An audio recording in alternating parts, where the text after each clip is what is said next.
The Kabbalah. By Adolphe Franck. Preface to the English translation. It would be presumption on my part were I to follow the example of the German translator and write a lengthy preface on the merits of this book. It would be but a poor imitation, at best.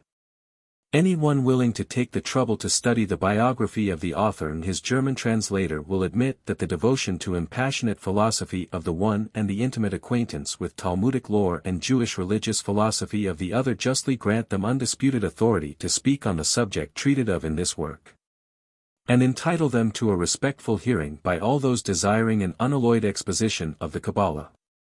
I lay claim to none of these qualifications, and will therefore confine my remarks to the makeup of this translation.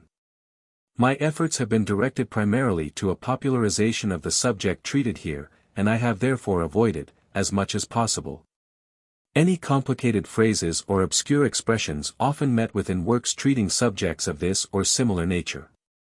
My notes are rather of an explanatory nature and tend to enlighten the reader on some points he may not be familiar with. At times, though, I was compelled to take the part of a critic, especially where I met with discrepancies between the French original and the German translation. In such cases I was naturally compelled to look for arbitration in the original sources, and I had to venture my own opinion at times when neither the translation of the author or that of the German translator seemed to render the true meaning of the original Hebrew or Aramaic text, as, for example, Note 15 and Note 46 in Part 2. Chap. 3. I have translated all the notes made by Dr. Jelinek, and followed his example in omitting the translation of the Appendix. His reason for doing so seems to me to be justified. There are English translations of these extracts, and, besides, such diatribes do not contribute to the knowledge of and enlightenment on the Kabbalah with which this work is concerned. I have added, instead, an appendix by Dr. Jelinek on the bibliographical notices on the Zohar, which, I am sure, will amply repay the reader for my omission of the appendix of the French text. I have also added an index for the convenience of those readers who may wish to use this book as a reference. For any inaccuracies and mistakes which may have crept into this translation I ask the indulgence of the kind reader and critic, and I shall ever be thankful for any corrections offered in good faith. The task of translating was to me by no means an easy one, for the work developed mostly during the minutes snatched from an often busy practice, and during the hours usually assigned to physical and mental rest from midnight to dawn. I. Sosnitz. New York, May, 1926. How do you find this book? Any thoughts about the book or the author? Any suggestion for improvement? Please take a moment to share your thoughts in a comment. If you like it, share it with your friends who might enjoy it as well. Subscribe to keep in touch. Visit CompleteAudiobooks.com for more quality content. Preface to the German translation of the first French edition. By Adolphe Jelinek. None of the Gnostic systems has so often been compelled, under the hands of the critics, to change its birthplace as the so-called Kabbalah. No monument of Oriental philosophy one has called forth such conflicting hypotheses as to the time and place of its composition, as the universal code of the Kabbalists, the Zohar. Finally, no writer of the history of philosophy has until now undertaken to translate the picturesque, metaphorical language of Jewish gnosis into the reasoning mode of expression of abstract thinking. I shall leave out of consideration the great array of Jewish and Christian disciples of the Kabbalistic system. It is too strongly dominated by the essential mysticism that prevails in all parts of the Kabbalistic system, to be able to reach the necessary sober-mindedness. The opinion of a Pico de la Mirandola, of a Reuchlin, has as much critical value as that of an ordinary Zoharist or of a Hasid. The presumptive higher illumination does not permit the intellect to come to its senses. Those critics who stand outside the sanctum of the Kabbalah have, indeed, brought to light wonderful conjectures bearing on the age and the origin of the same. Some, Budius, Klucker, Osiander, set the Kabbalah in the age of the patriarchs, and let it march, side by side with the Mosaic teachings, on the road of oral tradition as an esoteric teaching, a secret doctrine. The Talmudic tradition claims no less, indeed, for itself, it is maintained that this, too, is an oral part of the divine revelation descended from Moses, compare Maimonides, Introduction into the Mishnah. Yet, this tradition which bears only on the material, sensual side of the law, could never have paved its way to the people, were it not sanctioned by descent and religious national custom. Others, Basnage, Brucker, believed they had found the cradle of the Kabbalah in Egypt. This opinion is, as it were, a continuation of the one which holds that the Mosaic law and Mosaic doctrine is a property pilfered from the Egyptian priesthood. Richard Simon and Berger let the founders of the Jewish Gnosis, in company with the Greek creators of the doctrine of numbers and ideas, be schooled by the Chaldeans. Wachter, Joachim Lang and Wolff, author of Bibliotheca Hebrea, looked for the source of the Kabbalah in pagan philosophy. Yet, these opinions lack a definite historic foundation, and have justly been rejected by the author of this work. Compare Luck, De Orte Kabbali, pages 3-4. In company with another author of a French work, Matter, Histoire critique du Gnosticisme, Franck defends the view that the Kabbalistic science evolved from the theology of the Parsas. 2 Against this opinion Gieseler, in the review of Matter's work, Theologic Studies and Criticisms, year 1830, I. 381-383, made some objections referred to also by Bauer, page 70. Although, says Gieseler, we fully recognize the proven influence of Parsiism upon Judaism, yet we would not explain it by any syncretic inclination of the latter. In so far as syncretism refers to an external union of materials innerly strange to one another. Never, indeed, were the Israelite people further away from mixing strange opinions with their religious belief, nor of recognizing any relationship to any other religion, like the Persian for instance, as just since the exile. The influence of the Persian system upon the Jews consisted in that it induced them to a development of analogous seeds resting in their doctrine by representing itself to them as a complete system in some points.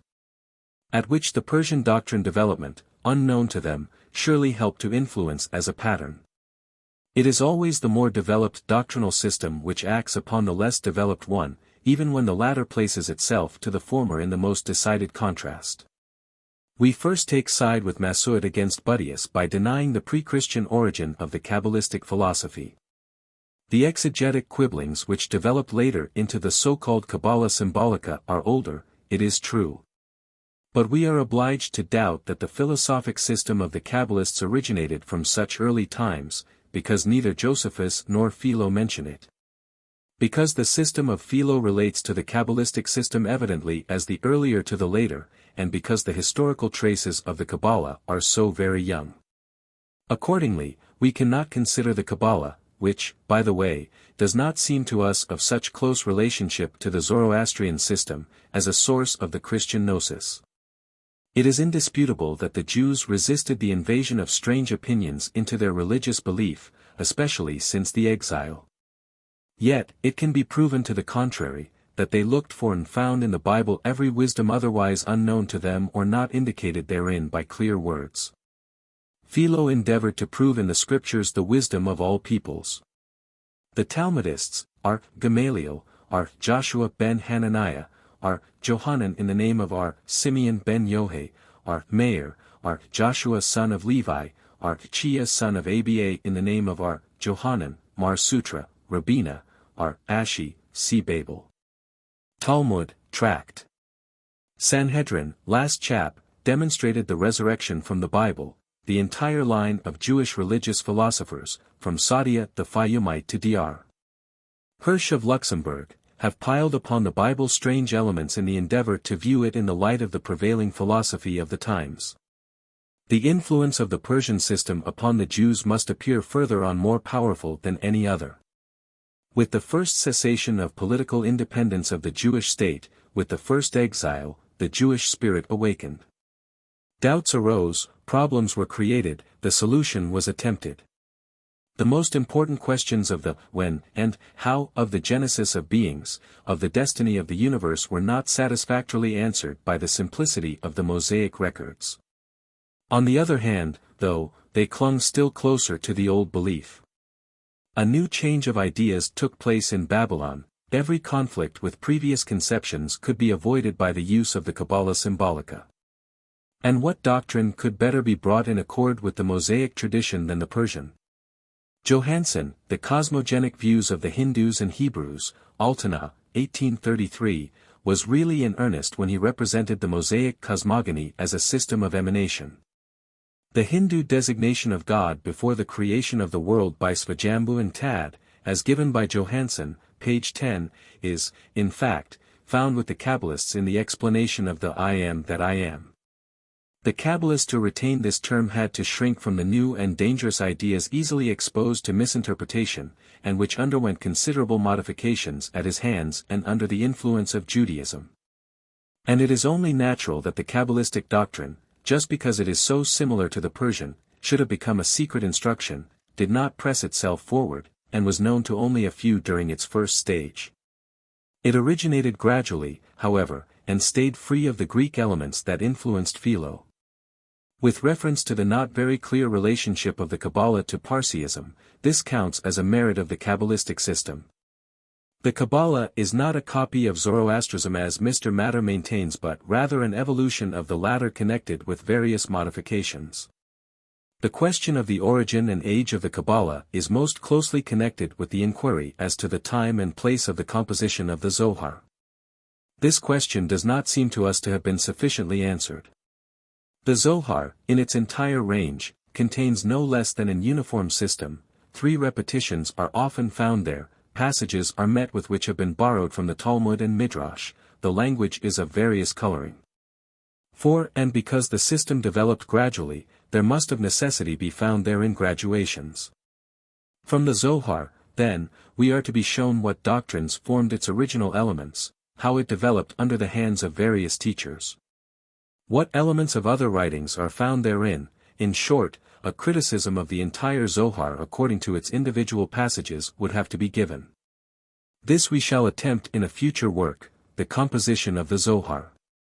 Unpublished Transl. I have now to say something about this work, my translation, correction and addition. The source from which the historical writers of philosophy have until now drawn their knowledge of the Kabbalistic system, is Nor v.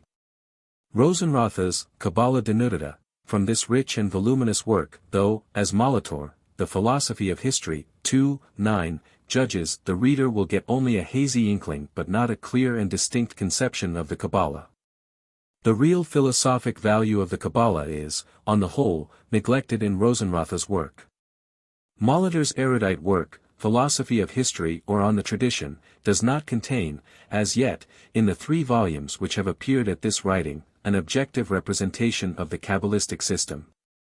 The author himself says, 2:12, that, for the present the whole should be considered merely as a free philosophic attempt, and promises to develop the Kabbalah with the Kabbalists' own words in the 5th volume. Besides, an impartial representation is hardly to be expected from Molitor, who, studio disciplini Judaeorum arcani ipsi prorsus factus est Judaeus Kabbalisticus himself became a Jewish Kabbalist through the study of the ancient doctrine of the Jews, though Luck, p. 4, and who had great faith in the younger Kabbalistic works and commentaries. The work of Mr. Franck, where the Kabbalah is developed impartially and commensurate with our times, from the oldest fragments of the Zohar, must be welcome to the writer of the history of philosophy and to all those who want to know the philosophy of the Kabbalah.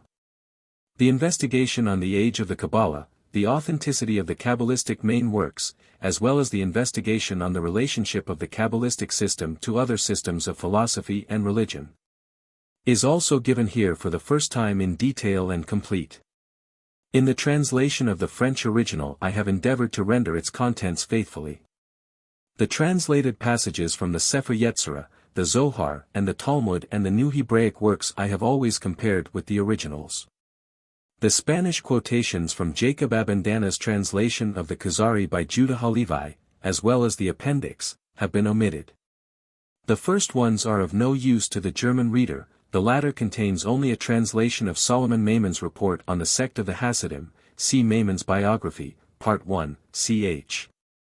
19, and Peter Baer's representation of the Zoharites, Peter Baer, History, Doctrines and Opinions of all past and present religious sects of the Jews and of the Secret Doctrine or Kabbalah 2, 309 ff. The correction referred to, I would rather call an outward one. The quotations from the Kabbalistic works were so corrupt. 5. The reference to page numbers full of mistakes, at times absent altogether, the annotations were so often misplaced. 6. That I was compelled to spend much time upon correction.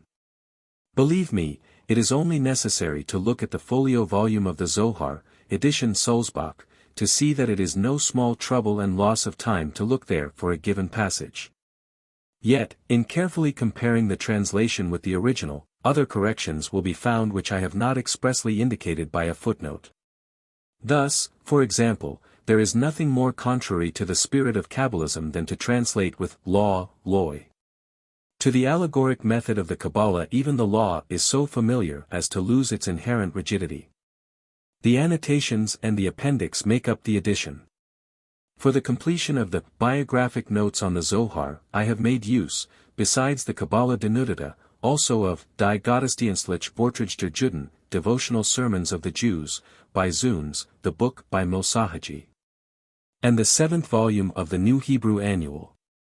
The representation of the so-called Kabbalistic tree was also added first to the translation. A.D. Jelinek. May 20, 1844. Foreword to the second French edition. It is almost half a century, in 1843, since this book saw the light for the first time. It is nearly as long since it was introduced into public and private libraries. This public eagerness to take notice of a metaphysical and religious work could but astonish us. It is explainable by the subject covered therein and by the very name of the Kabbalah. Since that time, long past, I have often been requested, in and out of France, to publish a second edition of my volume of 1843. For several reasons I refuse to satisfy this desire. Compelled by circumstances, as professor of physical and international law, at the College of France, to devote all my activity to studies which are of general interest. It was difficult for me to return to a subject of research which did not seem to me to respond any more to the spirit of the times. Then again, I would have been obliged, because of the nature of the objections raised, to relegate to second place that which makes up the merit and charm of the Kabbalah, that is to say, the philosophic and religious system it contains. In order to discuss first certain bibliographical and chronological questions. I lacked the courage and did not consider it useful to impose upon myself this sacrifice. The situation is quite different now. Disgusted with positivistic, evolutionistic and brutally atheistic doctrines which dominate our countries today, and which seek to domineer not alone science but society as well, many minds have turned to the Orient, the cradle of religions and the primitive fatherland of mystic ideas. And among the doctrines which they endeavor to restore to honor, the Kabbalah is not forgotten. I shall give several proofs. We must know that under the name of the Theosophical Society, there exists a vast organization which, coming from India, passed to America and Europe, sending out vigorous ramifications into the United States, England, and France. This association is not left to chance, it has its hierarchy, its organization, its literature, its reviews and its journals. The principal organ in France is the Lotus. This is a periodical publication of very great interest, which borrowed from Buddhism the foundation of ideas, making no pretense to bind to them the minds by forbidding new researches and attempts at changes. Upon this Buddhistic foundation are often developed speculations and textual quotations borrowed from the Kabbalah. There is even a branch of the Theosophic Society, a French branch by the name of Isis, which published during the last year a previously unpublished translation of the Sepher Yetzirah. One of the two Kabbalistic books considered the oldest and most important. What gives merit to this translation, or, above all, what makes valuable the commentaries that accompany it, I do not consider it my duty to examine here. I will only say, in order to give an idea of the thought that inspired the author of this work, that, according to him, the Kabbalah is the only religion from which all other cults emanated. Preface, page 4. Another review, also consecrated to theosophical propaganda, and in which necessarily the Kabbalah occurs often, is the one which was founded, and which is managed and edited, for the most part, by Lady Caithness, Duchess of Pomar. Its name is the same as the one given by the great German theosophist Jacob Boehme to his first work, The Dawn. The purpose of the dawn is not entirely the same as that of the lotus.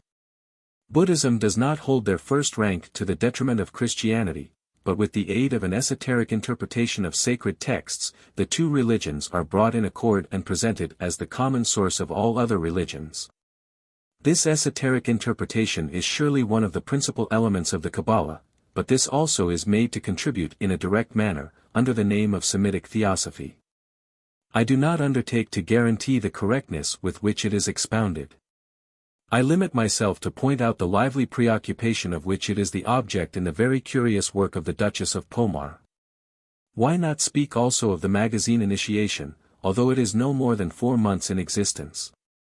The very name Initiation tells us a great deal. It puts us upon the threshold of a good many sanctuaries closed to the profane.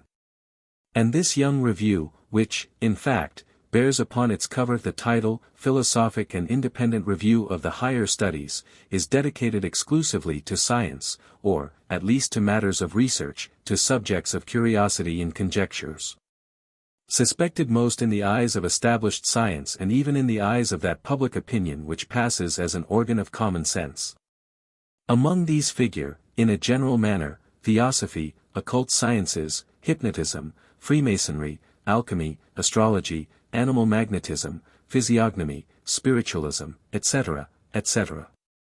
Wherever the subject of theosophy springs up, one is sure to see the Kabbalah appear. The Initiation does not fail to obey this law.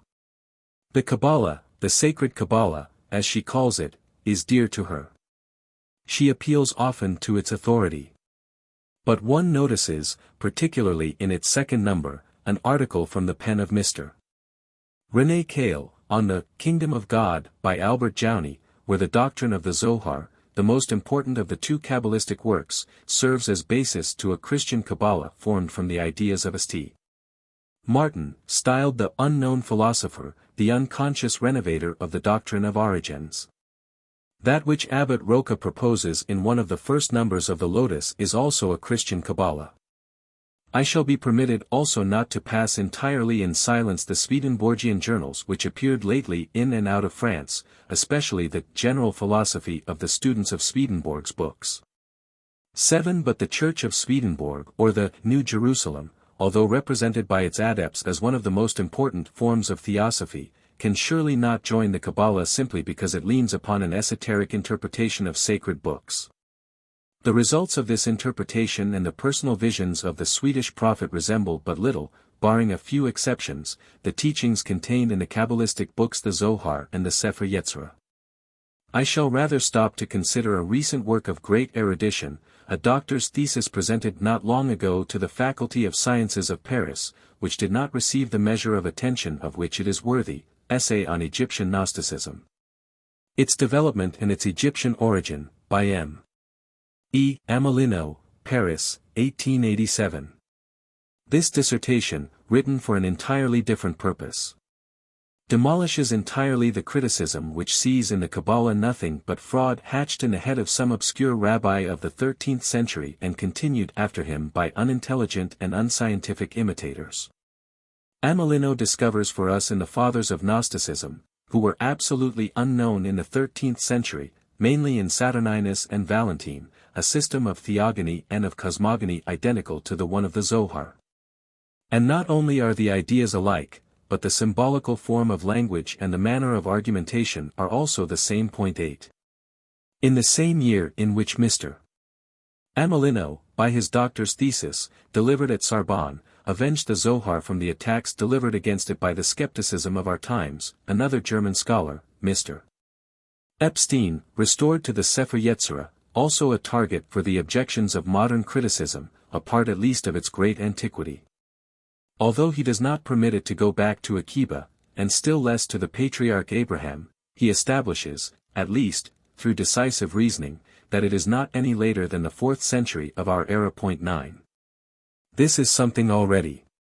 But I do not doubt, that by paying more attention to the depth rather than the form of the book, and by searching for analogies in the most ancient products of Gnosticism, it will be possible to go back still further. Do not numbers and letters to which the entire system of the Sepher Yetzirah is traceable, play just as great a role in Pythagorism as in the first system of India? It is the rage nowadays to rejuvenate everything, as though the spirit of the system, and, above all, the mystic spirit were not just as old as the world and will not last as long as human mind will last. Here, then, we have reason to believe that the interest found in the Kabbalah during so many centuries, in Christianity as well as in Judaism, in the researches of philosophy as well as in the speculations of theology, is far from being exhausted. And that I am not entirely wrong in republishing a work which may serve to make it known. After all, if it only answers the wish of a few curious ones, it will suffice to dispute the right to count it among books entirely useless. A. Franck. Paris, April 9, 1889. Preface of the Author. A doctrine with more than one point of resemblance to the doctrine of Plato and Spinoza, a doctrine which in its form rises at times to the majestic tone of religious poetry. A doctrine born in the same land, and almost at the same time, as Christianity. A doctrine which developed and spread during a period of more than 12 centuries in the shadow of the most profound mystery, without any supporting evidence other than the testimony of a presumptive ancient tradition. And with no apparent motive than the desire to penetrate more intimately into the meaning of the sacred book. Such is the doctrine found in the original writings and in the oldest fragments of the Kabbalah 10 when shifted and purified of all their dross. It occurred to me that, at a time, when all historical researches, and the history of philosophy in particular, have acquired so much importance. At a time when the belief is prevalent that the human mind may reveal itself in its entirety only in the totality of its works, that such a subject, considered from a viewpoint far above every sect or party spirit, may justly lay claim to participation. That even the difficulties which surround such a subject, and the obscurity offered in its ideas as well as in its language, may promise indulgence to one daring to treat it. But this is not the only reason why the Kabbalah recommends itself to the attention of serious minds. It should be remembered that from the beginning of the 16th century until the middle of the 17th century, it exercised a considerable influence over theology, philosophy, natural science and medicine. It was the spirit of the Kabbalah which inspired a Pico de la Mirandola, a Cornelius Agrippa, a Reuchlin, a Paracelsus, a Henry Morris, a Robert Flood, a Van Helmont, and even a Jacob Boehme. The greatest of all those who went astray in searching for an universal science, one science that would take upon itself to show us the very essence of the connection of all things in the very depths of divine nature. Less bold than a modern critic soon to be mentioned, I dare not now pronounce the name of Spinoza. I do not pretend to have discovered an entirely unknown land. On the contrary, I must say that years will be required for a review of all that has been written concerning the Kabbalah, if it were only from the moment when the press first bared its secrets. But what contradictory opinions, what impassioned judgments, what fantastical hypotheses, and, taking it all together, what inestimable chaos in that mass of Hebrew, Latin and German books published under all forms, and furrowed by citations in all languages. And mark well, that the discord shows itself not only in the appreciations of the doctrines to be made known, or in the so very complicated problem of their origin, but presents itself in no less a conspicuous manner in the very exposition of the doctrines. For that reason the more modern way of studying the matter is not to be considered useless if it bases its work upon original documents, upon the best accredited traditions, and upon the most authentic texts. And, if at the same time, it embraces all that is good and true in previous researches. But before entering upon this plan of research, I deem it necessary to set before the reader a rapid review of the works which gave rise to this original idea, and which, in some measure, contain the elements of this work. It will thus be possible to have a more correct idea of how far science succeeded with this mysterious subject, and of what nature is the task endowed upon us by our predecessors. To accomplish that task is the aim of this preface. I shall not speak of the considerable number of modern Kabbalists who wrote in Hebrew. Individually, their distinguishing features are of so little importance, and, save for a few exceptions, they penetrate so little into the depths of the system, that it would be very difficult and equally tedious to mention each one separately. Suffice it to know that they divide themselves into two schools, both founded in Palestine at about the same time, the middle of the 16th century.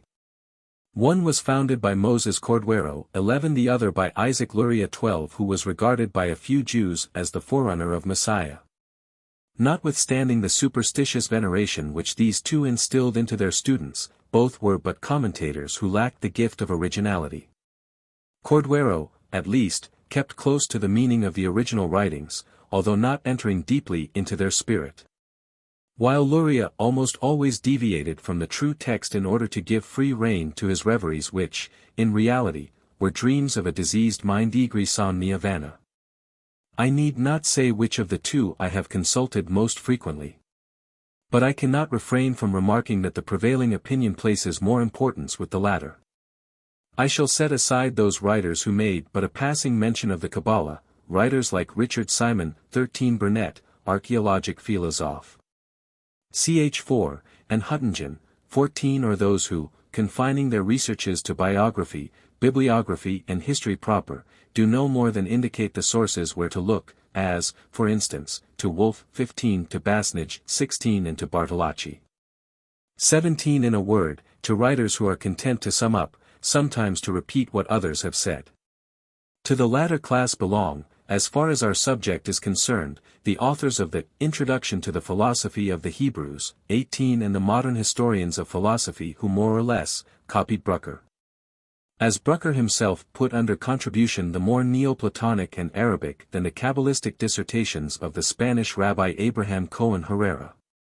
19. After all these eliminations, I have still to put forth prominently a number of authors who have made a more serious study of the esoteric doctrine of the Hebrews, or to whom we must at least accord the credit of having drawn that doctrine from the profound obscurity where it had remained hidden until the close of the 15th century.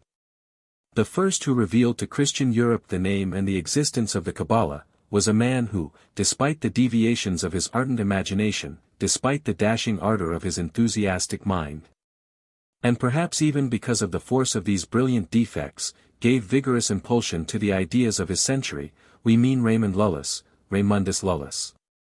It would be difficult to say just how far Raymond Lullis was initiated in this mysterious science, and what influence it exercised over his own doctrines. Under no consideration will I affirm with a historian of philosophy 20 that Raymond Lullis drew from this science the identity of God and nature. That much is certain, though, that he had a lofty idea of the Kabbalah, and that he regarded it as a divine science and as a true revelation, whose light shone for the illumination of the rational soul. 21. And it is permitted to suppose that the artificial methods used by the Kabbalists to link their opinions with the words of the Holy Writ, and their frequent use of the substitution of numbers and letters for ideas and for words, contributed a great deal to the invention of the great art, Ars Magna. It is worthy of note that Raymond Lullis has already made the distinction between ancient and modern Kabbalists more than 2.5 centuries before the existence of the two contending schools of Luria and Cordovra, the period to which some modern critics wish to ascribe the birth of the entire Kabbalistic science.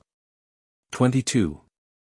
The example given by the major Can philosopher remained unimitated for a long time. For after him the study of Kabbalah was forgotten until the time when Pico della Mirandola and Reuchlin came to throw light again upon a science which, save to a circle of adepts, was until then known only by name and existence. These two men, who were equally admired by their century, for the boldness of their minds and for their extensive learning, were yet very far from entering into all the depths and into all the difficulties of the subject. Pico della Mirandola made efforts to reduce to a few propositions 23, the sources of which he does not indicate and between which a connection can hardly be found, a system just as extensive, just as many-sided and just as strongly built as the one which is the subject of our investigations. It is true that these propositions were originally intended for public discussion and for development by argumentation. But in the state in which they reached us they are unintelligible, not only because of their brevity, but also because of their isolation.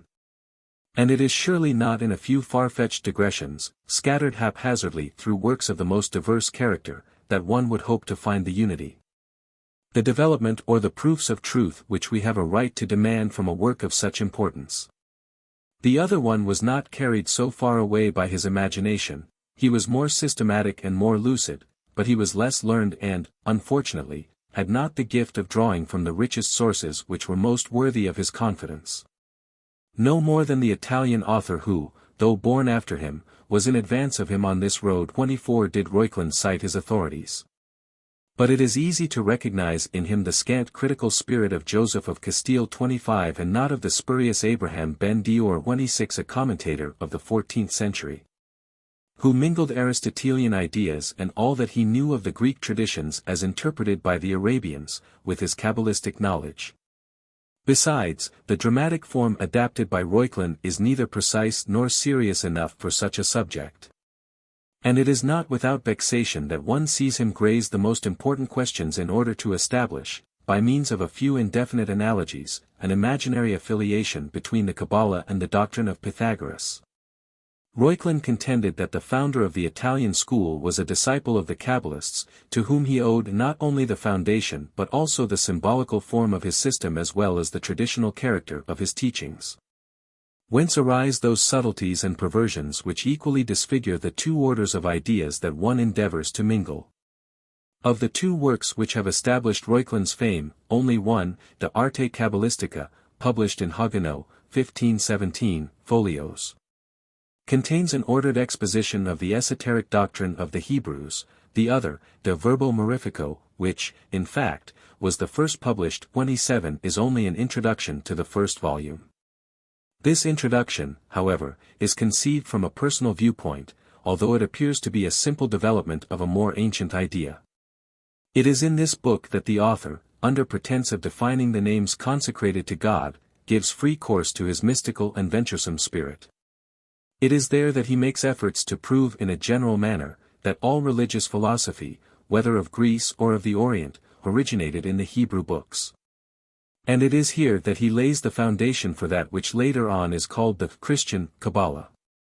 Dating from that epoch Kabbalistic ideas became the object of more general interest, and they came to be regarded as serious and important not only in works of erudition, but also in the scientific and religious movements of the 16th and 17th centuries. It is at that time that there appeared successively the two works of Cornelius Agrippa, the learned and curious imaginations of Postel, the repertory of the Christian Kabbalists published by Pistorius, the translations of Joseph Voisin, Kirchner's researches on Oriental antiquity as a whole, and, finally, the resume and perfection of all these works, the Kabbalah unveiled.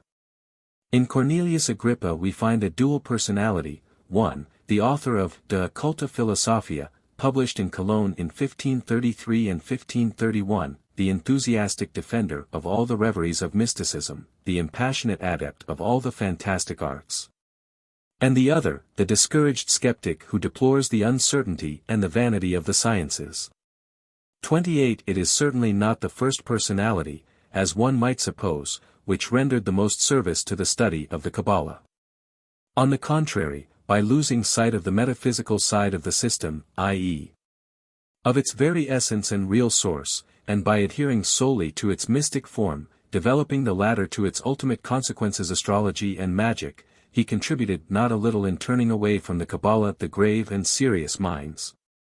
But Agrippa, the skeptic, Agrippa recovered from all his intoxications, and, so to speak, restored to the use of reason, recognized the rare antiquity of the Kabbalistic ideas and their relationship to the various sects of Gnosticism. 29 And it was also he who pointed out the resemblance between the diverse attributes recognized by the Kabbalists, otherwise called the 10 Sephiroth and the 10 mystic names spoken of by Saint Jerome in his letter to Marcella. De Occulta Philos. Lib 3, ch. 11. As far as I know, Postel was the first to translate into Latin the most ancient and the most obscure monument of the Kabbalah, the Book of Formation, Sepher Yetzirah, 30 a work ascribed at times by a fabulous tradition to the patriarch Abraham.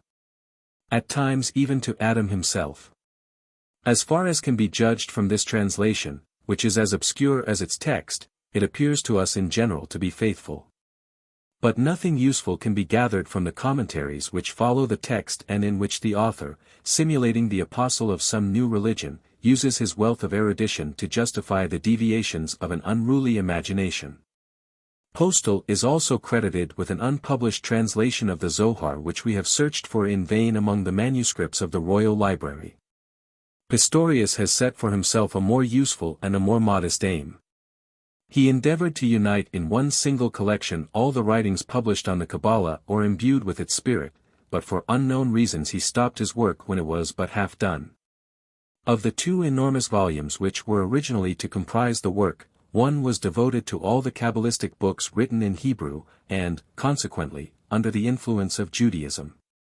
The other was devoted to the Christian Kabbalists, or to use the words of the author, to those who professing Christianity are always distinguished by a pious and honest life, and whose writings, therefore, no one would repulse as Jewish ramblings. 31 This was a wise precaution taken against the prejudices of his age. But only the last volume appeared. 32. This volume contains, besides the Latin translation of the Sepher Yetzirah and the two works of Reuchlin already mentioned, also a mystical, altogether arbitrary commentary on Pico de la Mirandolas theses. 33 A Latin translation of the work of Joseph of Castile which served as basis for De Verbo Mirifico, and, finally, different treatises of two Jewish authors, one of whom was led by the study of the Kabbalah to embrace Christianity. This one Paul Ricci, Paulus Riccius, the physician of Emperor Maximilian I, the other is the son of the renowned Abravanel, or Judah Abravanel, better known as Leon the Hebrew. 34 The latter doubtless merits a distinguished place in the general history of mysticism by his Dialogues on Love, 35 of which there are several translations in French. 36 But, as his work bears but indirectly upon the Kabbalah, it will be sufficient to point out casually from one of the most important viewpoints the ideas whence similar conclusions were drawn. Ricci, who paid more attention to the allegorical form than to the mystical foundation of the same traditions, contents himself by following Reuchlin's lead at a distance. And like him, he tries to demonstrate, by Kabbalistic procedure, all the essential beliefs of Christianity. This is the character of his work, of the Heavenly Agriculture. 37 He is also the author of an introduction to the Kabbalah 38 in which he confines himself to the summing up, somewhat briefly, the opinions expressed by his predecessors. But unlike them he does not date back the tradition which he explains, to the patriarchs or to the father of the human race. He is content in the belief that these traditions were already in vogue at the time when Christ began to preach his doctrine, and that they have paved the way for the new covenant. For, according to him, those thousands of Jews who adopted the gospel without abandoning the faith of their fathers were no others but the Kabbalists of those days. 39. I shall yet mention here Joseph Voisin, whose chief merit about the Kabbalah is that he faithfully translated from the Zohar several texts on the nature of the soul. 40 And then hasten to works more important at least because of the influence they exerted. The name of Kirchner cannot be spoken without deep reverence. He was a living encyclopedia of all the sciences. No science was entirely beyond his prodigious learning, and there are several, notably archaeology, philology and natural sciences, that are indebted to him for important discoveries.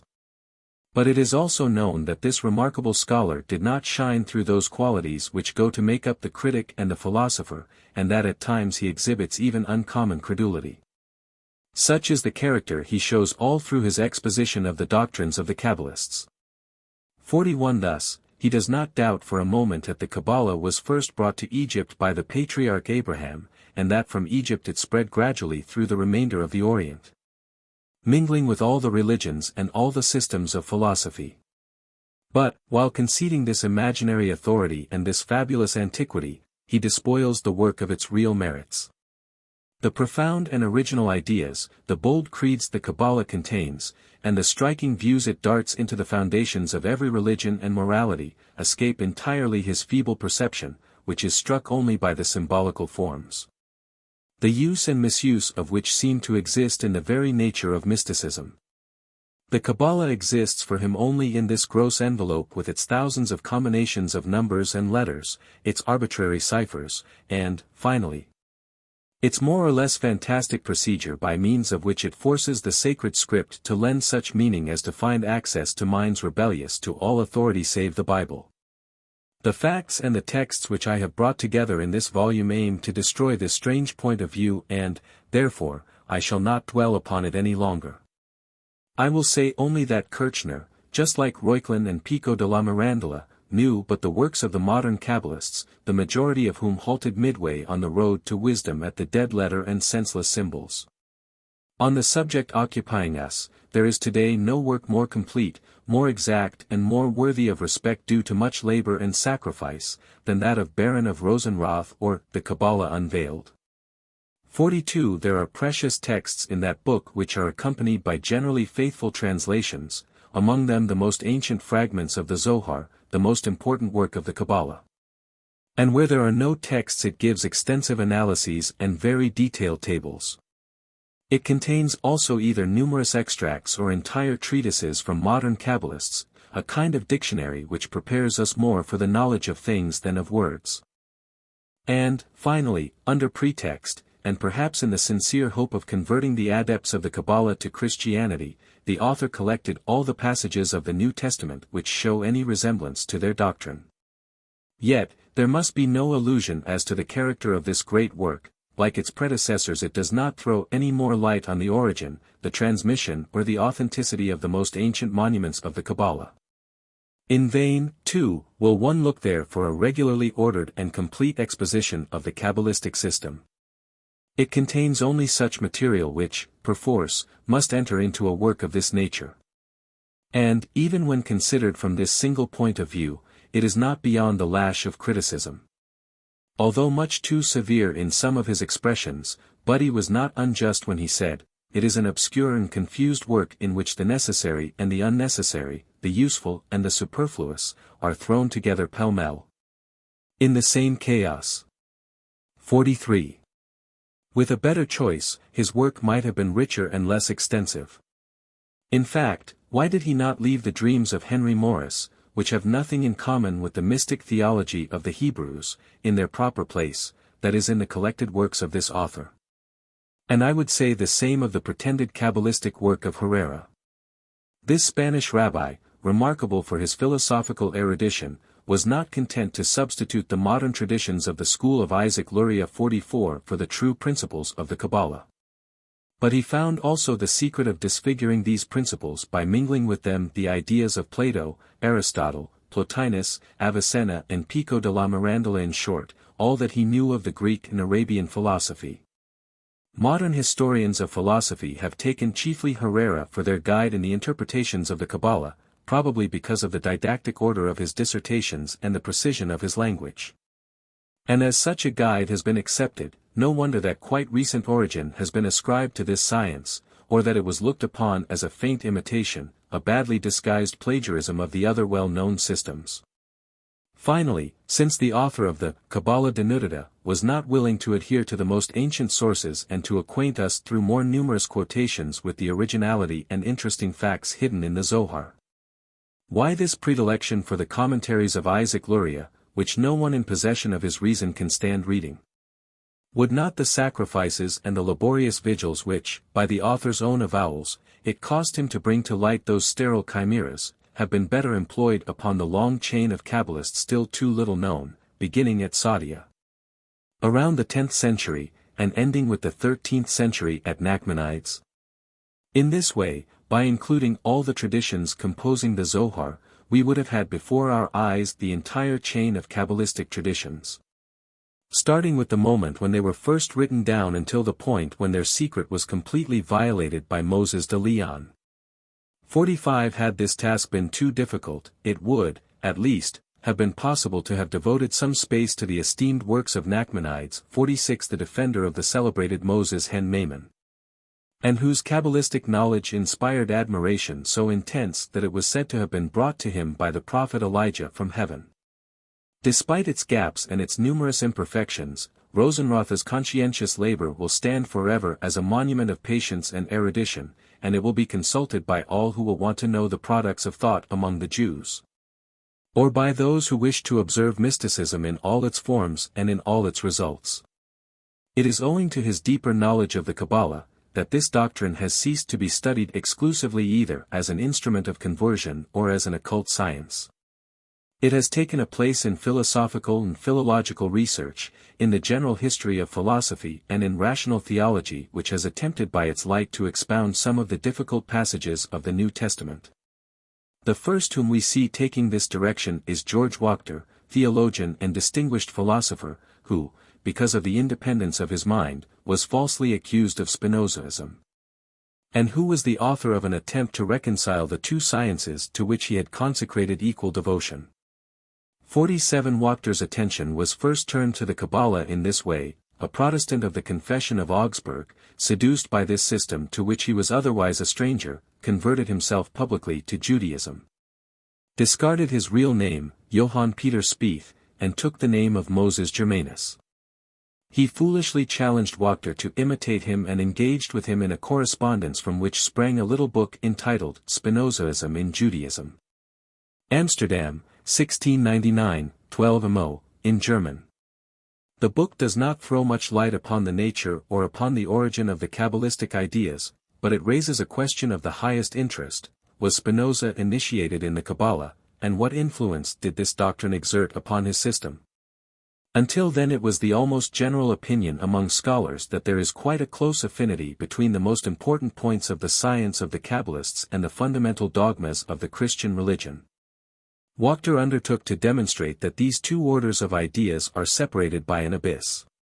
For, in his opinion, the Kabbalah is nothing but atheism, the negation of God and the deification of the world, a doctrine which he believed to be that of the Dutch philosopher and to which Spinoza gave a more modern form. We need not investigate here whether the two systems, per se, are well or ill-judged, but whether there is some ground for the theory of their affinity or for their historical succession. The sole proof given, for I do not count more or less far-fetched analogies and resemblances, consists of two very important passages, indeed, one drawn from Ethics, the other from Spinoza's letters. The last named reads, "When I affirm that all things exist in God, and that in him all things move, I speak like St. Paul, like all the philosophers of antiquity, although I express myself in a different way, and I even dare to add, like all the ancient Hebrews, as far as can be judged by certain of their traditions which have been altered in many ways." 48 Evidently, nothing but the Kabbalistic traditions are referred to in these lines, for those which the Jews collected in the Talmud are either recitals, Haggadah, or ceremonial laws, Halakha. The passage from Ethics is still more decisive. Having spoken of the unity of substance, Spinoza adds, "It is this principle which some of the Hebrews seem to have perceived as through a cloud when they thought that God, the intelligence of God and the objects under the action of that intelligence, as of one and the same thing." 49 The historical sense of these words cannot be mistaken if we juxtapose them with the following lines translated nearly literally from a Kabbalistic work. The most faithful commentary to the Zohar, the knowledge of the Creator is not like the knowledge of the creatures. For with the latter the knowledge is apart from the known subject. This is designated by the following terms: the thought, he who thinks, and that which is thought of. The Creator, on the contrary, is himself the knowledge, the one who knows, and the one known. God's way of knowing does not really consist in applying his thought to things outside of himself. It is by cognizing and knowing himself that he also cognizes and knows all that exists. Nothing exists that is not united with him and which he could not find in his own substance. He is the prototype of all being, and in him all things exist in the purest and most accomplished form, so that the perfection of the creatures is in this very existence by virtue of which they find themselves united with the source of their being. And in measure as they deviate from it, they sink from that sublime and perfect state. 50. What conclusion can be drawn from these words? Is it that the ideas and the Cartesian method, that the altogether independent development of reason, and above all, that individual estimates as well as the errors of genius, count for nothing in the most audacious conception of which the history of modern philosophy can give an example? This would be a strange paradox which we would not even attempt to refute.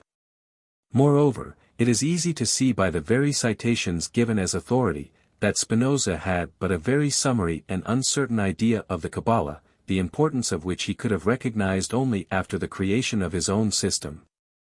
51 But, strangely, having stripped Spinoza of all originality for the benefit of the Kabbalah, Wachter turned that doctrine itself into a miserable plagiarism. A characterless compilation to which have contributed all the centuries during which it remained unknown, all the countries where the Jews were dispersed, and, consequently, the most contradictory systems. How could such a work be more atheistic than theistic? Would it not teach pantheism rather than one God distinct from the world? Above all, how had it taken in the ethics the form of severe unity, the inflexible vigor of the exact sciences? But we must do Wachter the justice to say that he modified his opinions considerably in a second volume on the same subject. Elucidarius Kabbalisticus, Rome, 1706, 8 vo. Thus, according to him, Spinoza is no longer the apostle of atheism, but a true savant who, enlightened by a sublime science, recognized the divinity of Christ and all the truths of the Christian religion. 52 He naively confesses that he judged him previously without having known him, and that he was influenced against him by prejudices and excited passions when he recorded his first impressions. 53 He makes equally an honorable apology to the Kabbalah by distinguishing two essentially different doctrines by that name. The modern Kabbalah lies under the weight of his scorn and anathema. But the ancient Kabbalah which, according to him, lasted until the Council of Nice, was a traditional science of the highest order, the origin of which loses itself in mysterious antiquity. The first Christians, the oldest fathers of the Church, had no other philosophy, 54 And it is this philosophy which led Spinoza upon the road of truth. The author stubbornly insists upon this point and makes it the center of his researches. Though in its entirety very superficial, and at times far from accurate. This parallel between the doctrine of Spinoza and that of the Kabbalists contributed not a little to the enlightenment of the minds as to the true significance of the Kabbalah. I speak of its character and its metaphysical principles. That parallel led to an examination which proved that the theory which had caused so much surprise and scandal, the theory that God is an unique substance and the immanent cause and real nature of all that is, was not new. That it appeared already before, at the cradle of Christianity, under the very name of the religion. But this idea is also met with somewhere in a no less remote antiquity. Where, then, is the origin of this idea to be looked for? Is it Greece, or Egypt of the Ptolemies that have given it to Palestine? Is it Palestine which found it first? Or is it necessary to go back still further into the Orient? Such are the questions which occupied the minds primarily, and such also is the meaning attached to the Kabbalistic traditions since that time by all save a few critics who are peculiarly attentive to nothing but form. It is no longer a question of a certain method of interpretation applied to Holy Writ, nor of mysteries far beyond reason, which God himself revealed whether to Moses, to Abraham or to Adam, but it is a question of a purely human science. Of a system representing within itself the entire metaphysics of an ancient people, and, therefore, of great interest to the history of the human mind, once more a philosophical viewpoint that dislodged allegory and mysticism. This spirit is shown not only in Brucker's exposition, where it is perfectly in place, but it seems also to be generally prevalent. Thus, in 1785 a learned association, the Society for the Investigation of Antiquities at Kassel, opened an academic competition on the following topic: Does the doctrine of the Kabbalists, according to which all things are engendered by the emanation of the very essence of God, come from the Greek philosophy or not?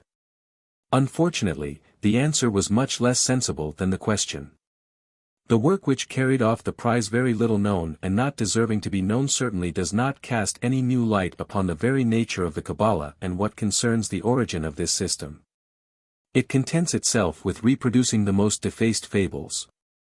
55 It shows the Kabbalistic ideas in the hymns of Orpheus and in the philosophy of Thales and Pythagoras. It makes them contemporaries of the patriarchs, and, without any hesitation, it hands them to us as the ancient wisdom of the Chaldeans. It is less surprising when it is known that the author was of the sect of the Illuminati who, following the example of all such associations, dated its annals back to the very cradle of humanity. 56. But rational theology, as it is called in Germany, that is that absolutely independent method of expounding the Holy Scriptures, of which Spinoza gave an example in his theologic-political tractate, made frequent use of the Kabbalah. As I said before, it made use of it for the purpose of explaining diverse passages in the letters of St. Paul which referred to the heresies of that day. It desired also to find therein the explanation of the first verses of the Gospel of St. John, and tried to make it useful either for the study of Gnosticism or for the study of ecclesiastic history in general. 57 Tiedemann and Tenman, at the same time, had given the Kabbalah a kind of deed of possession in the history of philosophy, which was at first consecrated to it by Brucker. There soon appeared the school of Hegel, which could not fail to make use of a system wherein it found, under another form, some of its own doctrines. A reaction against this ever-famous school was surely not slow in coming, and it is evidently under this sentiment that the useless work, Kabbalism and Pantheism, was written. The author of that little book strives to prove, at the expense of the evidence, that there is no resemblance between the two systems which he undertakes to compare. For it often happens that the passages which he uses as bases of his arguments are diametrically opposed to the deductions he draws from them. Besides, as far as erudition is concerned, he is far inferior to most of the writers who preceded him, and does not surpass them either by criticism of the sources or by philosophic appreciation of the ideas, notwithstanding the pedantic attire and luxury of citations with which he pleases to surround himself. Finally, Hertho Luck, a man who is justly entitled to eminent rank among the theologians and Orientalists of Germany, recently also desired to contribute to this subject his knowledge and skilled criticism. But as he concerns himself with one particular point, the origin of the Kabbalah, and as any appreciation of his opinions would demand profound discussion, I have reserved comment of him for the body of this work, as a more opportune time. This refers also to all the modern writers, whose names, although deserving a place here, have as yet not been mentioned. Such are, in substance, the efforts made until now for the discovery of the meanings and the origin of the Kabbalistic books. I do not wish to have the conclusion drawn that all must be started anew again because one is struck only by those books which are incomplete. On the contrary, I am convinced that the labors and even the errors of such distinguished minds cannot be ignored without punishment to those wishing seriously to study the same subject. Even were it possible, in fact, to approach the original monuments without any aid, it would, nevertheless, always be necessary to know beforehand the various interpretations which have been given to them to the present day.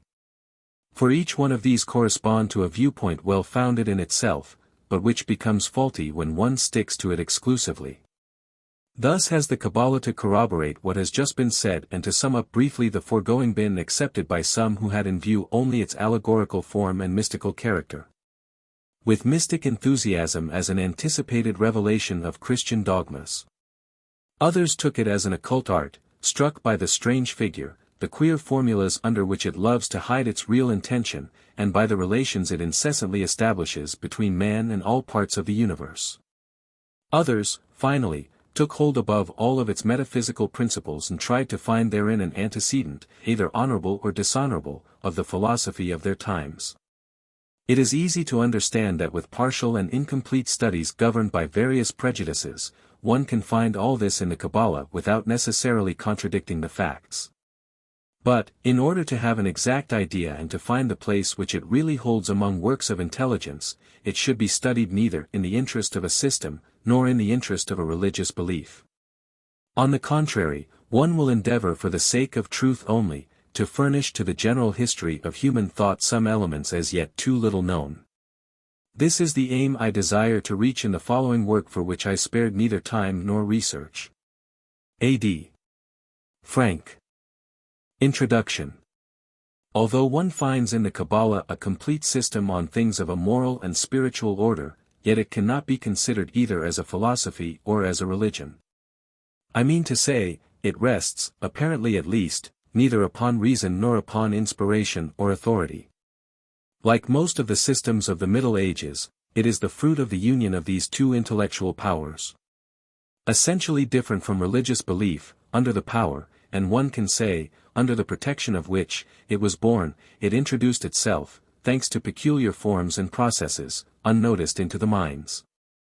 These forms and these processes would weaken the interest of which it is worthy, and would not always permit conviction of the importance which we believe to be justified in attributing to it, if, before making it known in its different elements and before attempting the solution of questions incident thereto, we do not indicate, with some precision, the place it occupies among the works of thought, the rank it should hold among religious beliefs and philosophic systems, and, finally, the requirements or laws which could explain the peculiar means of its development. It is this we shall attempt to accomplish with all possible brevity. It is a fact, proven by the history of entire humanity, that moral truth, the knowledge which we can acquire about our nature, our destiny and the principle of the universe, were, at first, not accepted on the strength of reason or conscience, but by the effect of a power which was more active upon the minds of the people, and which has the general attribute of presenting to us ideas under a nearly material form, sometimes under the form of a word descended from heaven to human ears, sometimes in the form of a person who develops them in examples and actions. This power, universally known as religion or revelation, has its revolutions and its laws. Notwithstanding the unity that rules at the bottom of its nature, it changes its aspect, like philosophy, poetry and arts, with the centuries and countries. But, at what time and at what place this power may come to establish itself, it cannot offhand tell man all that which he needs to know, not even in the sphere of duties and beliefs which it imposes upon him, nor even when he has no other ambition but to understand it in so far as is necessary for his obeisance to it. In fact, there are in all religions, dogmas which need to be explained, principles the consequences of which remain to be developed, laws without possible application, as well as questions totally forgotten which, surely, touch upon the most important interests of humanity. The work of answering to all those needs calls for great mental activity, and the intellect, therefore, is impelled to the use of its own powers by the very desire to believe and obey. But this impulse does not produce everywhere the same results and does not act upon all intellects in the same manner. Some intellects will not yield any place to individual independence. They drive the principle of authority to its last consequences, and set up, side by side with written revelation where nothing but dogmas, principles and general laws are found, an oral revelation, a tradition or perhaps a permanent power infallible in its decisions, a sort of living tradition which furnishes explanations, forms and details of religious life, and which produces, if not in faith, in cult and symbols at least, an imposing unity. Of such are the orthodox of all beliefs. Other intellects trust no one but themselves, that is to say, their power of reasoning to fill these gaps and to solve the problems in the revealed word. All authority other than that of the holy texts appears to them as an usurpation. Or, if they do follow it, it is only when it is in accord with their personal feelings. But, little by little, their mental forces, their reflection and judgment gain in firmness and development, and, instead of exerting themselves on the religious dogmas, they rise above these and seek in their own reason, their own conscience, or in the conscience and reason of their fellowmen, in a word, in the works of human wisdom, the beliefs which they were once obliged to let descend bodily from heaven. Finally, there is in this sphere a third class of thinkers, those who do not admit tradition, or, at least, whom tradition and authority cannot satisfy, and who certainly cannot or dare not use reasoning. On the one hand, they are too high-minded to admit the revealed word in a natural and historic sense which accords with the letter and spirit of the masses. On the other hand, they cannot believe that man can dispense entirely with revelation, or that truth reaches him in any other way than by the effect of divine teaching. It is because of this that they see nothing but symbols and images in the greater number of dogmas, precepts and religious tales. That they search everywhere for a mysterious, profound meaning in accord with their thoughts and feelings, but which, because preconceived, cannot be found in or interpreted into the sacred texts except by more or less arbitrary means. It is principally by this method and by this tendency that the mystics are recognized. I do not say that mysticism did not show itself sometimes in a bolder form. At a time when philosophical habits had already held sway, mysticism finds in this very consciousness the divine action, the immediate revelation which it claims to be indispensable to man. It recognizes it either in the feelings or in the intuitions of reason. Thus it is, to cite an example, how mysticism was conceived in the 15th century by Gerson. 58 But when mystical ideas require the support of external sanction, that support can be produced only in the form of a symbolical interpretation of what people call their holy scriptures. These three tendencies of the mind, these three ways of conceiving revelation and of continuing its work, are found in the history of all the religions that have struck roots in the human soul. I shall cite only those religions which are nearest to us and which, therefore, we can know with more certainty. In the bosom of Christianity, the Roman Church represents tradition and authority in their highest degree of splendor. We find reason applied to faith not only in the majority of Protestant communions, among the defenders of the so-called rational exegesis, but also among the scholastic philosophers who were the first to subject religious dogmas to the laws of syllogism and who showed the same respect for the words of Aristotle that they showed for the words of the apostles. Who does not see symbolical mysticism with its arbitrary method and exaggerated spirituality in all the agnostic sects, in Origen, in Jacob Boehme, and in all who follow in their steps? But no one carried the system as far, nobody formulated it as frankly and as boldly as Origen, whose name we shall yet meet in this book. If we glance at Muhammad's religion, if among the many sects it brought to light, we stop at those which show a decided character, we are immediately struck by the same spectacle. The Sunnis and the Shiites, whose separation came from the rivalry of individuals rather than from a marked difference of opinion, equally defend the cause of unity and orthodoxy. But, the first, in order to attain their purpose, admit in addition to the Quran a collection of traditions the sunnat from which they derive their name. The others, the Shiites, reject the tradition, but replace it by a living authority, a sort of continued revelation, inasmuch as one of the most essential articles of their belief is that after the Prophet, his apostle Ali and the imams of his race are the representatives of God on earth. 59. Islamism had also its scholastic philosophers, known by the name of Mutakallimin, 60, and it had also a large number of heresies which seem to have joined the doctrine of Pelagius to the rational method of modern Protestantism. This is how a celebrated Orientalist defined the latter: all sects of the Mutazilas agree generally in that they deny the existence of attributes in God. And they endeavor particularly to avoid everything that could injure the dogma of the unity of God. And then, in order to maintain the justice of God and ward off any idea of injustice from him, they accord to man full liberty of his own actions and deny God all interference with them. Finally, they agree in teaching that all the knowledge necessary to salvation is within the province of reason, and that it can be acquired solely by means of the light of reason before, as well as after, revelation. 61. The Karmates, whose existence dates from the year 264 of the Hijra, embraced the system of allegorical interpretations and all the opinions serving as bases for mysticism.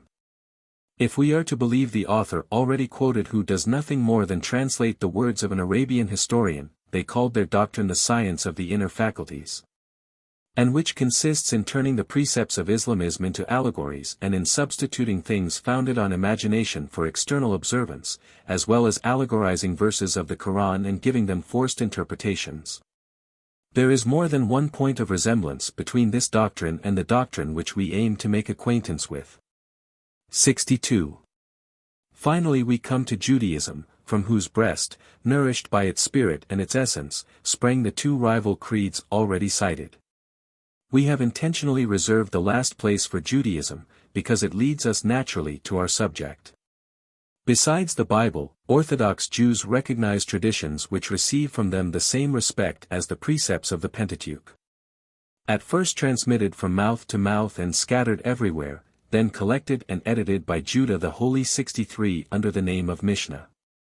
And, finally, prodigiously augmented and developed by the authors of the Talmud, they now leave not the smallest part to reason and liberty. Not only do they deny in principle the existence of these two moral forces, but they strike them with paralysis by usurping their places everywhere.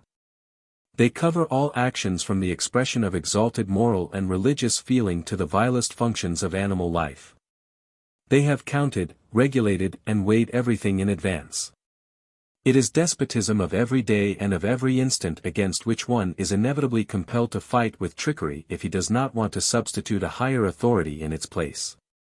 The Quirites, who must not be confounded with the Sadducees whose existence does not reach beyond the destruction of the Second Temple 64, the Quirites are, in a way, the Protestants of Judaism.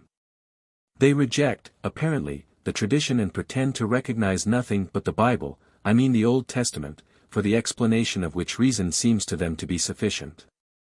But others, without ceasing to be believers and admitting the principle of revelation, and who certainly form no religious sect, have succeeded in giving reason a much greater and a much finer place in the domain of faith. These are they who would justify the chief articles of their belief by the very principles of reason. Who would reconcile the legislation of Moses with the philosophy of their times, that is that of Aristotle, and who have founded a science entirely similar in its name and in its objects to the Arabian and Christian scholastics. The first, and beyond a question the boldest of them, is the celebrated Rabbi Saadia, who at the beginning of the 10th century was at the head of the Academy of Sura in Persia, and whose name is cited with respect by Mussulman authors, as well as by his coreligionists. 65 After Saadia came Abraham ibn Ezra, Rabbi Baki, Arabic author of an excellent moral and theological treatise. 66 And Moses Maimonides, whose stupendous reputation was detrimental to the many, who, coming after him, defended the same cause.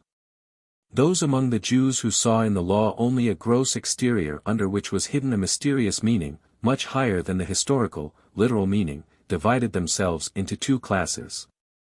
The distinction of which is of great importance to the aim we have set.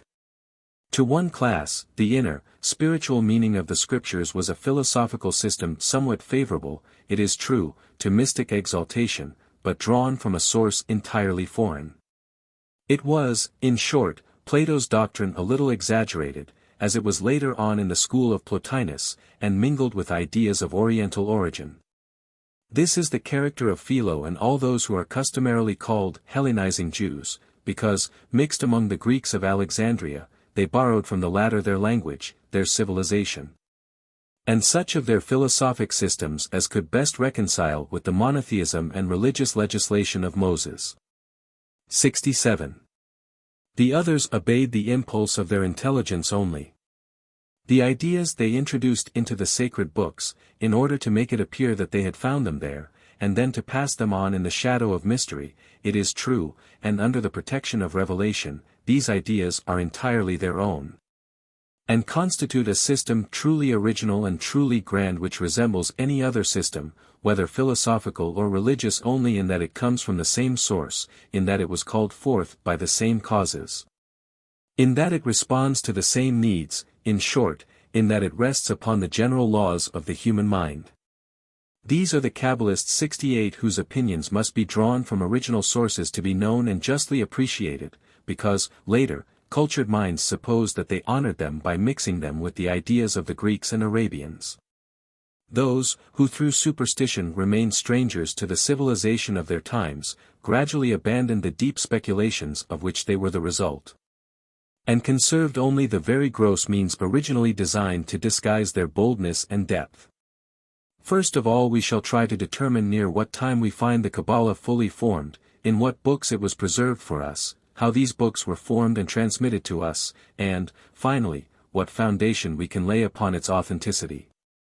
We shall make an attempt to give of it a faithful and full account, to which we shall, as much as possible, make the authors themselves of this doctrine contribute, passing their language into ours with as much exactitude as our feeble means may permit. At last, we shall occupy ourselves with the origin and influence of the Kabbalah, and ask whether it was born in Palestine, solely under the influence of Judaism, or whether the Jews borrowed it from a foreign religion or a foreign philosophy. We shall compare it successively with all previous and contemporaneous systems which will offer us any resemblance to it, and we shall finally follow it to its most recent destinies. Part 1. Chapter 1. The Antiquity of the Kabbalah. Enthusiastic partisans of the Kabbalah declare it to have been brought down by angels from heaven to teach the first man, after his disobedience, the way to recover his primal nobility and bliss. 69 others supposed that the lawgiver of the Hebrews, during his 40 days' stay on Mount Sinai, received it directly from God, that he transmitted it to 70 old men who partook with him of the gifts of the Holy Spirit. And that these passed it on by word of mouth until the time when Ezra was given the order to transcribe it together with the law. 70 But, no matter how carefully we may read all the books of the Old Testament, we shall fail to find a single word which refers to secret teachings or to a doctrine more profound and more pure, reserved solely for a small number of the elect. Since its origin, until its return from the Babylonian captivity, the Hebrew people, like all nations in their infancy, knew no other organs of truth, no other ministers to the mind, save the prophet, the priest and the poet. And in spite of the obvious difference among them, the latter is often confounded with the previous ones. Instruction was not the province of the priest, he simply attracted the eye by the pomp of religious ceremonies. And as to the teachers, those, indeed, who raised the religion to the rank of science and who replaced the inspirational language with a dogmatic strain, in short, as to the theologians, there is no mention of either their name or their existence during that entire period. It is only at the beginning of the 3rd century before the Christian era that we first see them appear under the general name of Tanaim, which means teachers of the tradition. For it is in the name of this new power that everything, not clearly expressed in the scriptures, was taught. The Tanaim, the oldest and most respected of all teachers in Israel, formed, as it were, a long chain, the last link of which is Judah the pious, editor of the Mishnah, who collected and transmitted to posterity all that has been uttered by his predecessors. Among these are the supposed authors of the oldest monuments of the Kabbalah, are Akiba and Simeon ben Yohei, with his son and his friends. Immediately after the death of Judah, towards the close of the 2nd century of the Christian era, a new generation of teachers starts who are called Amoraim, because, not constituting any longer an authority in themselves, they only repeated and better explained all they learned from the previous ones, making known those of their words which have as yet not been published. These commentaries and new traditions, which multiplied prodigiously for more than 300 years, were finally united under the name of Gemara, i.e. termination and completion of the tradition. 71 it is, therefore, in these two collections, religiously preserved since their formation until this day and united under the name of Talmud, 72 that we must, above all, search. If not for the very ideas which form the foundation of the Kabbalistic system, at least, for some data on the origin and epoch of their birth. In the Mishnah, Haggadah, Sec. 2, we find this remarkable passage: the story of the creation, Genesis, is not to be explained to two, the story of the Merkabah, heavenly chariot, not even to one, unless he be wise and can deduce wisdom of his own accord. The Talmud, Haggadah, 13a, cites a Beratha, a Mishnah not included in the collection of R. Judah, where R. Haya adds, when the summaries of the chapters may be transmitted to him. A rabbi of the Talmud, R. Zerah, Ibid, is still more severe, for he adds that even the summaries of the chapters may be divulged only to men clothed with high dignity, or 73 known by their extreme prudence. Or, to translate literally the original expression, who carry within them a heart full of solicitude. Evidently this cannot refer to the text of Genesis or to that of Ezekiel wherein the prophet tells of his vision on the banks of the river Heber. 74 The entire scriptures were, so to speak, in the mouth of everybody, from time immemorial. The most scrupulous observers of all the traditions have made it their duty to read them through in their temples at least once during the year. Moses himself incessantly advised the study of the law, by which the Pentateuch is universally understood. After the return from the Babylonian captivity, Ezra read it aloud before the assembled people, Ezra 2:8. It is just as impossible that the words quoted express the interdiction to give any interpretation to the story of the creation and to that of Ezekiel for the purpose of making them comprehensible to oneself or to others. The question here is that of an interpretation, or rather of a doctrine, which, although known, was taught under the seal of mystery. Of a science furnished with a fixed form as well as fixed principles, since we know the manner of its division and since it is shown to us divided into several chapters each one of which is headed by a summary. For it is to be noted, that Ezekiel's vision has nothing in common with all this, because it fills not several chapters, but only one, and precisely the one which is first in the works attributed to this prophet. Moreover, we see that this secret doctrine comprised two parts which have not been accorded equal importance. For the one part could not be taught to two persons, while the other could not be divulged at all, not even to one person, although he satisfied the severest conditions imposed upon him. If we are to believe Maimonides who, although a stranger to the Kabbalah, could not deny its existence, the first half, entitled The Story of Genesis or of the Creation, taught the science of nature. The second half, called The Story of the Chariot, contained a treatise on theology. 75. This opinion was also accepted by all the Kabbalists. 76. Here is another passage wherein the same fact is presented to us in a no less evident manner. One day our Johanan said to our Eliezer, "Come, I will teach thee the story of the Merkabah." The latter replied, "I am not old enough for that." When he became old, our Johanan died, and some time later our Esi came to him and said, "Come, I will teach thee the story of the Merkabah." R. Eliezer answered, "Had I considered myself worthy, I would have learned it from our Johanan, thy master, Haggadah, 12a. We see by these words that, in order to be initiated into this mysterious and sacred science, it was not sufficient to be distinguished by intelligence and by eminent position, one had to attain also an advanced age. And even when all these conditions, equally observed by modern Kabbalists, 77 were fulfilled, one was not always so sure of his intelligence or moral force to accept the burden of these formidable secrets, which were not absolutely without danger to the positive belief and to the other observance of religious law. Here is a curious example told by the Talmud itself, in an allegorical language which it afterwards explains. The teachers taught, 4 persons entered the garden of delight, namely, Ben Azai, Ben Zoma, Aher, and Ar Akiba. Ben Azai looked around and died. To him may be applied the verse of the scriptures, "Precious 78 in the sight of the Lord is the death of his saints," Psalm cxvi, 15. Ben Zoma also looked around and lost his reason. The scriptures say of, such as, him, "Hast thou found honey, eat so much as is sufficient for thee, lest thou be filled therewith and vomit it," Kerovxxv, 16. Aher made ravages in the plantations.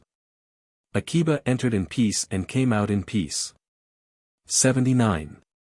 This passage cannot possibly be taken literally, in the sense that it refers to a material vision of the splendors of another life, for, above all, the Talmud never uses the purely mystical terms of the text quoted when speaking of paradise. 84. How can we admit that a man could lose either faith or reason, as it happened to two of this legend, if, while still on earth, he had become aware of the heavenly powers awaiting the elect? We must, therefore, agree with the best reputed authorities of the synagogue, that the garden of delight entered by the 4 doctors, is nothing else but the mysterious science spoken of before. 81. A science dangerous to weak intelligences, because it may lead them either to insanity or to errors more fatal than impiety. It is this last result that the Gemara wishes to indicate, and it says in speaking of Aher, that he made ravages in the plantations. It tells us that this person, so famous in Talmudic narrations, was before this one of the wisest teachers in Israel. His real name was Elisha ben Abua, which was substituted by Aher to indicate the change in him. 82. And, in fact, when he issued from the allegorical garden into which his fatal curiosity had led him, he became an open infidel. He abandoned himself, says the text, to the generation of evil. 83. He lacked morals, betrayed his faith, led a scandalous life, and some people even accused him of the murder of a child.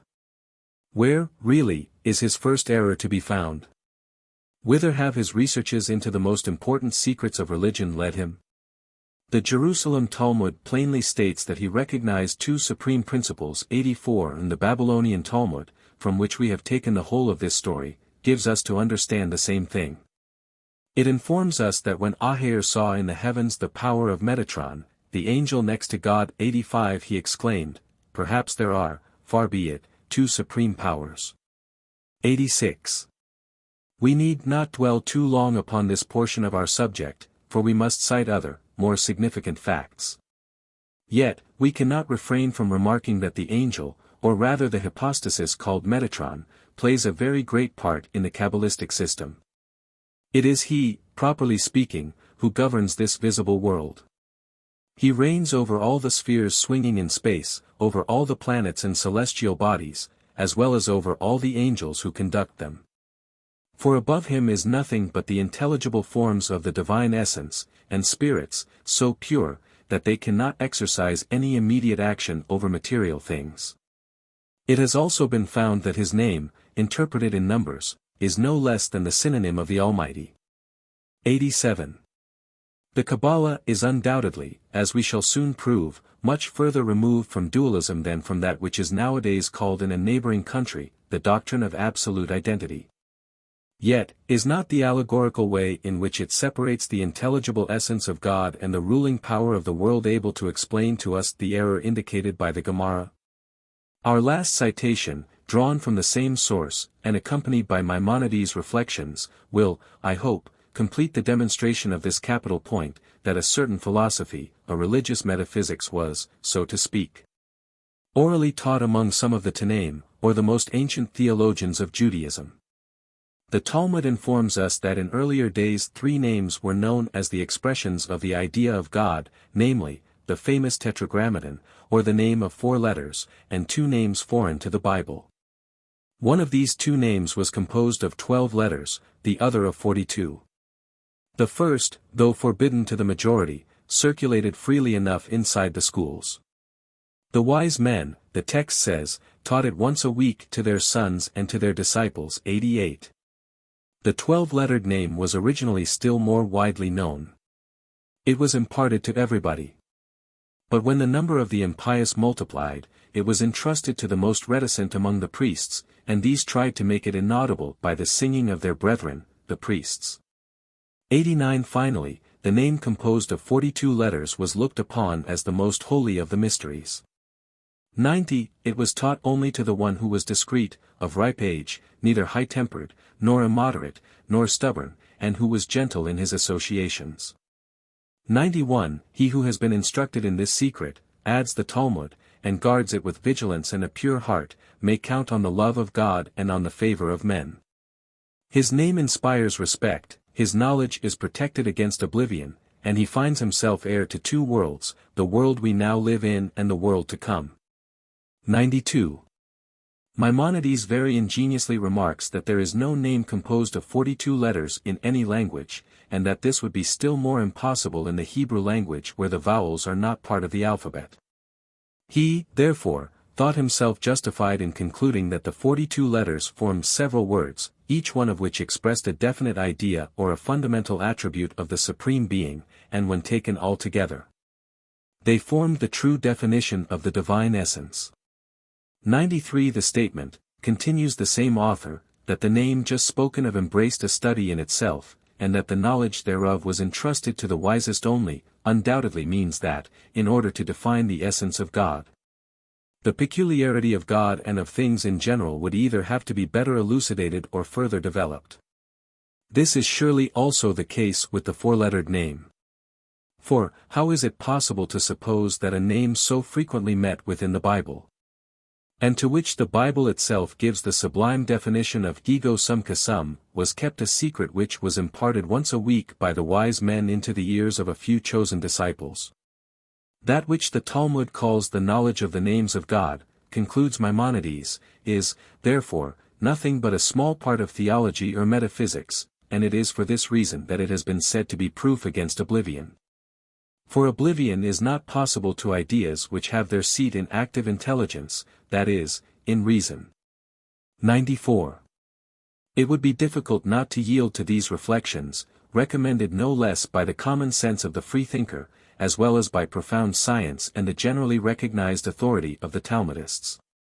95. We shall add here one more observation, undoubtedly of very questionable importance in the eyes of common sense, but which is not valueless to the order of ideas which these researches bear, and which we shall be obliged to accept as an historical fact, by counting all the letters that compose the Hebrew names, the sacred, essential names of the 10 Sephiroth of the Kabbalah. And by prefixing to the last name of the Sephiroth the conjunctive particle v, as it is done in all enumerations and in all languages, we obtain exactly the number 42.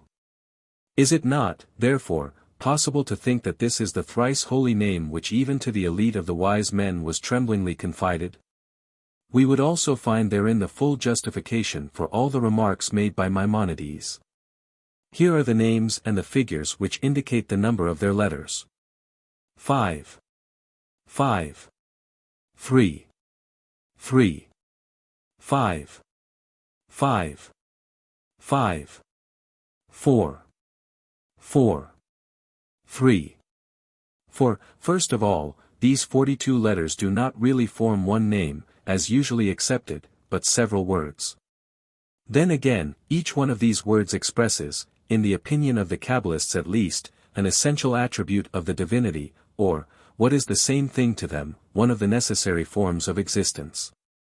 Finally, all together represent, according to the Kabbalistic science, according to the Zohar and all its commentators, the most exact definition of the supreme principle of all things that our minds are capable of conceiving.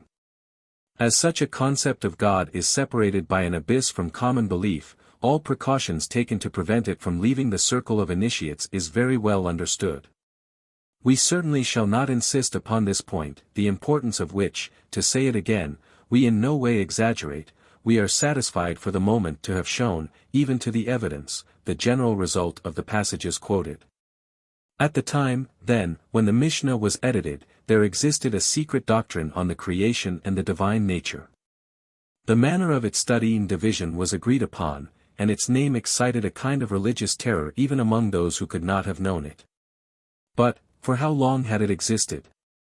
And if we cannot determine with precision the date of its birth, is there any way of telling when the deep shadows formed that shrouded its origin? It is this question which we shall now attempt to answer. In the opinion of the historians most worthy of our confidence, the editing of the Mishnah came to an end no later than the year 3949 of the creation, 189 years after the birth of Christ. 96. We must also bear in mind that Judah the Holy did but collect the precepts and traditions transmitted to him by the Tanaim, his predecessors. The words cited at first by us, and which forbid the imprudent delivery of the secrets of the creation and of the Merkabah, are, consequently, older than the book that contains them. True, we do not know the author of these words, but this in itself is further proof in favor of their antiquity. For, had they expressed the opinion of one man only, they would not have been clothed with legislative power, and, as is usually done under such circumstances, the name of the person responsible for them would have been mentioned. Besides, the doctrine itself necessarily precedes the law that interdicts its disclosure. It must have been known and must have acquired already a certain authority before the danger of its dissemination, not to say among the people, but among the doctors and masters in Israel was recognized. So, without undue boldness, we may date it, at least, from the end of the 1st century of the Christian era. This is precisely the time when Akiba and Simeon ben Yohai lived, to whom the Kabbalists attribute the composition of their most important and most celebrated works. In this generation must also be included R. Jose of Zipporah, whom the Idra Rabba, one of the most ancient and most remarkable fragments of the Zohar, counts among the intimate friends and most fervent disciples of Simeon ben Yohai. It is evidently to him that the Talmudic treatise, from which we have drawn the majority of our citations, attributes a knowledge of the Holy Merkabah. 97. Among the number of authorities who testify to the antiquity, if not of the books, at least of the Kabbalistic ideas, we do not hesitate to count the Chaldaic translation of the 5 books of Moses by Onkelos. This famous translation was looked upon with such great respect, that it was regarded as a divine revelation. The Babylonian Talmud, Tract Kiddushin, 49a, supposes that Moses received it on Mount Sinai at the same time when he received the written and oral law, that it came down to the time of the Tanaim by tradition, and that Onkelos received but the glory for transcribing it. A great many of the modern theologians have believed they have found in it the foundation of Christianity. They maintained particularly that they had recognized the second divine person in the word Memra, which really signifies the word, or the thought, and which the translator has placed everywhere for the name of Jehovah. 98. This much is certain, that there rules in this translation a spirit opposed to that of the Mishnah, of the Talmud, of common Judaism, and even of the Pentateuch. In short, the traces of mysticism are not rare there. Whenever it is only possible or of particular importance, an idea is substituted for a fact or an image, the literal meaning is sacrificed to the spiritual meaning. An anthropomorphism destroyed in order to show the divine attributes in their nakedness. At a time when the worship of the dead letter degenerated into idolatry, at a time when men passed their lives in counting the verses, the words, and the letters of the law. 99. At a time when the official preceptors, the legitimate representatives of religion, saw nothing better to do than to crush the intellect as well as the will under an always increasing mass of external practices. That aversion for everything material and positive, and the habit of often sacrificing grammar and history to the interest of an exalted idealism, infallibly reveal to us the existence of a secret doctrine which has all the characteristics and all the pretensions of mysticism, and which, undoubtedly, does not date from the day it dared to speak in a clear language. Finally, without attaching too much importance to it, we cannot refrain from laying stress upon the following.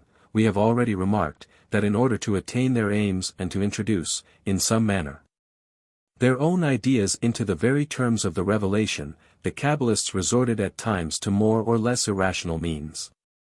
One of these means, which consisted in forming a new alphabet by changing the value of the letters, or better, by substituting one for the other according to a definite order, is frequently employed in the Talmud, and made use of in a translation older than the one just spoken of, namely, the Aramaic paraphrase of Jonathan ben Uzziel, 100 contemporary and disciple of Hillel the Aged, who taught with great authority during the first years of the reign of Herod. 101. To be sure, such procedures may serve equivocally the most diverse ideas. But men do not invent an artificial language, the key to which is intentionally hidden, unless they have resolved to hide their thoughts, if not from all, at least, from the mass of the people. Furthermore, although the Talmud makes frequent use of similar methods, yet, the one we describe and which we believe to be the oldest, is entirely strange to it. Taken alone, this last fact would undoubtedly be of small demonstrative power, but added to those which already occupied our attention, it ought not to be disregarded. If we take them all together and compare them with one another, we are justified in stating, that there spread among the Jews, before the end of the first century of the Christian era, a profoundly venerated science, distinct from the Mishnah. The Talmud and the sacred books, a mystic doctrine engendered evidently by the need of reflection and of independence, and I would even say, by the need of philosophy. And which, nevertheless, invoked in its favor the united authority of tradition and scriptures. The guardians of this doctrine, whom, from now on, we do not fear to designate by the name of Kabbalists, should not and cannot be confounded with the Essenes, whose name was already known at a much earlier epoch, but who still preserved their customs and beliefs until some time under the reign of Justinian. 102. In fact, if we refer to Josephus, de Bello Jud, 8i, and Philo, de Vita Contemplativa, in his collected works, the only ones deserving confidence on this point, the aim of this famous sect was essentially a moral and practical one.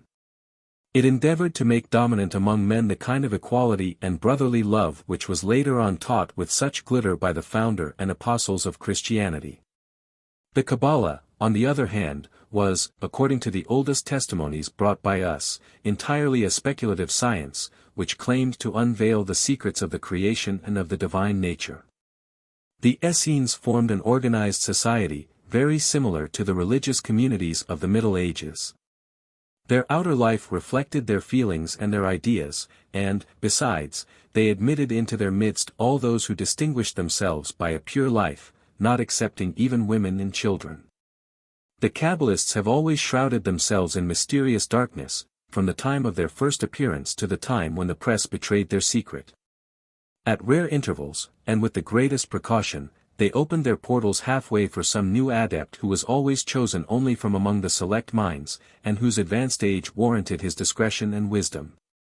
Finally, in spite of the all-too pharisaical rigidity of their observance of the Sabbath, the Essenes were certainly not afraid to reject publicly the traditions, to give morality a very conspicuous preference over cult. And even to retain in the latter neither the sacrifice nor the ceremonies commanded by the Pentateuch. Like the greater number of Christian mystics, and like the Karmathians among the followers of Islam, the adepts of the Kabbalah followed all the external practices. They were generally careful not to attack the tradition which they themselves invoked in their favor, and, as we have already noted, several of them were counted among the most revered doctors of the Mishnah. We may also add that later on they were seldom found to be untrue to these habits of prudence. Chapter 2. The Kabbalistic Books. Authenticity of the Sepher Yetzirah. We come now to the original books in which, according to the most widespread opinion, the Kabbalistic system took form since its birth. Judging from the titles 103 which have come down to us, the books were very numerous. But we shall consider only those which time has conserved for us, and which commend themselves to our attention by their importance as well as by their antiquity. There are two of the latter kind which fully correspond with the conception which we can form of the history of Genesis and of the Holy Merkabah, according to the Talmud. One, entitled the Book of Formation, contains, I do not say a system of physics, but such a system of cosmology as could have been conceived in an epoch and in a country where the habit of explaining all phenomena by an immediate action of the first cause must have stifled the spirit of observation, and where, consequently, certain general and superficial relations perceived in the external world, must have passed for the science of nature. The other is called the Zohar, or brightness, according to the words of Daniel, and they that be wise shall shine as the brightness of the firmament. 104. The Zohar treats more particularly of God, of spirits and of the human soul, in a word, of the spiritual world. We are far from according the same importance and the same value to these two works. The second, much richer and much more extensive, but also more difficult, must, no doubt, hold the most prominent place, but we shall begin with the first, which seems to us to be the most ancient of the two. Talmudic texts, of which neither the sense nor the age have been well established, were invoked in favor of the antiquity of the Sepher Yetzirah. We shall pass in silence these as well as the legends and the controversies to which they give rise. Our observations will bear only upon the foundation of the book which we aim to make known. They will suffice to make the character appreciable and to demonstrate the lofty origin. First, the system contained in it responds in every respect to the idea conveyed by the title of the book. We are assured of the fact by the words of the first proposition, with the 32 marvelous paths of wisdom the world was created by the Eternal, the Lord of hosts, the God of Israel, the living, the Almighty. The Supreme God who dwells in eternity, whose name is sublime and holy. Second, the means employed there to explain the work of the creation and the importance given to numbers and to letters, make us understand how ignorance and superstition abused later this principle, how the fables mentioned by us spread. And, finally, how the so-called practical Kabbalah was formed, which gives to numbers and to letters the power to change the course of nature. The form is simple and grave, nothing that resembles, even faintly, demonstration or argument. There are nothing but aphorisms distributed in fairly regulated order, but as concise as the ancient oracles. One striking fact is that the term which was later on used exclusively for the designation of the soul, is still used here as in the Pentateuch to designate the living human body. 105. True, there are several words of foreign origin in the book, the names of the 7 planets and the name of the celestial dragon, mentioned several times in the book, belong, evidently, to the language as well as to the science of the Chaldeans, who exercised an all-powerful influence over the Hebrews during the Babylonian captivity. 106 But the purely Greek, Latin and Arabic expressions, seen in large numbers in the Talmud and in the more modern writings where the Hebrew language serves philosophy and science, are not found there. Now, it may be admitted as a general, and I may almost dare say, as an infallible principle, that all works of this nature wherein the civilization of the Greeks and the Arabs take no part, may be regarded as prior to the birth of Christianity. We surely admit that it would not be difficult to find vestiges of the language and philosophy of Aristotle in the work now under consideration, and to which we attribute, without fear, this character. When, for instance, after the above-quoted proposition of the 32 marvelous paths of wisdom which served for the creation of the universe, it adds that there are also 3 terms, that which counts, that which is counted. And the very action of counting, translated by the oldest commentators as the subject, the object, and the act of the reflection or the thought 107. It is impossible not to recall this celebrated phrase of the 12th book of Metaphysics. The intelligence comprehends itself by grasping the intelligible, and it becomes the intelligible by the very act of comprehension and cognition, so that the intelligence and the intelligible are identical. 108. But it is evident that these words were added to the text, for they are connected neither with the proposition which precedes them, nor with the one following them. They do not recur under any form in any other place of the book. Whereas the use of the 10 numbers and the 22 letters which form the 32 means applied to the creation by divine wisdom, is explained at great length. Finally, we cannot understand how these words could find place in a treatise which deals with nothing but the relations that exist between the different parts of the material world. As to the difference in the 2 manuscripts reproduced in the Mantua edition, one at the end of the volume, the other amidst the diverse commentaries, they are far from being as great as certain modern critics would have us believe.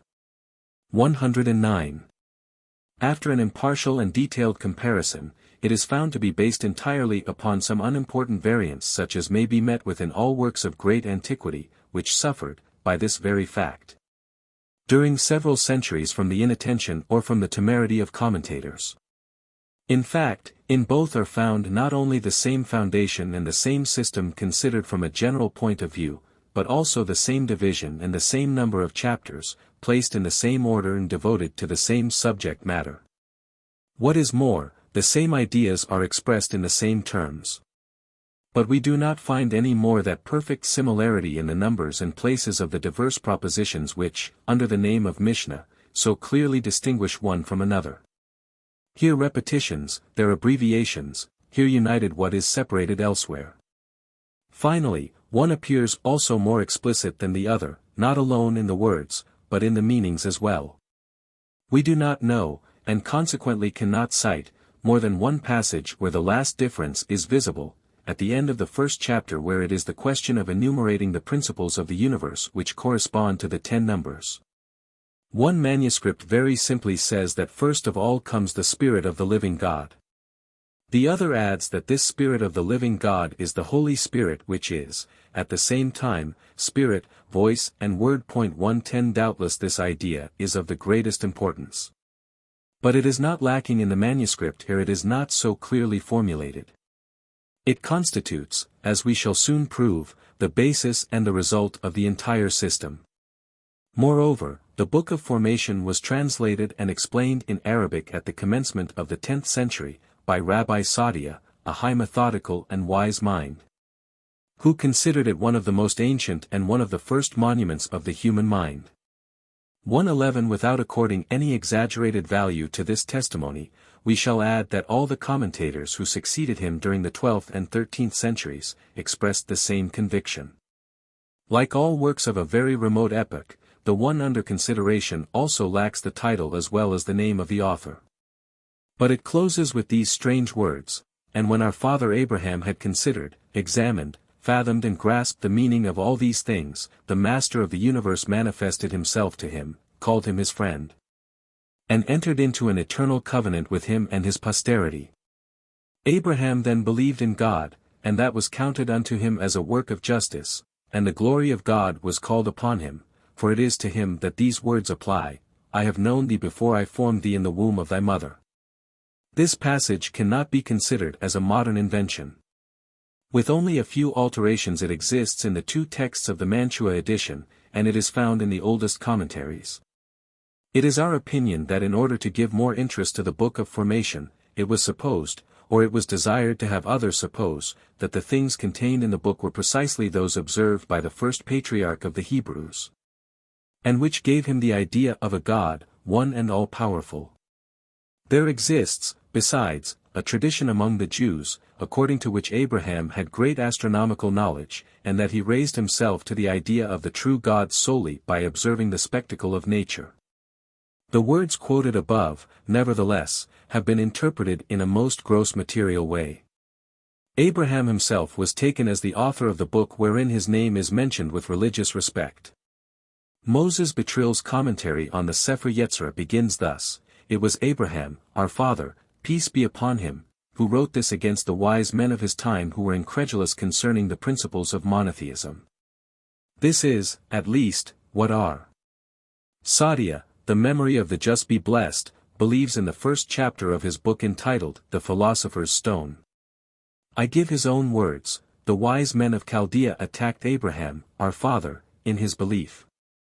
Now, the sages of Chaldea were divided into three sections. The first sect pretended that the universe was subject to two primal causes which were entirely contrary in their way of action.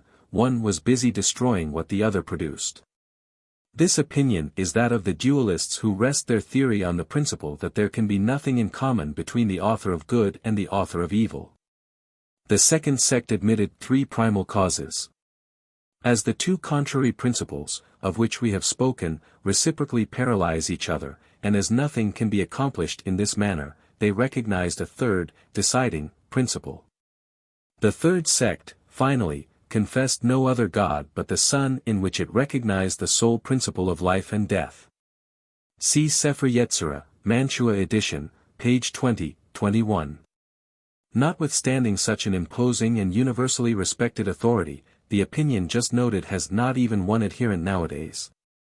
The name of the patriarch has long since been replaced by that of Akiba, one of the most fanatical champions of the tradition, one of the numerous martyrs of his country's liberty, and one who would have been counted by posterity among the heroes most worthy of admiration had he played a part in the ancient republics of Athens and Rome. This other opinion is, no doubt, less improbable than the first one, yet, we surely do not believe it better based. Although, whenever mentioning him, the Talmud represents Akiba as an almost divine being, and although it ranks him even above Moses 1:12, yet he is not presented in any place as one of the luminaries of the Merkabah or of the science of Genesis. Nowhere are we led to surmise that he wrote the Book of Formation, or any other book of that nature. On the contrary, he was positively reproached for not having entertained very lofty ideas of the nature of God.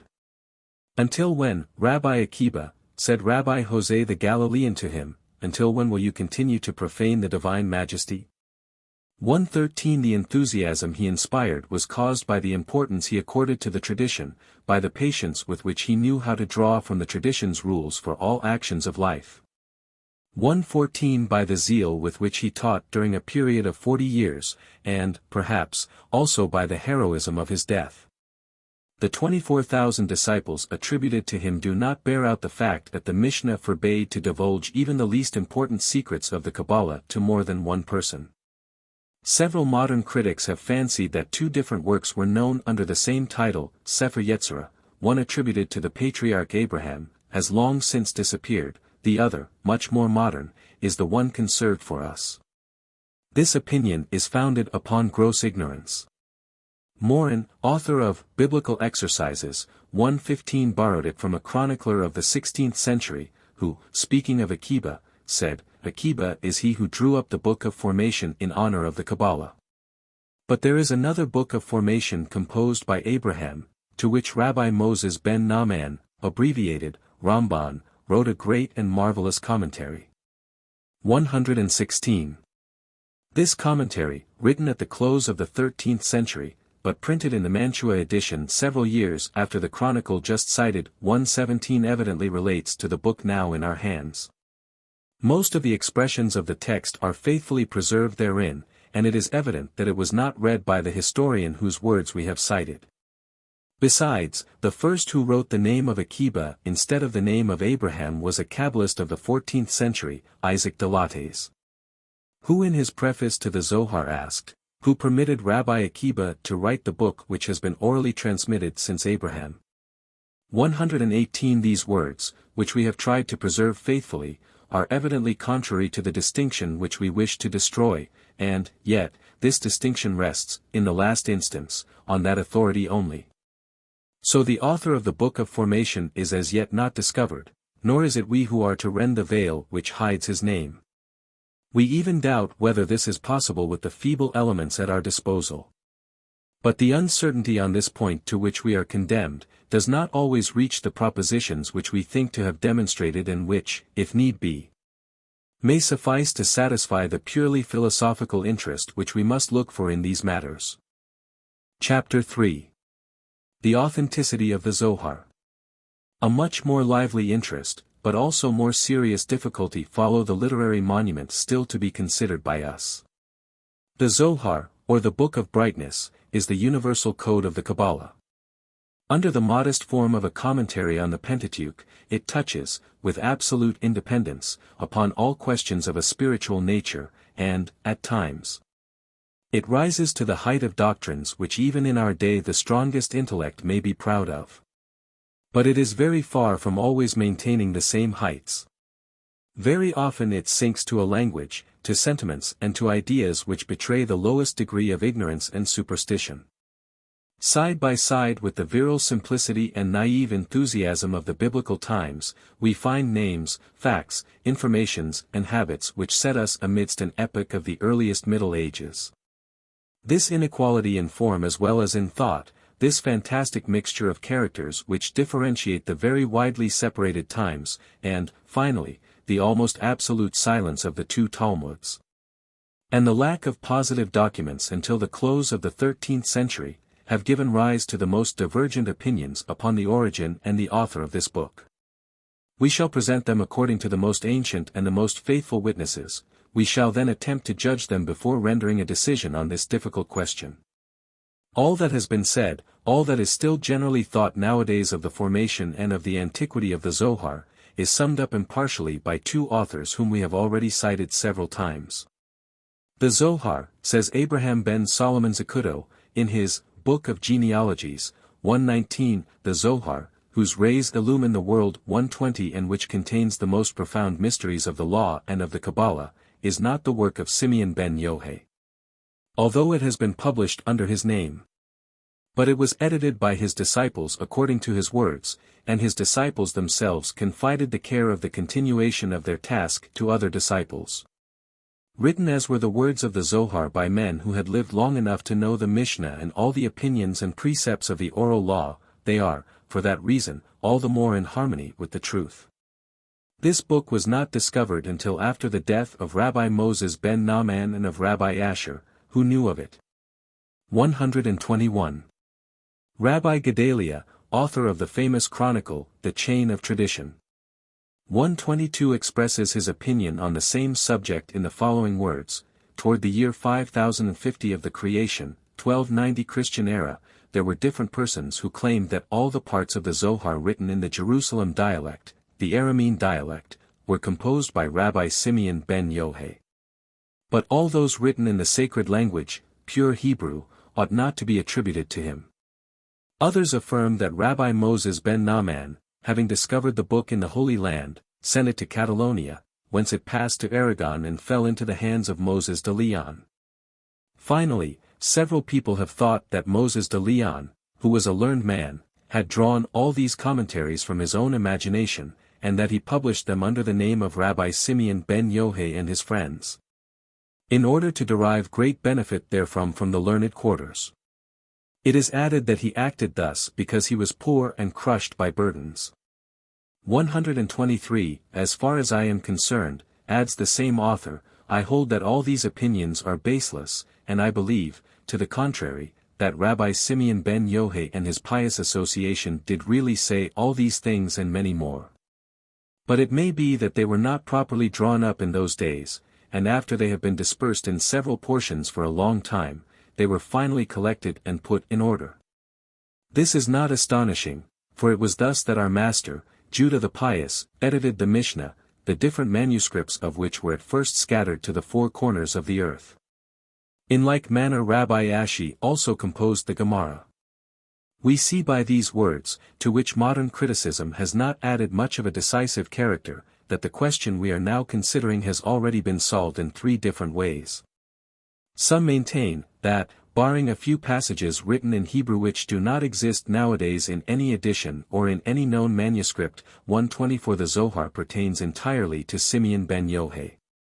Others, just as exclusive in their view, attribute it to an impostor called Moses de Leon, and do not date it earlier than the end of the 13th or the beginning of the 14th century. Others, finally, have endeavored to conciliate these 2 extreme opinions by supposing that Simeon ben Yohei contented himself with the propagation of his doctrine through oral teaching, and that the memories thereof left by him either in the minds or in the notebooks of his disciples, were not united until several centuries after his death in the book in our possession today under the name of the Zohar. Considered in the absolute sense, taking the words we have quoted literally, the first of the 2 opinions is hardly worthy of serious refutation. Let us first look at the fact which was to serve as its basis and which we shall borrow from the Talmud, 125. Rabbi Judah, Rabbi Jose and Rabbi Simeon were together one day, and near them was a certain Judah ben Jerem. 126 Rabbi Judah opened the conversation, and said, "How beautiful are the works of this nation, the Romans. They let bridges, markets and public baths be erected." Rabbi Jose kept silence. But Rabbi Simeon ben Yohei answered, "Whatever they erected is to their interest only. They built markets to attract prostitutes, they built baths for their own pleasure, and they built bridges to levy taxes on." Judah ben Jerem went out and told what he heard, and caused it to reach the ears of Caesar, the Roman government, and the latter rendered the following judgment: Judah, who exalted shall be raised in dignity. 127 Jose, who kept silence, shall be exiled to Cyprus. 128 Simeon, who spoke ill of me, shall be put to death. Accompanied by his son, he, Rabbi Yohei, immediately repaired to the house of study, whither his wife brought him daily a loaf of bread and a bowl of water. 129 But as the proscriptive decree became too oppressive, he said to his son, "Woman is light-minded, and when tortured perhaps, may betray us." They, therefore, left this place to hide in a deep cave. There, by a miracle, St. John's bread tree and a spring of water was created for them. Simeon and his son stripped themselves of their clothes, and, buried to their necks in sand, they passed all day meditating upon the law. 12 years they thus spent in the cave, until the prophet Elijah came, placed himself at the entrance of the cave and exclaimed, "Who will announce to the son of Yohei that Caesar is dead, and that the proscription has been revoked?" They went forth, 130 and saw people sow and plow. It is said, although not vouched for any longer by the Talmud, that during these 12 years of solitude and proscription, Simeon ben Yohei, aided by Eleazar his son, composed the renowned work to which his name is still affixed. Were even the fabulous details separated from the narrative, it would still be difficult to justify the inference drawn from it. For it is not told what were the results, or what was the object of the meditations, in which the 2 proscripts tried to forget their suffering. Then again, there are a multitude of facts and names found in the Zohar which Simeon ben Yohei, who died a few years after the destruction of Jerusalem, in the 2nd century of the Christian era, could certainly not have known.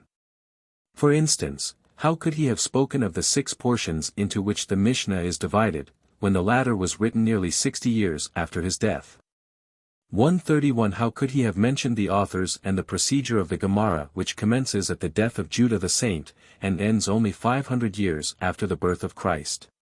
132 How could he have learned the names of vowel signs and other inventions of the school of Tiberius which, at most, cannot reach back earlier than the beginning of the 6th century?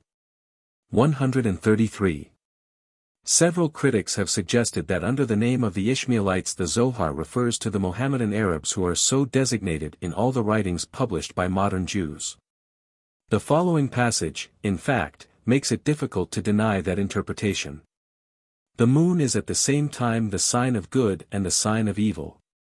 The full moon signifies the good, the new moon signifies the evil.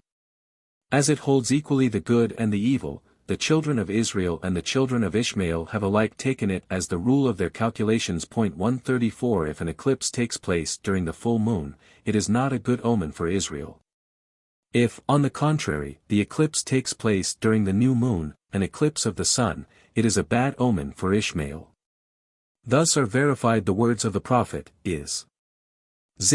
14 The wisdom of their wise men shall perish, and the understanding of their prudence shall be hid. But it must be noted that these words do not belong to the text. They have been borrowed from a much less ancient commentary, entitled, The Faithful Shepherd, which has been slipped into the Zohar by the first editors, on their own authority, wherever they thought to have found a gap. A passage even more decisive could have been found in the Zohar. For the following is what a disciple of Simeon ben Yohai pretends to have heard from the mouth of his master: Woe to the moment when Ishmael was brought forth and invested with the sign of circumcision. For, what did the Lord do, whose name be blessed? He excluded the children of Ishmael from the celestial union. But as they held the merit having adopted the sign of the covenant, he reserved for them here below a portion in the possession of the Holy Land. The children of Ishmael are, therefore, destined to reign over the Holy Land, and they shall hinder the children of Israel from returning to it. But it shall last only until the time when the merit of the children of Ishmael shall be exhausted. They will then excite terrible wars on earth. The children of Edom will unite against them and war upon them, some on land, some on sea, and others near Jerusalem. Victory will rest now with one, now with the other. But the Holy Land will not be delivered into the hands of the children of Edom. To understand correctly the sense of these lines, it is sufficient to know that with the name of Edom the Jewish writers, I speak of those who made use of the Hebrew language, designated first pagan Rome. And next Christian Rome and all ancient Christian peoples in general. Now, as there can be no question here of pagan Rome, the intention was doubtless to speak here of the strife of the Saracens against the Christians, and even of the Crusades before the fall of Jerusalem. As to the prediction of Simeon ben Yohai, I need not tell what place it is to hold in our judgment. But I shall not dwell any longer upon the demonstration of these facts, generally known now and vyingly repeated by all modern critics. 135 We shall add only one last observation which, I hope, will not be without merit for the conclusion which we are desirous to reach at last. In order to gain the conviction that Simeon ben Yohai cannot possibly be the author of the Zohar, and that the book is not, as has been maintained, the fruit of 13 years of meditation and solitude, it is necessary to pay some attention to the stories which are almost always mingled with the exposition of the ideas. Thus, in the fragment entitled Idra Zuta, of which we hope to translate a great part, and which forms in every respect an admirable episode in this vast compilation, it is told that when near death, Simeon ben Yohai summoned the small number of his disciples and friends, among whom was also his son Eleazar, for the purpose of giving them his last instructions. Thou, he said to Eleazar, will teach, Rabbi Abba will write, and my other friends will meditate in silence. 136 The Master Yohai is seldom introduced as speaking. His doctrines are delivered orally by his son or his friends, who again come together after his death to communicate to one another what each one remembered of his teachings, and to enlighten themselves mutually on the common faith. The words of the Scriptures, how good and how pleasant it is for brethren to dwell together in unity, were thought by them applicable to themselves. 137 When some of them meet on the highway, their conversation immediately turns upon the habitual subject of their meditations, and some passage of the Old Testament is then explained in a purely spiritual sense. Here is an example taken at random from thousands. Rabbi Judah and Rabbi Jose were together on a journey. Rabbi Judah then said to his traveling companion, Tell me something from the law, and the divine Spirit will descend to us. For as often as man meditates upon the words of the law, the Spirit of God either joins him or goes before him to lead him. 138. Finally, as has been said before, books are also cited, of which only widely scattered fragments have come down to us and which necessarily must be considered more ancient than the Zohar. We translate yet the following passage which might be believed to have been written by some disciple of Copernic, were we not compelled, even denying its every authenticity, to date it, at least, from the end of the 13th century. In the book of Hamuna the Elder it is fully explained that the earth turns upon itself like a sphere. That some people are above, others below, that all creatures change their appearance to the climate of each place, although keeping always the same position, that certain places on earth are light, while others are in darkness. That some have day while others have night, and that there are countries where it is always day, or where night lasts but a few moments at least. 139. It is quite evident, accordingly, that the author of the Zohar, whoever he may have been, had not even intended to attribute the book to Simeon ben Yohai, of whose death and last moments he tells. Are we, then, forced to honor an obscure rabbi of the 13th century, an unfortunate charlatan who, necessarily, must have devoted long years in writing it? And who yielded only to the cry of misery and to the hope of relieving it by such slow and uncertain means? Surely not. And even were we content with examining the intimate nature and the intrinsic value of the book, we shall have no trouble at all in demonstrating that this opinion has no better foundation than the first one. But we have still more positive arguments to combat it. The Zohar is written in an Aramean language belonging to no particular dialect. What scheme could de Leon have had in mind by making use of this idiom which was not in use in his time? Did he, as is maintained by a modern critic already quoted, 140 desire to impart a semblance of truth to his fictions by making the various persons under whose names he wished to pass off his own ideas, speak the language of their epoch? But since he was in possession of such widespread knowledge, a fact admitted even by those whose opinions we combat, he must also have known that Simeon ben Yohai and his friends were counted among the authors of the Mishnah. And, although the Jerusalem dialect was probably their everyday language, it would have been more natural to make them write in Hebrew. Some maintain that he really did make use of this last language, that he did not invent the Zohar, but only falsified it by admixing his own thoughts, and that his imposture was soon discovered. 141. As nothing of the kind has come down to us, this assertion need not occupy us any longer. Whether true or false, it confirms our observations. Besides, we are quite sure that Moses de Leon wrote a Kabbalistic book in Hebrew which bears the title, The Name of God, or, simply, the name, Sepher Hashem. The work is still in manuscript, and was seen by Moses Cordovero.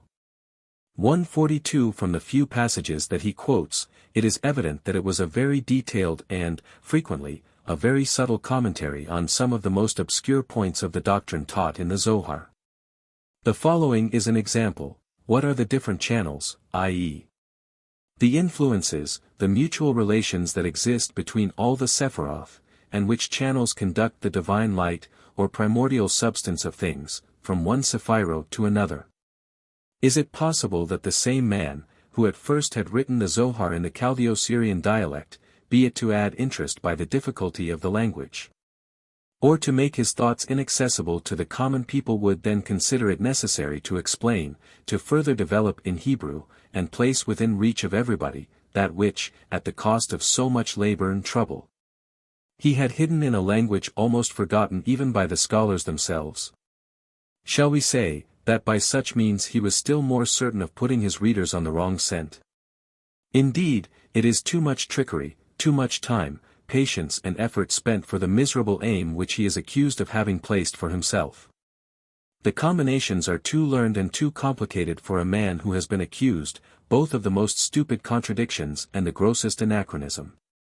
Another reason which compels us to consider the Zohar as a work much earlier than the time of Moses de Leon, and foreign to Europe, is that we do not find therein the least vestige of the philosophy of Aristotle, and that we do not meet there, even once, the name of Christianity or of its founder.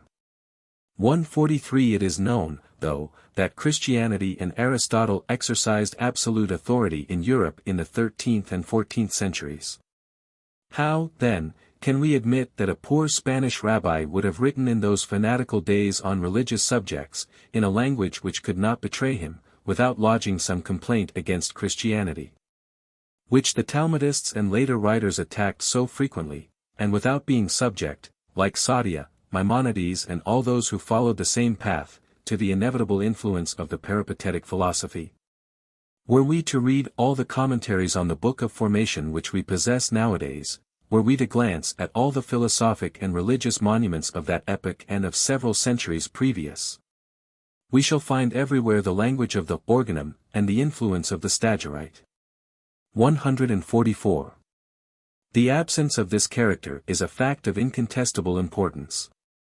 We ought not to look in the Sephiroth, of which we shall speak at greater length later on, for any veiled imitation of the categories. For while the latter are but of logical value, the Sephiroth contain a metaphysical system of the highest order. If the Kabbalah does have a few features resembling a system of Greek philosophy, it is the Platonic. Yet it is known that the same can be claimed for every kind of mysticism, and, besides, Plato was little known outside his fatherland. It is to be noted, finally, that the ideas and expressions which belong essentially, and which are exclusively consecrated to the Kabbalistic system expounded in the Zohar, are found also in writings of a much earlier date than the close of the 13th century.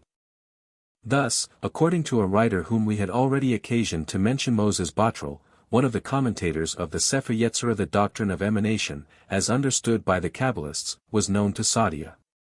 For he, Moses Botrel, cites from him the following words which, he says, are quoted literally from the work entitled The Philosopher's Stone, which, it is true, is wrongly attributed to him.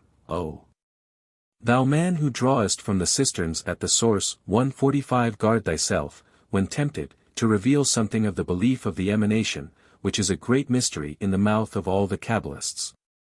And this mystery is hidden in the words of the law, thou shalt not tempt the Lord. 146. Nevertheless, Saadia, in his work on Beliefs and Opinions, attacks very forcibly the doctrine which is the basis of the system expounded in the Zohar. And it is impossible not to recognize it in the following passage: I have sometimes met men who cannot deny the existence of a creator, but who think that our mind cannot conceive that a thing could be made from nothing. Now, as the Creator is the only being who was in existence at first, they maintain that he drew everything from his own substance. Those men, may God keep you from their opinion, have still less sense than all those of whom we have spoken. 147. The meaning we give to these words becomes still more evident when we read in the same chapter that the belief to which they allude is especially justified in the book of Job 148, whence then cometh wisdom. And where is the place of understanding? God understandeth the way thereof, and he knoweth the place thereof. Job, XXV 20 and 23. We find here, in fact, the names consecrated by the Zohar to the first three highest 149 Sephiroth which comprise all the others, and which are, wisdom, intelligence, and above them the place, or the no thing, non-ens. 150 so called because it represents the infinite, without attribute, without form, without any qualification, a state devoid of all reality, and therefore incomprehensible to us. 151. It is in this sense, say the Kabbalists, that all that is was drawn from no thing. The same author gives us also a psychological theory identical with that attributed to the school of Simeon ben Yohai. 152. And he tells us 153 that the dogma of pre-existence and of transmigration of the soul, which is distinctly taught in the Zohar 154, was accepted in his days by several men who, nevertheless, called themselves Jews, and who, he adds, confirmed their extravagant opinion by the testimony of the Scriptures. Nor is this all. Saint Jerome, in one of his letters, 155, speaks of 10 mystical names, decem nomina mystica, by which the sacred books designated the divinity. Now, these 10 names which St. Jerome not only mentions, but of which he gives the full enumeration, are precisely the same which represent in the Zohar the 10 Sephiroth or attributes of God. The following is what we really read in the Book of Mystery, Sepher Yetzirah, one of the most ancient fragments of the Zohar, and, at the same time, a resume of the highest principles of the Kabbalah. When man wishes to address a prayer to the Lord, he may invoke either the holy names of God, Ehyeh, Jehovah, Yah, El, Elohim, Yedod, Elohi Zebaot, Shaddai, Adonai, or the 10 Sephiroth. Namely, the crown, wisdom, intelligence, beauty, grace, justice, etc.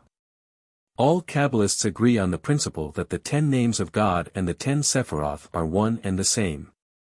For, they say, the spiritual part of the names of God is the very essence of the divine numbers. 156 In several of his writings, St. James speaks also of certain Hebrew traditions on Genesis, which attribute to paradise, or, as is always called in Hebrew, Gan Eden, a greater antiquity than that of the world. 157. Let us note first, that among the Jews there were no other traditions of an analogous title known, than those contained in the mysterious science called by the Talmud the History of Genesis. As to the belief of those traditions, it is in perfect harmony with the Zohar, where the supreme wisdom, the divine word by which creation was begun and accomplished, the principle of all intelligence and of all life, is designated as the true Eden, otherwise called the higher Eden, Eden Ituo. 158. But a fact more important than all the facts hitherto noted, is the intimate resemblance offered by the Kabbalah, in language as well as in thought, with the sects of Gnosticism, chiefly those brought forth in Syria, and with the religious code of the Nazarene which was discovered a few years ago, and translated from the Syrian into Latin. We shall postpone the proof of this fact to that part of our work where we shall investigate the relationship between the Kabbalistic system and the other religions or philosophical systems.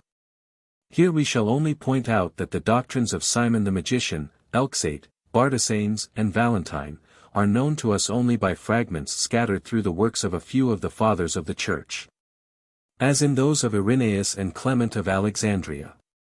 Now, we cannot suppose that those works were familiarly known to a rabbi of the 13th century, who, even in the very work with the authorship of which some wish to honor him, proves to be quite a stranger to any literature, and especially to that of Christianity.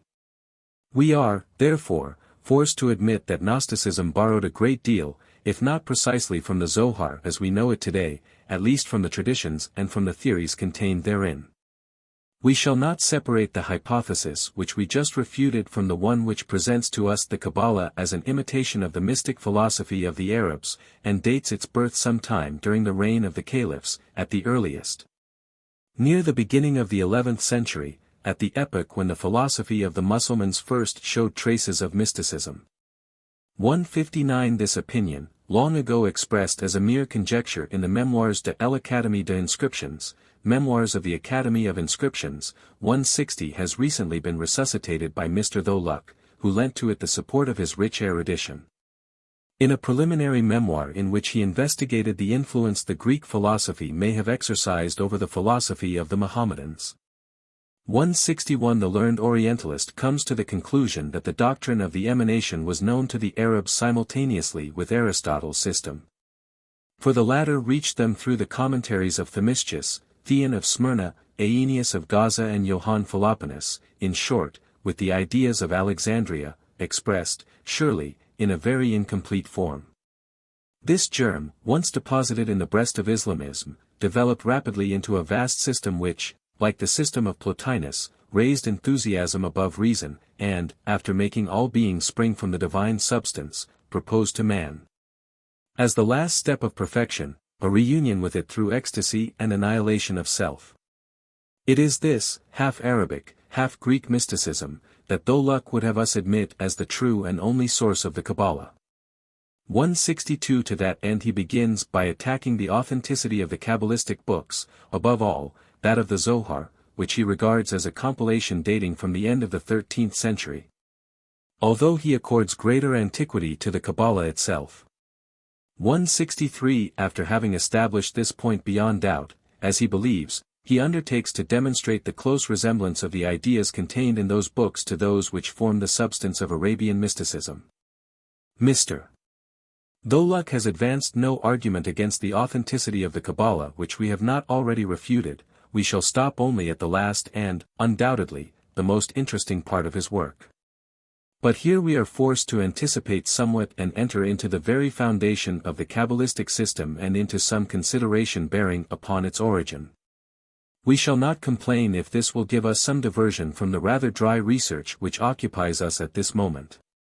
The first thought which presents itself to the mind is, that the similarity between the Hebrew and the Arabic ideas, even if perfectly established, nowise concludes that the first ones are necessarily counterfeits of the latter.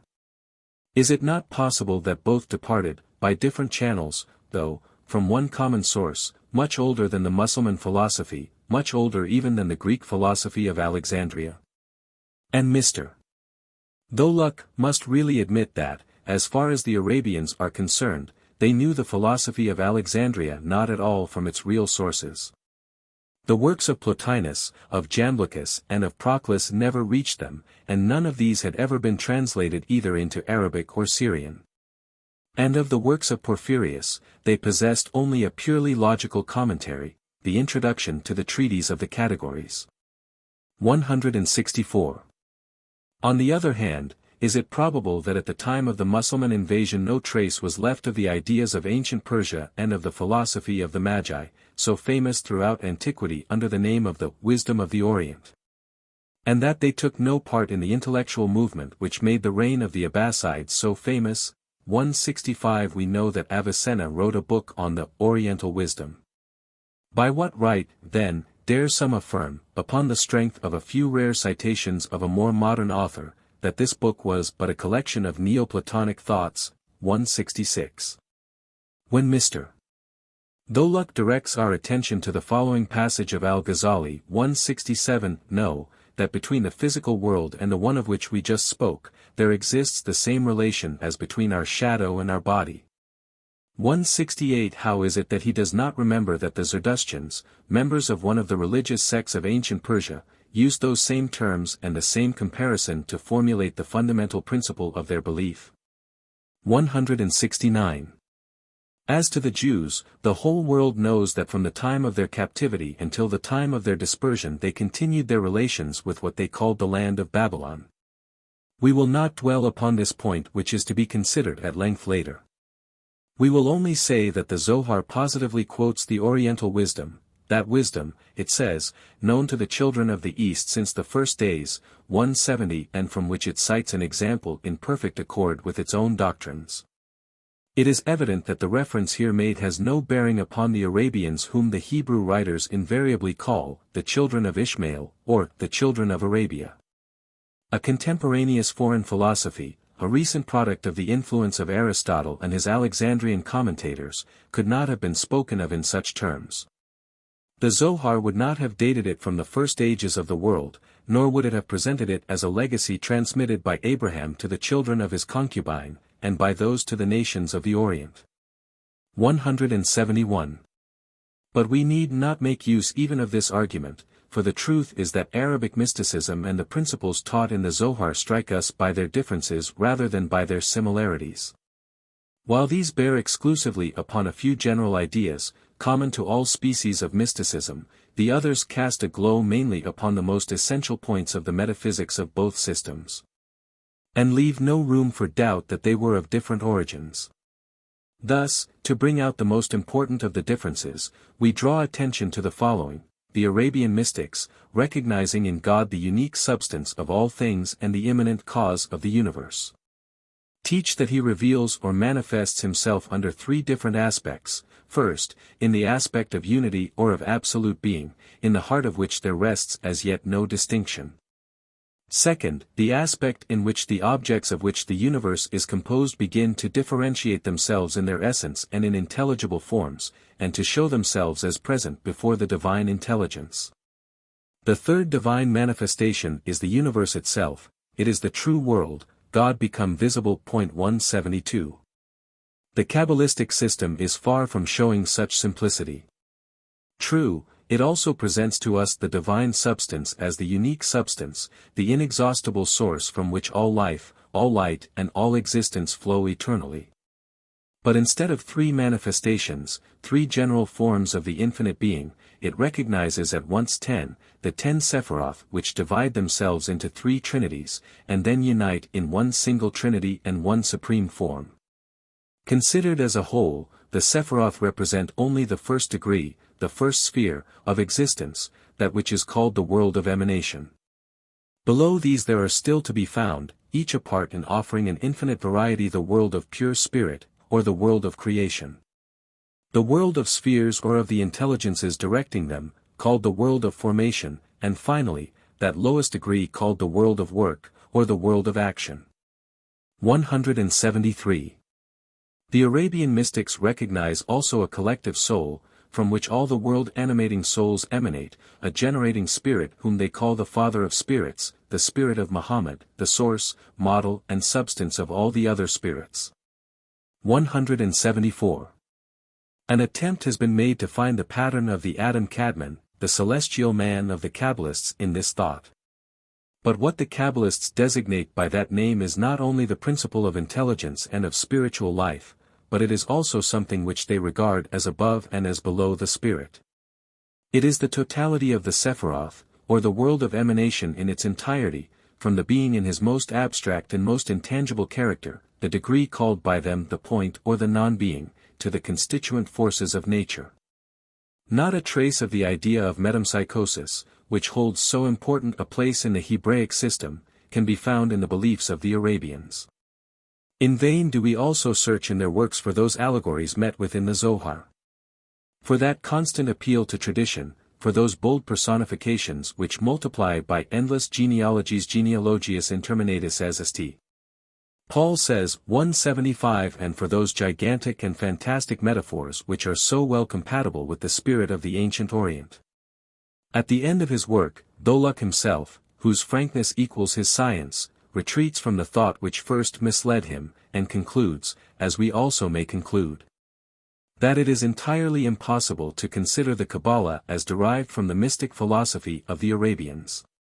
However, let us give his own words, which hold authority as coming from the mouth of a man profoundly learned in the philosophy and in the language of the Mussulman people. What can we conclude from the analogies? Very little, to my mind. For, whatever is alike in the two systems, will also be found in the more ancient doctrines, in the books of the Sabaeans and the Persians, and also among the Neoplatonians. On the contrary, the extraordinary form under which those ideas appear in the Kabbalah is entirely strange to the Arabian mystics. Besides, in order to make sure that the Kabbalah really derived from the contact with the latter, it would be necessary, first of all, to find the Sephiroth among them. But not the least trace of the Sephiroth can be found among the Arabians. For they knew only one mode under which God revealed himself. On this point, the Kabbalah comes much nearer to the doctrine of the Sabaeans and to Gnosticism 176. The Arabic origin of the Kabbalah once proved inadmissible, the other theory, which makes of the Zohar a work of the 13th century, loses the last support. I shall speak of a certain air of probability of which this theory may still boast. As already evidenced by the parallel which we have established, the Zohar really contains a highly important and widely embracing system. A conception of such a nature is not formed in one day, especially in an age of ignorance and blind faith, and with a class of people groaning under the heavy burden of contempt and persecution. And so, as we cannot find any of the antecedents or elements of the system of the Kabbalah in the Middle Ages, we must look for its origin in an earlier antiquity. We have come now to those who say that Simeon ben Yohai really taught the metaphysical and religious doctrine, which forms the basis of the Zohar, to a small number of disciples and friends, among whom was his son. That these lessons, though transmitted at first by word of mouth as inviolable secrets, were edited little by little. And that these traditions and notes, to which commentaries of more recent time were necessarily added, accumulated and, therefore altered in time, finally reached Europe from Palestine towards the close of the 13th century. We hope that this opinion, until now expressed with timidity and as a conjecture, will soon acquire the character and the rights of certainty. This opinion, above all, is in perfect accord, as we already noted by the author of the Chronicle, Chain of Tradition, with the history of all the other religious monuments of the Jewish people. The Mishnah, the Jerusalem and Babylonian Talmuds were also made up by joining the traditions of different ages and the lessons of different teachers, held together by a common principle. It agrees no less with a belief which, according to the historian just cited, must be quite old. I have learned from tradition, says the author, that this work was so voluminous, that when complete, it would have made up a camel's load. 177 Now, it cannot be supposed that one man, had he even spent his whole life in writing on such matters, could have left such differing proof of his productiveness. Finally, we read in the supplements of the Zohar, Tikkun HaZohar, which are written in the same language, and known just as long as the Zohar itself, that the latter will never be entirely published, or, to translate more faithfully, that it will be disclosed at the end of the days.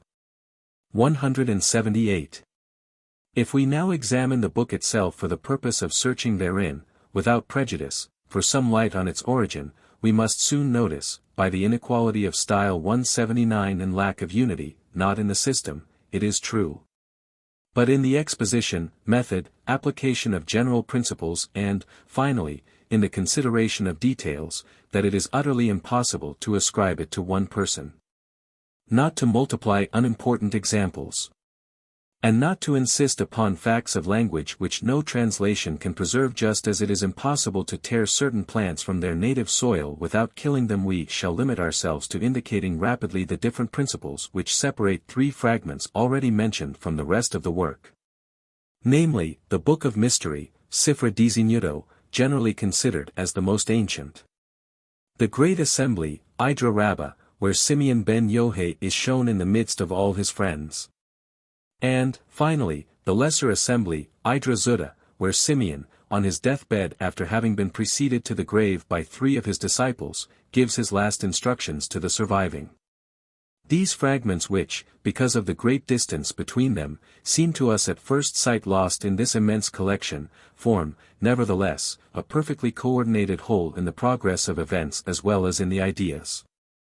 We find there, now in allegorical form, now in metaphysical language, a consecutive and pompous description of the divine attributes, of their different manifestations, of the manner in which the world was formed, and of the relations between God and man.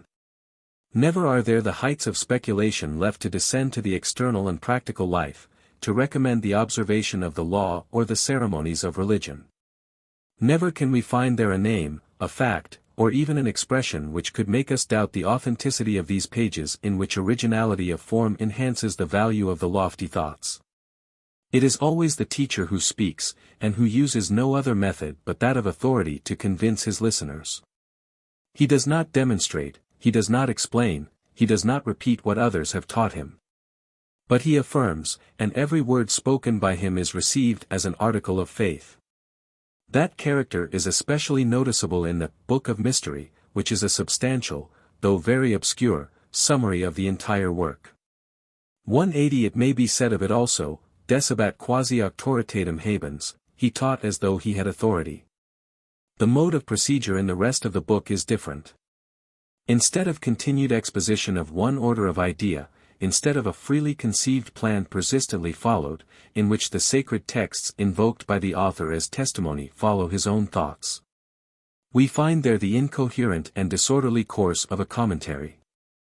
The exposition of the Holy Scriptures is, nevertheless, a mere pretext, as we have already remarked, but, it is no less true that, without entirely leaving the same circle of ideas, we are often led by the text from one subject to another. This gives rise to the thought, that the notes and the traditions preserved in the school of Simeon ben Yohai were, according to the spirit of the times, adjusted to the principal passages of the Pentateuch instead of being fused into a common system according to a logical order. We are strengthened in this opinion, when we take the trouble to assure ourselves that there is often not the least connection between the biblical text and the part of the Zohar which serves it as a commentary. The same incoherence, the same disorder prevail in the facts which, for the rest, are few in number and of uniform character. Here metaphysical theology no longer reigns in absolute sovereignty. But, side by side with the boldest and the most elevated theories, all too often we find the most material details of the external cult, or those puerile questions to which the Gemarists, similar therein to the casuists of all other beliefs, consecrated so many years and so many volumes. Here are assembled all the arguments which modern critics have brought forward in favor of the opinion common to them, and which we believe we have just proved to be false. Everything, finally, the form as well as the background in this last portion of the book, bear the traces of a more recent epoch. While the simplicity, the naive and credulous enthusiasm which reign in the first portion, often remind us of the time and language of the Bible. Not to anticipate, we can cite but one example from there, the story of the death of Simeon ben Yohai as told by Rabbi Abba, the disciple whom he charged with the editing of his teachings. We shall attempt the translation. The Holy Light, so Simeon was called by his disciples. The Holy Light had as yet not finished this last phrase, when his words stopped, and yet I continued to write. I had expected to write a long time yet, when I heard nothing more. I did not lift my head, for the light was too strong to look at. Suddenly I was violently agitated, and I heard a voice crying, "Long days, years of life and of happiness are now before thee." Then I heard another voice which said, "He asked for life of thee, and thou hast given him eternal years." During the entire day the fire did not leave the house, and no one dared come near him because of the fire and the light which surrounded him. All that day I lay stretched upon the ground, and I gave free course to my lamentations. When the fire departed, I saw that the Holy Light, the Saint of Saints, had departed from this world. He was stretched out there, lying on his right side, with a smiling face.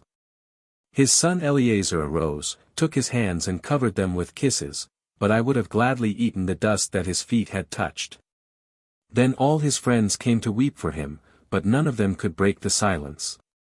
But at last their tears ran. Rabbi Eleazar, his son, fell upon the ground 3 times, unable to utter but these words, "My father! My father!" Rabbi Haya was first to rise on his feet, and said these words, "Until today the Holy Light has not ceased to give us light and to watch over us, now we have nothing left to render him but his last honors."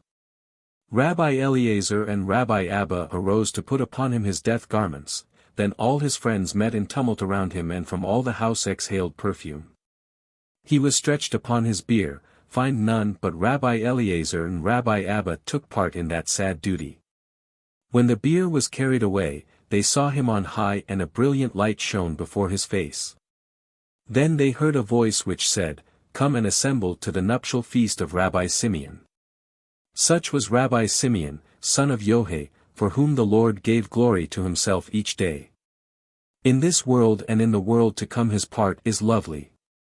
Of him it was written, "But thou go thy way toward the end, and thou shalt rest in peace, and arise again for thy lot at the end of the days." 181. We do not want to exaggerate the value which these words may add to the observations that precede them. But they give us at least an idea of the character attributed to Simeon by his disciples, and of the religious homage which his name inspired in the entire Kabbalistic school. A more evident proof in favor of the opinion that we are defending will be doubtless found in the following text which we have nowhere seen cited, although it is to be found in every edition of the Zohar. In the oldest as well as in the most modern. After distinguishing 2 kinds of doctors, those of the Mishnah, and those of the Kabbalah, it is added, "It is of these latter the prophet Daniel spoke when he said, 'And they that be wise shall shine as the brightness of the firmament.' They are those who occupy themselves with this book which is called the Book of Brightness, which, like the Ark of Noah, takes in 2 of a city and 7 of a kingdom, but sometimes there is but 1 of the same city, and 2 of the same family. It is in them that the words are fulfilled, 'Every male shall be cast into the river.' Now, the river 182 is none other than the light of this book. 183 These words form a part of the Zohar, and yet it is evident that the Zohar was already in existence at the time when they were written, it was even known under the name it now bears. We are, therefore, forced to the conclusion that it developed gradually during the course of several centuries, and by the labor of several generations of Kabbalists.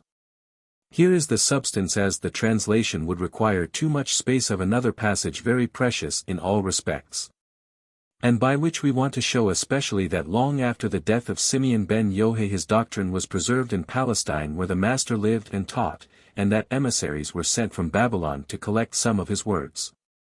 One day when Rabbi Jose and Rabbi Hezekiah were traveling together, the conversation turned upon the verse of Ecclesiastes, "For that which befalleth the sons of men befalleth beasts, even one thing befalleth them. As the one dieth, so dieth the other, yea, they have all one kind of spirit." 184 The 2 doctors could not comprehend that King Solomon, the wisest of men, had written those words which, if I may use the original expression, are an open door for those who have no faith. 185 While reasoning thus, they were accosted by a man who, fatigued by a long voyage and a hot sun, asked them for water to drink. They gave him wine 186 and led him to a spring of water. As soon as he felt refreshed, the stranger told them that he was one of their co-religionists, and that through the mediation of his son, who devoted his entire time to the study of the law, he was initiated into this science. The question which occupied them before his arrival was then submitted to him.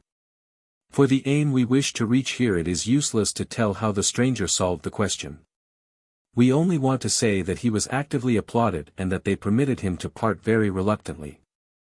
Somewhat later, the two Kabbalists found means of ascertaining that this man was one of the friends. This is how the adepts of the doctrine are called in the entire work. That, because of humility he, one of the most renowned of the doctors of his time, gave his son the honor of knowledge admired in him. And that he came to Palestine, accompanied by the friends, to collect some of the sayings of Simeon ben Yohai and his disciples. 187. All the other facts recorded in this book are of the same color and take place on the same stage. When we add, that frequent mention is made there of the religious beliefs of the Orient, like Sabaism 188 and even of Islamism. That to the contrary, nothing is found there which can have any reference to the Christian religion, we shall understand how the Zohar, in its present condition, could not have been introduced into our countries until some time near the end of the 13th century. Some of the doctrines contained therein, as Saadia has shown, were already known before, but it seems certain that before Moses de Leon, and before the departure of Namanides for the Holy Land, there existed no complete manuscript in Europe. As to the ideas contained in the Zohar, Simeon ben Yohai himself tells us that he was not the first one to introduce them. He repeated to his disciples what the friends taught in the ancient books. He particularly cites Jiba the elder and Hamunah the elder.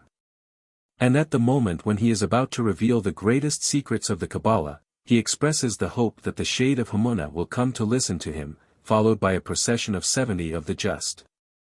189 I am far from pretending that either these personages, or these books of so remote an antiquity, really existed. I only wish to establish the fact that the authors of the Zohar never thought of representing Simeon ben Yohai as the inventor of the Kabbalistic science. There is another fact which deserves on our part the most serious attention. More than a century after the Zohar was published in Spain, there were still some men who knew, and who transmitted most of the ideas which form the substance of the Zohar, by tradition only.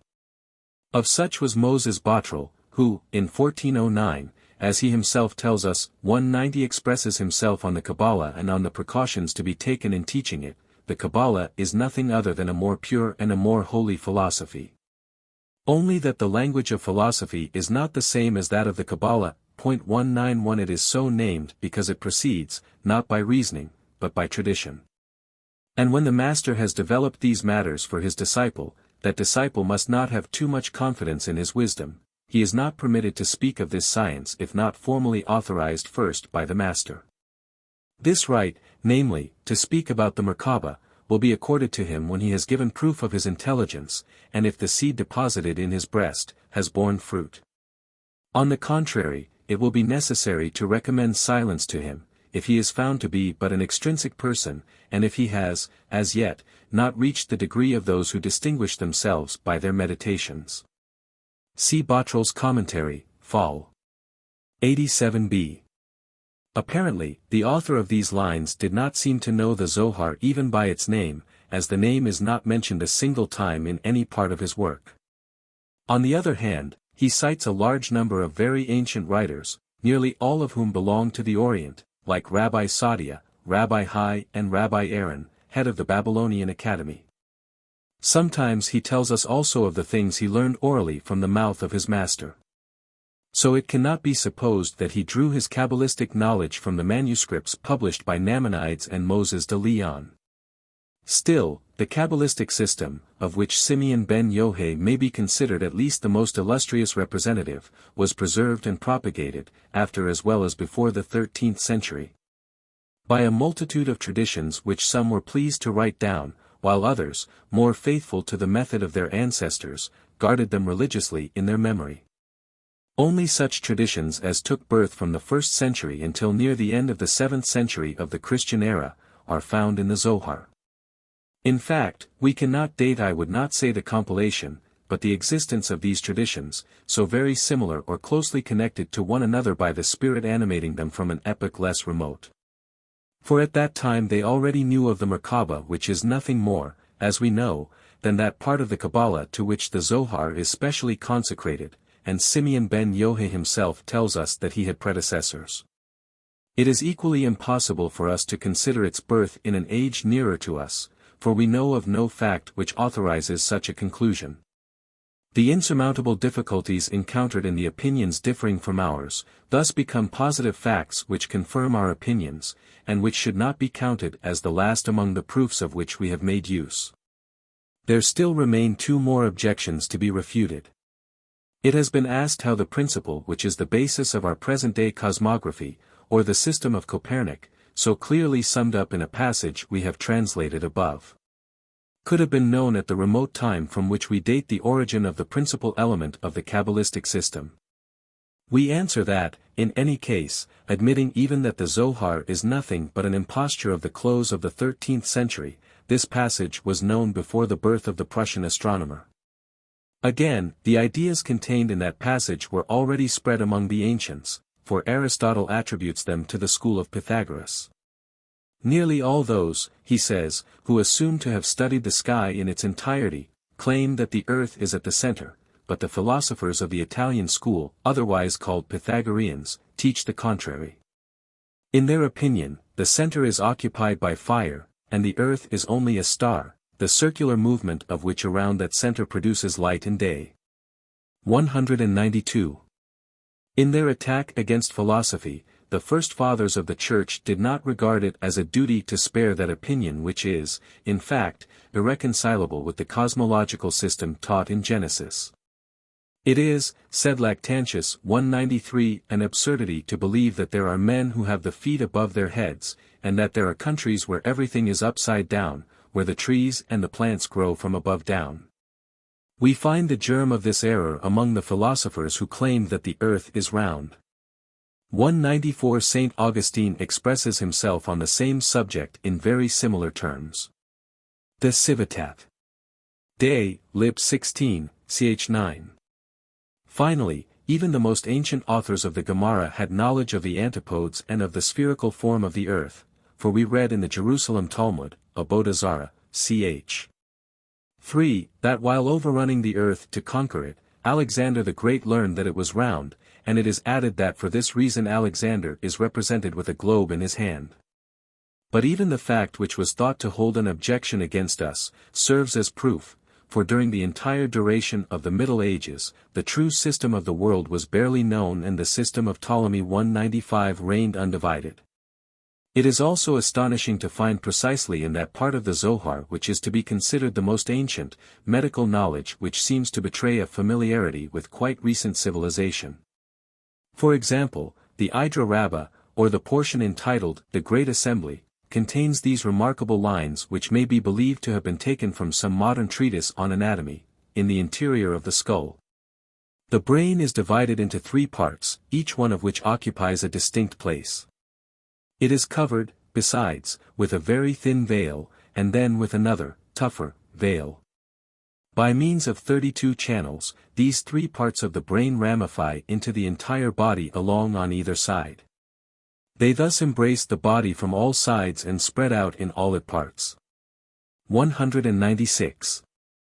We cannot fail to recognize in these words the 3 principal organs of which the brain and its principal coverings are composed, and the 32 pairs of nerves which proceed from them in a symmetrical order to give life and sensation to the entire animal economy.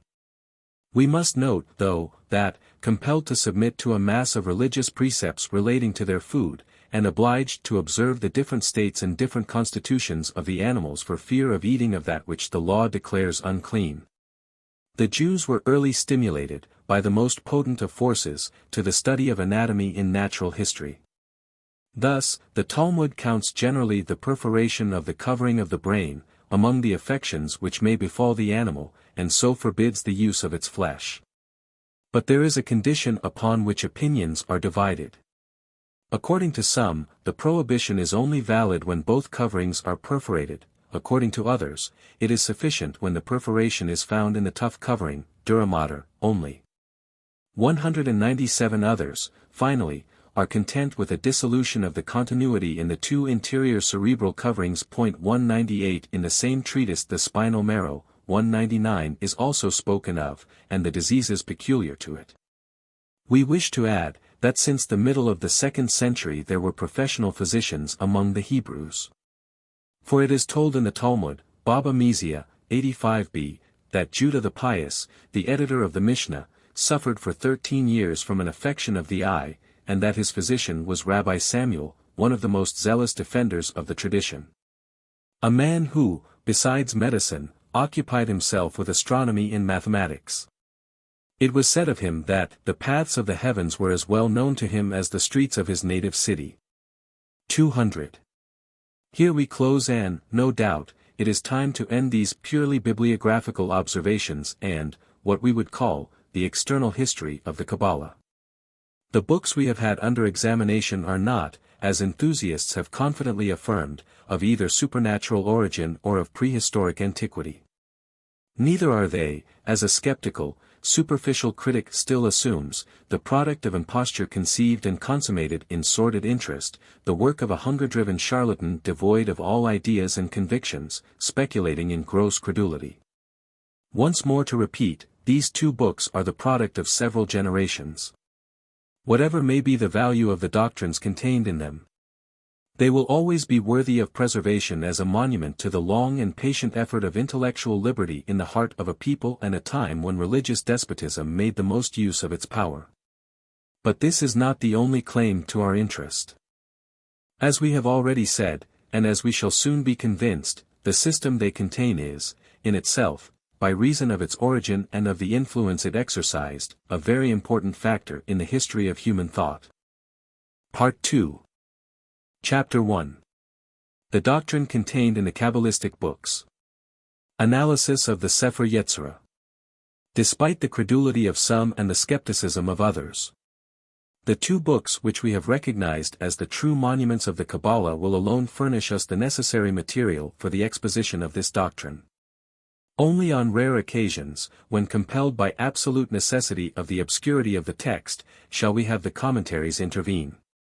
Yet, the innumerable fragments of which these books are composed, and which have been borrowed without selection and without insight from different epochs, are far from offering us a perfectly uniform character.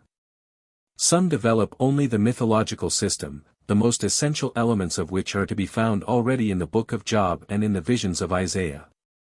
With a wealth of detail they acquaint us with the functions of angels as well as of demons, and refer to ideas which have been popular for too long a time to be associated with a science that was considered a terrible and inviolable secret at its very inception. Other fragments, undoubtedly the latest, show such servile proclivity and such narrow-minded Pharisaism as to resemble the Talmudic traditions which, 201 because of pride and ignorance, were mixed with the views of a Fantod sect whose very name inspired idolatrous respect. Those fragments, finally, which make up the greatest number, teach us, as a whole, the true belief of the ancient Kabbalists. They make up the source which supplied all men who were more or less interested in the philosophy of their time, and who wished in modern times to pass as the disciples and propagators of the ancient Kabbalists. We must emphasize, though, that this distinction applies to the Zohar only. As to the Book of the Formation which we shall analyze first, although not very extensive, and although it does not always lift our mind to very high regions, offers us, nevertheless, a very homogeneous composition of rare originality. The encircling clouds of the commentator's imagination will disperse of themselves, if, instead of searching therein, as they did, for the mysteries of an ineffable science, we see there an effort of awakening reason to perceive the plan of the universe and the bonds which connect to one common principle all the elements presented to us collectively. Neither the Bible, nor any other religious monument has ever explained the world, and the phenomena of which it is the stage, except by leaning on the idea of God, and by setting itself up as the interpreter of the supreme will and thought. Thus we see in the book of Genesis light springing from nothingness at the word of Jehovah. Having drawn the heavens and the earth from chaos, Jehovah makes himself the judge of his work and finds it worthy of his wisdom. To give light to the earth, he fastens the sun, the moon, and the stars to the firmament. When he takes of the dust and breathes into it the breath of life to let afterwards escape from his hands the last and most beautiful of his creatures, he has already declared his purpose to form man in his image. In the work, of which we attempt to render account, an opposite line of procedure is followed, and this difference is very significant when it springs up for the first time in the intellectual history of a people. It is by the spectacle of the world that one is raised to the idea of God. It is by the unity which reigns in the works of creation that the unity as well as the wisdom of the Creator is demonstrated. It is for this reason, as we have said before, that the entire book is, so to speak, but a monologue spoken by the mouth of the patriarch Abraham. It is supposed that the contemplations contained in the book are the same which led the father of the Hebrews from the worship of the stars to the worship of the eternal God. The character just noted is so evident, that it was commented on and very correctly defined by a writer of the 12th century. The Sepher Yetzirah, said Judah Halevi 202, teaches the unity and omnipotence of God by means of various examples, which are multiform on one side and uniform on the other. They are in harmony with regard to the one, their director. 203. So far everything is within bounds of reason. But instead of looking in the universe for the laws that govern it in order to read in these very laws the divine thought and wisdom, an endeavor is made to establish a gross analogy between the things and these signs of the thought. Or the means by which the wisdom is making itself heard and maintained among men. Before we go any further, let us note that mysticism, at whatever time and under whatever form it manifests itself, attaches immeasurable importance to everything that represents outwardly acts of intelligence. And it is not so long since that a well-known French writer wanted to prove that the art of writing was not a human invention, but was a present given to humanity by Revelation 2:04. The question here is of the 22 letters of the Hebrew alphabet and of the first 10 numbers which, while preserving their proper value, serve also to express the value of all the others. Brought together under a common point of view, these two kinds of signs are called the 32 marvelous paths of wisdom, with which, says the text, the Eternal, the Lord of hosts, the God of Israel, the living God, the King of the universe, the God full of mercy and grace, the God sublime, who dwells in eternity, whose name is high and holy, founded his name. First chap, first Mishnah. To these 32 paths of wisdom, which are not to be confounded with the subtle distinctions of an entirely different order admitted in their place by the modern Kabbalists. 205 we must add 3 other forms designated by 3 terms of very doubtful meaning, but which do resemble closely, by their grammatical genealogy, at least, the Greek terms which designate the subject, the object, and the very act of thought. 206 we believe it has been shown previously that these detached words are foreign to the text. Nevertheless, we must note the fact that they have been understood quite differently, in a way repugnant neither to the general character of the book, nor to laws of etymology, by the Spanish writer 207 mentioned above. He expresses himself on this subject as follows: the first of these 3 terms, sfar, 208 is used to designate the numbers, which alone gives us a means of appreciating the disposition and the proportions necessary for each body in order to attain the purpose for which it was created. For the measure of length, of capacity, and of weight 209 as well as of motion and of harmony, are all regulated by numbers.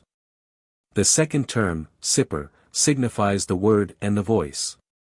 For it is the divine word, the voice of the living God, that produced the beings in all their different forms, whether internal or external. It was to that second term that allusion was made in the words, "And God said let there be light, and there was light." The third term, Sefer, signifies the writing. The writing of God is the work of the creation, the word of God is his writing. The thought of God is his word. Thus, the thought, the word, and the writing 210 are one and the same in God, while in man they are 3.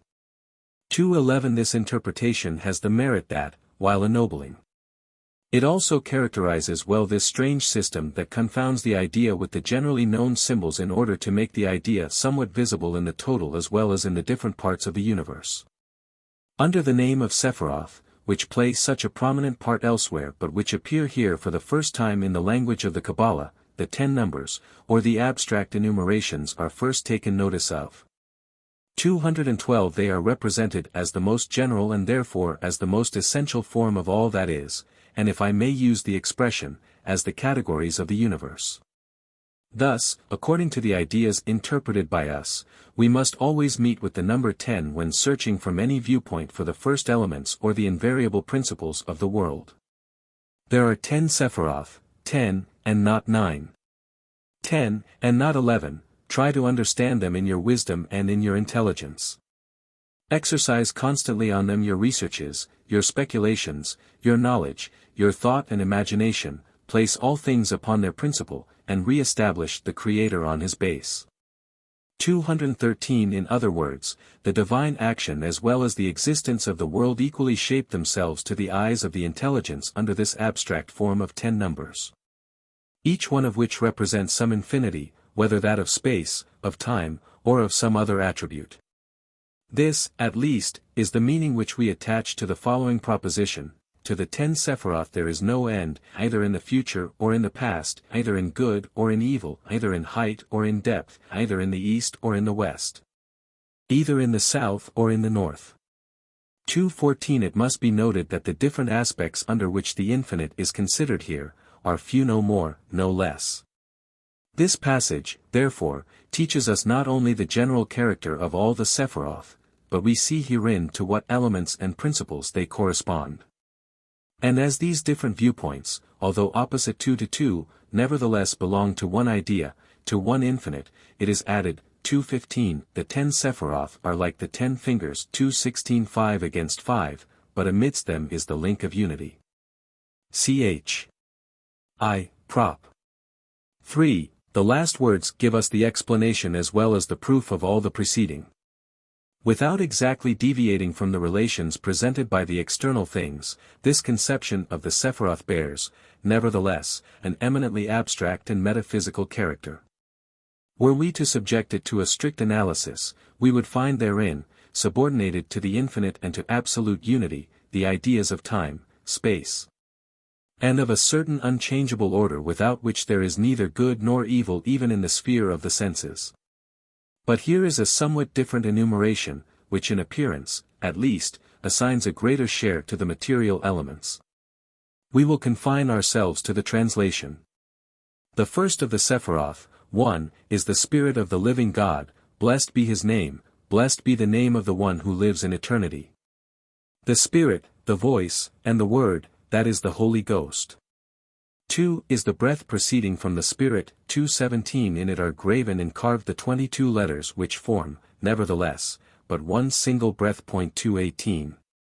3 is water, which proceeds from the breath or from the air. Into the water he dug darkness and void, mud and clay, and graved it like a garden bed. 219 carved it like a wall and covered it in the shape of a roof. For his fire which comes from the water, and with which he made the throne of his glory, the celestial wheels, Ophanim, the seraphim and the angelic servitors. With the 3 together he built his habitation, as it was written, he made the winds his messengers, and his ministers a flaming fire. 220. The 6 following numbers represent the different extremities of the world, that is to say, the 4 cardinal points, east, west, north and south, as well as height and depth. Those extremities have for emblems the different combinations which may be formed with the first 3 letters of the word Jehovah. 221, 222. Thus, apart from the different points distinguishable in space, which in themselves hold nothing real, all the elements of which the world is composed evolved one from the other, becoming more and more material in measure as they receded from the Holy Spirit, their common origin. Is not this what is called the doctrine of emanation? Is not this the doctrine which denies the popular belief that the world was evolved from nothing? The following words may help perhaps to free us from uncertainty. The end of the 10 Sephiroth is tied to their beginning as the flame to the firebrand, for the Lord is one and there is no second to him, and what will you count before the one? Prop. 7. To impress upon us that we are dealing here with a great mystery which enjoins discretion even with ourselves, the following words are immediately added: close your mouth that you speak not, and your heart that you do not ponder. And if your heart be too hasty, bring it back to its place, for therefore it is said, hasten and return, 2:23, and it is upon this that a covenant was made. Ch. I. Prop. 8. 224. I suppose that the last words were meant to allude to some oath used by the Kabbalists to conceal their principles from the masses. The singular comparison contained in the first of the two passages is frequently repeated in the Zohar. We shall find it there enlarged, developed and applied to the souls as well as to God. Let us add here, that at all times and in all spheres of existence, in the consciousness as well as in the external nature, the formation of things by way of emanation has been represented by the radiation of flames or of light. Another theory, one that made a brilliant career in the world, and which presents itself here with a remarkable character, blends with this theory, provided we do not make the distinction more apparent than real. It is the theory of the Word of God identified with His Spirit and considered not only as the absolute form, but as the generating element, and as the very substance of the universe. In fact, it is not the question here of substituting everywhere, for the sake of avoiding anthropomorphism, the divine thought and inspiration for God Himself whenever He intervenes as a human person in the biblical stories. As is done in the Chaldaic translation of Onkelos. The book now under consideration expressly states, in a concise, yet clear language, that the Holy Spirit, or the Divine Spirit, forms with the voice and the word one and the same thing. That it successively puts forth from its bosom all the elements of physical nature. Finally, it is not only what is called in the language of Aristotle, the material principle of things, but it is the Word become world. Moreover, we must bear in mind that this part of the Kabbalah deals with the world only, and not with man or humanity. All these considerations, which cover the first 10 numbers, hold a very distinct place in the Book of Formation. It is easily seen that they apply to the universe in general, and that they consider more the substance than the form. In the consideration now before us, the different parts of the universe are naturally compared, and the same effort is made to bring them under a common law, as was done before to resolve them into a common principle. And in the end more attention is paid to the form than to the substance. For their foundation they have the 22 letters of the Hebrew alphabet. But we must not forget the extraordinary role attributed already in the first part of the work to these outward signs of thought. Considered entirely in relation to the sounds they represent, the 22 letters stand, so to speak, on the boundary line between the intellectual and the physical world. For if, on the other hand, they are resolved into one single material element, the breath or air, they are, on the other hand, indispensable signs to all languages, and consequently the only possible or unalterable form of the mind. Neither the system as a whole, nor the literal meaning, permits us to give a different interpretation to the words quoted above. The number 2, or the second principle of the universe, is the air which comes from the Spirit. It is the breath in which are graven and carved the 22 letters which, all united, form but one single breath. Thus, by an odd combination which does not lack a certain grandeur, and which is explainable and comprehensible at least, the simplest articulations of the human voice, the signs of the alphabet, hold here a role entirely similar to the one held by the ideas in Plato's philosophy. It is by their presence, by the impression which they leave in things, that we recognize a supreme intelligence in the universe in all its parts, and it is finally through them that the Holy Spirit reveals itself in nature. This is the meaning of the following proposition: with the 22 letters, by giving them a form and a figure, and by mingling and combining them in different ways, God made the soul of all that is formed. And of all that shall be formed 225, and on these same letters the Holy One, blessed be He, founded His sublime and holy name, 226. Those letters are divided into different classes called the 3 mothers, the 7 doubles, and the 12 simples. 227. It is entirely useless for the aim we have in view to give the reason for those strange names.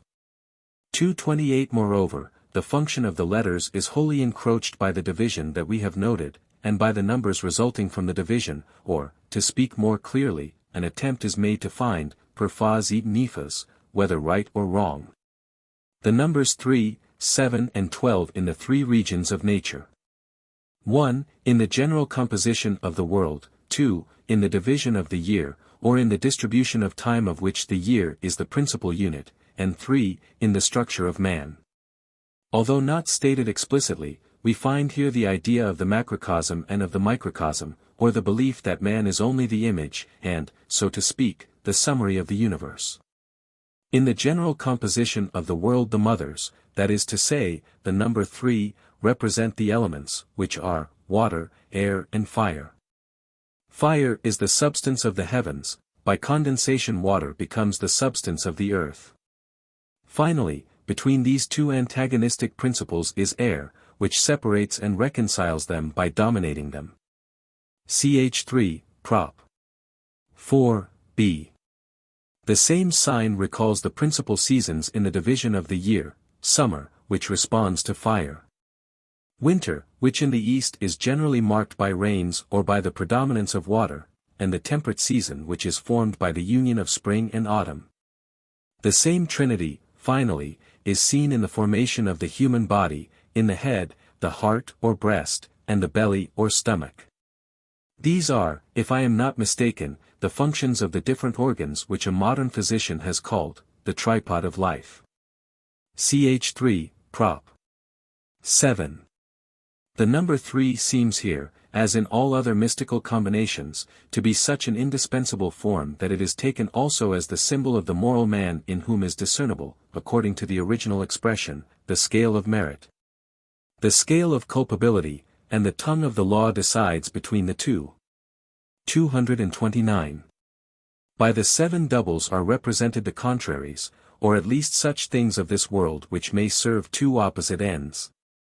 There are 7 planets in the universe, whose influence is now good, now bad.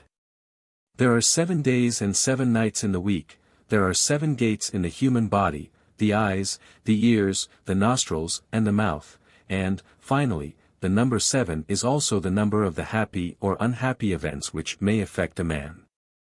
But this classification is too arbitrary to deserve a place in this analysis. Ch 4, Prop. 1, 2, 3.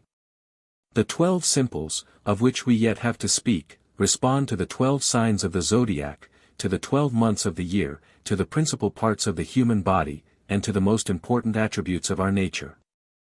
These last, which alone have some right to our interest, are sight, hearing, smell, speech, nutrition, generation, action or touch, locomotion, anger, laughter, thought and sleep. Chv, Prop. I, 2. As will be seen here, it is the beginning of the spirit of investigation, and although we have often been surprised by its methods or by its results, yet, this in itself is proof of its originality. Thus, the material form of intelligence, represented by the 22 letters of the alphabet, is also the form of all that is, for, beyond man, the universe and time, nothing but the infinite can be conceived.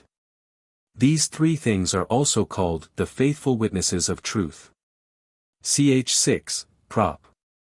2. Despite the varieties observed therein, each one constitutes a system which has its center and, in some way, its hierarchy. For, says the text, unity prevails over the 3 over the 7, and the 7 over the 12, but each part of the system is inseparable from all the other parts. 230 The celestial dragon is the center of the universe, the heart is the center of man, finally, the revolutions of the zodiac form the basis of the years. The first, it is said, is compared to a king upon his throne.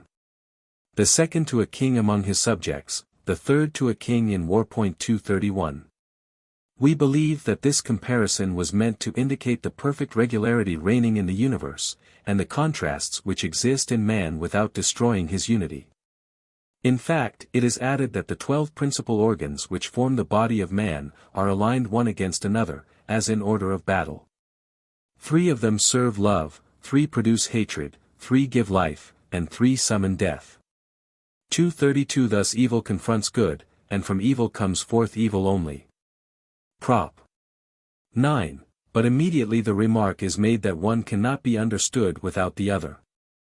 Finally, above these three systems, above man, above the universe, and above time, above letters as well as above the numbers of the Sephiroth, is the Lord, the true King who reigns over all things from the place of his holiness forever and ever. 233. Following these words, which form the true conclusion of the book, comes the dramatic final event, of which we have spoken before, the conversion of Abraham, the idol worshipper, to the religion of the true God. The final word of this system is the substitution of absolute unity for every form of dualism. The dualism of pagan philosophy, which would find in matter an eternal substance whose laws are not always in accord with the divine will, as well as the dualism of the Bible, which by the idea of creation sees indeed in the divine will, and consequently in the infinite being, the only cause, the only real origin of the world, but which, at the same time, regards these two things, the universe and God, as two substances, absolutely distinct and separate. In the Sepher Yetzirah, God is really considered as the infinite being and therefore indefinable.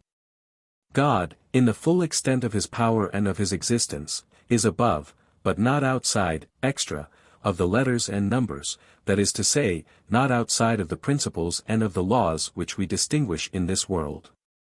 Each element has its source in a superior element, and all elements have their common origin in the Word, or in the Holy Spirit.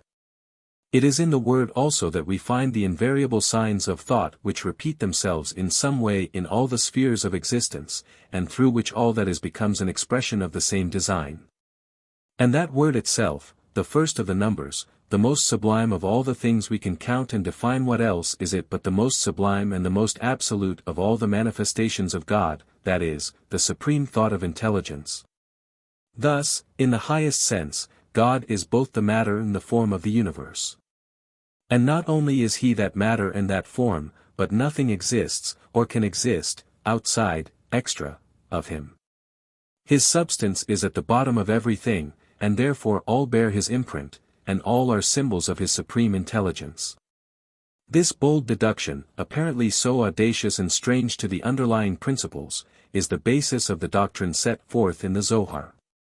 But the way followed there is entirely different from the one outlined here before our eyes. Instead of rising gradually, by the comparison of the particular forms and the subordinate principles of this world, to the supreme principle, to the universal form, and, finally to the absolute unity, it is this result, the absolute unity, which is admitted first of all. It is supposed, it is invoked on all occasions as an uncontested axiom, it is unrolled, as it were, to its full extent, while at the same time, it is shown in a more brilliant and more mysterious light. True, the bond which might exist between all the deductions obtained in that way is broken by the external form of the work, but the synthetic character which permeates it is, nevertheless, pronounced and visible. We may say, then, that the Book of Brightness begins just where the Book of Formation ends. The conclusion of one serves as the premises of the other. A second difference, deserving more worthy notice, separates these two monuments, and finds its explanation in a general law of the human mind. We shall see, namely, internal forms, invariable conceptions of thought, substituted for the letters and the numbers, in a word, ideas, in the widest and in the noblest meaning of the word. The divine word, lambda gamma omicron, instead of manifesting itself exclusively in nature, will appear to us above all in man and in intelligence. It will be called the archetype or celestial man, Adam Kadmon. 234. In certain fragments whose high antiquity cannot be contested, we see, without prejudice to absolute unity, thought itself taken for universal substance. And the regular development of that power set in place of the somewhat gross theory of emanation. Far be it from us to indulge the insensate thought of finding among the ancient Hebrews the philosophical doctrine which reigns almost exclusively in Germany today. But we do not fear to maintain, and we hope to demonstrate, that the principle of that doctrine and even the expressions appropriated exclusively by the school of Hegel, are found in the forgotten traditions we are now endeavoring to bring to light. This transformation that we point out in the Kabbalah, this passing from symbol to ideas, is reproduced in all great philosophical and religious systems, and in all great conceptions of the human intellect. Do we not see so in rationalism the different forms of the language, in which Aristotle's logic was almost entirely composed, turn, in Kant's logic, to the constitutive and invariable forms of thought? In idealism, did not Pythagoras and the system of numbers precede the sublime theory of Plato? And in another sphere, were not all men represented as issuing from the same blood? Was not their fraternity found in the flesh before it was found in the identity of their duties and their rights, or in the unity of their nature and their task? This is not the place to dwell any longer upon a general fact. But we hope to have made clear at least the relations existing between the Sepher Yetzirah and the more extensive and more important work, 235, the substance of which we shall soon give. Chapter 2. Analysis of the Zohar. Allegorical method of the Kabbalists. As the authors who contributed to the formation of the Zohar give us their ideas in the humblest and the least logical shape, in the form of a simple commentary on the 5 books of Moses, we may, without failing in respect or fidelity to them, pursue the plan that seems most suitable to us. And, first of all, it is important to know how they understand the interpretation of the sacred scriptures, how they succeeded in using them as a support at the moment when they deviate most from them. For, as we have said before, such is their method of interpretation, and, generally speaking, there is no other basis to symbolic mysticism. Let us give here their own judgment on this point. Woe to the man who sees nothing but simple stories and ordinary words in the law. For were this so, we could even nowadays frame a law which would deserve higher praise. Were it our desire to find nothing but simple words, we should have nothing to do but to turn to the legislators of the earth, among whom more grandeur is frequently found. 236 It would be sufficient to imitate them, and to make a law according to their words and to their example. But it is not so. Every word of the law holds an exalted meaning and a sublime mystery. The recitals of the law are the vestment of the law. Woe to him who takes that vestment for the law itself. David had this in mind when he said, "Open thou my eyes, that I may behold wondrous things out of thy law." Psalms 119:18, i.e. What is hidden under the cloak of this law? There are foolish people who, when they see a man covered with fine clothes, look no further than the garment, and yet it is the body that lends value to the clothes. 237 And still more precious is the soul. The law also has its body. There are commandments that may be called the body of the law, and the ordinary recitals which are mingled with them are the clothes which cover the body. The simple-minded take heed of nothing but the vestments or the recitals of the law, they know nothing else, and do not see what is hidden under this garment. The well-informed think not of the vestment, but of the body that the vestment covers. Finally, the wise, servants of the Supreme King, they who dwell upon the heights of Sinai, think of the soul only, which is the foundation of all the rest, and which is the law itself. And in time to come they will be prepared to contemplate the spirit of that spirit which breathes in the law. 238. Thus, by the sincere or insincere supposition of a mysterious meaning, unknown to the profane, the Kabbalists first placed themselves above the historic facts and the positive precepts which compose the scriptures. This was their only means of assuring themselves of full liberty without openly breaking with religious authority, and, possibly, they felt the need of doing something to assuage their consciences. We find the same spirit in a form still more remarkable in the following lines. If the law consisted of nothing but ordinary words and recitals, like the words of Esau, of Hagar, of Laban, of Balaam's ass, and of Balaam himself, why should it have been called the law of truth, the perfect law, the faithful testimony of God? Why should the wise man 239 deem it more precious than gold and pearls? But it is not so. Every word hides a very high meaning, every recital contains more than the events it seems to contain. And that higher and more holy law is the true law. 240. It is of some interest to find similar views and similar expressions in the works of a father of the Church. Were we obliged, says Origen, to hold to the letter of the law, and to understand what is written in the law as the Jews and the people understand it, I should blush to tell aloud that it is God who gave us such laws. I should find, then, more grandeur, and more reason in the laws of man, as for instance, in the laws of Athens, of Rome, or of Lacedaemonia. 241. What sensible man, pray, says the same author, could be made to believe that the first, the second and the third days of the creation, where morning and evening is still mentioned, could exist without sun, moon and stars? When on the first day, there was not even a sky. Where will we find a mind so limited as to believe that God, like a plowman, engaged in planting trees in the Garden of Eden, situated toward the east?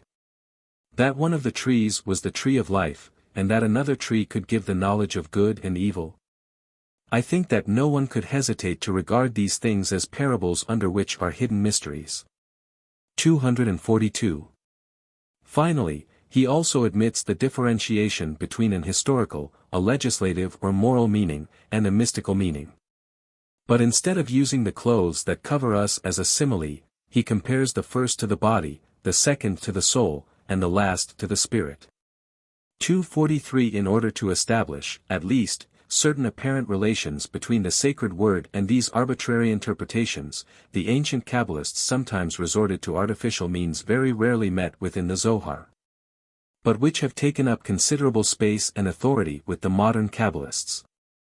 244. As these means are, by their very nature, unworthy of all interest, as they never serve as basis to any important idea, and as they have been discussed by a great many, we pass them in silence that we may more quickly come to the essential subject of our researches, to the doctrine which is the fruit of that feigned independence, and which forms the unity and basis of these pretended commentaries. We shall first try to present the nature and attributes of God according to the most ancient fragments of the Zohar. We shall then set forth the idea which they have given us. I do not say of the creation, but of the formation of beings in general, or of the relations of God with the universe. Finally, we shall consider man. We shall tell how he is conceived under his chief aspects, and how his origin, his nature and his destinies are described. We consider this way of proceeding not only the simplest and the easiest, but we believe that the dominant character of the system imposes it upon us. Chapter 3. Continuation of the analysis of the Zohar. The Kabbalists' conception of the nature of God. The Kabbalists speak of God in two ways which in no wise impair the unity of their thought. When they attempt to define God, when they distinguish his attributes, and wish to give us a precise idea of his nature, they speak in the language of metaphysics. With all the lucidity permissible in matters of such nature and by the idiom in which they are expressed. But sometimes they represent the divinity as a being which cannot be comprehended at all, a being that lives always above all the forms with which our imagination may clothe it. In the latter case all their expressions are poetical and figurative, and then they combat, as it were, imagination with the weapons of imagination. Then all their efforts tend to destroy anthropomorphism by giving it such gigantic proportions, that the frightened mind can find no term of comparison, and is compelled to rest in the idea of the infinite. The book of the mystery is written entirely in this style, but as the allegories it employs are all too often puzzling, we shall rather cite a passage of the Idra Rabbah 245 in confirmation of what we have said. Simeon ben Yohai had just assembled his disciples. He told them that the time had come to work for the Lord, that is to say, to make known the real meaning of the law. That his days were numbered, that the laborers were few and the voice of the creditor, the voice of the Lord, became more and more urgent. 246 He made them swear that they would not profane the mysteries he was about to confide to them. 247 They repaired to a field and sat down in the shadows of the trees. Simeon was about to interrupt the silence by his speech, when a voice was heard and their knees knocked one against another. 248 With fear. What was that voice? It was the voice of the celestial assembly which assembled to listen. Rabbi Simeon exclaimed joyfully, Lord, I have heard thy voice, Habakkuk 3:1, but I shall not add like that prophet did I fear, for this is not the time of fear, it is the time of love, as it is written, Thou shalt love the eternal Lord thy God. Zohar, pt. 3, folios 128a. After this introduction, which lacks neither pomp nor interest, follows a long, entirely allegorical, description of the divine greatness. Here are some outlines. He is the ancient of the ancients, the mystery of the mysteries, the unknown of the unknown. He has a form peculiar to him, since he appears to us preferably as the aged, as the ancient of ancients, as the unknown among the unknown. But under the form that we know him, he still remains unknown to us. His vestment is white, and his appearance is that of a brilliant visage. 249. He is seated on a throne of fiery sparks which he subjects to his will. The white light emitted by his head illumines 400,000 worlds. This white light becomes the inheritance of the just in the world to come. 250 Each day sees 13 myriads of worlds come to light from his skull, which receive from him their subsistence, and the weight of which he alone supports. From his skull springs a dew which fills his head, and which will awaken the dead to a new life. For therefore it was written, Isaiah, XXVI, 19, for a dew of light is thy dew. It is this dew which is the nourishment of the greatest saints. It is the manna which is prepared for the just in the life to come. It falls in the fields of the sacred fruits. 251 The aspect of that dew is white as the diamond whose color contains all colors. The length of that face, from the summit of the skull, is 370,000 myriad worlds, and it is called the long face, for such is the name of the ancient of the ancients. 252. But we should fail in the truth were we to give the impression that the rest be judged by this example. Oddness, affectation and habit, which in the Orient so often abuse allegory even to subtlety, hold a larger place in it than nobility in grandeur. That head, dazzling with light, used to represent the eternal hearth of existence and of science, becomes, so to speak, the subject of an anatomical study. Neither the forehead, nor the face, nor the eyes, nor the brain, nor the hair, nor the beard, nothing is forgotten, everything gives an opportunity of enunciating numbers and propositions which point out the infinite. 253 This evidently is what provoked the reproach of anthropomorphism and even of materialism which some modern writers have directed against the Kabbalists. But neither that accusation or the form which called it forth are worthy of further consideration. We shall rather make an attempt to translate some of the fragments in which the same subject is treated in a manner more interesting to philosophy and to human intelligence. The first one we shall cite forms a complete total of great extent, and by that fact alone it recommends itself to our attention. Under pretense of making known the true meaning of the words of Isaiah, ch. XL, 25, to whom then will ye liken me that I shall be equal to? Saith the Holy One, it explains the genesis of the 10 Sephiroth, or chief attributes of God, and the nature of God himself while yet concealing himself in his own substance. Before having created any form in the world, before he produced any image, he was alone, without form, without resembling anything, and who could conceive him as he was then, before the creation, since he was formless? It is therefore forbidden to represent him by any image, by any form whatever, even by his holy name, even by a letter or by a point. That is the meaning of the words, dut. 15, for ye saw no manner of similitude on the day that the Lord spake unto you. That is to say, you saw nothing that you can represent under any form or by any image. But after having produced the form of the heavenly man, Adam Etuo, he used it as a chariot, Merkabah, to descend. He wished to be called by that form which is the holy name of Jehovah. He wished to be known by his attributes, by each attribute separately, and let himself be called the God of mercy, the God of justice, the all-powerful God, the God of hosts, and the one who is. His intention was to make known his qualities, and how his justice and his mercy embraced the world as well as the work of man. Had he not shed his light over all creatures, how could we have known him? How would it be true to say that the world is full of his glory? Isaiah 6, 2. Woe to the man who dares compare him even to one of his own attributes. Much less is he to be likened to man, born of earth and destined to death. He must be conceived as above all creatures and above all attributes. When all those things have been taken away, there is neither attribute, nor image, nor figure. That which remains is like a sea, for the waters of the sea are in themselves limitless and without form. But when they spread over the earth they produce an image, dimyan, and we can make the following calculation: the source of the waters of the sea and the jet springing from it to spread over the ground, make 2. Then an immense basin forms, as a basin is formed when a pit of vast depth is dug. That basin is occupied by the waters which have sprung from the source, and that is the sea itself, which should be counted as the third. And this vast depth divides itself into 7 canals which resemble 7 long vessels. The source, the jet, the sea, and the 7 canals together make the number 10. And if the master who constructed those vessels breaks them, the waters return to their source, and only the fragments of the vessels, dry, without water, remain. Thus, the cause of the causes produced the 10 Sephiroth. The crown is the source from which an unending light springs forth, and therefore the name infinite, Ein Sof, to designate the supreme cause, for in that state it has neither form nor countenance. Therefore, there is no means of comprehending it, and no way of knowing it, and it is in this sense that it is said, meditate not upon the thing that is too far above thee, and investigate not what is covered from thee.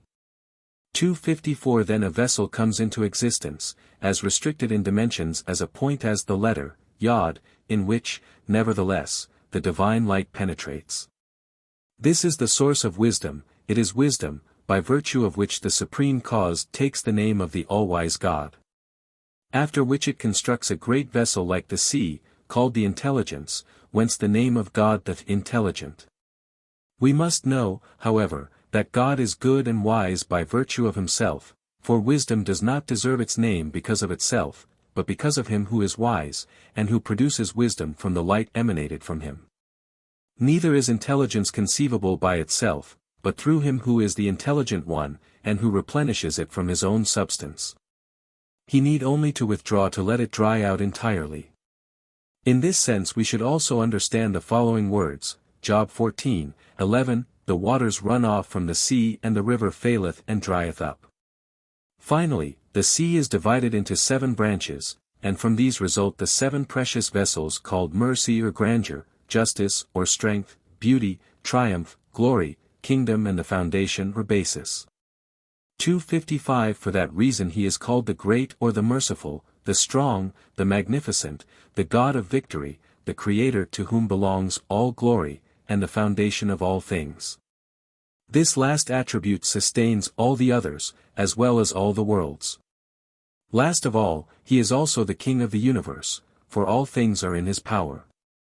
He can diminish the number of the vessels, and he can increase the light which breaks forth from them, or the contrary if he deems preferable. 256 All that the Kabbalists have thought of the nature of God is summed up nearly in this text.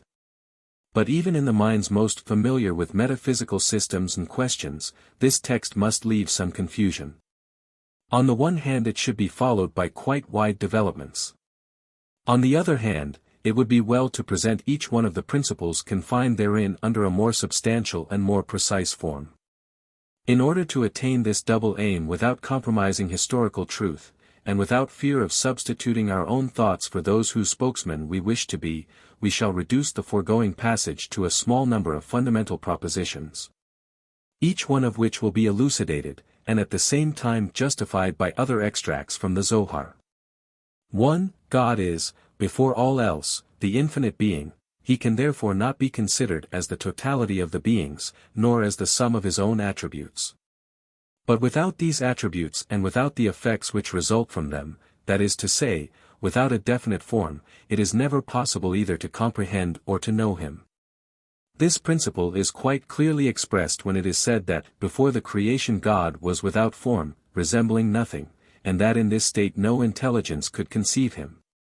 But as we do not wish to confine ourselves to this one testimony, we hope that it will not be difficult to recognize the same thought in the following words. Before God manifested himself, when all things were still hidden in him, he was the least known among all the unknown. In that state he had no name other than the name that expresses interrogation. He began by forming an imperceptible point, that was his own thought. He then began to construct with this thought a mysterious and holy form. Finally he covered it with a rich and radiant garment, we mean the universe whose name necessarily enters into the name of God. 257 We read also in the Idra Zutta, the Lesser Assembly, whose importance we have noted more than once, the Ancient of Ancients is at the same time the unknown of the unknown, he separates himself from all, and he is not separated. For all unites with him, as he again unites with all, there is nothing that is not in him. He has a form, and it may be said he has no form. By taking a form he gave existence to all that is. 258 First, he caused his form to send out 10 lights 259 which shine by virtue of the form they borrowed of him, diffusing a dazzling effulgence to all sides, just as a beam sends out its luminous rays to all sides. The Ancient of Ancients, the unknown of the unknown is a high beacon which is recognized only by the rays that glare our eyes with such brilliancy and abundance. This light is called his holy name, 260. 2. The 10 Sephiroth, by which the infinite being first manifested himself, are nothing but attributes which, by themselves, have no substantial reality. In each of those attributes the divine substance is present in its entirety, and, taken all together, they constitute the first, the most complete and highest of all the divine manifestations. It is called the archetypal or celestial man, 261 This is the figure which dominates the mysterious chariot of Ezekiel, and of which the terrestrial man, as we shall soon see, is but a faint copy. The form of man, says Simeon ben Yohai to his disciples, contains all that is in heaven above and upon earth below, the superior as well as the inferior beings. It is for that reason that the Ancient of the Ancients has chosen it for his own. 262 No form, no world could subsist before the human form, for it contains all things, and all that is, subsists only by virtue of it, without it there would be no world, for thus it is written, Prov. 3:19 The Lord has through wisdom founded the earth. But it is necessary to distinguish the higher man, Adam di Lilo, from the lower man, Adam di Ledito, for one could not exist without the other. On that form of man rests the perfection of faith in all things, and it is that form that is spoken of when it is said that they saw above the chariot like the form of a man. And it is of that form that Daniel spoke in the following words, Daniel 7:13 I saw in the nightly vision and behold, one like the Son of Man came with the clouds of heaven, and he came even to the Ancient of Days. And he was brought near before him. 263 Thus, what is called the celestial man, or the first divine manifestation, is nothing else than the absolute form of all that exists. The source of all the other forms, or rather of all ideas, the supreme thought, otherwise called also the lambda gamma omicron or the Word. We do not pretend to express here a simple conjecture but an historical fact, the accuracy of which will be the more appreciated the more extensive the knowledge of the system will become. However, before proceeding, we may cite yet these words, the form of the Ancient, whose name be sanctified, is an unique form which embraces all forms. It is the supreme and mysterious wisdom which contains all the rest. 264. 3. The 10 Sephiroth, if we may believe the authors of the Zohar, are already indicated in the Old Testament by as many special names consecrated to God, the same 10 mystical names, as we have already remarked, spoken of by St. Jerome in his letter to Marcella 265 An attempt has been made to find them also in the Mishnah, since it says there that God created the world with 10 words, 266 or by as many orders issued from his sovereign word. 267 Although all are equally necessary, yet the attributes and the distinctions expressed by them do not give us the same sublime conception of the divine nature, but represent it to us under different aspects which are called in the language of the Kabbalists, faces, anphin, partsaphin. 268. Simeon ben Yohai and his disciples make frequent use of that metaphorical expression. But they do not abuse it as their modern successors have done. We shall linger upon this point which is, unquestionably, the most important point of the entire Kabbalistic science. And before determining the particular character of each one of the Sephiroth, we shall cast a glance at the general question of their essence, and set forth in a few words the different opinions to which they gave rise among the adepts of the doctrine of the Kabbalah. All Kabbalists have raised these two questions. First, why are there Sephiroth? Then, what are the Sephiroth considered as a whole, whether in relation to themselves, or in relation to God? As to the first question, the texts of the Zohar are too positive to give room to the least doubt. There are Sephiroth as there are names of God, since the two things are confounded in the mind, and since the Sephiroth are but the ideas and the things expressed by the names. Now, if God could not be named, or if all the names given to him did not designate a real thing, not only would we not know him, but he would not exist even for himself. For without intelligence he could not comprehend himself, neither could he be wise without wisdom, nor could he act without power. 269. The second question, though, has not been solved by all in the same manner. Some, standing on the principle that God is immutable, see in the Sephiroth nothing but instruments of the divine power, creatures of a superior nature, but differing entirely from the first being. These are they who would reconcile the language of the Kabbalah with the letter of the law. 270 others, carrying to its last consequences the old principle that nothing can come from nothing, fully identify the 10 Sephiroth with the divine substance. That which the Zohar calls Ein Sof, i.e. the infinite himself, is in their opinion, the totality of the Sephiroth, no more, no less, and each one of the Sephiroth is but a different point of view of the same, thus understood, infinite. 271. Between these two extremes enters a system much more profound and more in accord with the spirit of the original Kabbalistic monuments, a system which neither considers the Sephiroth as instruments, as creatures, and, consequently, as beings distinct from God, nor is it willing to identify them with God. Here is a summary of the ideas upon which it rests. God is present in the Sephiroth, otherwise he could not reveal himself through them, but he does not dwell in them in his eternity. He is more than what is found in the sublime forms of thought and of existence. In fact, the Sephiroth can never comprise the Ein Sof, which is the very source of every form, and which, in this capacity, has no form. Or, to use the ordinary expression, while each one of the Sephiroth has a well-known name, the infinite alone has not and cannot have any name.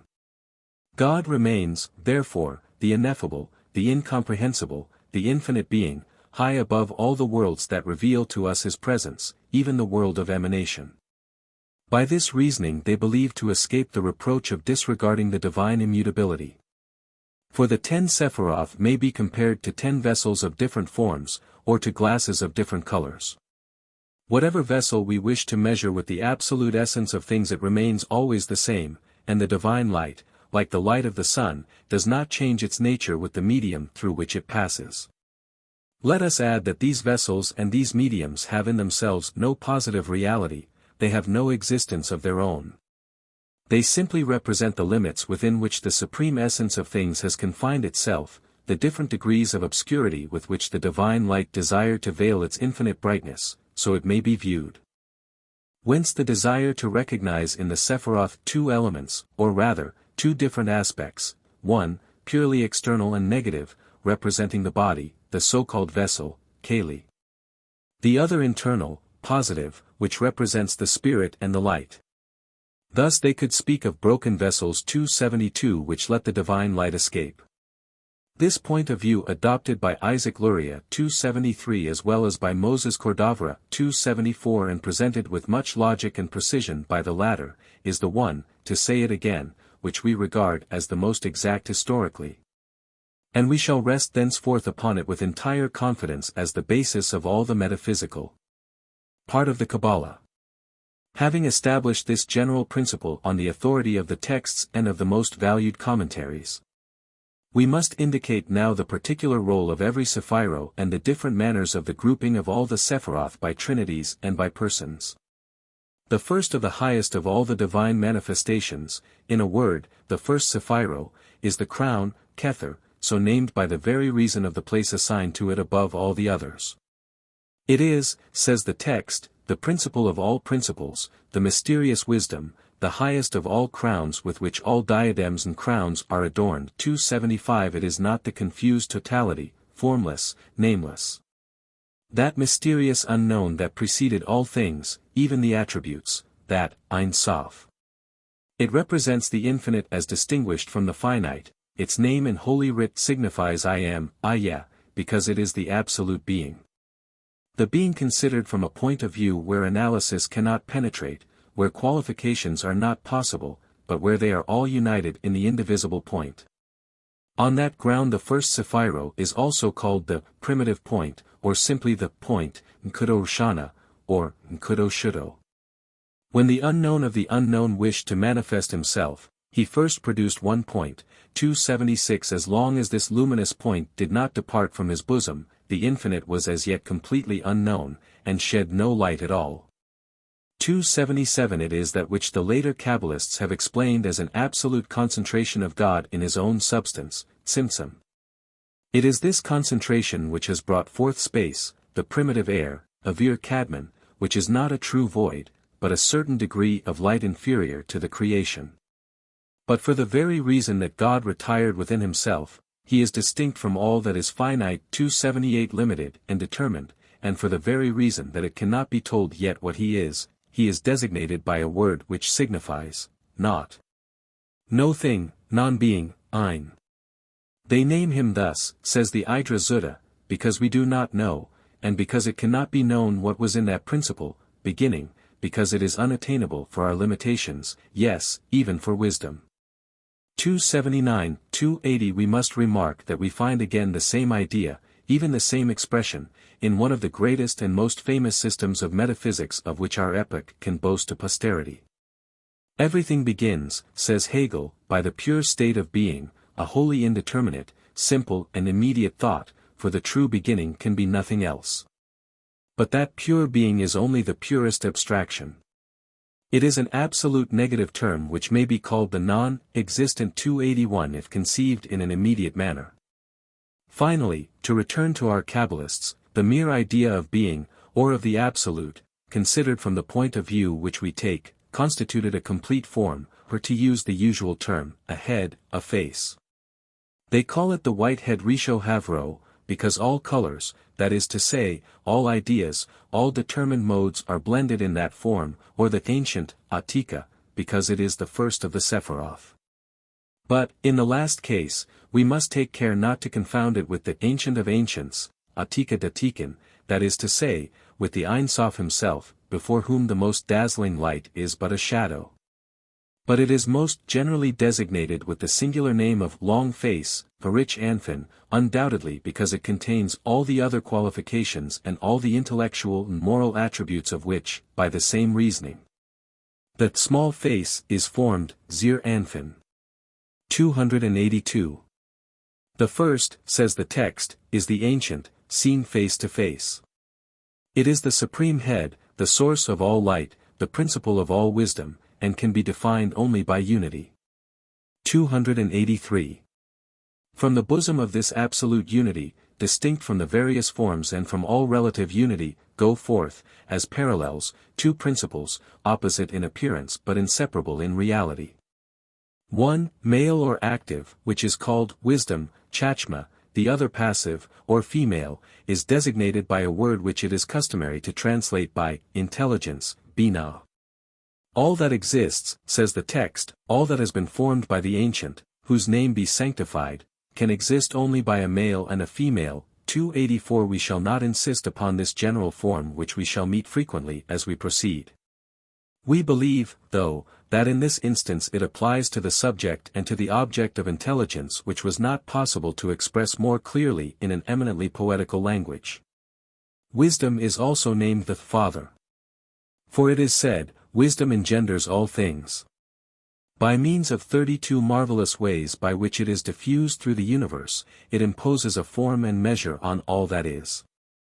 285. Intelligence is the Mother, as is written, Thou shalt call intelligence by the name of Mother, Kerovi 2, 3. 286. Without destroying the antithesis established as the general condition of existence, they, nevertheless, cause often the female or passive principle to spring forth from the male principle. 287. From their mysterious and eternal union comes forth a son, who according to the original expression, takes at one and the same time the features of his father and of his mother, bearing witness to both of them.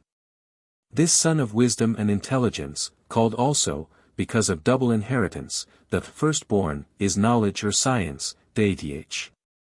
These three persons contain and unite all that was, is, and will be.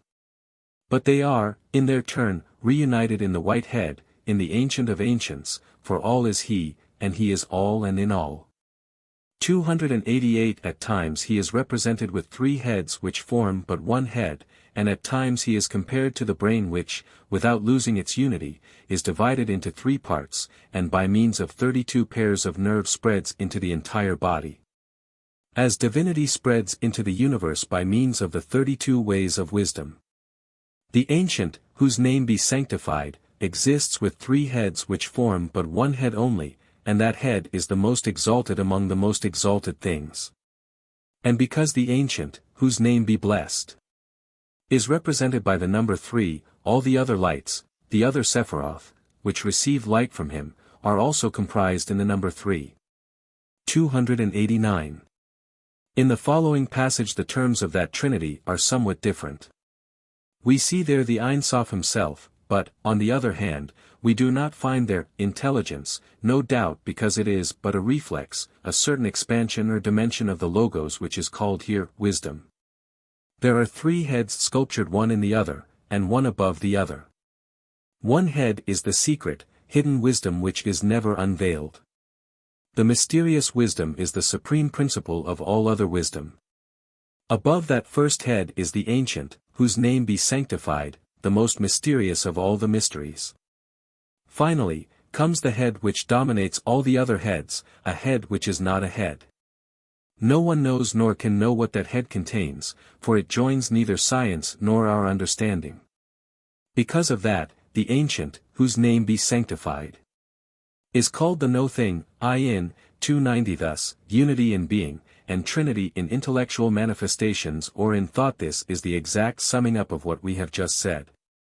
Sometimes the terms, or, if we wish, the persons of this Trinity, are represented as three successive and absolutely necessary phases in existence as well as in thought, or to use an expression accepted in Germany, as a logical process showing at the same time the generation of the world. Whatever astonishment that fact may excite, it will not be doubted when the following lines have been read. Come and see that thought is the principle of all that is, as such it is at first ignored and confined within itself. When thought begins to diffuse, it arrives at the degree where it becomes spirit. 291 Arrived at that point, it takes the name of intelligence, and is not, as before, confined within itself. The spirit or mind itself develops from the very bosom of the mysteries by which it is surrounded, and a voice goes forth which is the union of all the heavenly choirs, a voice that speaks distinctly and in articulate words. For it comes from the Spirit. But in reflecting upon all these degrees, you will find that the thought, the intelligence, this voice and this word are one and the same thing. That the thought is the beginning of all that is, and that there can be no interruption in it. True thought is bound to naught, and is never parted from it. That is the meaning of the words, Jehovah is one and His name is one. 292. Here is another passage where the same idea is easily recognized under a more original and, as it seems to us, a more ancient form. The name which signifies I am, Eya, shows the union of all that is. The degree where all the ways of wisdom are as yet hidden and united at one place, and can as yet not be distinguished one from another. But when a line of demarcation is established, when it is intended to designate the mother bearing in her bosom all things and about to bring them forth in order to reveal the supreme name, then, speaking of Himself, God says, I who, Asher Eya. 293 Finally, when all has been well formed and has departed from the maternal bosom, when everything is in its place, and when it is intended to designate the particular as well as the existence, God calls Himself Jehovah, or, I am that I am. Eya Asher Eya. These are the mysteries of the holy name revealed to Moses, and of which no other man shared the knowledge with him. 294. The system of the Kabbalah does not, therefore, rest solely on the principle of emanation or upon the unity of substance. As we see, the Kabbalists went further. They taught a doctrine very similar to the doctrine which the metaphysicians of Germany now regard as the greatest glory of our time. They, the Kabbalists, believed in the absolute identity of thought and of existence, and consequently, the world, as we shall see later, could be to them nothing else than the expression of ideas or of absolute forms of intelligence. In short, they give us a glimpse into the union of Plato and Spinoza. To clear this important fact of all doubt, and to show at the same time that the most learned of the modern Kabbalists have remained true to the traditions of their predecessors, we will add to the texts we have translated from the Zohar a very remarkable passage from the commentaries of Cordovra. The three first Sephiroth, to wit, the crown, wisdom and intelligence, should be regarded as one and the same thing. The first represents knowledge or science, the second represents the knower, and the third represents the known. To explain this identity we must know that the knowledge of the Creator is not like the knowledge of the created, for with the latter knowledge is distinct from the subject of knowledge, and bears upon objects which, in their turn, are distinct from the subject. This is designated by the following three terms: the thought, that which thinks, and the thing thought of. The Creator, on the other hand, is in himself the knowledge, the knower and the known. In fact, his manner of knowing does not consist in applying his thought to things outside of him, for it is by understanding and knowing himself that he knows and perceives all that is. Nothing exists that is not one with him and that he does not find in his own substance. He is the typus, of all being, and all things exist in him under their purest and most accomplished forms. So that the perfection of the creatures is inherent in this very existence by which they were united to the source of their being, 295, and in measure as they recede from that source, they fall away from that perfect and sublime state. It is thus that all sorts of existence in this world have their form in the Sephiroth, and the Sephiroth have their form in the source from which they emanate. 296. The seven attributes which we still have to speak of, and which are called by the modern Kabbalists the Sephiroth of the construction, Sephiroth Habinyan. Undoubtedly because they are of more immediate service for the edification of the world, develop, like the preceding attributes, in the form of trinities, in each one of which two extremes are united by a middle term. 297 From the bosom of divine thought, which alone attained its fullest manifestation, proceed first two opposite principles, one active or male, the other female or passive. In grace, or mercy, Hesed, we find the principle of the first, the second is represented by judgment, Din. 298 But it is easily seen from the part held by the two principles in the whole of the system, that this grace and this judgment are not to be taken literally. We treat here of what we could call the expansion and the contraction of the will. In fact, it is from the first one that the male souls spring, and from the second spring the female souls. These two attributes are called also the two arms of God, one gives life, the other gives death. Where they separated the world could not subsist, it is even impossible for them to act separately, for according to the original expression, there is no judgment without mercy. 299 They also combine in a common center, beauty, 300 whose gross symbol is the breast or the heart. 301. It is remarkable that the beautiful is considered here as the expression and as the result of all moral qualities, or as the sum of all that is good. But the three following attributes are purely dynamic, that is to say, they represent the deity as the cause, as the universal force, as the generative principle of all beings. The first two, which represent in this new sphere, the male and the female principle, are called, conformably to a text of the Holy Scriptures, triumph, Netzach, and glory, Hod. It would be difficult to find the meaning of the two words were they not followed by this definition. By the words triumph and glory, we understand extension, 302 multiplication and force. For all the forces that spring up in the universe start from their bosom, and for this reason these two Sephiroth are called the hosts of the Eternal. 303. They united in a common principle, ordinarily represented by the organs of generation which cannot denote anything but the generative element, or the source, the root of all that is. For this reason it is called the foundation, or basis, Isod. All things, reads the text, will re-enter the basis from which they issued forth.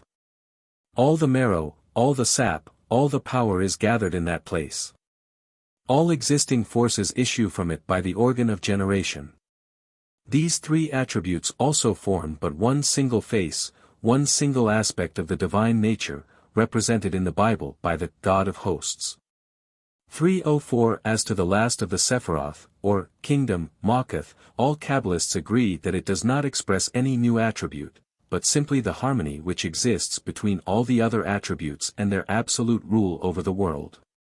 Thus the 10 Sephiroth which, in their entirety, form the heavenly or ideal man, called by the modern Kabbalists the world of emanation, Olam Atzilis, is divided into 3 classes. Each one of which shows us the deity in a different aspect, but always in the form of an indivisible trinity. The first 3 Sephiroth are purely intellectual or metaphysical. They express the absolute identity of existence and thought, and form, what modern Kabbalists have called, the intelligible world, Olam Muskal. The 3 Sephiroth following have a moral character. On the one hand they make us conceive God as the identity of kindness and wisdom, on the other hand they show us that the source of beauty and magnificence is in kindness or rather in the supreme good. They have therefore been named the virtues, Midoth, or the world of feeling, Olam Mergash, in the loftiest meaning of the word. Finally, we learn by the last of these attributes that the universal providence, the supreme architect, is also the absolute force, the all-powerful cause, and that this cause is at the same time the generating element of all that is.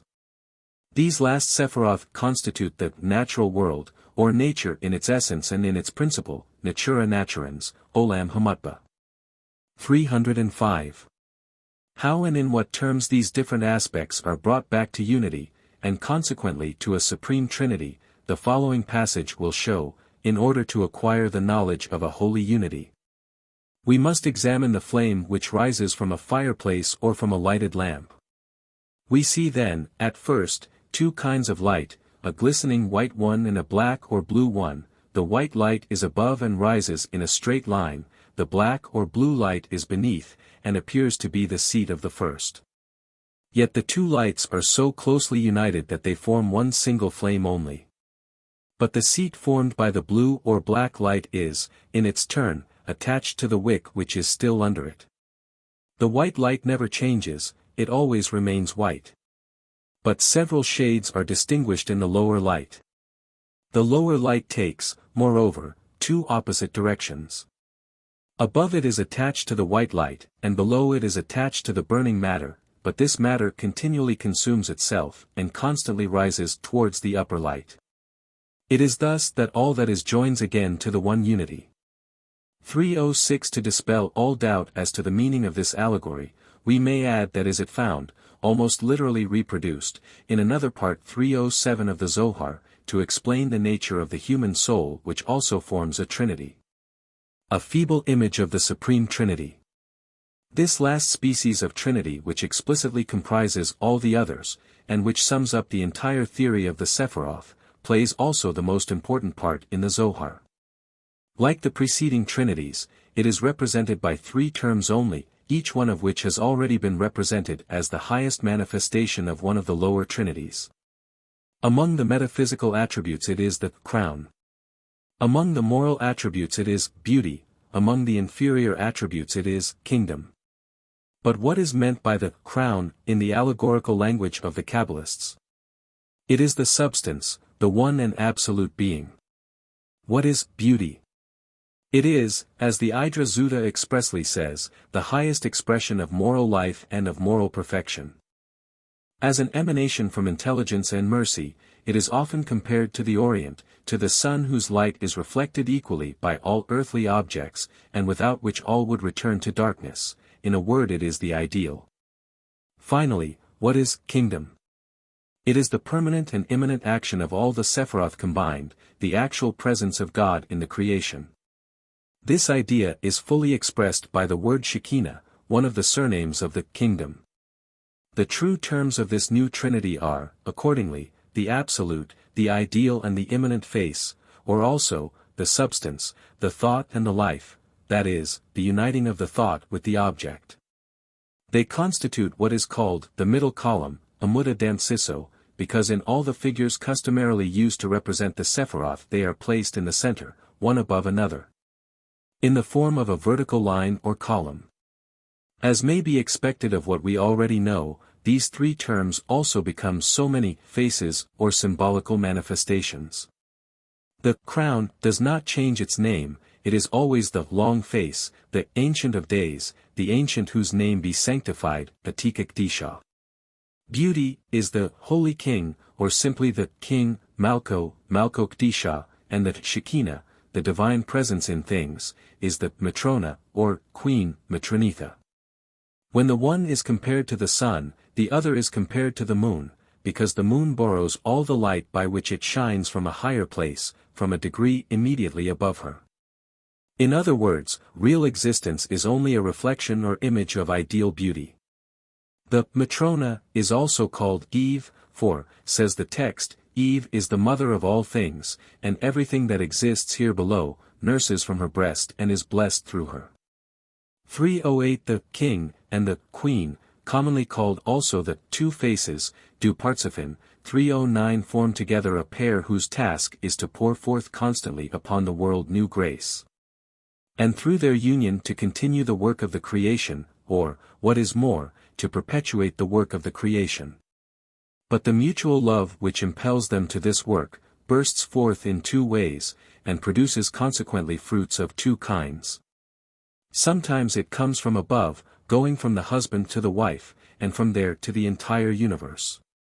That is to say, existence and life, starting from the depths of the intelligible world, tend to multiply more and more in the objects of nature. Sometimes, on the contrary, it comes from below, going from the wife to the husband, from the real world to the ideal world, from earth to heaven, and brings back to the bosom of God the beings capable of demanding their return.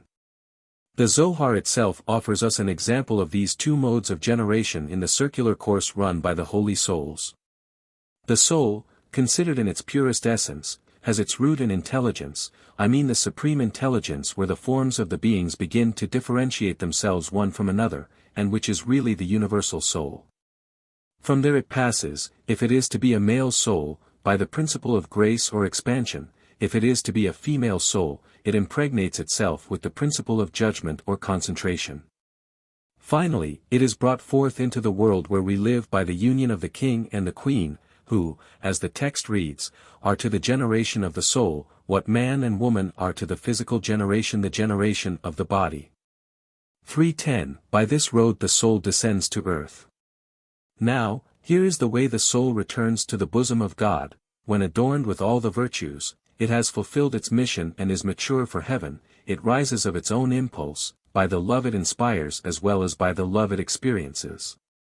And with it rises also the last degree of emanation or real existence, which is thus brought in harmony with the ideal form.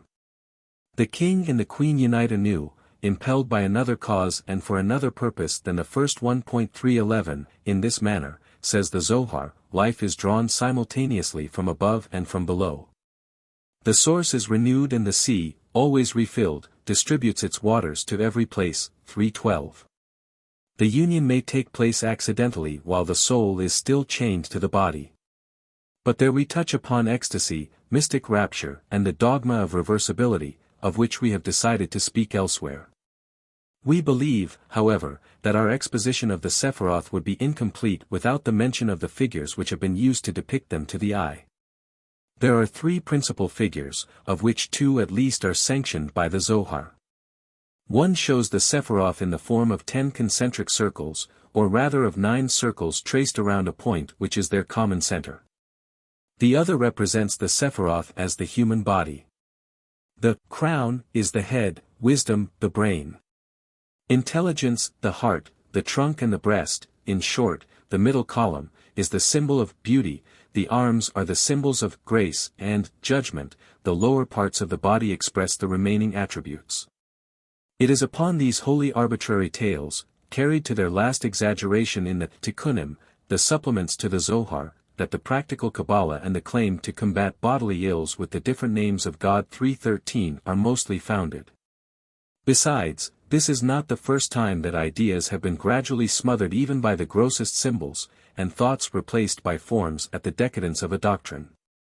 Finally, the last manner of representing the 10 Sephiroth is to divide them into 3 groups. To the right, on a vertical line, we see represented the attributes which may be called expansive, namely, the logos or wisdom, mercy and strength. 3:14 to the left we find placed in the same manner, on a parallel line, those which designate resistance or concentration, intelligence, i.e., the consciousness of the logos. Judgment and so-called resistance. In the center finally are the substantial attributes which we have included in the Supreme Trinity. At the top, above the common level, we read the name of the crown, and at the base we read the name of kingdom. 315. The Zohar often alludes to this figure, which it compares to a tree of which the Ein Sof is its life and sap, and which was later called the Kabbalistic tree. At each step we are reminded there of the column of mercy, Amud Adest, Sitra Emina the right column, of the column of judgment, Amud Adina. Sitra Zmola, the left column, and of the center column, Amud Damsiotho. This does not prevent this same diagram from representing to us, in another plan, by horizontal lines, the 3 secondary trinities of which we have previously spoken. Besides these diagrams, modern Kabbalists have conceived also canals, tsnuroth, which indicate in a material form all possible relations and combinations between the Sephiroth. Moses Cordovera tells of an author who could make 600,000 of such combinations. These subtleties may interest to a certain degree the science of calculus, but we search there in vain for a metaphysical idea. A strange idea, in a still stranger form, mingles in the Zohar with the doctrine of the Sephiroth which we have just explained. It is the idea of a fall and a rehabilitation, even in the sphere of the divine attributes. Of a creation that failed because God did not descend with it to dwell in it, because he has yet not assumed that intermediary form between himself and the creature of which man here below is the most perfect expression. These, apparently different conceptions, have been united into a single thought which is found, now more developed, now less developed, in the Book of Mystery in the 2 Idras and in some fragments of less importance. It is presented in the following strange manner. In the Book of Genesis 3:16 mention is made of 7 kings of Edom who preceded the kings of Israel. And enumerating them it mentions their successive deaths to show the order in which they succeeded one another.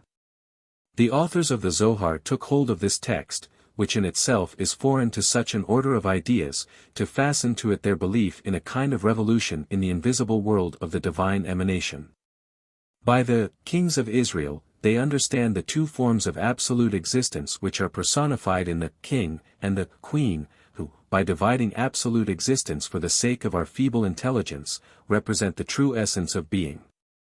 The kings of Edom, or, as they are also called, the ancient kings, are worlds which could neither subsist nor be realized before those forms were established which serve as intermediaries between the creation and the divine essence as considered in its entire purity.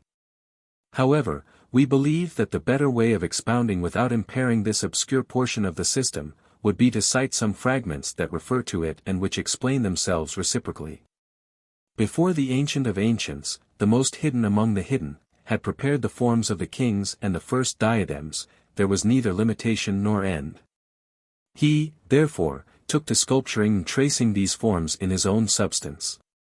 He stretched before him a veil, and in that veil he sculptured the kings, and traced their limits and their forms, but they could not subsist. Therefore it is written, these are the kings that reigned in the land of Edom before a king reigned over the children of Israel. Here are dealt with the primitive kings and primitive Israel. 317 All the kings thus formed had their names, but they could not subsist until he, the Ancient, descended to them and veiled himself for them. 318. There can be no doubt that these lines refer to a creation which anteceded ours, and to worlds that preceded ours. The Zohar itself tells us so in the most positive terms further on, 319, and this is also the unanimous belief of all the modern Kabbalists. But why did the ancient worlds disappear? Because God did not dwell in their midst regularly and constantly, or, as the text reads, because God had not come down to them. Because he had as yet not shown himself in a form that permitted him to be present in the creation, and to perpetuate it by this very union. The worlds which he then produced by a spontaneous emanation from his own substance, are compared to sparks which escape in disorder from a common hearth and which die out in proportion to their distance from it. Ancient worlds there were which have been destroyed, formless worlds which have been called sparks, for thus it is when striking the iron the blacksmith causes sparks to burst forth on all sides. These sparks are the ancient worlds, and these worlds were destroyed and could not exist because the ancient, whose name be sanctified, has as yet not assumed his form, and the workman was not as yet at his work. 320. Now then, what is that form without which neither duration nor organization in the finite beings is possible, which, properly speaking, represents the artisan in the divine works, and by which, finally, God communicates, and in some sort reproduces himself outside of himself? It is the human form conceived in its highest generality, which comprises the moral and intellectual attributes of our nature as well as the conditions of its development and perpetuation, in a word, sexual differentiation, which the Zohar admits for the soul as well as for the body. This conception of sexual differentiation, or rather, the division and reproduction of the human form, is to them the symbol of universal life, of a regular and infinite development of existence, of a regular and continuous creation not alone through duration, but also through successive realization of all the possible forms of existence. We have met before with the root of this idea, but here is something more. The gradual expansion of life, existence, and of divine thought did not begin immediately below the substance. It was preceded by that tumultuous disorderly and, if I may say, inorganic emanation of which we have just spoken. Why were the old worlds destroyed? Because man was not yet formed. The form of man contains all things, and all things can be maintained by it. As this form did not exist yet, the worlds that preceded it could neither subsist nor maintain themselves. They fell in ruins, until the form of man was established. They were then reborn with it, but under other names. 321. We do not wish to prove by new passages the sexual distinction either in the ideal man or in the divine attributes. We only wish to note here that this distinction, which is repeated under so many different forms in the Zohar, is also given the characteristic name of the balance, masculo. Before the balance was established, says the Book of Mystery, they, the king and the queen, the ideal world and the real world, did not see one another face to face. The first kings died because they could find no subsistence, and the earth was ruined. The balance is suspended in a place that is not, the primitive not, they who were to be weighed do not exist as yet. It is an entirely inward balance that has no other support but itself, and it is invisible. This balance carries and will carry everything that is not, that is and will be. 322. The previous citation taught us that the kings of Edom, the ancient worlds, did not entirely disappear. For in the Kabbalistic system nothing comes into existence and nothing perishes in an absolute manner. They only lost their place, which was the actual universe. And when God stepped out of himself to show himself again in the form of man, they were resuscitated, came to life again, in some sort, to enter under other names into the general system of the creation. When it is said, the kings of Edom are dead, it is not meant that they really died, or that they were totally destroyed, for every sinking down from a previous degree is called death. 323 They really did sink quite low, or rather they rose but little above the nihility, for they were placed on the last step of the universe.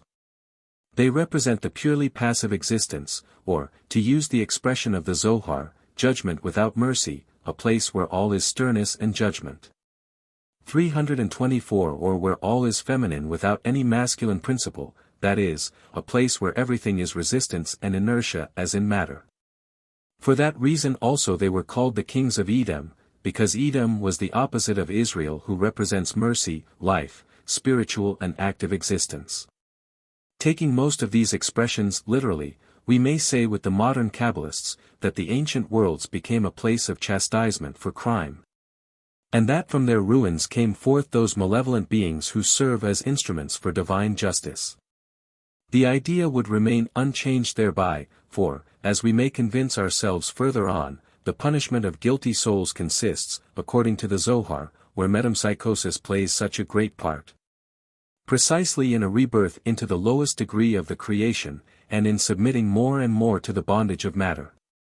As to the demons, who are always called by the significant name of the shells, Qliphoth, 325, they are nothing more than matter itself, and the passions that depend on it. Thus, every form of existence, from matter to eternal wisdom, is a manifestation, or rather, an emanation of the infinite being. That all things may have reality and continuance, it is not sufficient for them to come from God. It is also necessary that God be in their midst at all times, that he live, expand and reappear eternally and infinitely in their own appearance, for should he choose to leave them to themselves, they would vanish like a shadow. Better still, this shadow is a part of the chain of divine manifestations, it is the shadow which is the matter, it is the shadow that marks the boundary where life and spirit disappear from our sight. It is the end, as ideal man is the beginning. Upon this principle, then, the Kabbalistic cosmology and psychology are founded. Chapter 4. Continuation of the analysis of the Zohar. The Kabbalists' view of the world. What we know of the opinion of the Kabbalists concerning the divine nature, exempts us from dwelling upon their method of conception concerning the creation and the origin of the world. For, at bottom, these two things are huddled in their minds. If God unites in him in their infinite totality, thought as well as existence, it is quite certain that nothing can exist and nothing can be conceived outside, extra, of him. All, then, that we know, whether through reason or through experience, is a development or a particular aspect of the Absolute. A substance, eternal, inert and distinct from God is a chimera, and the creation, as ordinarily conceived, is an impossibility. The last deduction is clearly admitted in the following words: the indivisible point, the absolute, that had no limits and that could not be conceived because of its intensity and purity, spread outward and formed a tent which served as a cover to this indivisible point. This tent, although of a light less pure than the indivisible point, was still too brilliant to be looked at, it spread, in its turn, outward, and this expansion was its garment. Thus, everything comes into existence by an ever-descending motion. Thus, finally, it was that the universe took shape. 326 We remember also that the absolute being and the visible nature have but one name, the meaning of which is God. Another passage teaches us that the voice which departs from the Spirit, and which is identical with it in the supreme thought, is really water, air and fire, the north, the south, the east, the west and all the forces of nature. 327 But all these elements and all these forces are united into one single thing, the voice which comes from the Spirit. Matter, finally, considered from the most general point of view, is the lowest part of the mysterious lamp just described.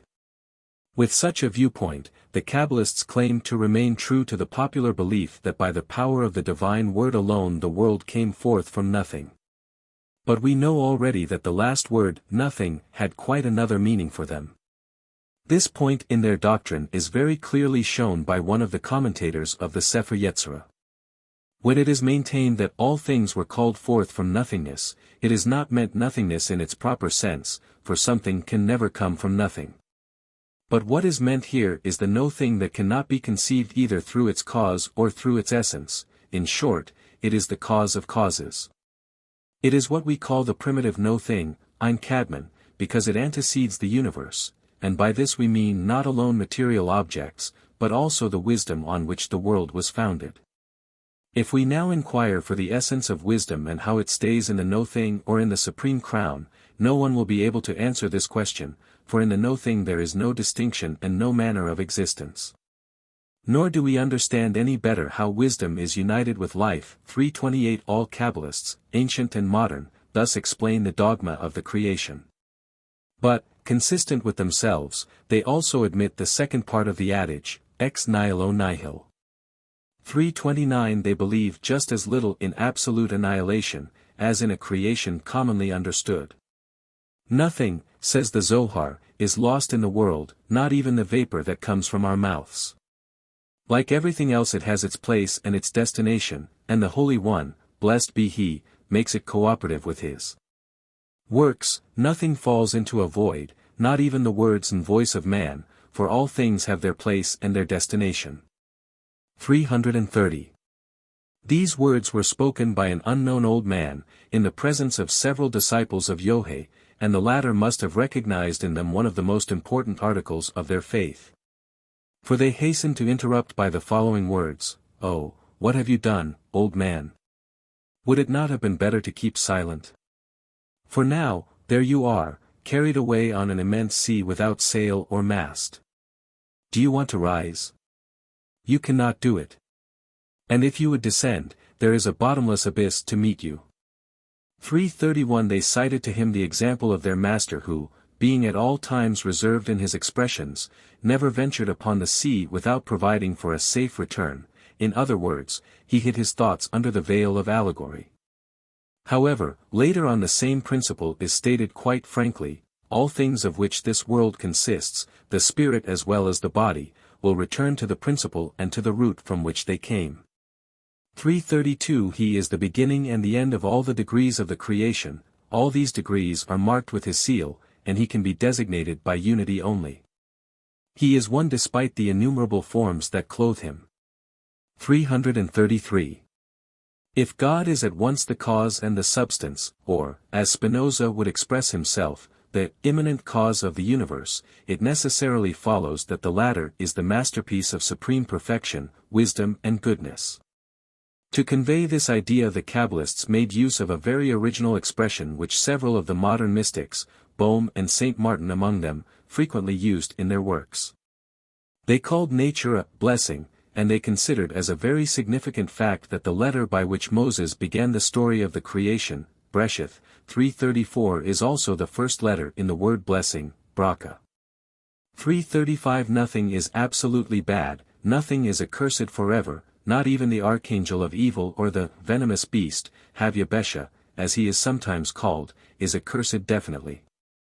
There will come a time when he will recover his name and his angelic nature. 336. Besides, here on earth, wisdom is no less visible than goodness, since the universe was created by the divine word, and because the universe in itself is nothing else but this word. Now, in the mystical language of the Zohar it means, as we have already been taught, that the articular expression of the divine thought is the ensemble of all the individual beings that exist in the bud in the eternal forms of supreme wisdom. But none of the passages already cited, or those we may cite in support of the principle in question, is of greater interest than the following: the Holy One, blessed be He, had already created and destroyed several worlds before He decided upon the creation of the world we live in. And when that last work was about to be accomplished, all the creatures of the universe and everything that was to be in the world in whatever period they were to exist were present before God in their real form before they became a part of the universe. In this sense the following words of Ecclesiastes are to be taken: whatever was in times past shall be in the future also, and all that is to be has been already. 337, 338. The entire lower world was made in the likeness of the higher world. All that exists in the higher world appears like an image in this lower world, yet all this is but one. 339. From this exalted and grand belief which we meet more or less diffused through all the great systems of metaphysics, the Kabbalists have drawn an inference which brings them over entirely to mysticism. They imagine that everything which strikes our senses has a symbolic meaning, that the phenomena and the most material form can teach us what passes either in the divine thought or in the human intelligence. According to them all that emanates from the mind must manifest itself and become visible outside of it. 340. From this conception comes also the belief in a celestial alphabet and in physiognomics. They speak of the celestial alphabet in the following manner: throughout the entire extent of the heavens whose circumference surrounds the world, there are figures and signs by means of which we may discover the most profound secrets and mysteries. These figures are formed by the constellations and the stars which are observed and investigated by the wise. 341 He who is obliged to travel in the morning shall rise at daybreak and look attentively toward the east. He will see something like letters graven on the heavens, and placed one above the other. Those brilliant forms are the letters with which God created the heaven and the earth, they form his mysterious and holy name. 342. Such ideas, if not taken in a very lofty sense, may seem unworthy of a place in a serious work, but we would miss the only aim we have placed before us, and we would be false to historic truth. Were we to show the most brilliant and best-founded thoughts of the system contained in the Zohar, and were we to eliminate carefully all that may offend our intellectual habits. We have seen more than once that similar reveries were caused by the same principle and that such reveries were not always the work of the weakest minds. Plato and Pythagoras came close to them. And on the other hand, all the great representatives of mysticism, all those who saw in external nature a living allegory only, adopted the theory of numbers and ideas, each one according to his intellectual capacity. That the Kabbalists admitted also physiognomy, the name of which was already known in the time of Socrates, is also a consequence of their general system of metaphysics, or, if we may make use of modern philosophical language, it was by virtue of an a priori judgment. According to the teachings of the masters of esoteric science, physiognomy does not consist in outwardly manifested features, but in features mysteriously traced in the depth of our inner self. The external features vary according to the form imprinted on the inner face of the spirit. The spirit alone produces all the physiognomies known to the sages, and it is through the spirit that the physiognomies have a meaning. When souls and spirits come out of Eden, as supreme wisdom is often called, they all have definite forms which are later on reflected in the face. Zohar, Part 2, Folios 73b. A large number of detailed observations, some of which are still credited generally at the present time, follow these general considerations. For instance, a broad, convex forehead is the sign of a profound and active mind and of a choice intelligence. A broad but flat forehead denotes insanity and stupidity. A flat forehead terminating in a point and compressed at the sides, is an unfailing indication of a very limited mind, often combined with unbounded vanity. IB, SUPR, Folios 73-75a. 343 All human faces may be traced, finally, to four primary types, to which they either draw near or from which they recede according to the rank held by the souls in their intellectual and moral order. Those types are the four figures which occupy the mysterious chariot of Ezekiel, that is to say the figures of man, of the lion, of the ox and of the eagle. 344. It seems to us that the demonology adopted by the Kabbalists is but a reflected personification of the different degrees of life and intelligence which they perceive throughout nature. 345 The belief in demons and in angels had long since taken root in the mind of the people, like a jesting mythology, as it were, alongside the severe dogma of the divine unity. Why then should they not just as well have made use of it to veil their ideas on the relations of God to the world, as they made use of the dogma of the creation to teach the contrary? Or as they made use of the words of the text of the scriptures to place themselves above the divine word and religious authority? We have not found any text entirely free from doubt in support of this opinion, but here are some reasons which make this opinion very probable, at least. First of all, in the three principal fragments of the Zohar, in the two Idras and in the Book of Mystery, there is never any mention made, in any form, of this celestial or infernal hierarchy which seems to have been only a memento of the Babylonian captivity. Then, when angels are spoken of in the other parts of the Zohar, they are represented as much inferior beings than man, as forces of unchanging blind impulses. We shall offer an example of it in the following words: God vivified every part of the firmament with a particular spirit, immediately all the celestial hosts were formed and found themselves before him. This is the meaning of what is said, Psalms 33:6, with the breath of his mouth he created all their hosts. The holy spirits who are the messengers of the Lord, descend from one degree only. But in the souls of the just there are two degrees united in one. For that reason the souls of the just rise higher, and for that same reason their rank is higher. 346. Even the Talmudists, despite their adherence to the letter, subscribe to the same principle. 347, the just, they say, are greater than the angels. 348 We shall understand even better what was meant by the spirits which animate all the celestial bodies and all the elements of the earth, if we pay attention to the names and the functions attributed to them. First of all we must remove the purely poetical personifications, the character of which is closely set forth, and of such are all the angels that bear the name representing a moral quality or a metaphysical abstraction. As, for instance, the good and the bad desire, Yatzer Tov, Yatzer Hara, which are always represented to us as real personages, the angel of purity, Teheriel, the angel of mercy, Ramiel, the angel of justice, Tzadkiel. The angel of deliverance, Padael, and the famous Raziel, the angel of secrets who watches with a jealous eye over the mysteries of the Kabbalistic wisdom. 349 Moreover, it is a principle recognized by all the Kabbalists, and connected with the general system of beings, that the angelic hierarchy begins only in the third world, the world of formation, Olam Yetzirah. The place occupied by the planets and celestial bodies. Now, as previously said, the chief of the invisible militia is the angel Metatron, so called because his place is immediately below the throne of God, Kursayah, and who alone constitutes the world of creation. Or the world of pure spirits, Olam Brio. His task is to maintain unity, harmony, and the movement of the spheres. This is exactly the task of that blind and infinite force which, at times, has been substituted for God under the name of nature. The myriads of subordinates under Metatron's command have been divided into 10 categories, undoubtedly in honor of the 10 Sephiroth. These subaltern angels are to the different divisions of nature, to every sphere and to every element in particular, what their chief is to the entire universe. Thus, one presides over the movements of the earth, another over the movements of the moon, and so on over all other celestial bodies. 351 is called the angel of fire, Muriel, another is called the angel of light, Boreal, a third presides over the distribution of the seasons, a fourth over vegetation. In short, all the productions, all the forces and all the phenomena of nature are represented in the same manner.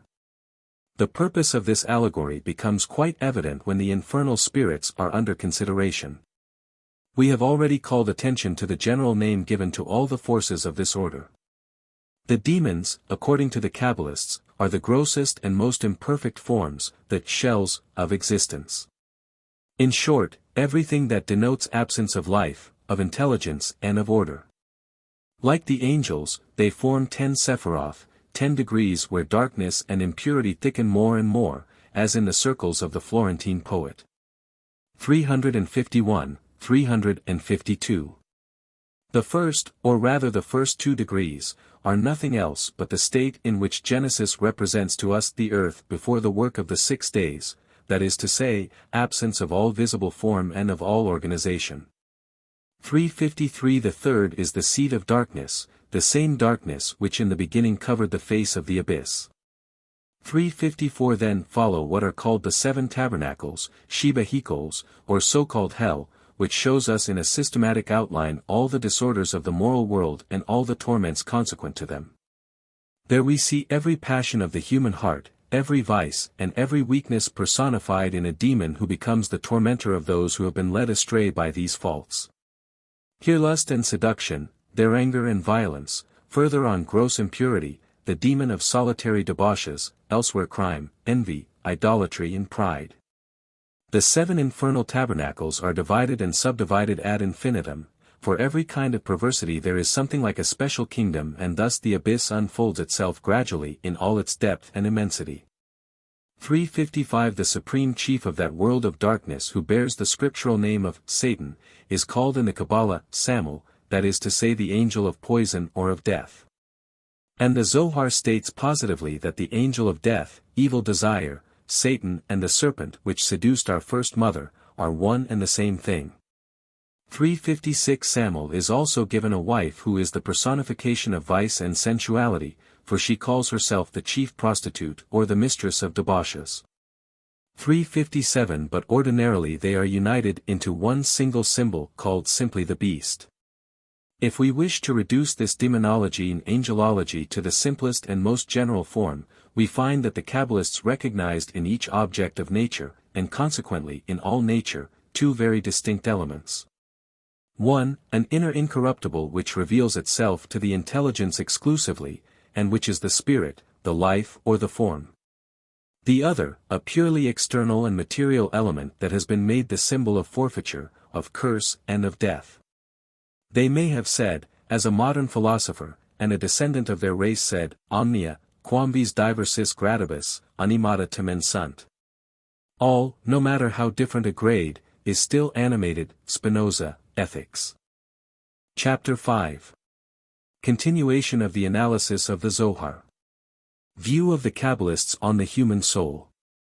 It is mainly because of the high rank given to man by the Kabbalists, that the latter recommend themselves to our interest.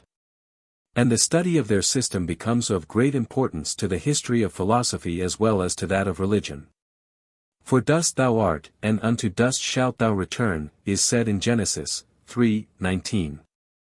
And this curse is followed neither by any definite 358 promise of a better future, nor by any mention of the soul which is to return to God when the body mingles with the earth.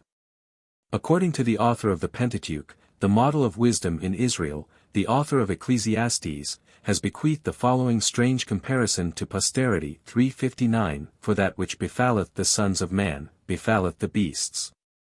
Even the same thing befalleth them, as the one dieth, so dieth the other.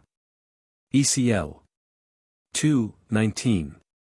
The Talmud expresses itself at times very poetically on the compensation that awaits the just. It represents them sitting in the celestial Eden with crowned heads and enjoying the divine glory. 360 But it endeavors rather to humble than ennoble human nature in general. Whence come you? From a fetid drop. Whither go you? To a place of dust, of defilement and of worms. And before whom are you some day to vindicate yourself and give account of your actions? Before the King of all kings, before the Holy One whose name be praised. 361 Such are the words we read in a collection of sayings attributed to the oldest and most honored leaders of the Talmudical school. 362.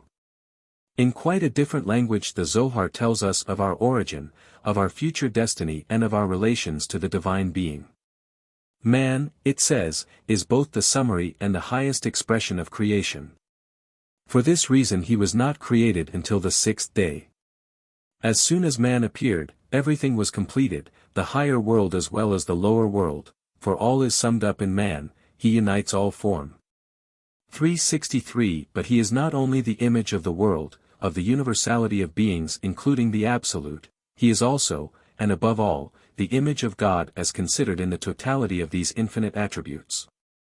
Man is the divine presence on earth, Sekinta Tatoa, it is the celestial Adam who, departing from the highest primitive darkness, created the terrestrial Adam. 364. Here follows at first a representation of man under the first of these two aspects, that is man as the microcosm. Do not think that man is but flesh, skin, bones and veins, far from it. That which really constitutes man, is his soul. And the things we call skin, flesh, bones and veins are for us but a garment, a cloak, but they do not constitute man. When man departs, this earth, he divests himself of all the cloaks that cover him. Yet, the different parts of the body conform to the secrets of the supreme wisdom. The skin represents the firmament which extends everywhere and which covers everything, like a cloak. The flesh reminds us of the evil side of the universe, that is, as we have said above, the purely external and sensual element. The bones and the veins represent the celestial chariot, the forces that exist within, the servants of God. However, all this is but a cloak, for the deep mystery of celestial man is within. All is as mysterious below as it is above. Therefore it is written, and God created man in his image. The mystery of terrestrial man is according to the mystery of the celestial Adam. Yet, as we see in the all-covering firmament stars and planets which form different figures that contain hidden things and profound mysteries.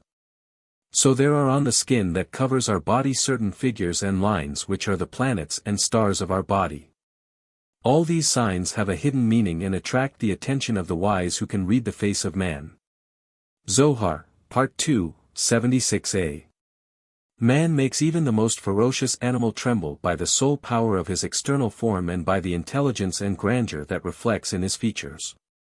365 The angel sent to Daniel to protect him from the rage of the lions, is, according to the Zohar, nothing but the very face of the prophet, or the power exerted by the look of a pure man. It is added, though, that this power vanishes as soon as the person sinks through sin and through neglect of his duties. 366 We shall not linger upon this point which we have noted, and which belongs entirely to the theory of nature. When we consider the human being, per se, that is to say, from the point of view of the soul, and compared to God before he became visible in the world, it reminds us entirely, by its unity, by its substantial identity and by its threefold nature, of the Supreme Trinity. For the human being consists of the following elements: 1. Of a spirit, neshama, which represents the highest degree of his existence. 2. Of a soul, ruah, which is the seat of good and evil, of the good and evil desires, in short, of all the moral attributes. 3. Of a coarser spirit, nephesh, which is in immediate relation with the body and the direct cause of what the text calls the lower movements, that is, the actions and instincts of the animal life. To understand how these three principles, or rather these three degrees of human existence united in one being, despite the distance that separates them. We give here again the comparison which we have made use of on the subject of the divine attributes, and the germ of which is to be found in the Book of Formation. There are a great many passages which bear witness to these three souls. But we prefer to choose the following because of its lucidity. In these three, the spirit, the soul and the life of the senses, we find a true picture of what is going on above.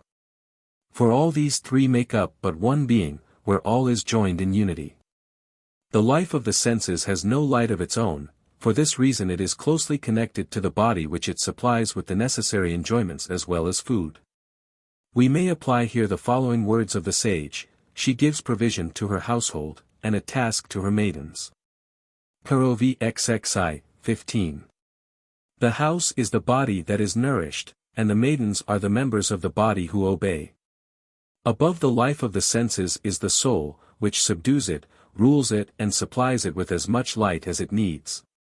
The animal principle is therefore the seat of the soul.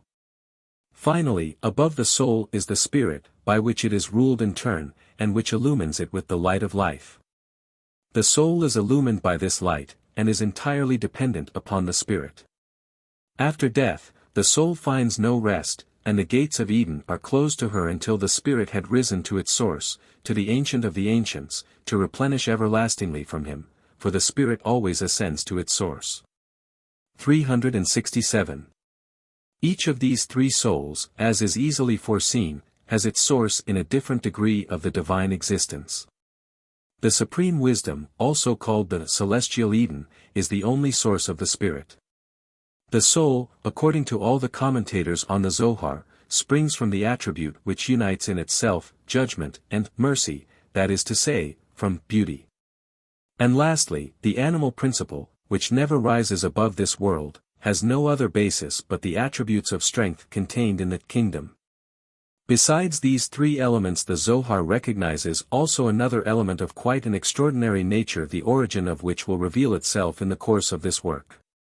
It is the external form of man conceived as a separate existence preceding the body, in short, the idea of the body, but with the individual traits which distinguish every one of us. This idea descends from heaven, and becomes visible at the moment of conception. At the moment of earthly union, 368 the Holy One, praised be his name, sends down a human-like form which bears the imprint of the divine seal. This form is present at the act of which we spoke, and if we were permitted to see what goes on at the time, we would notice above its head an image resembling a human face, and this image is the model according to which we are procreated. Procreation cannot take place until this form has been sent by the Lord, until it descends and hovers over our head, for it is written, and God created man in his image. It is this image which receives us first when we come into this world. It develops with us while we grow, and accompanies us when we leave the earth. Its origin is in heaven. When the souls are about to leave their celestial abode, each soul appears before the Supreme King clothed in a sublime form wherein the traits are engraved that are to mark it in this world. The image then emanates from this sublime form. It is the third from the soul, precedes us to earth and awaits our arrival from the moment of the conception. It is always present at the conjugal union. 369. The modern Kabbalists call this image the individual principle, Yido. Some, finally, have introduced into the Kabbalistic psychology a fifth principle, called the vital spirit, Ruach Hiyuni, or simply, Hio. The seat of this principle is in the heart, and it presides over the combination and the organization of the material elements. It is just as different from the principle of animal life, Nefesh, and the life of the senses. As the vegetative and nutritive soul, Tau Theta Epsilon Pi Tau Iota Kappa Nu, differs from the sensitive soul, Tau Alpha Sigma Theta Eta Tau Iota Kappa Nu, in the philosophy of Aristotle and of the scholastics. This opinion is based upon an allegorical passage in the Zohar, where it is said that every night during our sleep our soul ascends to heaven to render account there of the day's work. And that during that time the body is animated only by a breath of life which has its seat in the heart. 370. But, to tell the truth, these last two elements do not count in our spiritual existence, which is entirely included in the intimate union of the soul and the spirit. The temporary union of these two higher principles with the sense principle, that is to say, life itself which chains them to earth, is not considered a misfortune. Unlike Origen's and the Gnostic schools, life is not looked upon as a downfall or as an exile, but as a means for education and as a beneficial trial. According to the Kabbalists, it is necessary for the soul, an inherent necessity of its finite nature, to play a part in the universe, to contemplate the spectacle offered by creation.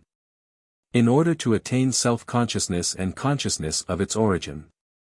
And to return, but without absolutely uniting, to that inexhaustible source of light and life which is called the divine thought. Moreover, the spirit cannot descend without raising at the same time the two lower principles, yes, even matter which is placed still lower. Human life, when completed, is therefore a kind of reconciliation between the two extreme expressions of existence considered in its entirety. Between the ideal and the real, between form and matter, or, as expressed in the original, between the king and the queen. Here we have these two deductions recognizably expressed in a more poetical form. The souls of the just are above all the high powers and high servants. And were you to ask why they descend to this world from such a lofty position, and why they wander from their source? I shall answer by the following example. To a king was born a son who was sent to the country to be fed and raised until he should be sufficiently grown and instructed in the habits of his father's palace. When the father was informed that the education of his son was completed, what does he do in his love for him? He sends for the queen, his son's mother, to celebrate his return. He takes him into his palace and rejoices with him all day. The Holy One, blessed be his name, also has a son from the queen. This son is the higher and holy soul. He sends him to the country, i.e., into this world, in order to grow up and be initiated in the usages observed in the royal palace. When the king is informed that his son has reached mature age and that the time has come to take him into his palace, what does he do for the love of him? In honor of his son, he invites the queen, and takes his son into his palace. The soul really never leaves the earth except in company with the queen who is to conduct it into the palace of the king where it is to live forever. And yet the inhabitants of the country are accustomed to weep when the king's son separates from them. But, if there be a clear-sighted man among them, he tells them, "Why do you cry? Is he not the son of the king? Is he not right in leaving you that he may go to live in the palace of his father?" Thus did Moses, who knew the truth, say to the weeping inhabitants of the country, i.e., the people. "You are the sons of Jehovah, your God, you shall not cut yourself for the dead." 371 If all the just knew this, they would welcome the day they are to quit this world. And is it not the height of glory when the queen, the Shekinah or the divine presence, descends among them, when they are admitted to the palace of the king, and when they enjoy his delight forever? 372. In these relations between God, nature and the human soul we find again the same form of Trinity which we met so often before, and which the Kabbalists seem to have given a logical importance of greater extent than the exclusive circle of religious ideas is able to hold. But human nature is the image of God not alone from this point of view. In all degrees of its existence it includes also the two generative principles, the trinity of which, formed by means of a middle term proceeding from their union, is but the result and most complete expression. The celestial Adam being the result of a male and a female principle, it was necessary that the same apply also to the terrestrial man. And this distinction applies not only to the body, but also, and above all, to the soul when considered in its purest element. Every form, says the Zohar, in which the male and female principle is not found, is not a higher or complete form. The Holy One, blessed be He, does not establish His abode where these two principles are not perfectly united. The blessing descends only where this union exists, as the following words teach us: He blessed them and called their name, Adam, on the day when they were created, Genesis v. 2. For the name Adam, man, can be given only to a man and a woman who are united into one being. 373. Just as the soul was in the beginning entirely within the Supreme Intelligence, so were the two halves of the human being, each one of which, however, comprises all the elements of our spiritual nature, united before they came into this world, whither they were sent to learn self-recognition and to unite themselves anew in the bosom of God. This thought is nowhere expressed as clearly as in the following fragment: every soul and every spirit, before coming into this world, is composed of a male and a female united into one being. In descending to earth, these two have separate and go to animate different bodies. At the time of marriage, the Holy One, blessed be He, who knows all the souls and all the spirits, unites them as before, and they become, again, one single body in one single soul. But this union conforms to the acts of man and to the ways which he traveled.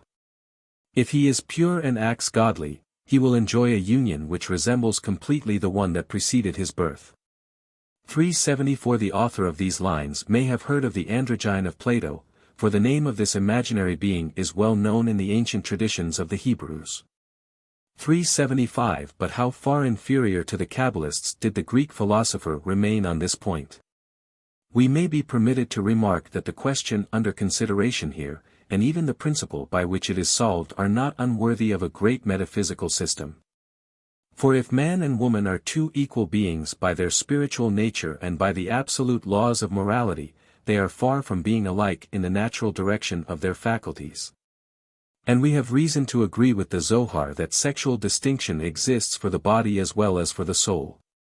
The belief just expounded is inseparable from the dogma of pre-existence, and the latter, already included in the theory of ideas, is still closer connected to the one which mingles existence and thought. Side by side with the principle from which it sprang, this dogma is also acknowledged with all possible perspicuity. We need but continue the modest role of translator. When the Holy One, praised be He, was about to create the world, the universe was already present in His thought. He then formed also the souls which were eventually to belong to man. These souls presented themselves to Him in exactly the same form which they were to take later in the human body. God examined them one by one, and found several which were to corrupt their ways, morals, in this world. When the time came, each of the souls was summoned before God, who said, "Go to that part of the earth and animate such and such a body." The soul replied, "O, Master of the universe, I am happy in this world and do not want to leave it for another where I shall be subjected and exposed to all kinds of contamination." The Holy One, blessed be He, then said, "From the day you were created you had no other destination but the world to which I send you." Seeing that it must obey, the soul sorrowfully took the earthly path and descended among us. 376. Along with this idea we find the doctrine of reminiscence expressed in a very simple manner in the following passage: just as all things of this world were present in their proper form in the thought of God before the creation, so were all human souls, before coming into this world, in the presence of God in heaven in the form which they have here below. And all that they learn here, they already knew before they came here. 377 It is perhaps regrettable that such an important principle has not been developed further, and that it does not take up more space in the totality of the system. But we are forced to admit that it is expressed in quite a categorical manner. We must take care, however, not to confound this doctrine of pre-existence with the doctrine of moral predestination. Human liberty is not entirely impossible with the latter. With the first, human liberty is a mystery which neither pagan dualism and the biblical dogma of creation, nor the belief in the absolute unity are able to reveal.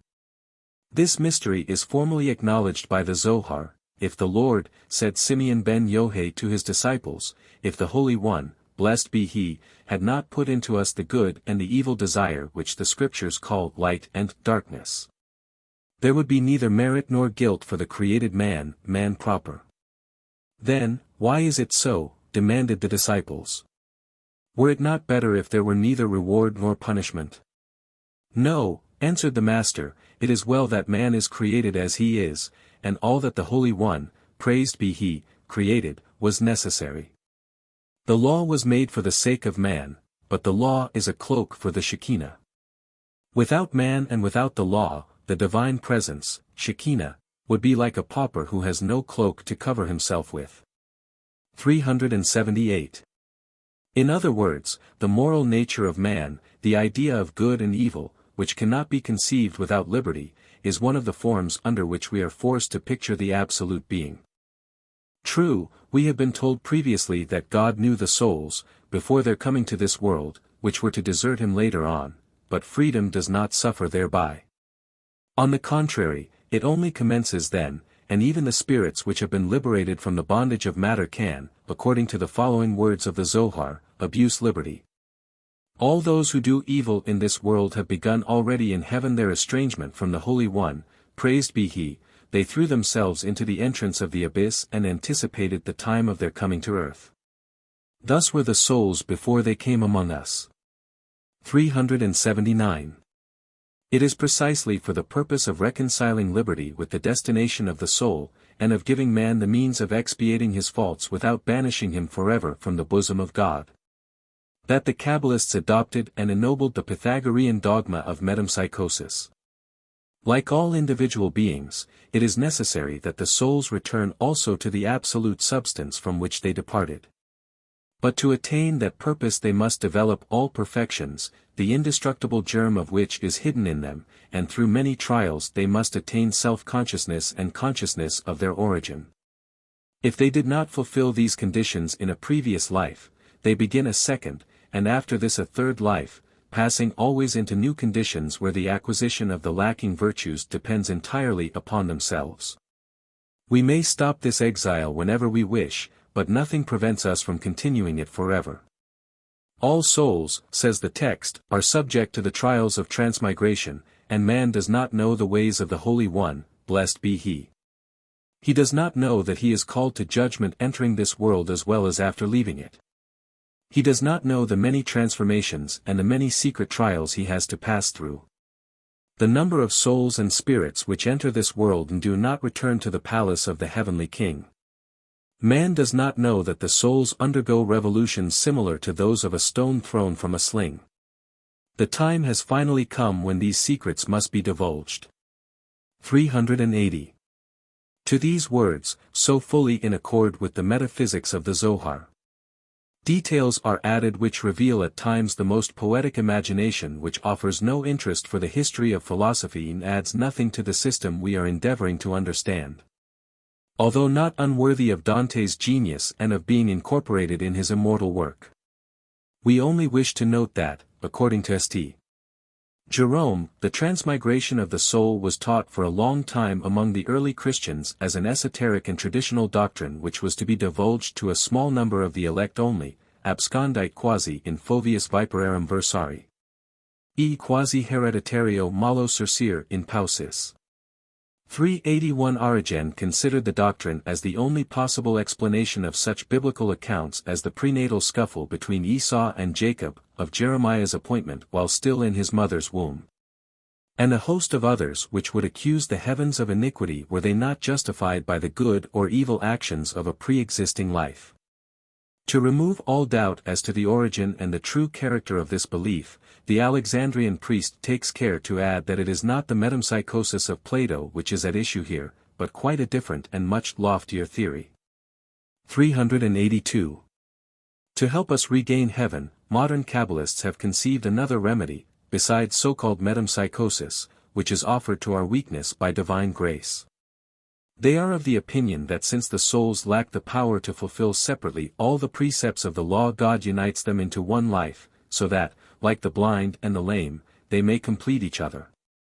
Sometimes it is only one soul which is in need of additional virtue, it therefore looks for it in another, better favored and stronger soul. The latter then becomes like a mother to the first one, carrying it in its bosom and nourishing it from its own substance, like a woman nourishing the fruit of her womb. Whence the name, gestation, or impregnation, Iber, the philosophical meaning of which, if there be one, is hard to guess. 383 But we shall lay aside these vagaries or unimportant allegories, if you please, and adhere to the text of the Zohar.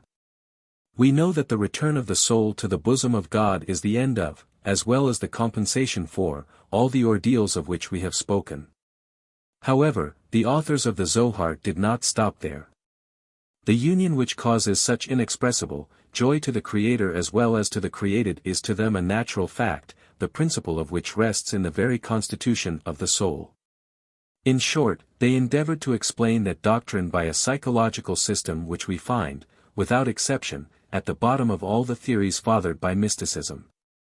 Having separated from human nature the blind force which presides over animal life, which never leaves the earth, 384 and consequently plays no part in the destinies of the soul. The Zohar distinguishes also two kinds of sentiments and two kinds of cognitions. Awe, 385 and love make up the first two, direct light and reflected light, or the inner face, and the outer face, are the expressions ordinarily used to designate the two last ones. The inner face, says the text, receives its light from the supreme light, Sarga, which shines forever and the secret of which can never be divulged. It is an inner face because it comes from a hidden source. But it is also a superior face because it comes from on high. The outer face is but the reflection of that light which emanates directly from above. 386 When God told Moses that he might see only his back and not his front, he alluded to these two kinds of cognition 387 which are represented in the early paradise by the tree of life and the tree of knowledge of good and evil. It is, in short, what we would call nowadays intuition and reflection. Love and awe, considered from the religious standpoint, are defined in a very remarkable manner in the following passage: through awe we come to love. One who obeys God out of love, has undoubtedly attained the highest degree, and because of his sanctity, belongs already to the future life. Do not think, though, that service to God through awe is no service at all. Such service has also its merits, although the union between the soul and God is not so lofty. There is only one degree more elevated than that of awe, and that is love. Love contains the mystery of the unity of God. It is love that links the higher and lower degrees to one another. It is love that lifts everything to that degree where all must become one.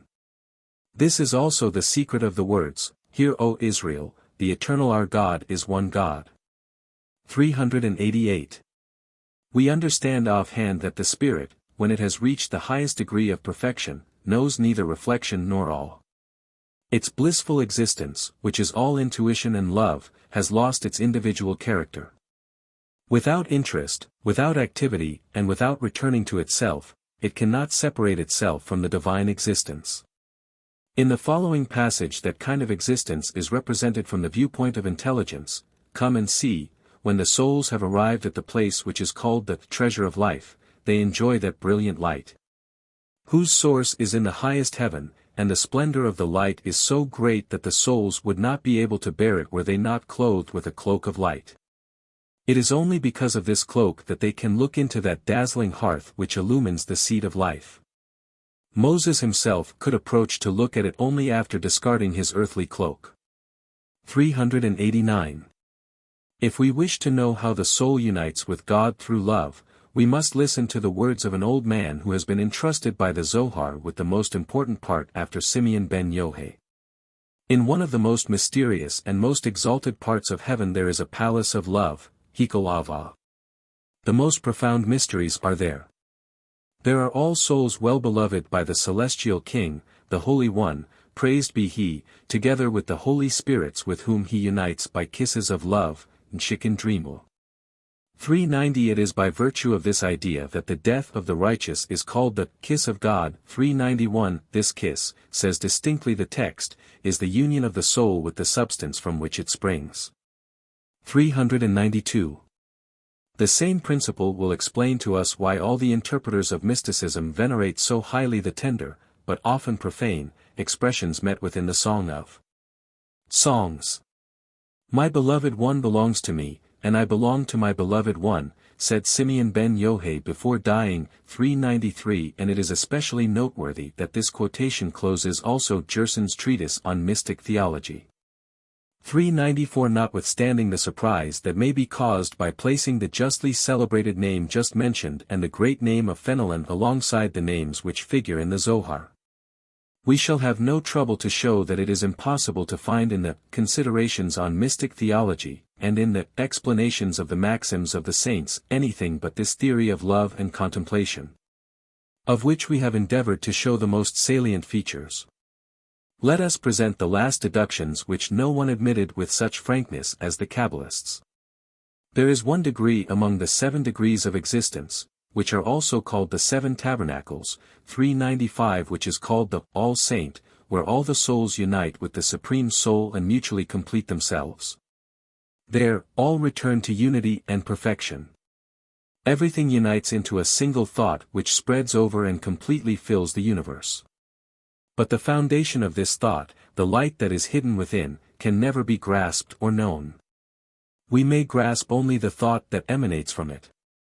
In this state, finally, the created cannot be differentiated from the Creator, the same thought illumines them, the same will animates them. The soul as well as God commands the universe, and God executes what the soul commands.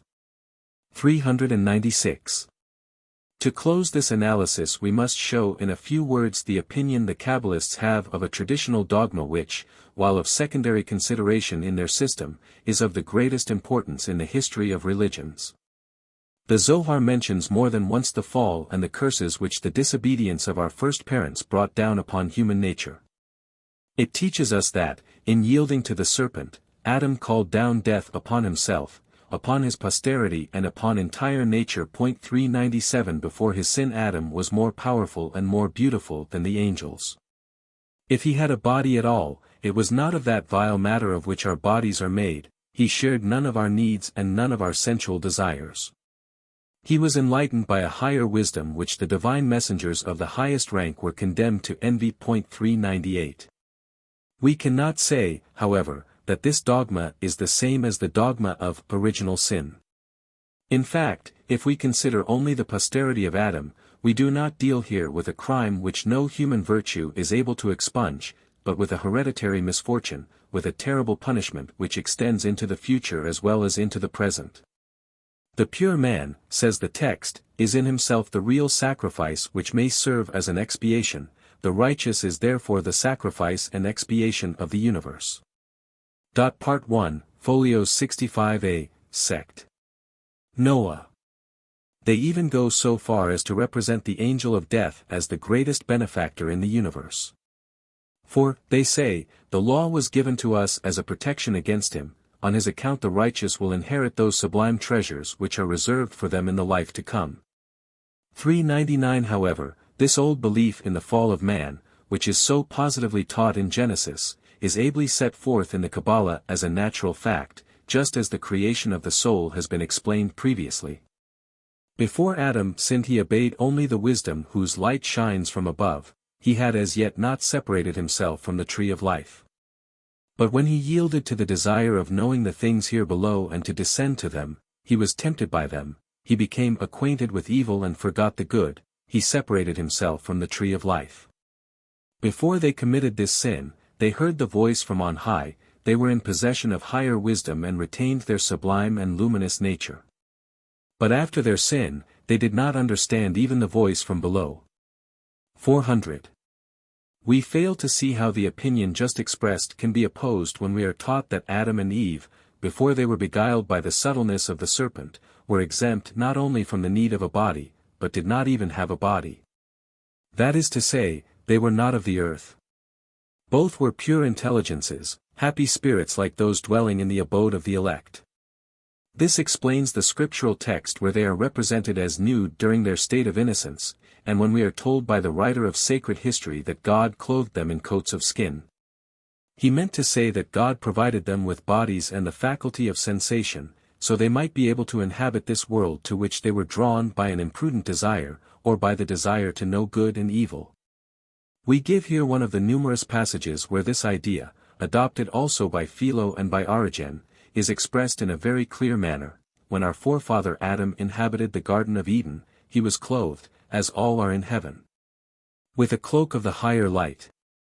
When he was driven from the Garden of Eden and was compelled to submit to the needs of this world, what happened then? God, the scriptures tell us, made for Adam and his wife coats of skin and clothed them.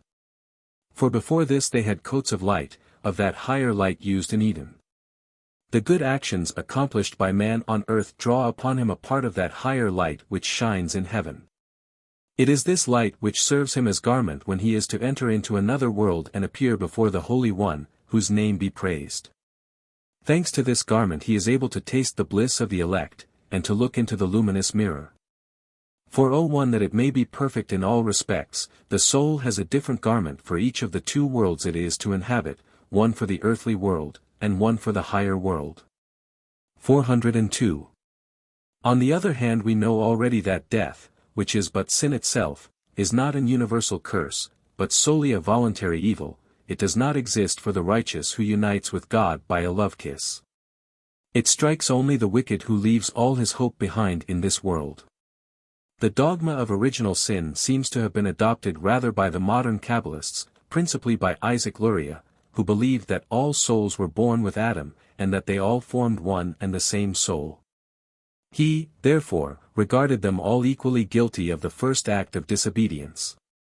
But, while showing them thus degraded since the beginning of the creation, he accords them, at the same time, the faculty of elevating themselves through their own efforts by fulfilling all the commandments of God. Therefore, the obligation to bring the souls out of this state, and to fulfill, as far as possible, the precept of the law, be fruitful and multiply. Therefore also, the necessity of metempsychosis, for one life period, does not suffice for this work of rehabilitation. 403. Even under another form, it is always the ennobling of our earthly existence and the satisfaction of life that is offered the soul as the only means of obtaining that perfection the need and the germ of which it carries in itself. It is not part of our plan to pass judgment upon the vast system we have explained. Besides, we could not do it without profaning the strongest conceptions of the philosophy and the religious dogmas, the mystery of which is justly respected. We intend to play only the modest part of an interpreter, yet, we are convinced, at least, that, notwithstanding the obscurity of the language and the incoherence of the form, notwithstanding those puerile reveries which interrupt at every step the course of serious thought, historical truth has not much to complain of us. Were we to measure now, in a most summary manner, the space we have traveled, we shall find that the Kabbalah, as presented to us by the Sepher Yetzirah and the Zohar, is composed of the following elements. 1. By taking all the facts and all the words of the scripture as symbols, it teaches man to have confidence in himself. It puts reason in the place of authority, and calls into existence a philosophy in the very bosom and under the protection of religion. 2. For the belief in a creative God, apart from nature, and who, notwithstanding his omnipotence, had to spend an eternity in inactivity, it substitutes the idea of an universal substance, infinite in reality, always active, always thinking. The immanent cause of the universe, but not confined by it. To whom, finally, to create means nothing else but to think, exist and develop itself. 3. Instead of a purely material world, apart from God, sprung from nothingness and destined to return there. The Kabbalah recognizes innumerable forms under which the divine substance develops and manifests itself according to invariable laws of the idea. All exists at first, united in the supreme intelligence before realizing itself in a sentient form. Therefore, two worlds, one an intelligible or higher, the other an inferior or material. 4. Of all the forms, man is the most exalted, the most complete, and the only one permitted to represent God. Man is the bond and the transition between God and the world, he reflects both in his double nature. Like everything else of a finite nature, man is also at first included in the absolute substance with which he must unite again some day when he will be prepared by the developments to which he is susceptible.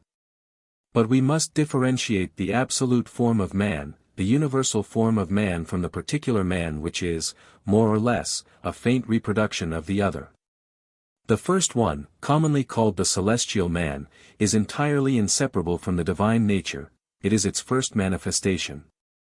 Some of these elements serve as a basis of systems which may be looked upon as contemporaneous with the Kabbalah. Others have already been known at a much earlier time. For the history of human intelligence, though, it is of very great interest to find out whether the esoteric doctrine of the Hebrews is really original, or whether it is but a disguised copy. This question, and the one dealing with the influence exerted by the Kabbalistic ideas, will be treated in the third and last part of this work. Part 3. Chapter 1. Systems which offer some resemblance to the Kabbalah. Relation of the Kabbalah to the philosophy of Plato. The systems which, because of their nature, or because of the age which has given rise to them, seem likely to have served as basis and pattern for the esoteric doctrine of the Hebrews, are partly philosophical and partly religious. To the first belong the systems of Plato, of his unfaithful Alexandrian disciples, and Philo, whom we cannot possibly confound with the latter. Of the religious systems we can mention at present Christianity only, and that in a general way. Right here, though, I wish to state frankly that none of these grand theories of God and nature can explain to us the origin of the traditions with which we have previously become acquainted. It is this important point we wish to establish first. No one will deny that there is a great analogy between the Platonic philosophy and certain metaphysical and cosmological principles taught in the Zohar and in the Book of Formation. On both sides we see the divine intelligence or the Word shaping the universe according to types contained within himself before things were brought forth. On both sides we see numbers play the role of intermediaries between the ideas, between the supreme idea and the objects which are the incomplete manifestation in the world of this idea. On both sides, finally, we find the dogmas of the pre-existence of the souls, of reminiscence and of metempsychosis. These various resemblances are so striking that the Kabbalists themselves refer to the modern Kabbalists recognize them, and in order to explain them, they thought it best to make Plato a disciple of Jeremiah. 404 Just as others made Aristotle a disciple of Simon the Just. 405. But will anyone dare to conclude from such superficial relations that the works of the Athenian philosopher inspired the first authors of the Kabbalah? And what is more astonishing, that this science, of strange origin and the child of a heathen mind, was held in such a high regard and considered such a deep mystery by the Mishnah. Strange to say, those who hold to this opinion are just the very critics who look upon the Zohar as a mere invention at the close of the 13th century, and let it therefore come into existence at a time when Plato was not known. For no one will claim that the scattered citations in the works of Aristotle, and the caustic criticism accompanying them, can give a conception of the Platonic doctrine. In no case can the actual affiliation of the Kabbalah with the Platonic philosophy be admitted, a view we shall now endeavor to submit to our scrutiny. I shall not rely upon external reasons which will be more opportune later on. I shall only remark here that the resemblances first noticed in the two doctrines are soon wiped out by their differences. Plato acknowledged, in abstracto, two principles, spirit, causa intelligens, and matter the intelligent cause and the inert substance, although from what he says, it is hard to have as clear an idea of the second as of the first. The Kabbalists, on the contrary, encouraged by the incomprehensible dogma of a creation ex nihilo, from nothing, admitted as basis of their system the absolute unity. A God who is, at once, the cause, the substance and the form of all that is, as well as of all that can be. Like everyone else, they too acknowledge the struggle of good and evil, of spirit and matter, of power and resistance. But they subordinate this struggle to the absolute principle and ascribe it to the difference which necessarily exists in the generation of things between finite and the infinite, between all individual existence and its limitation, between the furthest points of the scale of beings. This basic dogma, which the Zohar sometimes interprets by deep philosophical expressions, appears already in the Sepher Yetzirah, under quite a fantastic and coarse form, it is true, but at the same time clear enough to permit the belief in its originality, or to reject, at least, the intervention of the Greek philosopher. When we compare the theory of ideas and the theory of the Sephiroth with each other, and these two with the lower forms that flow from them, we shall find them separated by the same distance, and we cannot help understanding it otherwise. Noticing as we do, dualism on one side and absolute unity on the other. By creating an abyss between the intelligent principle and inert matter, Plato can see in the ideas nothing but forms of the intelligence, I mean of that supreme intelligence of which our intelligence is but a conditional and limited part. These forms are everlasting and incorruptible like the principle to which they belong, for these forms are themselves the idea and the intelligence, there can consequently be no intelligent principle without them. In this sense they represent also the essence of things, since the latter cannot exist without form or without the imprint of the divine idea. But they, the forms, cannot represent all that exists in the inert principle, neither can they represent the principle itself. And yet, since the principle exists, and since it exists, like the first, in all eternity, it is necessary that it have also its own essence, its distinctive and invariable attributes, although it is subject to all changes. We reject the argument that Plato meant to point out matter as a mere negation, that is to say, the boundary which circumscribes each particular existence. This role he assigns, in Phoebus, page 334, trans. Of Victor Cousin, expressly to the numbers, the principle of every boundary and of every proportion. But along with the numbers and the productive and intelligent cause, he admits also that which he calls the infinite, which is more or less susceptible to that from which the things are produced, in short matter or, to be more exact, substance separated from causality. There are therefore existences, and this is the point we are driving at, or rather forms of existence, unchangeable modes of being which find themselves necessarily excluded from the number of ideas. This is not the case with the Sephiroth of the Kabbalah, among which we see matter itself, isod, figure.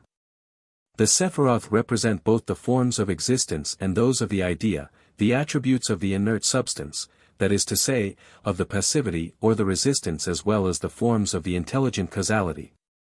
Since they consider them perfectly identical. The Sephiroth are therefore divided into two great classes, which are designated by the metaphysical language of the Zohar as the fathers and the mothers, and these two, apparently opposite, principles, coming from one inexhaustible source, the infinite, Ein Sof, unite again into one common attribute which is called the Son, whence they separate under a new form to unite anew. Therefore the Trinitarian system of the Kabbalists, which no one can possibly confound with the Platonic Trinity. Having made reservations for our further discussions, it must be admitted that in consideration of such different foundations, the Kabbalistic system, even if brought forth under the influence of the Greek philosophy, may still claim originality. For absolute originality is exceedingly rare, and perhaps never to be found in metaphysics, and it is known that Plato himself does not owe everything to his own genius. All great conceptions of the human mind on the supreme cause, on the first existence and on the generation of things, have shown themselves under a more or less coarse veil before assuming a character really worthy of reason and science. Thus, a tradition which is not derogatory to the independence and to the fertility of the philosophical spirit, may become admissible. And yet, notwithstanding this protecting principle, we maintain that the Kabbalists had no connection whatever, at least directly, with Plato. Indeed, If we picture these people having drawn from the source of the most independent philosophy, and having been nourished by this jesting and pitiless dialectic which puts everything to question and which destroys as often as it builds up. If we imagine also that, even by a superficial reading of the dialogues, they were initiated into all the elegance of the most refined civilization, are we then able to understand the irrational, the rude and unbridled imagination in the most important passages of the Zohar? Can we explain that extraordinary description of the white head, those gigantic metaphors mingled with puerile details, that supposition of a secret revelation older than that of Sinai, and, finally, those incredible efforts, aided by the most arbitrary means, to find their doctrine in the Holy Scriptures? 406. In these different characters I recognize, indeed, a philosophy which, springing from the bosom of an eminently religious people, dares not admit its own audacity, and which, for its own satisfaction, tries to cover itself with the cloak of authority. But I cannot reconcile these characters with the perfectly free choice of a strange and independent philosophy which openly avers that it holds its authority, power, and enlightenment from reason only. Moreover, the Jews never denied their foreign teachers, nor did they refuse to pay respect to other nations for the knowledge they sometimes borrowed from them. 407 Thus we are told by the Talmud that the Assyrians furnished them with the names of the months, of the angels and with the characters of the letters which they use to this day for the writing of their holy books. 408 Later on, when the Greek language began to spread among them, the most venerable teachers of the Mishnah spoke with admiration of it, 409 and permitted even its use at religious ceremonies in place of the scriptural text. 410 During the Middle Ages, when the Jews were initiated by the Arabs into the philosophy of Aristotle, they did not hesitate to give the same honor to this philosopher as to their own, except, as we said before, that they made him a disciple of their oldest teachers, and ascribed a book to him in which they picture the head of the Lyceum acknowledging upon his deathbed the God and the law of Israel. 411. Finally, in a very remarkable passage previously quoted by us, we are informed by the Zohar itself that the books of the Orient come very close to the divine law and to some views taught by the school of Simeon ben Yohai. 412 It is added only that this ancient wisdom was taught by the patriarch Abraham to the children begotten from his concubine, and by whom, according to the Bible, the Orient was populated. What then would have prevented the authors of the Kabbalah from dedicating also a souvenir to Plato? Could they not just as easily as their modern followers have him schooled by some prophet of the true God? According to Eusebius 4:13 this is exactly what Aristobulus 4:14 did when, after interpreting the Bible in accordance with the philosophy of Plato, he did not hesitate to accuse the latter of having taken his knowledge from the books of Moses. The same strategy is used by Philo against the head of the portico. 415, 416. We are, therefore, entitled to the opinion that the origin of the Kabbalistic system is not to be looked for in the so-called Platonism. Let us see if we can find it with the philosophers of Alexandria. Chapter 2. Relation of the Kabbalah to the Alexandrian school. The metaphysical and religious doctrine which we have gathered from the Zohar has undoubtedly a more intimate resemblance to the so-called Neoplatonic philosophy than to pure Platonism. But before pointing out what is common to both, are we justified in the conclusion that the first of these two systems is necessarily a copy of the other? One word would suffice for the solution of this question were we content with a superficial criticism. For we would have no trouble to establish, and we did establish in the first part of this book, that the secret doctrine of the Hebrews existed long before Ammonius Saccas, 417, Plotinus 418 and Porphyrius 419 changed the aspect of philosophy. But compelled by weighty reasons, we would rather admit that it took the Kabbalah several centuries to develop and establish itself in its definite state. The supposition that the Kabbalah borrowed a great deal from the pagan school of Alexandria remained since then in full force, and merits therefore our serious consideration. Especially so when we bear in mind that after the revolution brought about in the Orient by the Macedonian armies many Jews adopted the language and the civilization of their conquerors. We must start from the already proven fact, see Part 1, a fact that will show itself still clearer as we go along, that the Kabbalah came to us from Palestine, as attested by its close connection with the rabbinical institutions. For the Jews of Alexandria spoke Greek, and in no case would they have made use of the popular and corrupt idiom of the Holy Land. Now, what relations do we meet with between these countries and the civilizations they represent, from the time the Neoplatonic school made its appearance until the middle of the 4th century?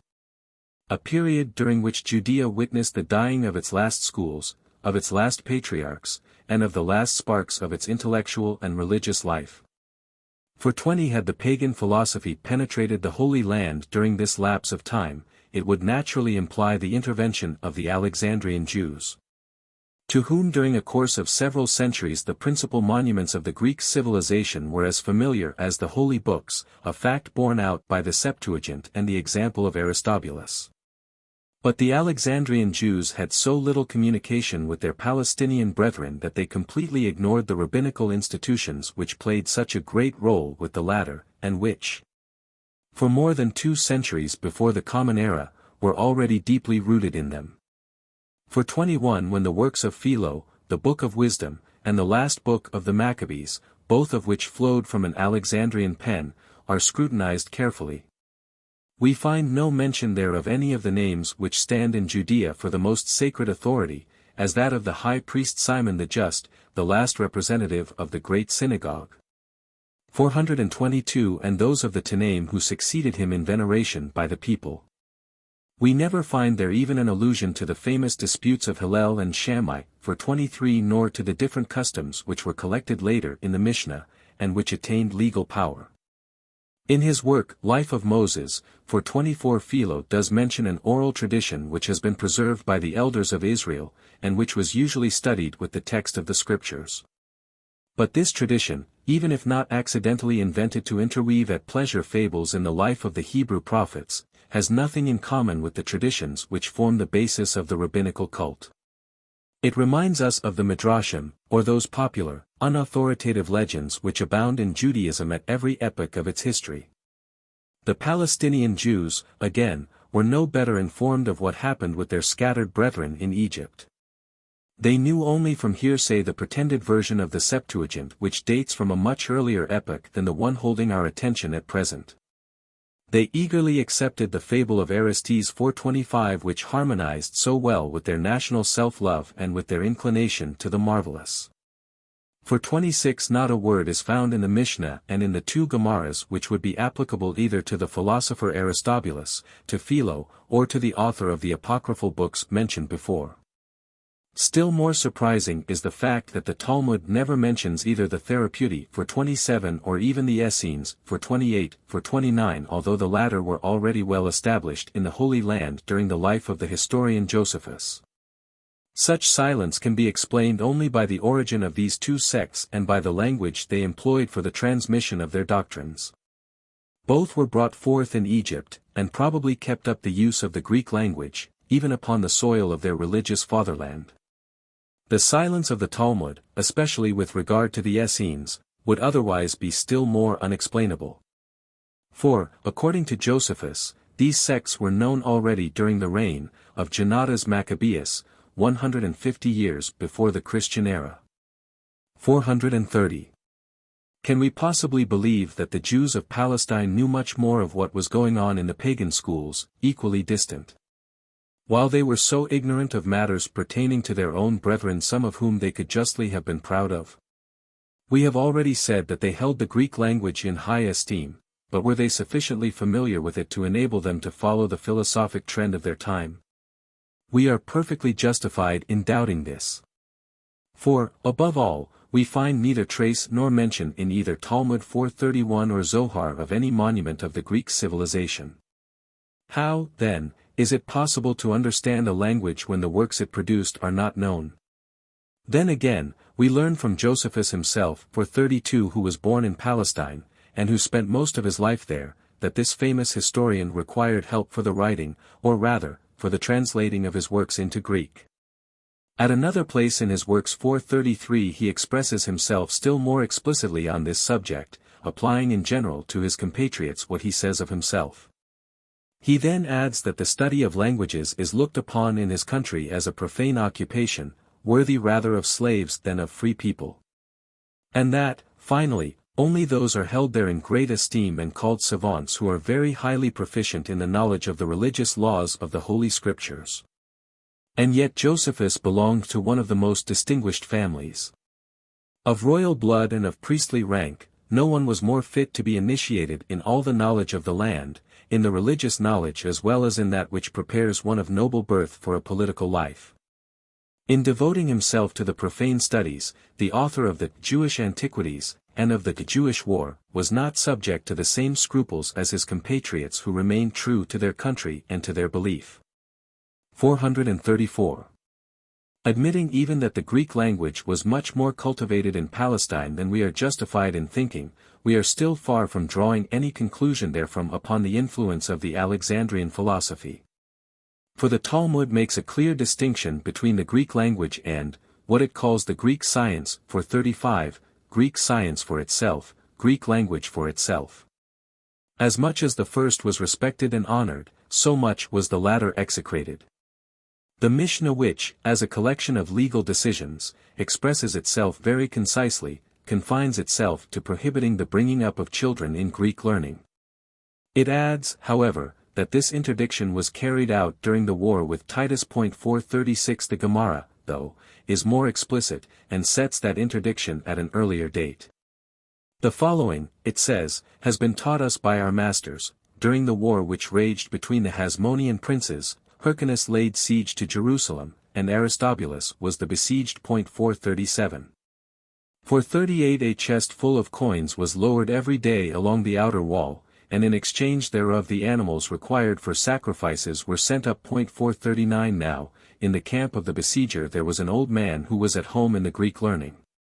He said, "As long as your enemies are having the means to hold divine service, they will not fall into your hands." When on the following day the chest full of coin was lowered as usual, a pig was sent up instead of the sacrificial animal. When halfway up the rampart, the unclean animal dug its nails into the wall and the land of Israel trembled 400 parasangs, Persian miles, around. At that time the following curse was pronounced: "Cursed be he who raises pigs.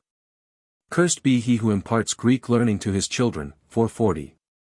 Barring the fabulous and ridiculous account of the earthquake, this account is valuable for the critic.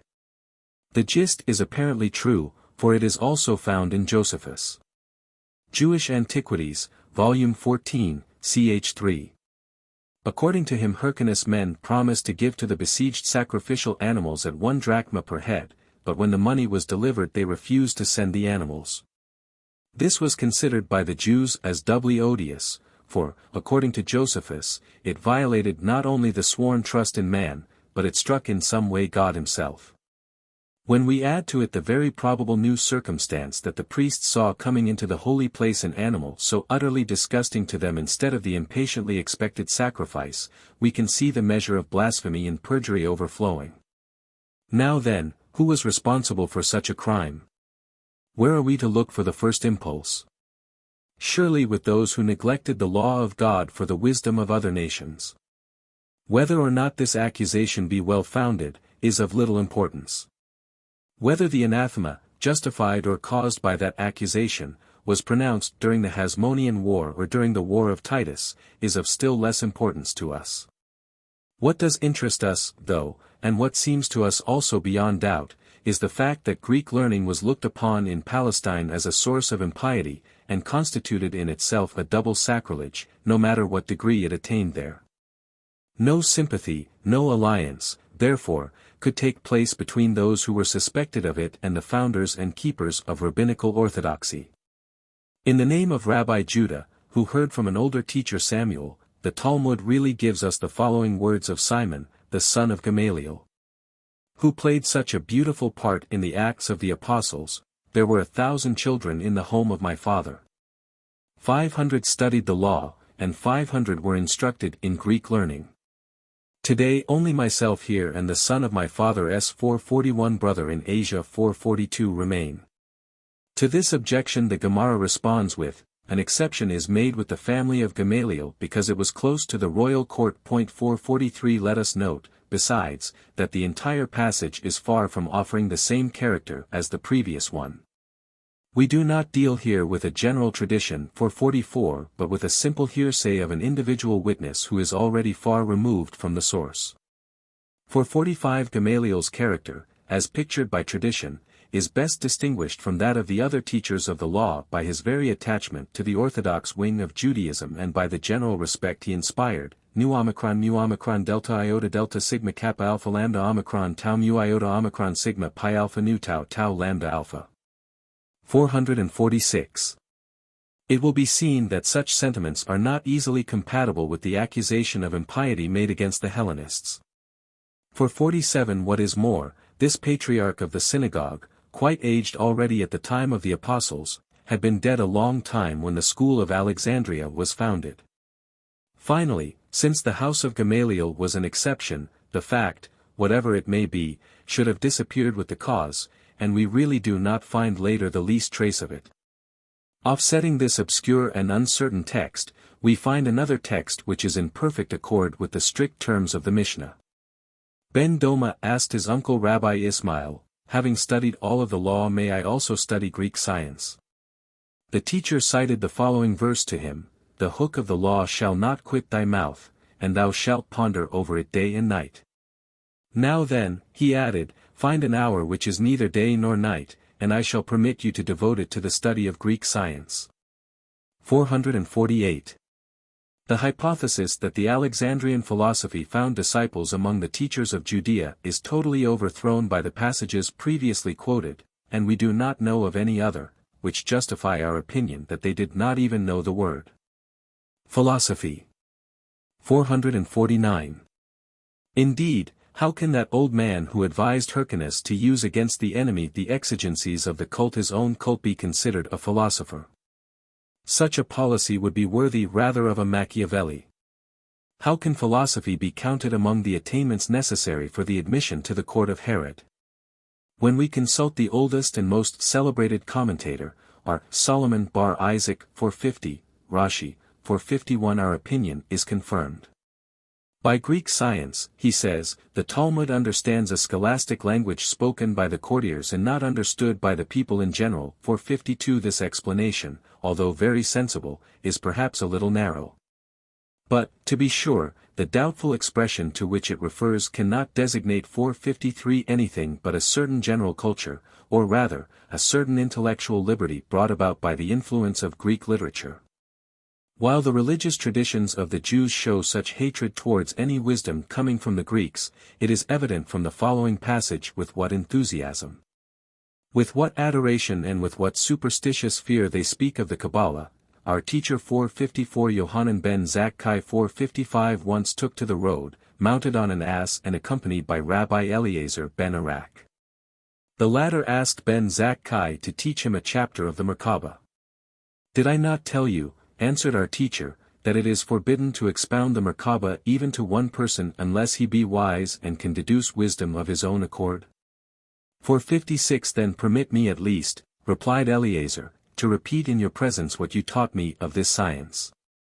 Very well, speak, replied again our teacher. And thus saying he alighted from the ass, covered his head and sat upon a stone in the shade of an olive tree. Eliezer, son of Arak, had hardly begun to speak of the Merkabah, when a fire descended from heaven and enveloped all the trees of the field, which seemed to sing hymns. And from the fire there was heard the voice of an angel who expressed his joy at listening to these secrets. 457 Later on, when two other teachers attempted to imitate the example of Eliezer, they were struck by miracles of no less astonishing a character. Dark clouds suddenly covered the sky, a rainbow-like meteor dazzled on the horizon, and the angels were seen hastening to listen, like a curious crowd gathering to witness a wedding march. 458 Is it still possible to think, after reading these lines, that the Kabbalah is but a ray pilfered from the sun of Alexandrian philosophy? However, we cannot help acknowledging that there exist certain resemblances between the Kabbalah and the Neoplatonism of Alexandria which are impossible to account for except by a common origin. And this origin, perhaps, we shall have to look for elsewhere than in Judea and Greece. We need not point out here that the school of Ammonius, like the school of Simeon ben Yohai, also shrouded itself in mystery, and also resolved never to divulge the secrets of its doctrines, Porphyrius, Life of Plotinus. That through the medium of their last disciples, at least, they too passed themselves for the inheritors of an ancient and mysterious tradition which emanated, necessarily, from a divine source. 459 That they knew and applied in the same manner allegorical interpretations, 460 and, finally, that they put the pretentious enlightenment of enthusiasm and faith above reason. 461 These then are the claims common to all kinds of mysticism. We shall not dwell upon them and delay thereby our getting sooner to the following, more important points. 1. God is to Plotinus and his disciples, as well as to the adepts of the Kabbalah, the immanent cause of the substantial origin of things. Everything comes from him, and everything returns to him. He is the beginning and the end of all that is. 462 He is, as Porphyrius says, everywhere and nowhere. He is everywhere, because all beings are in him and through him. He is nowhere, for he is neither in any particular existence, nor in the sum of all existences. 463 He is so far from being the union of all individual existences, that he is even, says Plotinus, above existence, in which he sees but one of his manifestations. If he is superior to existence, he is equally superior to intelligence which, emanating necessarily from him, cannot reach him. Then again, although he is generally called the unity, Tao Nu, or the first, it would be more appropriate to give him no name at all, for there is no name that can express his essence. He is the ineffable, the unknown, Rho Rho Eta Tau Omicron, Gamma Nu Omega Sigma Tau Omicron. 464 This is exactly the status of the Ein Sof, which is always called by the Zohar the unknown of the unknown, the mystery of mysteries, and which is placed by it far above the Sephiroth, even above those which represent existence in the highest degree of abstraction. 2. According to the Alexandrian Platonics, God can be conceived only in the form of a trinity. There is first a general trinity that is composed of the following three expressions which have been borrowed from the language of Plato: the unity or the good, Tau Nu, Tau Gamma Alpha Theta Nu, the intelligence and the soul of the world, Psi Upsilon Chi Tau Omicron Pi Alpha Nu Tau. Tau Nu Lambda Omega Nu, or the demiurge. 465 But each of these three expressions gives birth to a particular trinity. The good or the unity, in its relations to the beings, is at the same time the principle of all love, or the object of universal desire, Phi Epsilon Rho Tau Nu, the fullness of power and possession, Kappa Alpha Nu Nu, and, finally, the highest perfection, Tau Lambda Epsilon Iota Omicron Nu. As the possessor of the fullness of power, God tends to manifest himself outwardly, to become the creating cause. As the object of love and desire, he attracts to him all that is, and becomes the final cause. And as the type of highest perfection, he changes these arrangements into an efficient virtue, the beginning and end of all existence. 466 This first trinity is called the goodness itself, Tau Rho Iota Gamma Alpha Theta Omicron Epsilon Iota Delta. Next follows the intelligible trinity, Tau Rho Iota Nu Omicron Eta Tau, or divine wisdom, in whose bosom rest and unite, in its most perfect identity, existence, truth and intelligible truth. That is to say, the thinking object, the object thought of and the thought itself. 467, 468 Finally, the soul of the world, or the demiurge, may also be considered a trinity. The demiurgic trinity, Tau Rho Iota Delta Eta Mu Iota Omicron Upsilon Rho Gamma Iota Kappa. It includes the universal substance or the universal power which acts in all nature, the motion or generation of beings, and their return to the bosom of the substance that produced them. 469. These three aspects of nature may be replaced by three others which represent in a symbolic manner as many Olympic deities. Jupiter is the universal demiurge of the souls and bodies. 470 Neptune reigns over the souls and Pluto over the bodies. These three particular trinities, which blend and lose themselves in some way in a general trinity, do not differ much from the classification of the divine attributes as represented in the Zohar. For we must not forget that all the Sephiroth are divided into three categories which, in their totality, also form a general and indivisible trinity. The first three bear a purely intellectual character, those following bear a moral character, and the last relate to God as beheld in nature. 3. In the same manner the generation of beings, or the manifestation of God's attributes, is shown by the two systems we are comparing. As we have said before, the doctrine of Plotinus and Proclus teaches that the intelligence is the very essence of the being, and that the being and the intelligence are absolutely identical in the bosom of unity.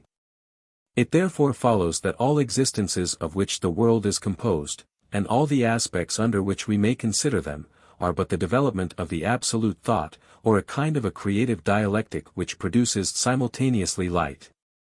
Reality in Life 471. For nothing ever separates itself absolutely from the principle or from the highest unity which is always immutable and self-resembling. It includes all the beings and all the forces which we distinguish in the world. In the lower degrees, finally, the multiplicity in number extends infinitely. 472. But the intelligible essence of things gradually weakens at the same time, until it sinks to a mere negation. In this state it becomes matter, which is called by Porphyrius 473, the absence of all existence, lambda lambda epsilon iota psi iota pi alpha nu tau tau omicron, or true no thing, lambda eta theta iota nu mu nu nonens. And more poetically represented by Plotinus as the image of shadows which limit our knowledge, and which are given an intelligible form by our soul's reflection therein. 474. Let us recall two remarkable passages in the Zohar where thought, united at first with the being in perfect identity, successively produces all creatures and all divine attributes by continually causing its self-consciousness to change and become more distinct. The elements themselves, I mean the material elements, and the different conditions which we observe in space are among the things which it eternally produces from its own bosom. See Part 2, near end.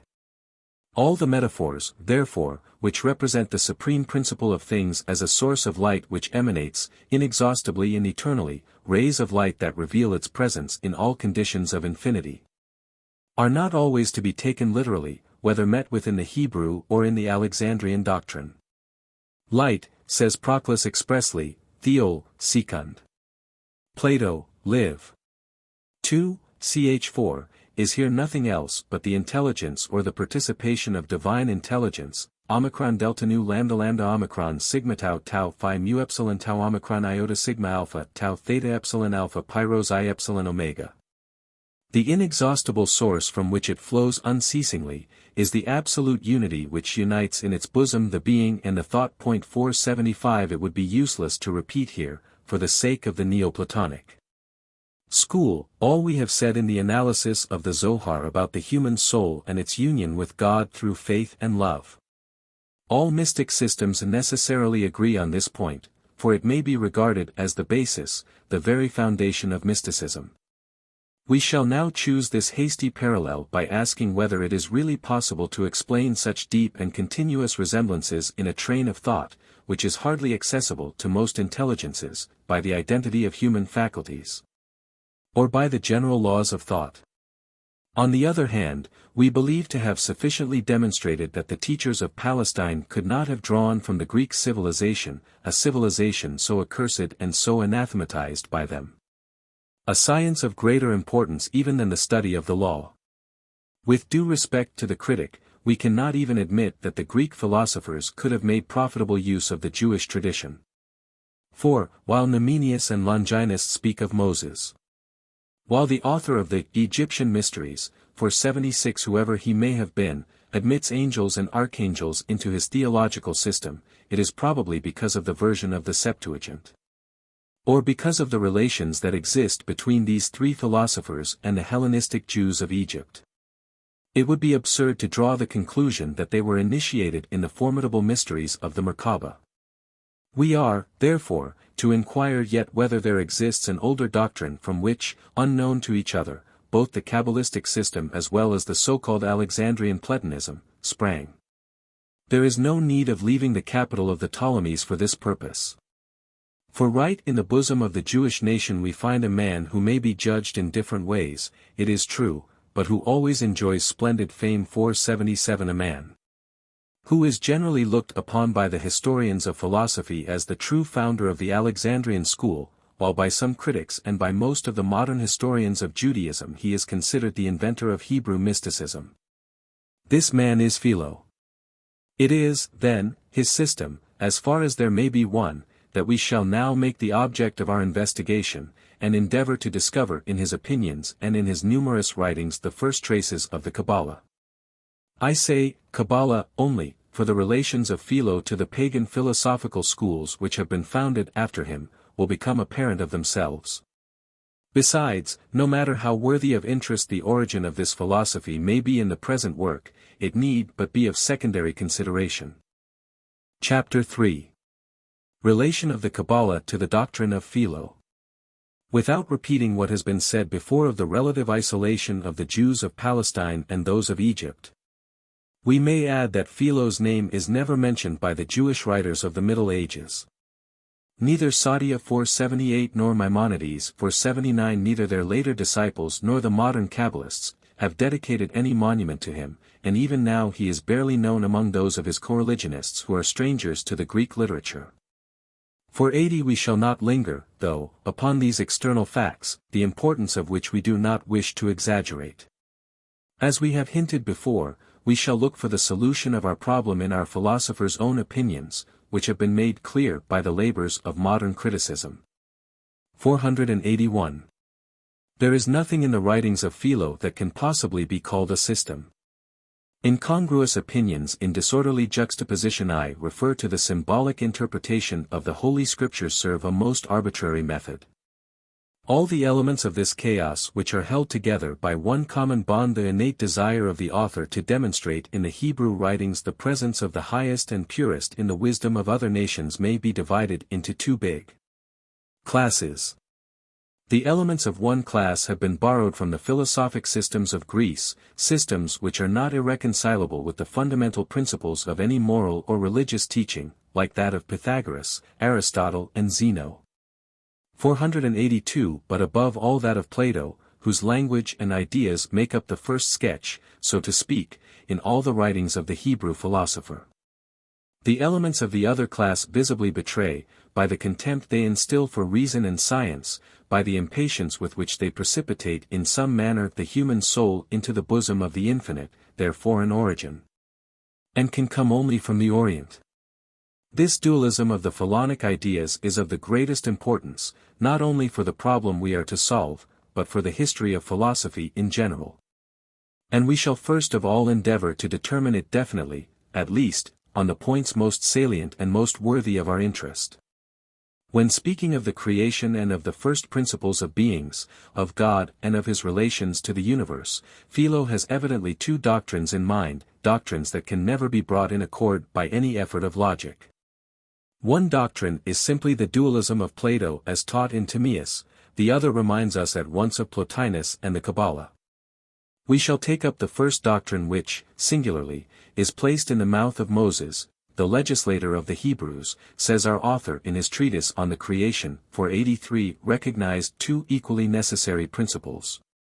One active and the other passive. The first is the highest and absolute intelligence which is above virtue, above knowledge, above the good and the beautiful itself. The second is the inert and inanimate matter which became perfect by receiving motion, form and life from intelligence. To avoid taking the last principle as a pure abstraction, Philo takes care to repeat in another work 484 the famous maxim of pagan antiquity, that there is neither absolute beginning nor absolute annihilation, but that the same elements pass from one form to another. These elements are earth, water, air and fire. We are taught that, in order to make the world a work fully accomplished and worthy of the supreme architect, God left no particle outside of the world. 485 But before giving form to matter and existence to this sensual universe, God visualized in his thought the intelligible universe or the prototypes, the incorruptible ideas of things. 486 Divine kindness, which is the only cause of the formation of the world. 487 explains also why the world should not perish. God cannot, without discontinuing his goodness, wish to replace order and general harmony by chaos. And to imagine a better world which is some day to replace ours, is to accuse God of having failed in his goodness towards the present order of things. For 88 according to this system the generation of beings, or the application of the power which formed the universe, must have necessarily commenced, but it cannot continue to act endlessly. For God cannot destroy the already formed world by producing another, matter cannot return to general chaos. Moreover, God is not the immanent cause of the beings, neither is he the creative cause in the modern theological sense. He is only the supreme architect, the demiurge, and this is really the term Philo makes use of when he is under the influence of the Greek philosophy. For 89 finally, God is not only above, but completely apart from the creation, pi iota beta epsilon beta eta kappa sigma mu kappa alpha xi omega tau omicron delta eta mu iota omicron upsilon rho gamma eta theta nu tau omicron nu, de posteritate cani. For, possessing infinite knowledge and felicity, he can have no relation to a formless and unclean substance as matter is. 490. Let us now try to harmonize these principles with the following doctrines. God never rests in his works, but it is his nature always to produce, just as it is the nature of fire to burn, and that of snow to diffuse cold. 491 Rest, as applied to God, does not mean inactivity, for the active cause of the universe can never cease to produce the most beautiful works. But we say that God rests, because his endless activity works spontaneously, mu epsilon tau pi omicron lambda epsilon mu alpha rho epsilon alpha, without pain and without fatigue. For 92 it is also absurd to take literally the words of the scriptures which tell us that the world was created in 6 days. Far from lasting but 6 days, creation did not even commence in time. For, according to Plato, time itself was created with other things, and is but a fleeting image of eternity. For 93 divine action, as was said before, does not only give form to inert matter, and causes the departure of all the elements necessary for the formation of the world from disorder and darkness, but it becomes really creative and absolute. It is limited neither in space nor in time. In giving rise to things, says Philo expressly, God did not only make them visible, but he produced what did not exist before. He is not only the architect, the demiurge, of the universe, he is also its creator. For 94 he is the principle of all action in each particular being, as well as in the totality of things, for to him alone belongs activity. Passivity is in the nature of all things engendered. 495 It is probably because of this that everything is filled with and penetrated by his presence. And it is also because of this that he does not permit anything to stay void of and abandoned by him. 496 But as there is nothing that can embrace the infinite, he is, therefore, nowhere and everywhere at the same time, an antithesis which we heard already from the mouth of Porphyrius, and which was understood in the same sense as it was later understood by the disciples of Plotinus. God is nowhere because place and space were created with the bodies, and we cannot therefore say that the Creator is confined in the creature. He is everywhere because he penetrates simultaneously, by his various potencies, tau delta upsilon nu mu epsilon iota alpha tau omicron, earth and water, air and heaven. 497 He fills the least particle of the universe, uniting each other by invisible bonds. 498. But this is not enough. God himself is the place of the universe, tau nu lambda omega nu tau pi omicron, for he embraces all things, he is the shelter of the universe and his own seat, the place wherein he confines himself and where he contains himself. For 99 When Malebranche, French Philosophie 1638-1715, trans. Who saw in God the place of spirits only, appears to us so close to Spinoza, what are we to think of one who represents the Supreme Being as the place of all the existences, of the spirits as well as of the bodies? But we must also ask what becomes of this idea of the passive principle of the universe. How are we to conceive as a real and necessary being that matter which has neither form nor activity in itself, which must have existed, and which, together with space, was transported into the bosom of God? And Philo is really driven by an irresistible inclination to pronounce the great words, God is all, epsilon kappa alpha tau pi nu upsilon tau omicron sigma tau iota nu. Legis, Alleg, I, 1. But how did the Supreme Being cause to spring forth from this intelligible place, which is his own substance, an actual space containing this material and sensual world?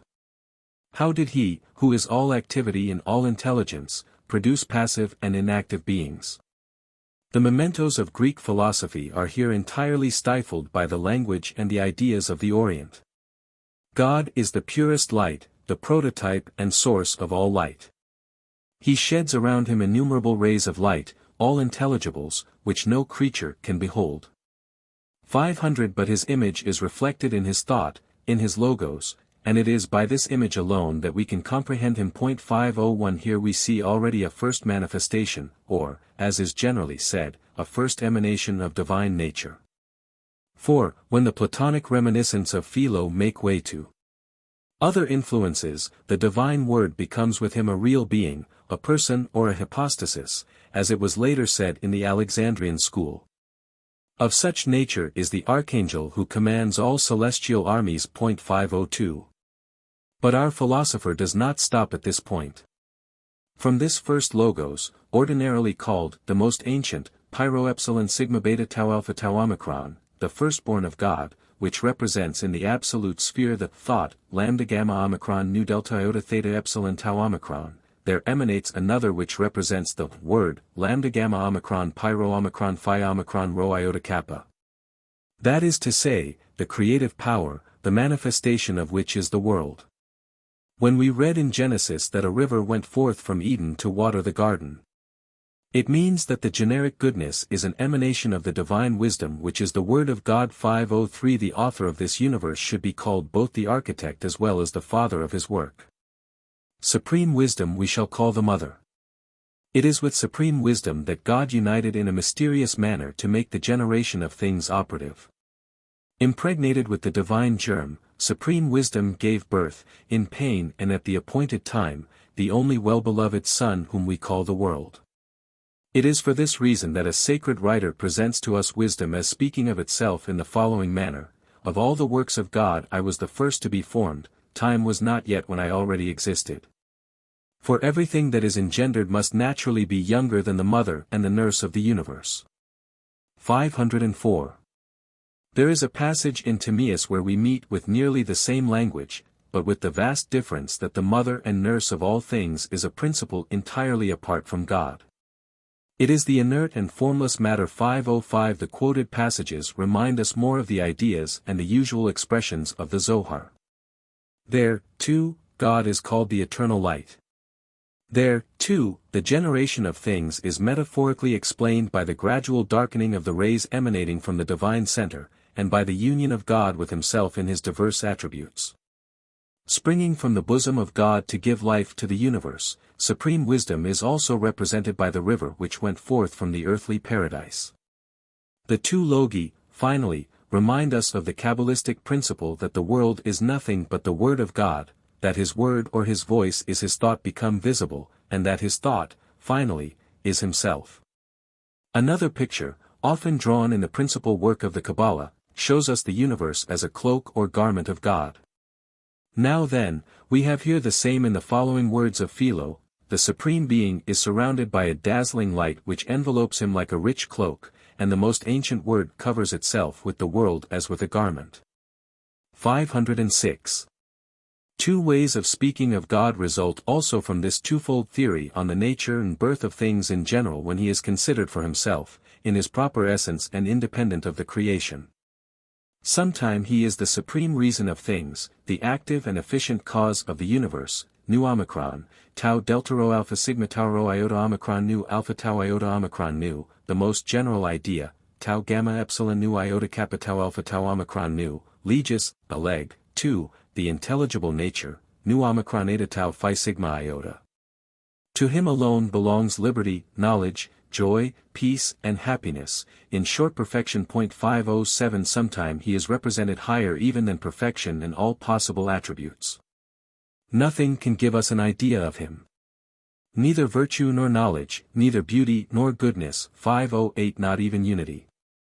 For what we call unity is but an image of the first cause, mu omicron nu mu nu sigma tau iota nu epsilon kappa nu alpha tau omicron upsilon pyro tau omicron upsilon. 509, 510 All we know of him is that he exists. To us he is the ineffable and nameless being. 511. We easily recognize in the first case the influence of Plato, of the metaphysics of Aristotle, and even of the physiology of the Stoics. In the second case there is an entirely different order of ideas. Here, the Neoplatonic unity in the Ein Sof of the Kabbalah, the mystery of mysteries, the unknown of the unknown, which dominates both, the Sephiroth and the world, are clearly visible. This applies also necessarily to all that Philo, because of his religious belief or because of his philosophic views, presents to us as an intermediary between the things created and the purest essence of God. We refer to the angels, the Word, and in general to what Philo designates under the somewhat vague name of divine powers, delta upsilon nu mu epsilon iota tau omicron theta epsilon omicron. When the Greek dualism is taken seriously, when the intelligent principle acts directly upon matter, and God is conceived as the demiurge of the world, then the Word or the Logos is the divine idea. The seat of all ideas after which all things have been patterned. The forces and the messengers of God, that is, the angels of every degree of the celestial hierarchy, are the ideas themselves. This viewpoint is expressed already in the following short fragments. If we are to speak prosaically, then the intelligible world is nothing but the thought of God while he prepared himself to create the world. Just as an architect who has the ideal city in his mind before constructing the real city according to this plan. Now, just as this ideal city occupies no space, and is but a picture in the mind of the architect, so can the intelligible world be nowhere but in the divine thought where the plan for the material universe was conceived. There is no other place capable of receiving and embracing even a single one of these unadulterated forces, much less all the forces of the Supreme Intelligence. 512 These are the forces which have formed the immaterial and intelligible world, the prototype of the visible and the corporeal world. 513 In another place 514 we are told that the divine forces and the ideas are one and the same. That their task is to give the appropriate form to each object. In the same manner, nearly, the angels are referred to. They represent different particular forms of the everlasting reason or of virtue, and inhabit the divine space, that is to say, the intelligible world. 515. The power upon which they depend directly, or the archangel, is, as we already know, the Logos itself. But this nature of things and these roles are entirely changed when, according to the conception of the author, God appears as the immanent cause and the true place of all beings. In this case we are not dealing any longer with the simple imprint of different forms upon matter that does not exist of its own essence. But, without losing anything of their intelligible value, all ideas become, in addition, substantial realities, active forces subordinated one to another, and yet bound in one substance, in one force, in one single intelligence. Wisdom or the Word thus becomes the first of all the heavenly forces, a distinct power, but not separated from the absolute being. 516 The spring that waters and vivifies the earth. The cupbearer of the Most High who pours out the nectar of the souls, and who is itself this nectar. 517 The firstborn of God and the mother of all the beings, upsilon pyro omega tau gamma omicron nu omicron. 518 It is also called the divine man, nu theta rho omega pi omicron theta epsilon omicron, for the image in which the earthly man was created on the sixth day, and which the Holy Scriptures call the image of God, is nothing but the everlasting Word. 519 It is the high priest of the universe, rho chi iota epsilon rho epsilon tau omicron chi sigma mu omicron upsilon, that is to say, the conciliator between the finite and the infinite. It may be regarded as a second God without impairing the belief in one God. 520 The Scriptures have it in mind when titles and a name are sometimes bestowed upon God. For the first rank belongs to the ineffable being. 521 Philo's assertion that the Word reveals itself sometimes to a man in a material form fully convinces us that these expressions refer to a real personification. It is the Word that the patriarch Jacob saw in a dream, and it is the Word again that spoke to Moses in the burning bush. IB. Supra. We have already seen how this supreme Word engenders another which springs from its bosom by way of emanation, like a river gushing from its source. This second Word is the goodness, the creative virtue, delta nu alpha mu iota pi omicron iota eta tau iota kappa, a hypostatized Platonic idea. Below the goodness is the royal power, beta alpha sigma iota lambda iota kappa, which governs with justice all created beings. 522 These three forces, the two last ones of which, when confined in their action to man only, are called mercy and judgment, lambda epsilon omega kappa alpha nu omicron theta epsilon tau iota kappa, revealed themselves once upon the earth under the disguise of the three angels who visited Abraham. 523 They make up the invisible good and the harmony of this world, just as they are, on the other hand, the glory, the presence of God, whence they descend by a gradual darkening of the infinite splendor. For each one of them is both shadow and light, shadow of that which is above, light and life of all that is below their own sphere. 524. Their essence, finally, is just as impossible to comprehend as that of the primitive being, although their action is present everywhere and their forms manifest themselves in the forms of the universe. It is just what God himself had taught Moses when the latter implored him, says Philo, to show him at least, his glory, tau nu delta xi alpha nu alpha tau omicron, that is to say, the forces that surround his inaccessible throne, delta omicron rho upsilon phi omicron rho omicron sigma alpha delta upsilon nu mu epsilon iota. After asking him in vain to see him face to face.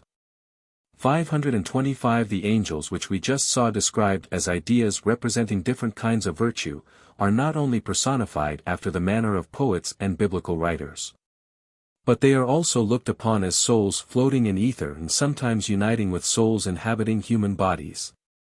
526 They form real and animated substances which impart life to all elements and to all parts of nature.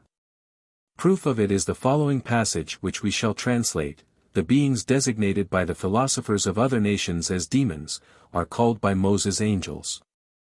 These are the souls that float in the air, and no one must deny their existence. For the universe must be animated in all its parts, and each element must be inhabited by living beings. The earth is thus stocked with animals, the sea and rivers with the inhabitants of water, the fire with the salamander supposed to be quite common in Macedonia, the heavens by the stars. In fact, if the stars were not pure and divine souls, they would not be endowed with circular motion which properly belongs to the spirit only. It follows, therefore, that the air must also be peopled by living beings, although our eyes cannot see them. 527.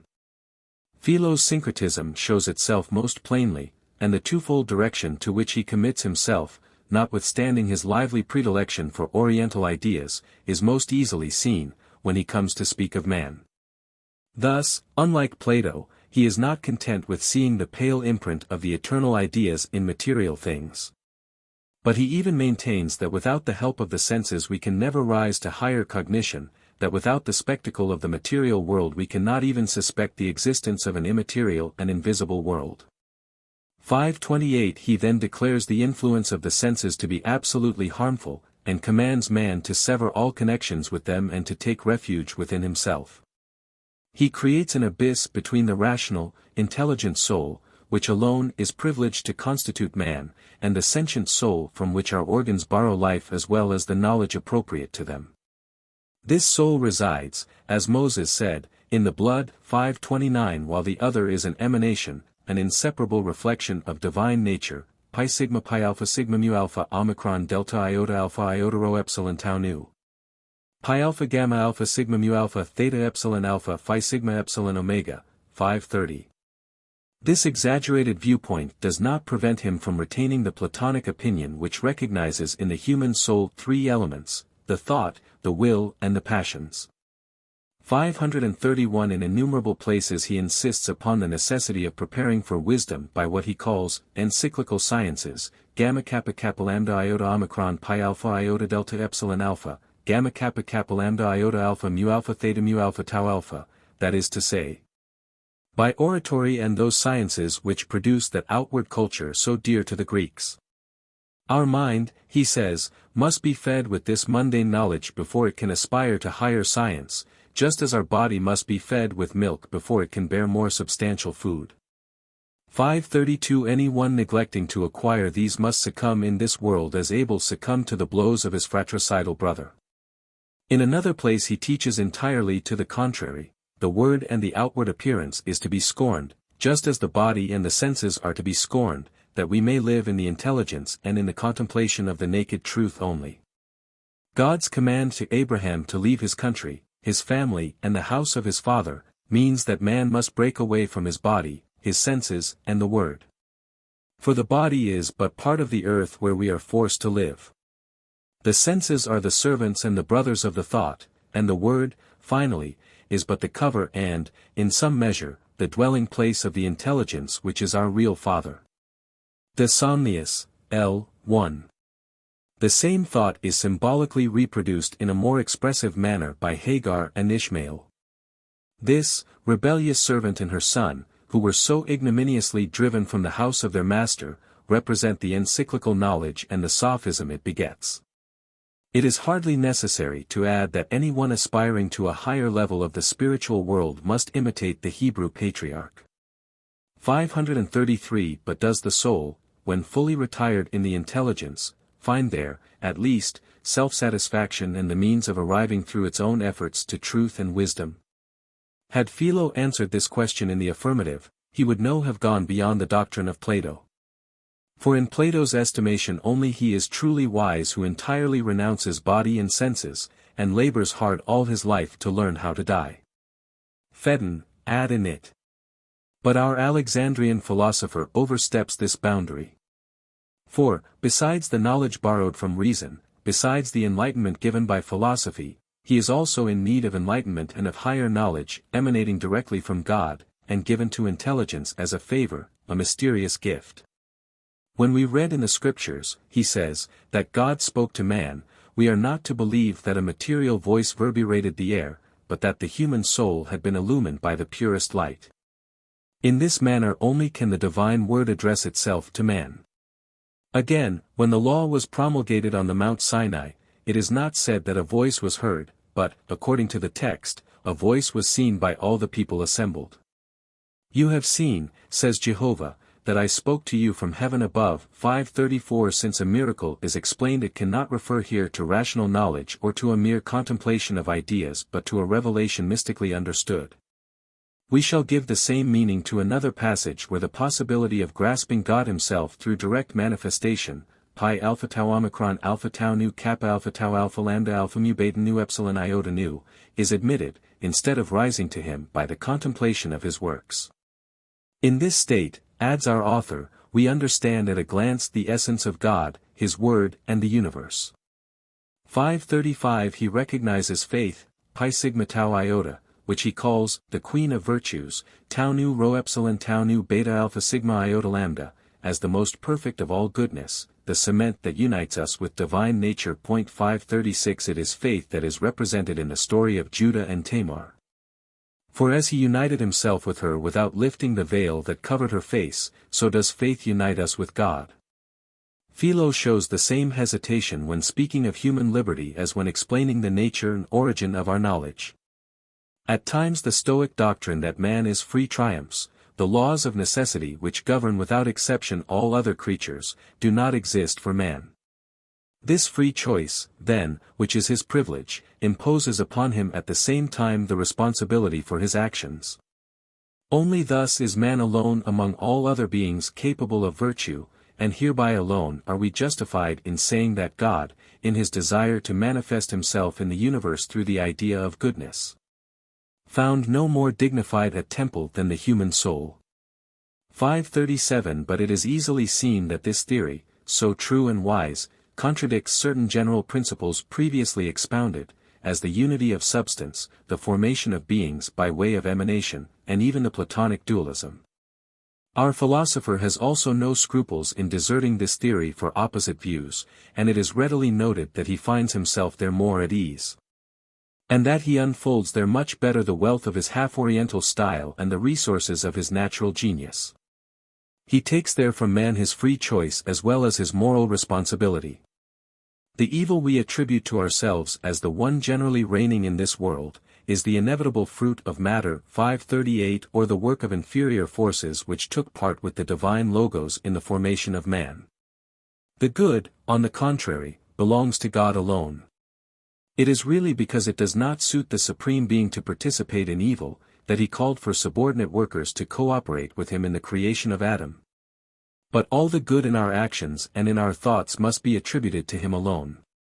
539. According to this principle, it is boastful and impious to consider oneself the author of any work. It means to compare oneself with God, who alone deposited in our soul the germ of good, and who alone is qualified to impregnate it. 540. This quality, without which we would be swallowed up by evil and blended with nothingness or matter, is called by Philo by its true name. It is the grace, Cairo iota. Grace, he says, is the heavenly Virgin who serves as mediatress between God and the soul, between God who holds forth, and the soul which receives. The entire written law is but a symbol of grace. 541. Along with this quite mysterious influence, Philo admits another influence which endangers no less the moral responsibility, and consequently, the free choice. It is the reversibility of good. The righteous is the expiatory victim of the wicked, and it is for the sake of the righteous that God lavishes upon the wicked his inexhaustible treasures. 542. This dogma, equally adopted by the Kabbalists and applied by them to the entire universe, is fundamentally a development of grace. Grace alone brings about the merit of the righteous. Why, then, can it not also come by the same channel to the wicked? As to that other obstacle to human liberty, the original sin, it would not be impossible to find its definition in some isolated words of our author. 543. But in such an important subject we must expect more explicit and more definite proofs. We can positively state that Philo considered life itself as a state of forfeiture and of compulsion. Consequently, the more man enters life, or the further he penetrates through will or through intelligence the realm of nature, the more he must have believed that man wanders from God, that he becomes perverted and degraded. This principle is almost the only foundation of Philo's morality, which we shall survey rapidly. While we meet here with some contradictions now and then, yet the Greek influence extends to the language only. The background is entirely Oriental and mystic. For example, when Philo tells us, as Antisthenes and Zeno do, that we must live according to nature, zeta nu mu omicron lambda omicron gamma omicron upsilon mu nu omega tau phi sigma epsilon iota, he understands by human nature not only the entire domination of spirit over body, of reason over senses, but also the observation of all the revealed laws, undoubtedly, as interpreted and understood by him. 544. When he admits, like Plato and the Stoic school, what was later called the four cardinal virtues, he represents them, at the same time, as inferior and purely human virtues. Above these he shows us, as their common source, the goodness or love, a purely religious virtue which concerns itself with God alone, whose image and purest emanation it is. It springs directly from the Eden, that is to say, from divine wisdom, where alone joy, pleasure and delight in God is found. 545. It is probably in this sense, and following the example of Socrates, that he identifies virtue with wisdom. 546. We must, finally, take care not to attribute to him Aristotle's thoughts when, following the expressions of that philosopher, he says that virtue may come from three sources: from knowledge, nature and exercise.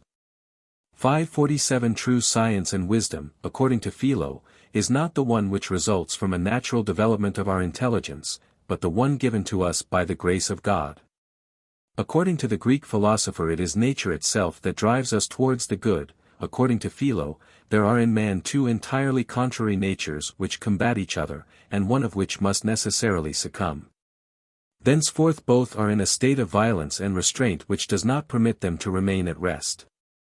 Whence his third expedient to attain moral perfection, asceticism in its highest degree as a substitute for the legitimate control of the will and reason over our desires. In fact, it is not only the question here of lessening evil and of confining it to more or less restricted limits, but it must be pursued as long as the least trace of it is visible. It must be destroyed, if possible, root and branch. For the evil we suffer from in this world is entirely in our passions, which Philo considers absolutely foreign to the nature of the soul. 548. The passions, to use his language, have their origin in the flesh. The flesh, therefore, must be humiliated and mortified, it must be combated under all forms and in all instances. 549 We must lift ourselves from this state of forfeiture which is called life.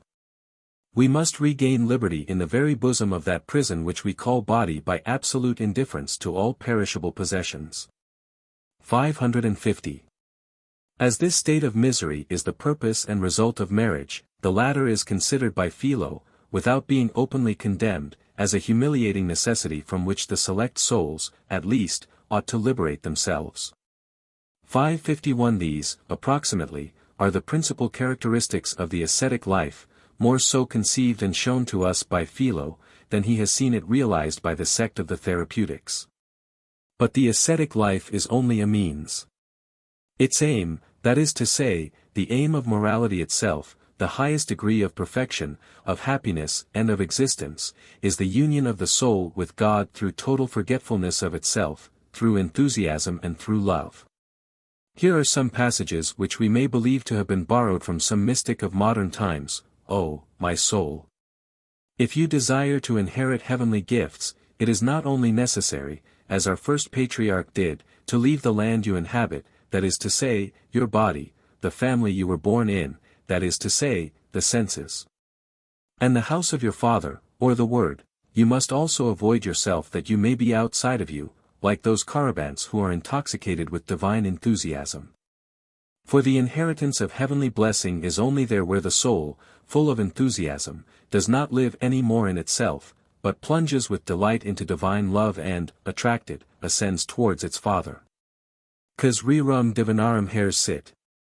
Once delivered from all passion, the soul pours itself out like a pure libation before the Lord. For to pour one's soul before God, to break the chains we find in the vain cares of this perishable life, means to step out of one's self to reach the limits of the universe, and to enjoy the heavenly sight of Him who always was. De ebrietate. The contemplative life, although it may not be the only one for man to choose, is placed by such principles far above all social virtues whose principle is love and whose aim is the well-being of man. 552 Even the cult I mean the outward cult can not bring us to the aim we are to look for. Philo is really very embarrassed on this point. Just as we must, he says, take care of the body, since it is the dwelling place of the soul, just so must we observe the written laws, for the truer we will be to them, the better will we understand things they symbolize. In addition to this, we must avoid the blame and the accusations of the masses. 553 This last reason resembles very much the postscript of some letters. This alone expresses the thought of our philosopher and establishes a closer relation between him and the Kabbalists. It also justifies the opinion the Talmudists had of their brethren who were initiated in Greek learning. Of what has been said until now we obtain two extremely important deductions with reference to the origin of the Kabbalah. The first deduction is that this traditional doctrine was not taken from the writings of Philo. Indeed, since all Greek systems and we may even say the entire Greek civilization have left so many traces, intimately blended with elements of another nature, in the writings of Philo. Why do we not find the same condition in the oldest writings of the Kabbalistic science? We say it again, that we can never find, either in the Zohar or in the Book of Formation, the least trace of that splendid civilization which has been transplanted by the Ptolemies to Egyptian soil. Without mentioning the previously indicated external difficulties which we uphold here in their full force, is it possible that Simeon ben Yohai and his friends, or whoever the authors of the Zohar may have been, could differentiate in Philo's writings, if these were their only guide, between that which has been borrowed from the different Greek philosophers, whose names are seldom mentioned by their Alexandrian disciples, and that which belongs to another doctrine which is based upon the idea of one and immanent principle which is the substance and form of all beings? Such a supposition is unworthy of discussion. Besides, what we designated as the Oriental part of Philo's syncretism is far from corresponding in all important points with the mysticism taught by the Palestinian sages. Thus, according to Philo, there are only 5 divine forces or attributes, while the Kabbalists admit 10 Sephiroth. Although enthusiastically expounding the doctrine, Philo nevertheless preserves always a certain dualism, the absolute being in the forces, or the substance and the attributes which, according to him, are separated by an impassable abyss.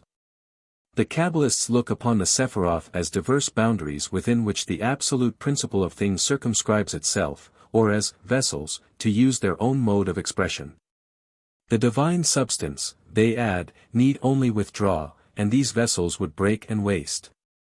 Let us also remember that they expressly taught the identity of existence with thought.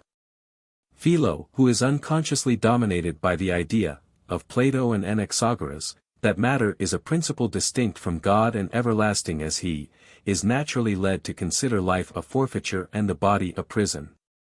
This also accounts for his contempt of marriage, which he regards merely as a gratification of the flesh.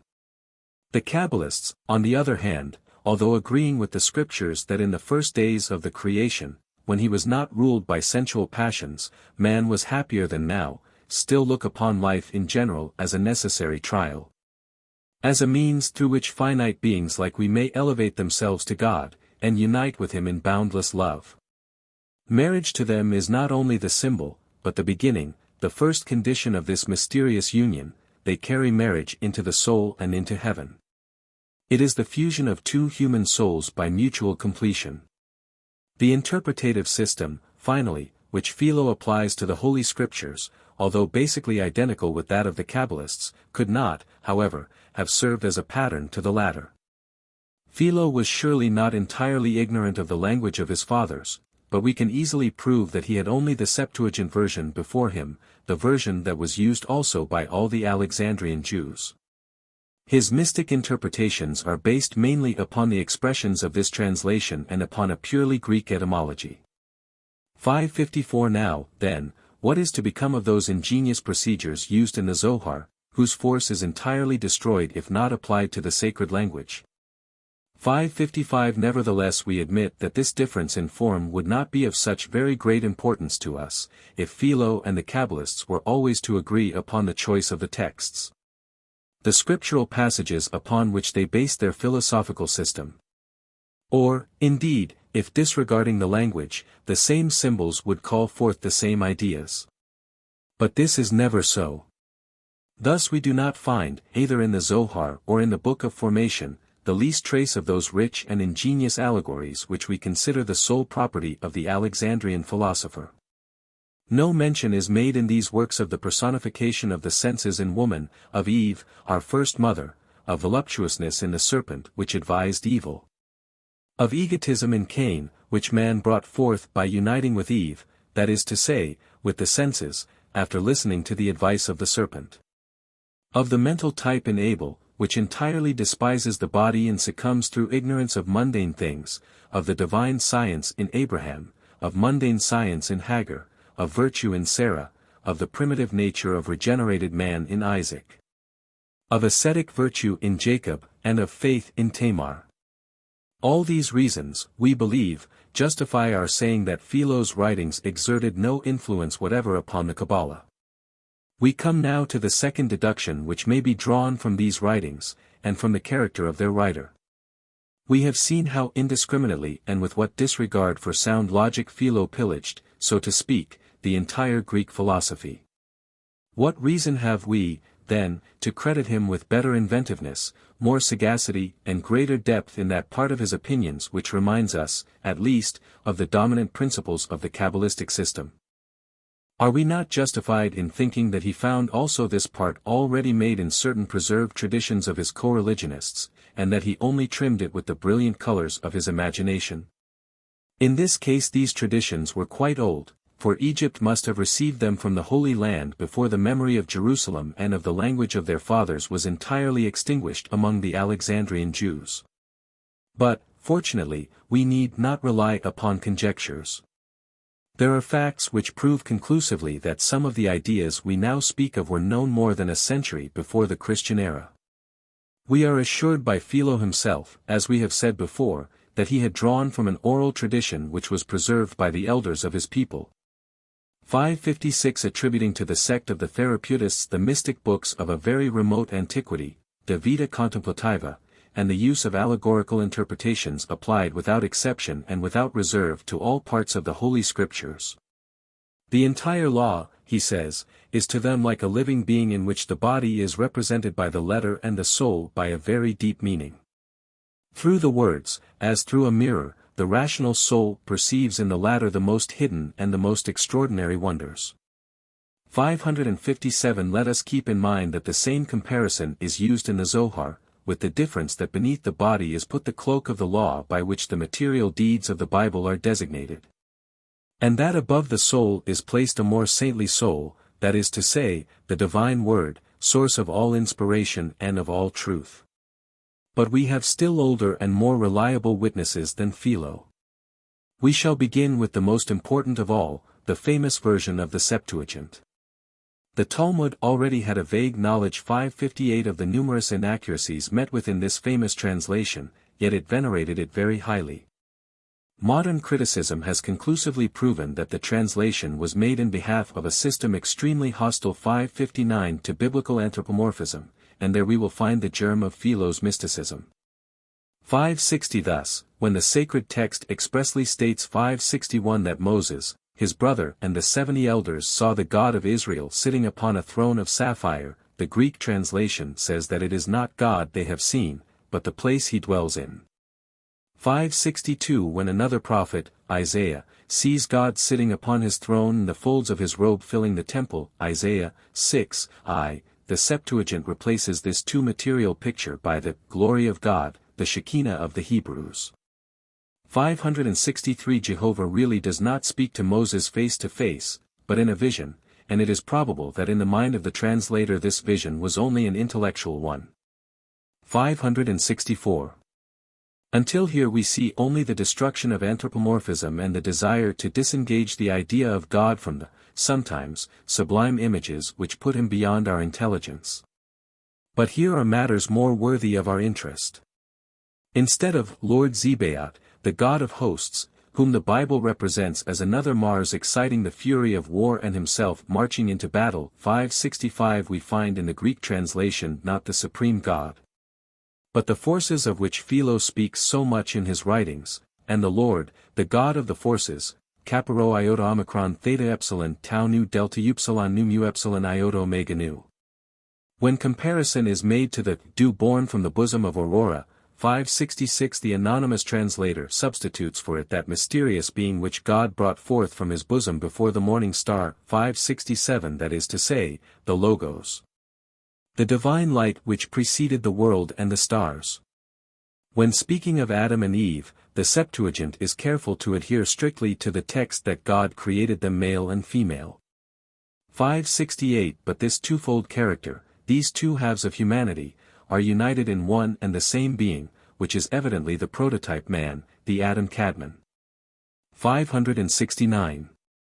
In this curious monument we can also find unquestionable traces of the theory of numbers and of ideas.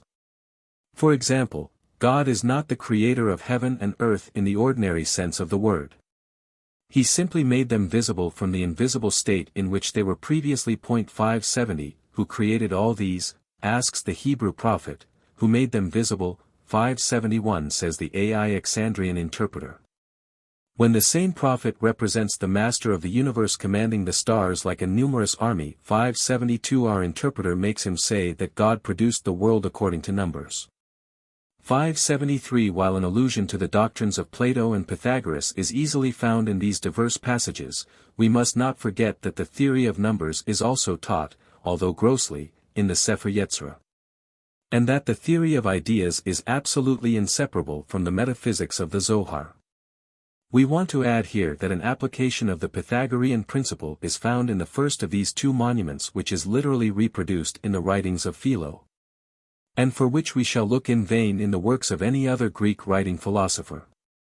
It is because of the influence of the number 7 that we possess 7 principal organs, the 5 senses, the organ of speech and the generative organs. And it is for the same reason that there are 7 gates of the soul, to wit, 2 eyes, 2 ears, 2 nostrils and 1 mouth. 574 We find also in the Septuagint another Kabbalistic tradition which was later appropriated to Gnosticism. When the text tells us that, the Most High marked the borders of the nations according to the number of children of Israel, we read in the Alexandrian translation that, the nations were divided according to the number of the angels of the Lord.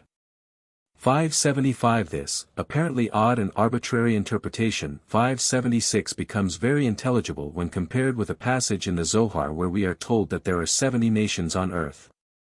577 That each of these nations is placed under the power of an angel whom it recognizes as its God, and who, so to speak, is the personification of its own spirit.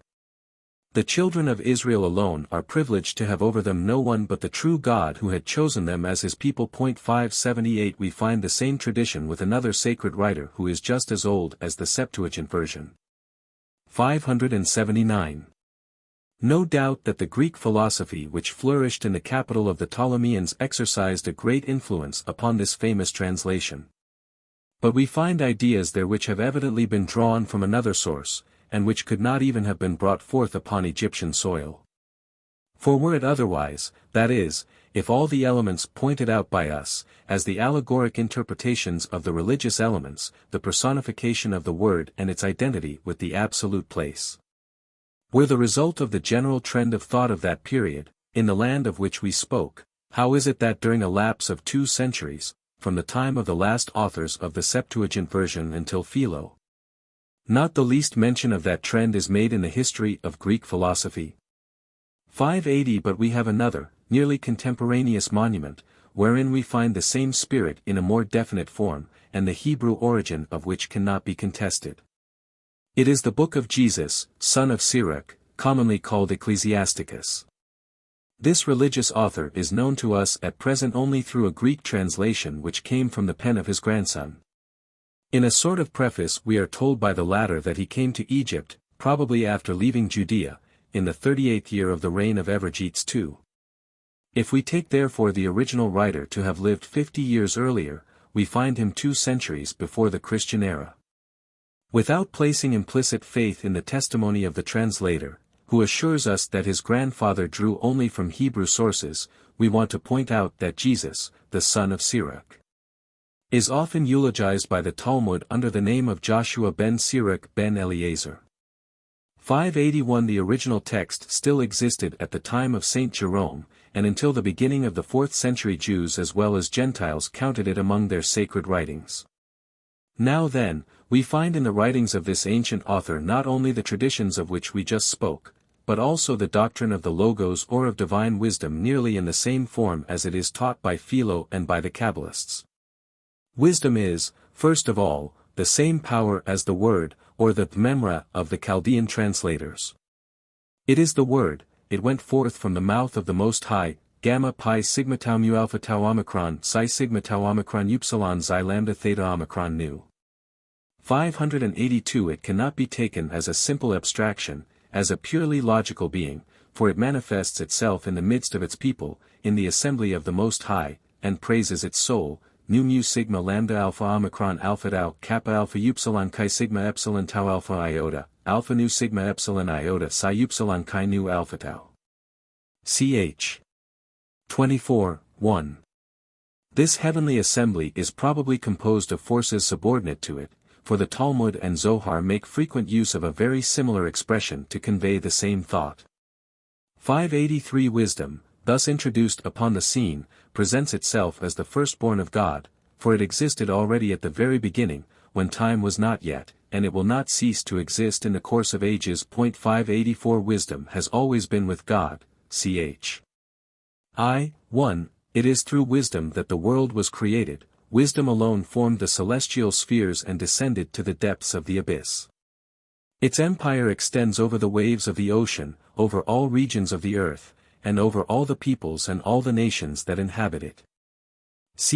Ziv. 566. Having been ordered by God to look for a dwelling place here below, its choice fell upon Zion. 585. When we consider that, according to our author, every other nation is subject to the influence of an angel or a subordinate power, we ought to look upon the choice of Zion as the dwelling place for wisdom as a simple metaphor. On the contrary, that choice shows, as the quoted tradition expressly says, that the Spirit of God, or the Logos, acted directly without an intermediary, upon the prophets of Israel. 586 If wisdom were not something substantial, if it were not in some way the instrument and the servant of God, how could it be conceived sitting upon a throne within a column of clouds, the same column, probably, that marched before the Hebrew people in the desert? 587 The spirit of this book, as well as that of the Septuagint version and the Chaldaic paraphrases of Onkelos, consists, on the whole, in placing between the sovereign being, psi iota sigma tau omicron, and this perishable world a mediating power which is, at the same time, eternal and the first work of God, which acts and speaks for him, and which is itself his word and his creative power. 588 The abyss between the finite and the infinite is thus filled, heaven and earth are not divorced any longer. God manifests himself through his word, and his word through the universe. But the divine word has no need of being recognized first in the visible things. It sometimes comes directly to man in the form of a holy inspiration, or through the gift of prophecy and revelation. It was thus that the nation was raised above all other nations, and a man, the lawgiver of the Hebrews, above all other men. I want to add here that there is no conflict in this, so important, result between theology and criticism. For when we inquire into the most orthodox translations, as that of Sayce, about the work that interests us at present, we shall find many allusions to the doctrine of the Word. 589 We may say the same of the Book of Wisdom, where the following passage has long since been found. 590 Wisdom is more active than the most active thing. It is the breath, that is to say, an emanation of God's power and a very pure effusion of the brightness of the Almighty. It is the reflection of the everlasting light, the spotless mirror of the majesty of God and the image of his goodness. Although only one, it can accomplish everything, and resting immutably in itself, it renews all things. It enters at different times into holy souls and makes them prophets and friends of God. Ch. 7, 24-27. But it seems to us that the general character of this work comes nearer to the Platonic philosophy than to the mysticism of Philo. And as neither the age nor the true origin of this work is known, 591 we are compelled to wait until a critic, more learned than ours, will have settled these questions. 592 However, the facts we have collected demonstrate fully that the Kabbalah is neither a child of the Greek civilization of Alexandria, nor of pure Platonism. In fact, were we to treat only of the principle which serves as basis to every Kabbalistic system, namely, the personification of the Word and of the divine wisdom considered as the immanent cause of the beings, we can find it at an epoch when the particular Alexandrian spirit was still in the process of being born. And where do we find it? In a traditional translation, so to speak, of the Scriptures, and in another monument of a purely Hebrew origin. When details and secondary ideas are considered, as for example the different applications of the allegorical method, or the deductions that may be drawn from the metaphysical principle of which we have spoken, the great difference between the writings of Philo and those of the Hebrew Kabbalists are easily seen. Chapter 4. Relation of the Kabbalah to Christianity. Since the Kabbalah is indebted neither to philosophy nor to Greece, nor to the capital of the Ptolemies, it necessarily must have its cradle in Asia. Judaism must have brought it forth through its own efforts, or it must have sprung from some other religion born in the Orient, and so near to Judaism as to exert an unquestionable influence upon it. Is it possible that Christianity is that religion? Notwithstanding the extreme interest aroused at first by this question, the solution of which is to be found in what has been previously said, we cannot pause to consider it for any length of time. It is evident to us that all the great metaphysical and religious principles underlying the Kabbalah antedate the Christian dogmas. It is not, however, within the scope of our work to compare these. But no matter what meaning we may ascribe to these principles, their form alone explains to us a fact which, we believe, is of very great social and religious interest. A great many Kabbalists converted themselves to Christianity. We mention among others, Paul Ricci, Conrad Otten, 593 Rittengel, editor of the Sepher Yetzirah. In more recent times, towards the end of the 18th century, we see another Kabbalist, the Polish Jew Jacob Frank, pass into the bosom of Catholicism with several thousand of his adherents after founding the sect of the Zoharites. 594 The rabbis have long since noticed this danger, and many among them have openly shown their hostility to the study of the Kabbalah. 595 While others protect it even today as the Holy Ark, as the entrance to the Holy of Holies, to keep the profane from it. Leon de Medina, who wrote a book against the authenticity of the Zohar, 596, doubts very much the salvation of those who gave to the press the principal Kabbalistic works. 597 Christians, like Knorr of Rosenroth, Reuchlin and Rittengel after his conversion, on the other hand, saw therein the most potent means of lowering the barrier that separates synagogue and church. In the hope of bringing about some day this fervently desired result, they collected in their works all the passages of the Zohar and of the New Testament which present some similarity to one another.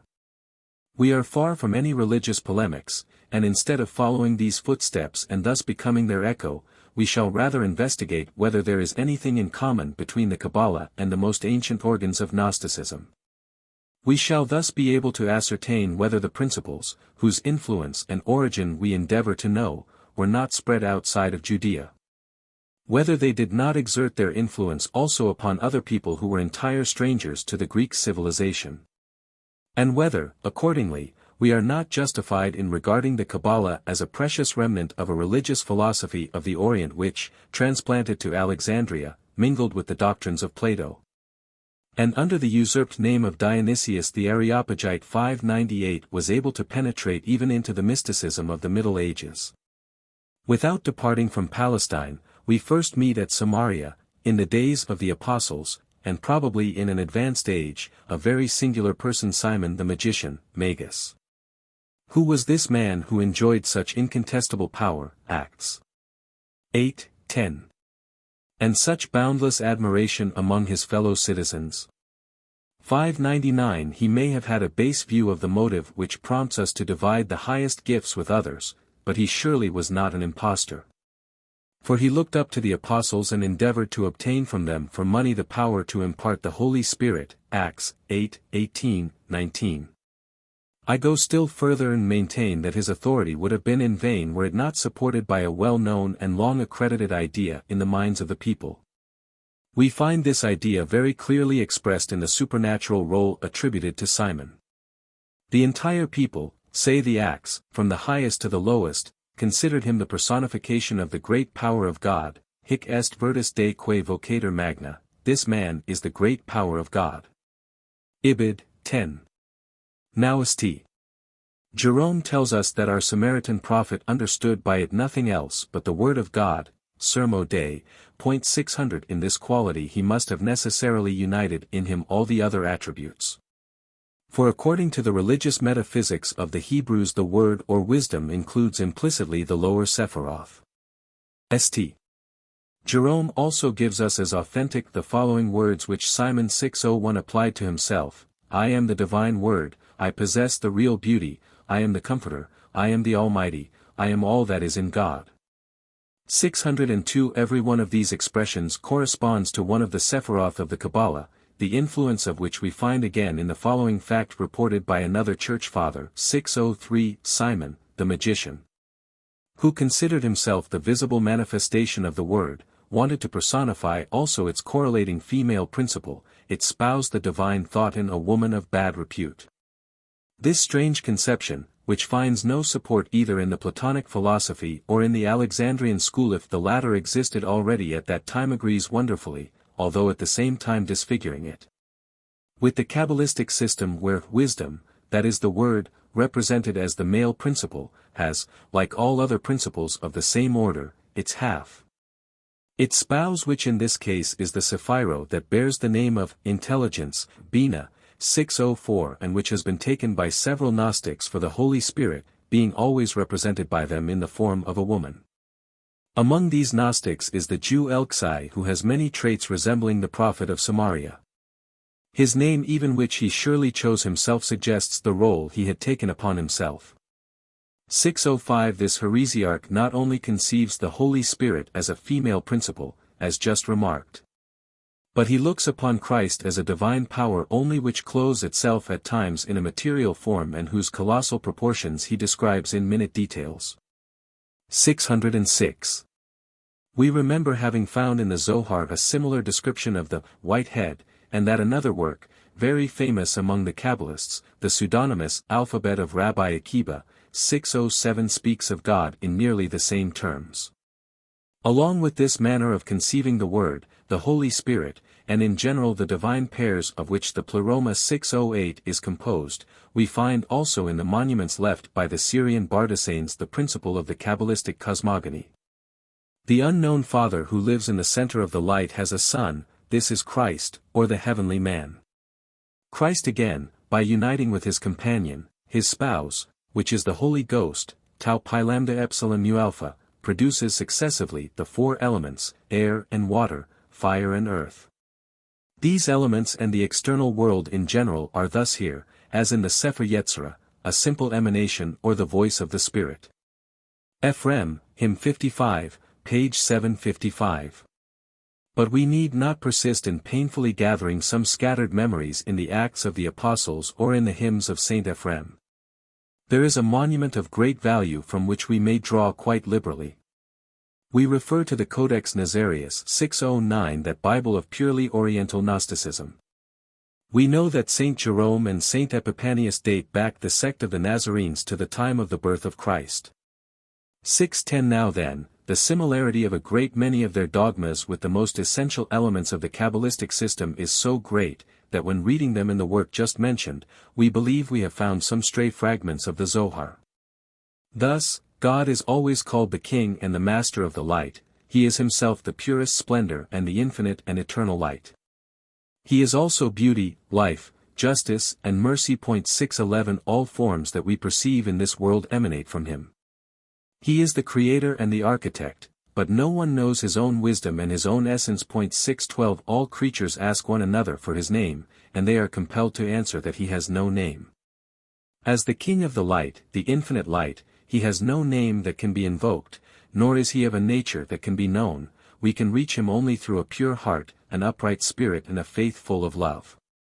613 The steps by which the Nazarene doctrine descends from the highest being to the furthest limits of the creation are the same used in a passage of the Zohar which has been quoted several times in this work, all genii. Kings and creatures praise vyingly, with prayers and hymns, the Supreme King of Light who emanates 5 rays of marvelous brilliancy. The first is the light that illumines all the beings, the second is the mild breath that animates them, the third is the melodious voice that expresses their cheerfulness. The fourth is the word which instructs them and elevates them to bear witness to their faith, the fifth is the type of all forms under which they develop, like fruit which nourishes by the action of the sun. 614. We cannot fail to recognize in these lines to the translation of which we can find ourselves the different degrees of existence which the Kabbalists represent by the thought, breath or spirit, voice and word. Here are other pictures, just as familiar, which express the same idea. Before any creature existed at all, life was hidden within itself, eternal and incomprehensible, without light and without form, fairy. From its bosom developed the luminous atmosphere, of Zivo, which is also called the Word, the garment, Ulvasha, Malilo, or the symbolical river that represents wisdom. From this river flow the living waters, or the great waters which, to the Nazarenes as well as to the Kabbalists, typify the third manifestation of God, the intelligence, or the Spirit. This again produces a second life which, however, is far removed from the first one. 615 This second life is called Yeshamun, Yeshmun, or Min, the place of the forms, of the ideas. In its bosom the idea of the creation was first conceived, and it is the loftiest and purest type of the creation. The second life gave birth to a third which is called the Excellent Father, Abater, Av Yather, 616 The Unknown Old One, and the Ancient of the World, Sinum Sui Optigentem et Grandiva Mundi. IB, Volume 2, page 88. When the Excellent Father looked into the abyss, the darkness of the black waters, he left his image there, which under the name of Fedahil, became the demiurge or the architect of the universe. 617 From then on begins an interminable series of eons, an infernal and a celestial hierarchy which does not interest us any more. It is enough for us to know that these three lives, these three degrees in the pleroma hold the same rank as the three Kabbalistic faces, whose very names, persupho, are often met with in the mouth of these sectarians. 618. And we may place so much the more confidence in this interpretation, as we find also among them the 10 Sephiroth divided, as in the Zohar, in 3 superior and 7 inferior attributes. 619. What concerns the singular accident which brought forth the demiurge, and as to the more and more imperfect generation of the subordinated genii? These are mythologic expressions of the principle that darkness and evil are but the gradual weakening of the divine light, colligo ubi extiterat etiam extitis decrementum et detrimentum, which is also very clearly formulated in the Nazarene Code. IB, Volume 1, page 145. Hence the name body, or matter, Leah or Guff, is given to the Prince of Darkness. IB, 3, Onomasticon. This name does not differ from the one carried by the same principle in the Kabbalistic system, Qliphoth, shells, matter. The Nazarenes also recognized 2 Adams, one a celestial, and the other earthly, the father of humanity. Because of his body, the latter is the work of the subordinated genii, the stellar spirits, but the soul is the emanation of the divine life. 620. This soul, which was to return to its father in the heavenly regions, was detained in this world because it was seduced by evil powers. The message, then, entrusted by the Kabbalists to the angel Raziel is given for execution by our heretics to Gabriel, who plays quite an important role in their belief. It was the angel Gabriel who brought to our first parents, in order to raise them from their fall and to open to them the way to the bosom of their Father, the true law. The word of life mysteriously spread by tradition until the advent of John the Baptist, the true prophet according to the Nazarenes, who promulgated it aloud on the shores of the Jordan. Volume 2, p. 25-26-117. We could cite other traditions which could be taken to have been borrowed from the Midrashim and the Zohar, 621, but we are content with having pointed out that which has the best claim for the attention of the philosopher. Were we now to meet with the same principles in Egyptian Gnosticism, in the doctrine of Basilides and Valentine, it would be unjust to attribute them to the Greek philosophy, or even to Alexandrian Neoplatonism. And, in fact, it would be very easy for us to demonstrate in what we have still left from the 2 celebrated heresiarchs just mentioned the most characteristic elements of the Kabbalah, as the unity of substance, 622, the formation of things. First by concentration, then by gradual expansion of the divine light, 623, the theory of pairs and of the 4 worlds, 624, the 2 atoms, the 3 souls, 625, and even the symbolic language of the numbers and the letters of the alphabet. 626. But we have nothing to gain from demonstrating this similarity, for we believe we have reached the aim we have set for ourselves in the last part of our work. After having previously established that the metaphysical ideas which make up the foundation of the Kabbalah were not borrowed from Greek philosophy. That, instead of being born either in a pagan school or in the Jewish school of Alexandria, they were brought thither from Palestine, we have finally proven that its cradle is not as yet to be found in Palestine, or at least, in the so-called Judea. For in spite of impenetrable mystery with which the teachers of the synagogue surround them, we find them in a less abstract and not so pure form, it is true, in the infidel capital of the Sumerians and with the heretics of Syria. It matters little that here they were taught to the people as the foundation of the religion, and assumed thereby the character of mythological personification, 627, while there, having become the property of the elite intelligences. They made up rather an extensive and profound metaphysical system. The basis of these ideas remains the same, their interrelation, whether in the formulas with which they are clothed, or in the more or less fantastical traditions that accompany them, remain unchanged. We still have to investigate, therefore, from what part and from what religion of the Orient they may have come to penetrate directly into Judaism, and from there into the different systems we have mentioned.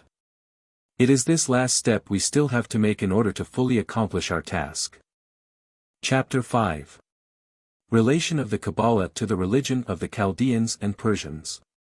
Were we to find within the present circumscribed limits of our investigation a people, distinguished by its civilization as well as by its political power, which exercised an immediate and lasting influence upon the Hebrews, we could evidently find within the bosom of such a people the solution of the problem we have raised.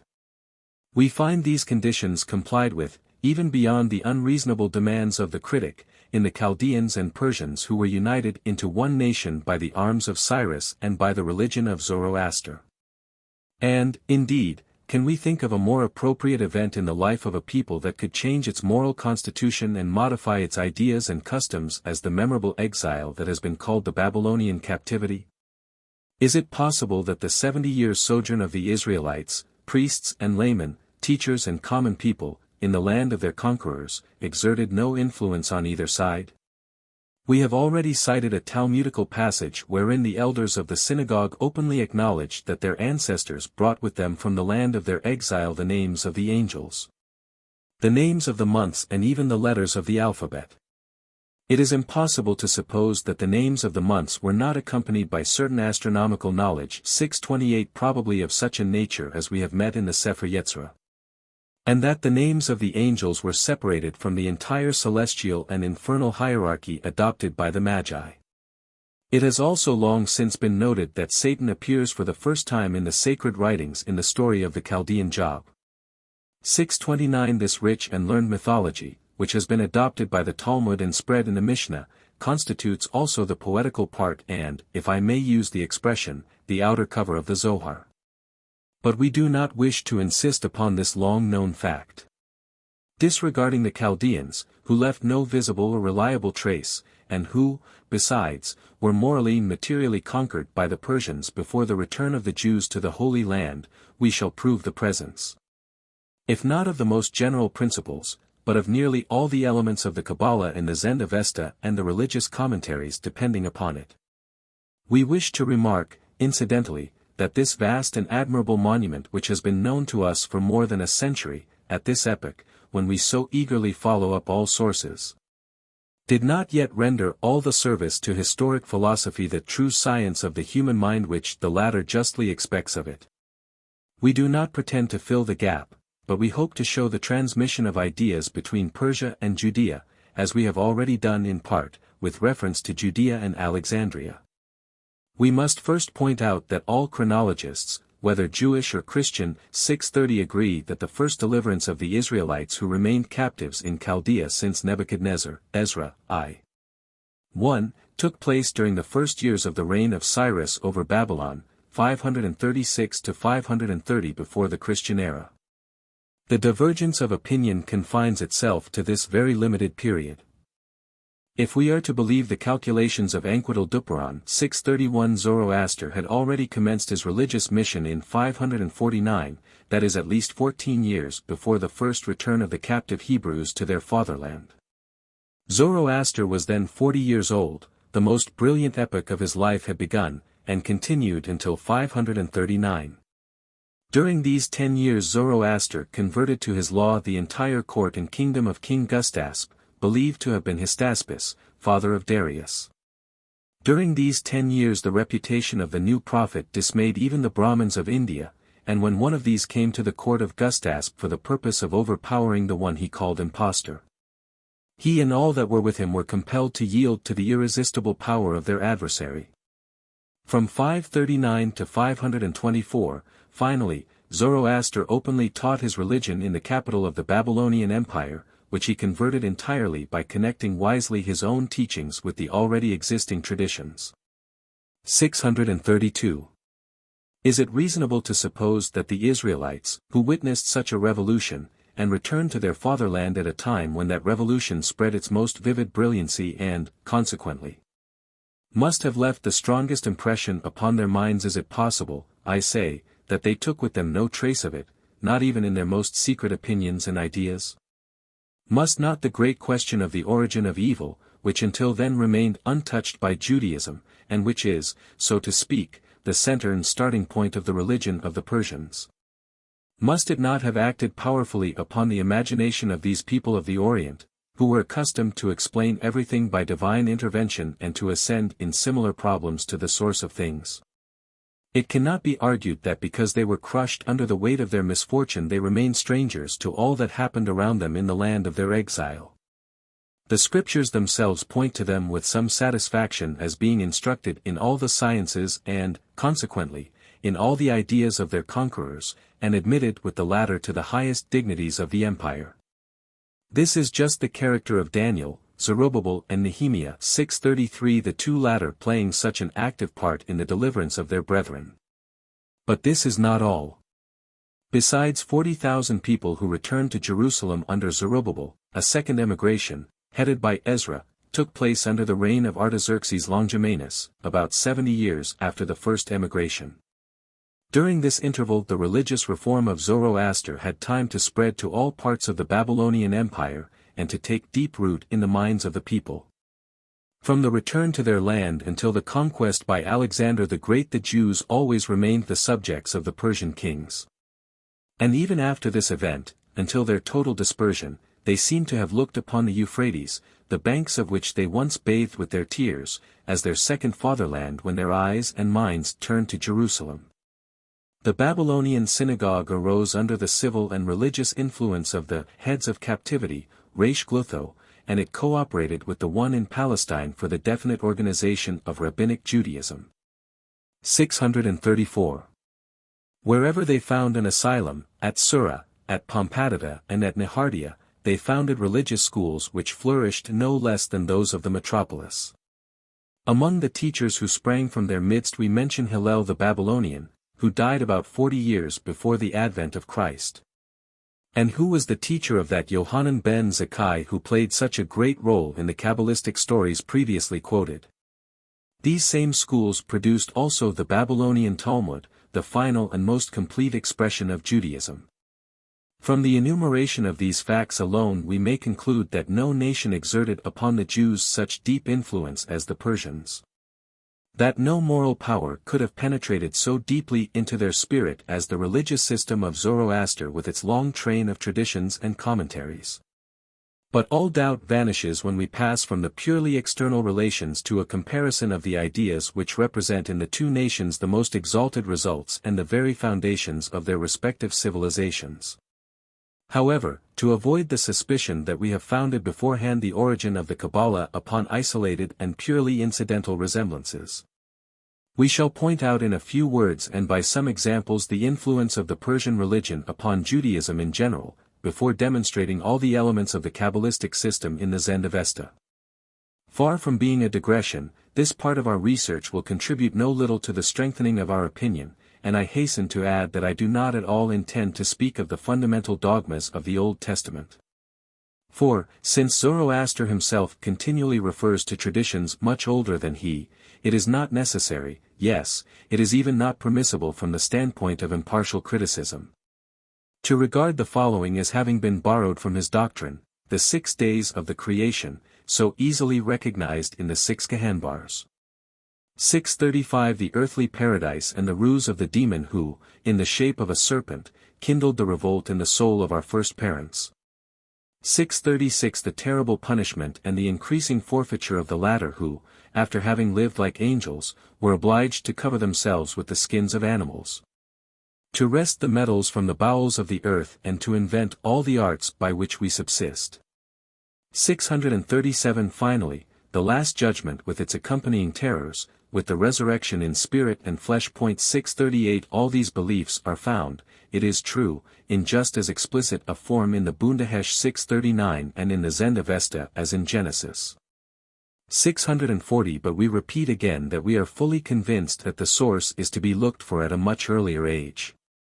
We cannot say the same of Rabbinical Judaism, which is much more modern than the religion of Zoroaster. The traces of Parsiism are here, as we shall soon ascertain, very visible. And we shall soon see what light can be thrown upon the origin of the Kabbalah when we keep in mind that the oldest teachers of this mysterious science are also counted among the doctors of the Mishnah and among the most venerated elders of the synagogue.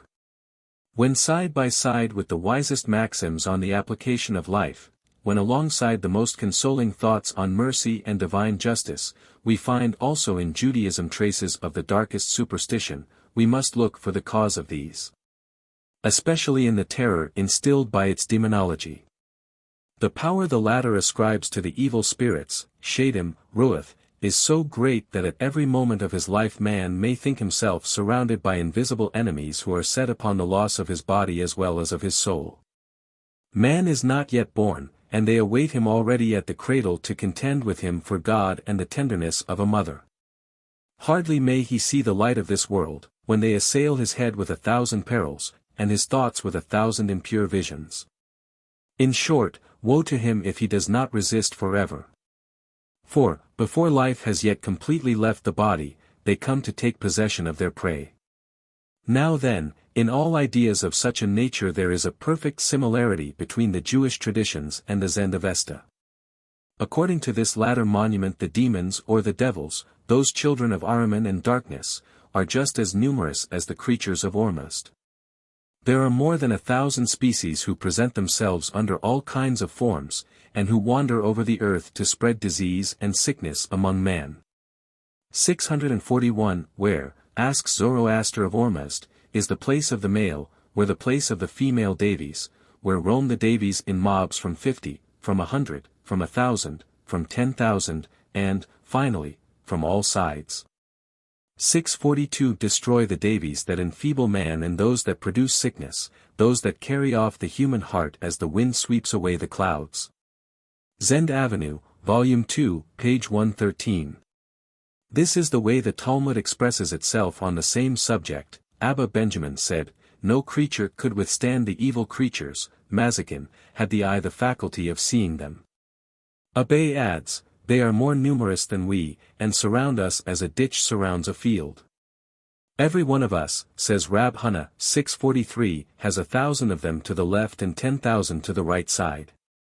When we feel ourselves pressed in a crowd, it is because of their presence. When our knees give way under our body, they alone are the cause. When we feel as though our extremities have been broken, it is to them again that we must attribute this suffering. 644. The Devis, says the Zend-Avesta, unite with one another and reproduce themselves as man does. Zend Avenue, Volume 2, page 336. But they reproduce themselves also through our own impurities, through the disgraceful acts of self-abuse, and even through the involuntary licentiousness provoked by a voluptuous thought during sleep. According to the Talmud the demons resemble the angels in 3 things, and in 3 other things they resemble man. Like the angels they read the future, have wings and fly in a moment from one end of the world to the other.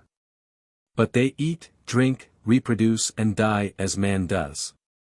645. Furthermore, they all originated from the lascivious dreams that troubled the nights of our first father during the years passed in solitude. 646. And the same cause even today produces the same effect in his descendants. 647. Certain formulated prayers, therefore, were adopted by Jews and Parsas, whose power is to avert such calamity. 648. The same phantoms, the same terrors, finally, besiege these as well as the others at their last moment. Man scarcely dies, say the Zend books, when he is taken possession of and questioned by the demons. Zend Avenue, Volume 2, page 164. The Darouj, the demon, Nesash comes in the form of a fly, places himself upon the head and beats him mercilessly. Zend Avenue, Volume 2, page 316. The soul, separated from the body, arrives then at the bridge Chinavad, which separates our world from the invisible world. There it is judged by 2 angels, one of whom is Mitra, of colossal proportions, with 10,000 eyes, and holding a club in his hand. 649. The rabbis, retaining the same basic idea, picture it still more frightfully. When man, they say, who is about to leave this world, opens his eyes, he notices in his house an extraordinary light, and standing before him he sees the angel of the Lord clothed in light. His body studded with eyes and his hand holding a flaming sword. At the sight of this the dying man is seized with fright which permeates his body and spirit. His soul flees gradually to all the extremities, as one desiring to change his place. But when he comes to know that it is impossible for him to escape, he looks into the face of the one standing before him and delivers himself entirely into his power. If the dying man is a righteous one, the divine presence, Shekinah, appears to him and the soul soon disappears beyond the body. 650. This first test is followed by another, which is called the torture or the ordeal of the grave. Hibbert Hackover, point 651. As soon as the dead is put in his grave, the soul unites again with him, and opening his eyes, he sees 652 angels who come to judge him. Each holds in his hand 2 fiery rods, others say fiery chains, and the soul and the body are judged at the same time for the evil they have done together. Woe to the man when he is found guilty, for no one will defend him. At the first blow all his limbs are dislocated, at the second, all his bones are broken. But his body is soon reconstructed and the punishment begins anew. 653. We must value these traditions the more, since they have been taken nearly literally from the Zohar, from where they passed into the purely rabbinical writings and into the popular collections. We can add to these beliefs a host of religious customs and practices, equally commanded by the Talmud and the Zend Avesta. Thus the Parsi, when leaving his bed in the morning, must not make 4 steps before having put on the holy girdle which is called the Kasti. 654 under the pretext that during the night he had been contaminated by contact with the demons. And he must not touch any part of his body before having washed his hands and face 3 times. 655 We shall find the same duties, based upon the same reasons, with the followers of the rabbinical law. 656 With the difference that the Kasti is replaced by a garment of another shape. The disciples of Zoroaster and the followers of the Talmud consider themselves duty-bound to greet the moon at its first quarter with prayers. 657 and thanksgivings. 658 The practice of keeping from the dead or from the newborn the demons who try to take possession of them, are nearly the same with both. 659. The Parsi as well as the Jew carry their devotion, if I may say so, even to profanation. There are prayers and religious duties for every moment, for every action, for every situation of the physical and moral life. 660 Although we do not lack material for further expansion on this subject. 661 We think it time to finish this parallel. But even the fantastic and eccentric facts which we have collected lend greater certainty to the conclusion which we draw from them. For it is surely not in such beliefs and in such actions that we can invoke the general laws of the human mind. We believe, though, we have demonstrated that the religion, that is to say the civilization of ancient Persia, left numerous traces in all parts of Judaism, in its celestial mythology as represented by the angels, in its infernal mythology, and, finally, in the practice of the outward cult. Are we now to believe that its philosophy, that is, the Kabbalah, alone escaped this influence? Is such an opinion probable, when we know that the Kabbalistic tradition developed in the same manner, in the same time, and, like the oral law of the Talmudic tradition, it rests upon the same names? Far be it from us to content ourselves with a simple conjecture, no matter how well founded, on a subject of such a grave nature. We shall take up one by one all the essential elements of the Kabbalah, and show their perfect resemblance with the metaphysical principles of the religion of Zoroaster. This method of procedure, although not very learned, must appear at least as most impartial. 1. The part played in the Kabbalah by the Ein Sof, the infinite without name and without form, is given by the theology of the Magi to eternal time, Zervain Akarin, and, according to others, to limitless space. 662 We want to note right here that the term space or absolute place, mokom, has become with the Hebrews the very name of the divinity. Furthermore, this first principle, this only and supreme source of all existence, is only an abstract God, without direct action upon the beings, without active relation to the world, and consequently, without any appreciable form to us. For good as well as evil, light as well as darkness are still huddled together in his bosom.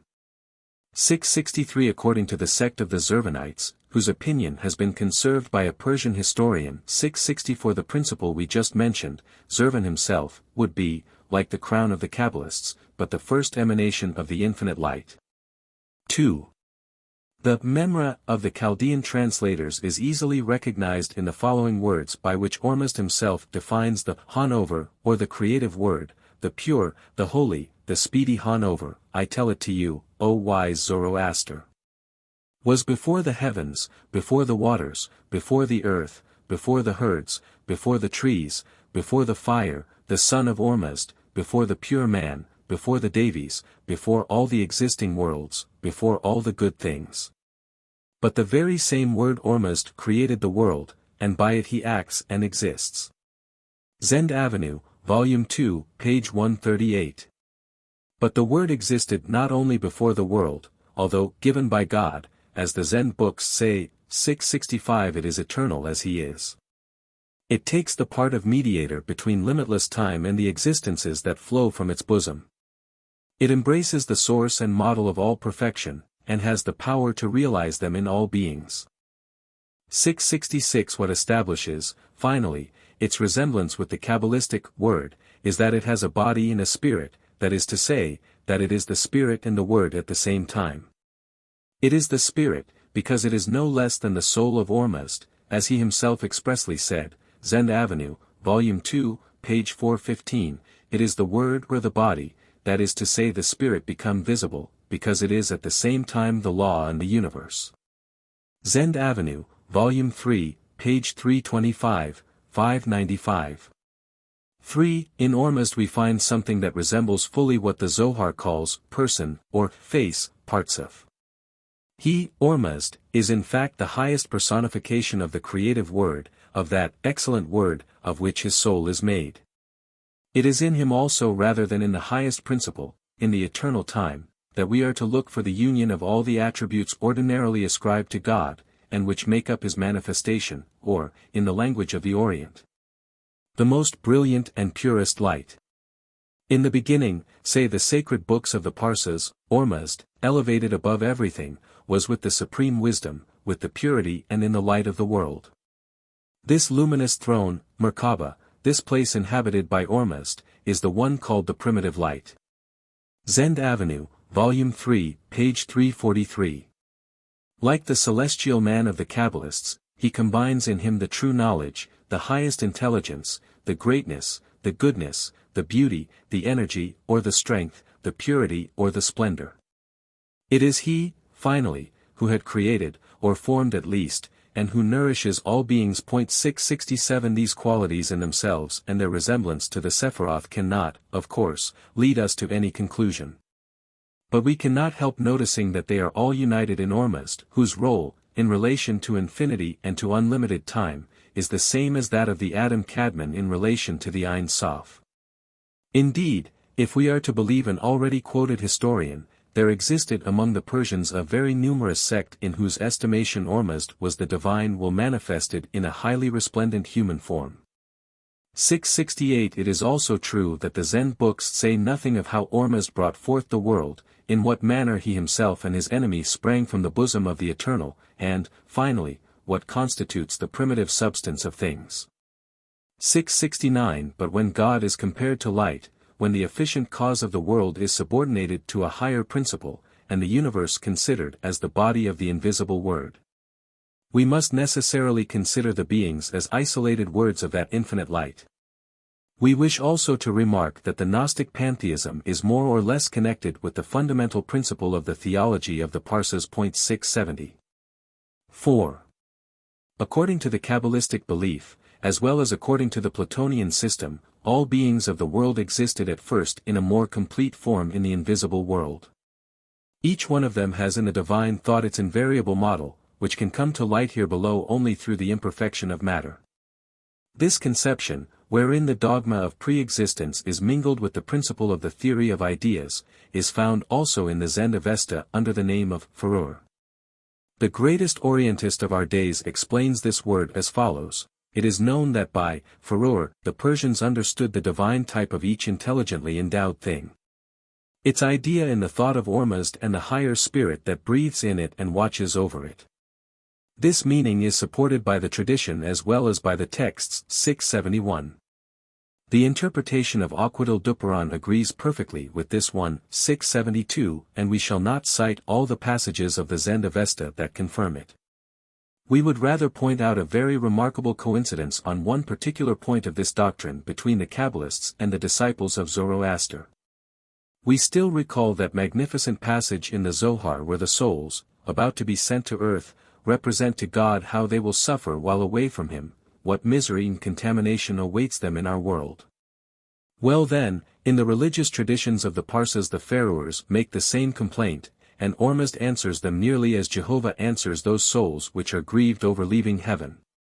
He tells them that they were born for struggle, to combat evil and make it disappear from the creation, that they can only then enjoy immortality in heaven, when their task upon earth shall have been accomplished.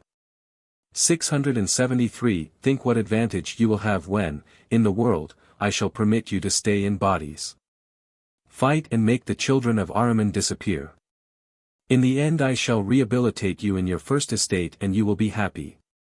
In the end I shall set you again in the world, and you will be immortal, ever young and faultless. Zend Avenue, Volume 2, page 350.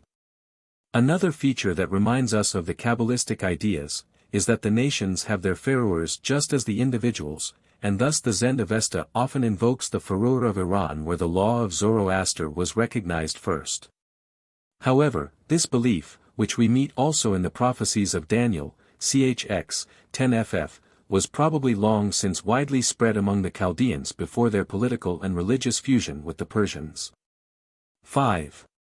If the psychology of the Kabbalists has some resemblance with that of Plato, it has greater resemblance with that of the Parsecs, as represented in a collection of very old traditions which have been, for the most part, reproduced by Aquadil Duperon in the Memoires de l'Académie des Inscriptions.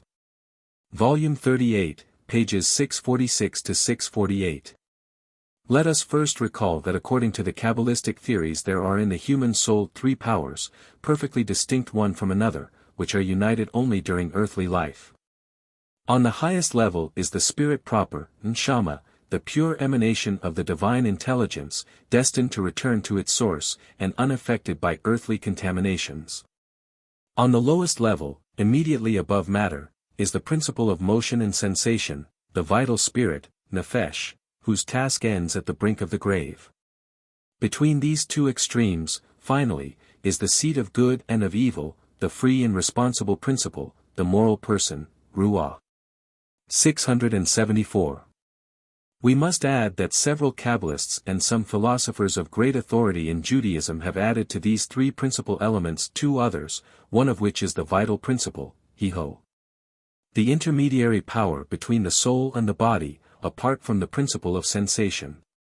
The other is the type, or, we may say, the idea which expresses the articular form of the individual, yida, selam, dugma.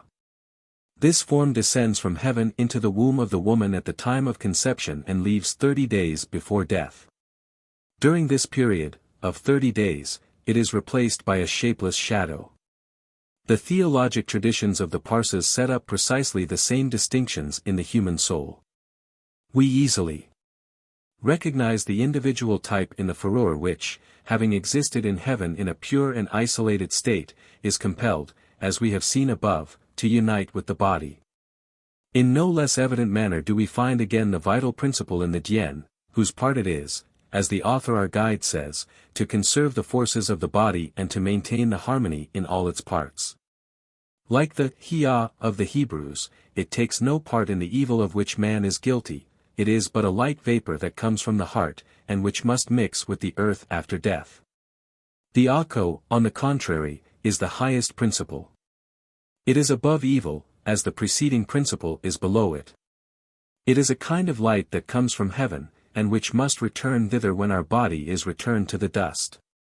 It is the pure intelligence of Plato and of the Kabbalists, but restricted to the knowledge of our duties, to the provision of future life and to resurrection, in short, to moral consciousness. We finally come to the soul proper or the moral person, which is one, notwithstanding the diversity of its faculties, and which alone is responsible to divine judgment for our actions. 675 Another distinction, though much less philosophical but equally admitted by the Zen books, is the one which makes man the image of the world and which recognizes in his consciousness two opposite principles, two kedras, one, coming from heaven, leads us to good, while the other, created by Ahriman, tempts us to do evil. 676 These two principles which, nevertheless, do not exclude liberty of action, play quite a prominent role in the Talmud where they become the good and the evil desire, Yetzer Tov, Yetzer Hara. Possibly also the good and the evil angel. 6. Even the conception of Ahriman, notwithstanding its purely mythological character, was preserved in the doctrines of the Kabbalah. For darkness and evil are personified in Samuel, just as the divine light is represented in all its splendor by the heavenly man. As to the metaphysical interpretation of this symbol, namely that the evil principle is matter, or, as the Kabbalists say, the shell, the last degree of existence, it is found, without straining the subject, in the sect of the Zoroastrians, who established between the divine light and the kingdom of darkness the same relation as between the body and its shadow. 677.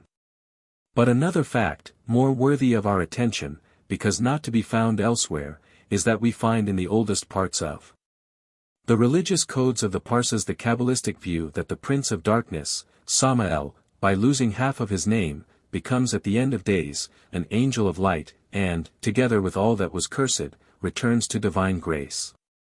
A passage in the Yachna reads, "This unjust, this impure, this gloomy king who knows but evil, will say Avesta at the resurrection, and, fulfilling the law, he will establish it even in the dwelling of the damned, the Derwans." Zend Avenue, Volume 2, page 169. The Bundahesh adds that at the same time Ormuzd and the 7 first genii on one side, and Ahriman with an equal number of evil spirits on the other side, will be seen together offering a sacrifice to the eternal, Zervain Akarim. Zend Avenue, Volume 3, page 415.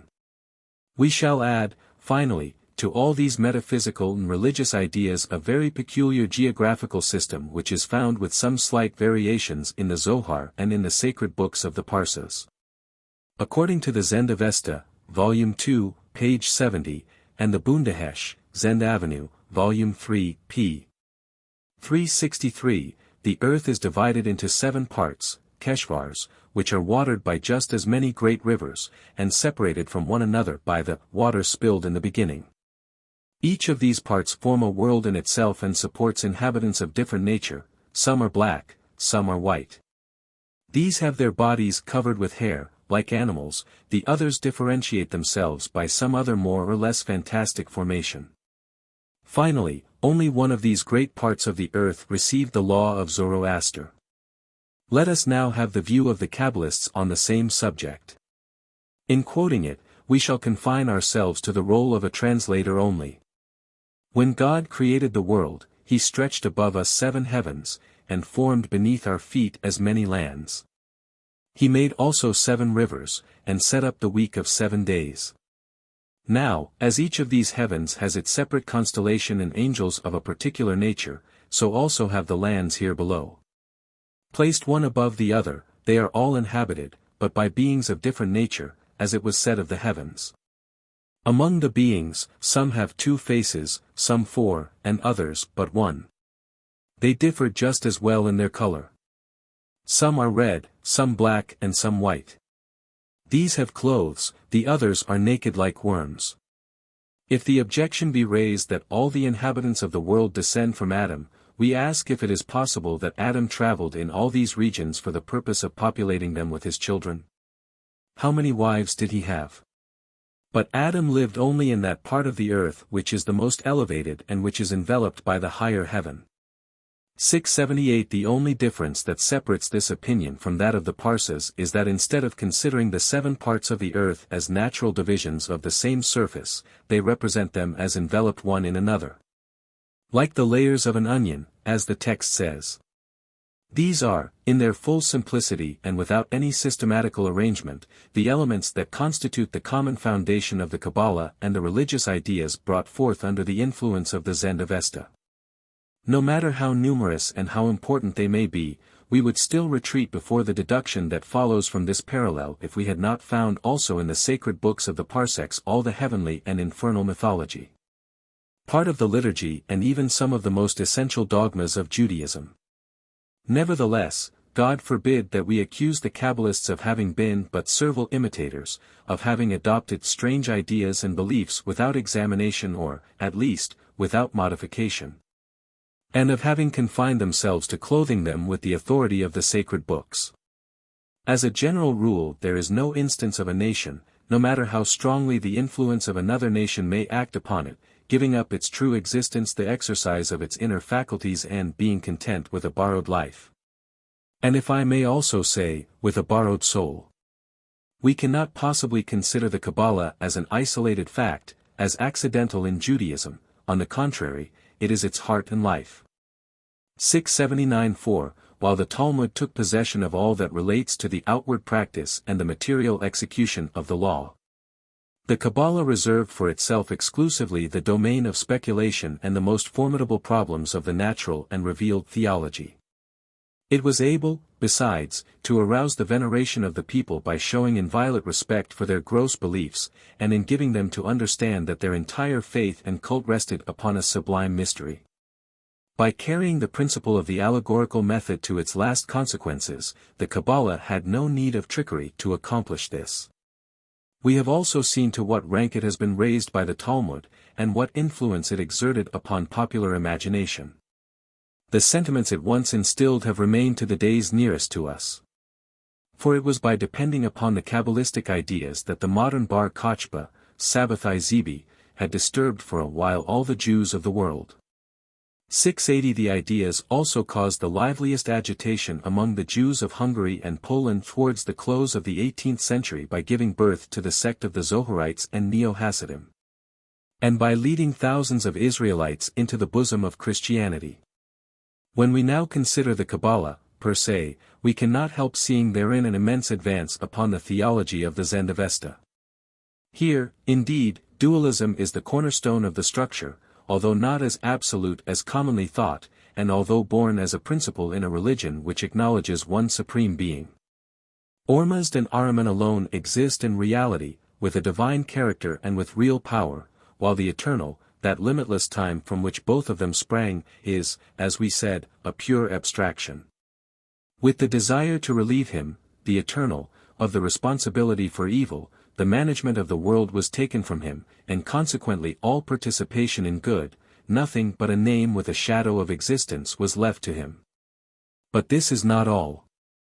All ideas relating to the invisible world, all the great principles of the human mind in the Zendavesta, and in the later traditions connected with it, are still wrapped in a mythological veil through which they appear as visible realities and as distinct persons made in the image of man. The doctrine of the Kabbalists presents quite a different character. Here monotheism is the foundation, the basis and the principle of all, dualism and all other distinctions of whatever nature exist only formally. God alone, God, one and supreme, is at once the cause, the substance and the intelligible essence, the ideal form of all that is. Only between being and not being, between the highest form and the lowest degree of existence is there an opposition, a dualism. That one is light, this one is darkness. Darkness, therefore, is but a negation, and light, as we have shown several times, is the spiritual principle, the eternal wisdom, the infinite intelligence which creates all that it conceives, and conceives or thinks by its very existence. But if this be so, if it be true that at a certain height the being and the thought blend, then the great conceptions of the intelligence cannot exist in mind alone, then they do not represent mere forms from which abstractions are made at will. On the contrary, they have a substantial and an absolute value, that is to say, they are inseparable from the eternal substance. This is precisely the character of the Sephiroth, of the heavenly man, of the great and small face, in short, of all the Kabbalistic personifications which, as we see, differ greatly from the individual mythological realizations of the Zendavesta. The frame, the outline of the Zendavesta, still remained the same, but the background completely changed its nature, and the Kabbalah offers, by its very birth, the peculiar spectacle of a mythology passing into the state of metaphysics under the very influence of religious sentiment. However, the system which was the fruit of that movement, does not belong as yet, notwithstanding such volume and depth, among the works where human reason makes free use of its rights and powers. Mysticism, per se, does not show itself there in the most elevated form, for it still remains chained to an external power, the revealed word. No doubt that this power is more apparent than real. Undoubtedly also that allegory soon made of the sacred letter a compliant sign which expresses whatever one wishes, a docile instrument at the service of the mind and its most liberal inspirations. But it cannot be denied that such a procedure, whether due to deliberation or to sincere illusion, this art of shielding new ideas under some venerable text, is the sanctioning of fatal prejudice against true philosophy. Thus it is that the Kabbalah has a religious and a national character, although born under the influence of a strange civilization, and notwithstanding the pantheism that underlies all its doctrines. By taking refuge, first under the authority of the Bible and then under the oral law, it retained all the appearances of a theological system, and especially of a Jewish theology. Before admitting it, therefore, into the history of philosophy and humanity, those appearances had to be wiped out and the Kabbalah had to be shown in its true light, that is to say, as a natural product of the human mind. This course was accomplished, as we already said, slowly but surely, in the capital of the Ptolemies. There, for the first time, the Hebrew traditions stepped over the threshold of the sanctuary, and mingling with many new ideas, but losing none of their own substance, they spread into the world. Desiring to recover a property which they considered their own, the guardians of these traditions welcomed ardently the most noble results of the Greek philosophy and mingled them more and more with their own beliefs. The pretended heirs to the Greek civilization, on the other hand, became gradually accustomed to this mingling, and thought only of bringing it into an organized system where reason and intuition, philosophy and theology would be equally represented. Thus it was that the Alexandrian school developed that brilliant and profound summary of all the philosophical and religious ideas of antiquity. Thus is explained the resemblance, yes, I dare say, the identity we have found in all the essential points or Neoplatonism and of the Kabbalah. But the Kabbalah, having entered by this path the common ground of the human mind, was nevertheless transmitted among the Jews of Palestine in a small circle of the elite and was considered the secret of Israel. In this manner it was introduced into Europe, and in this manner it was taught until the publication of the Zohar. Here begins a new order of research, viz. What influence did the Kabbalah exert upon the Hermetic and mystic philosophy which attracted such attention from the beginning of the 15th to the end of the 17th century, of which Raymond Lullis may be considered the first, and Francis Mercurius van Helmont the last representative? This may be the subject of a second work that will be considered perhaps as a complement to the present work. We believe, though, we have attained the aim we have set with reference to the Kabbalistic system proper, and we have only to point out in a quick recapitulation the results which we believe we have attained. 1. The Kabbalah is not an imitation of the Platonic philosophy, for Plato was unknown in Palestine where the Kabbalistic system was founded. Furthermore, notwithstanding the several resembling traits which strike us at first glance, the two doctrines differ totally in the most important points. 2. The Kabbalah is not an imitation of the Alexandrian school. First, because it antedates the Alexandrian school, and secondly because Judaism has always shown a profound aversion to and an ignorance of Greek civilization even when it raised the Kabbalah to the rank of divine revelation. 3.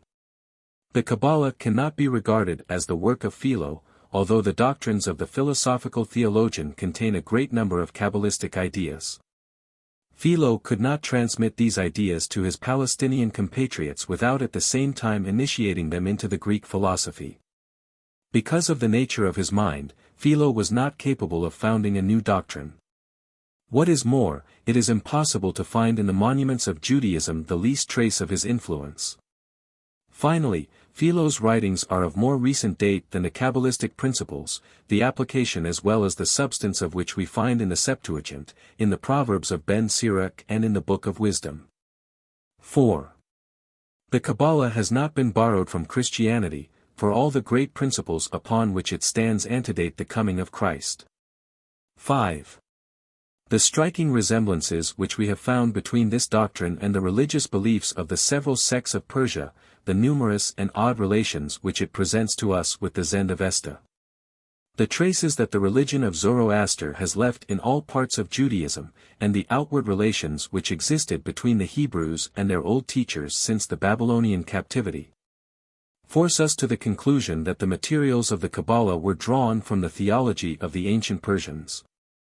But we believe we have demonstrated at the same time that this loan did not destroy the originality of the Kabbalah, for the Kabbalah substituted the absolute unity of cause and substance for the dualism in God and in nature. Instead of explaining the formation of beings as an arbitrary act of two inimical forces, it presents them as divine forms, as successive and providential manifestations of the infinite intelligence. The ideas, finally, take in its bosom the place of realized personifications, and the mythology is supplanted by metaphysics. This seems to us to be the general law of the human mind. No absolute originality, but also no servile imitation from one nation and from one century to another. Whatever we may do to gain unlimited independence in the domain of moral science, the chain of tradition will always show itself in our boldest discoveries. And no matter how motionless we sometimes appear to be under the sway of tradition and authority, our intelligence paves the way, our ideas change with the very power that weighs them down, and a revolution is about to break loose. Appendix. Jelinek. Biographical sketches on the Zohar. A. Names of the Zohar. Jewish authors adopted preferably the three following names for the grand monument of the Kabbalah. 1. Midrasho, his Midrash, or Midrash Shel are Simeon ben Yohei, the Midrash of Simeon ben Yohei. Under this name the Zohar appears with the following authors: Bahai, died 1340, 681 Commentary to the Pentateuch, section Mishpatim, are Simeon ben Zimach Duran, died 1444, Responsa, Volume 3, questions 56 and 57, are Meir ben Gabbai, born 1481, Abidath HaKodesh, 682 are Judah Moscato, died 1580, Nefuzet Yehuda, folios 1166, 211a. This name guarantees the genuineness of the work. 2. Midrash Yai or Midrash Let There Be Light. So named by Abraham ben Samuel Zacuto, flourished 1502, in his Sefer HaYuhasin under, and by Hayam Joseph David Azulai, died 1807, in his Shem HaGidalim, Volume 2, folios 49b. The probable reason for adopting this title by these authors is to be found in the fact that a few manuscripts of the Zohar begin with the commentary to the verse Let There Be Light, Gen 1, 3. Or, what is more probable, to point out the illumination that is bound to accrue to the reader of this work. 3. Zohar, splendor, brightness. So called according to Daniel 12, 3. And the wise shall shine as the brightness of the firmament. Compare Zohar, Volume 3, folios 64a in the Sulzbach edition. 683. This last name has become the predominating one since the author of Yuhasin, in 1502. B. Editions of the Zohar. 1. The first edition of the Zohar was published by R. Meir ben Ephraim and Jacob ben Naphtali at Mantua in 1560. 3 volume 4 degrees. 2. In the same year it was again published in folio at Cremona. The preface to this edition, written by Yitzhak de Lattes, dates from 1558 to which the points. 3. According to R. Yisahar Bir, end of preface. Compare also Bartolacci, Magna Bibliotheca Rabbinica, Volume 4, page 446, an edition of the Zohar appeared also at Venice. 4. Levi ben Kalanimos published a folio edition of the Zohar at Lublin in 1623. In this edition the numbering of the pages is the same as in that of the Cremona edition. Von Rosenroth considers this edition very faulty. 5. The last-named scholar had a Zohar printed, also folio, at Sulzbach in 1684. 6.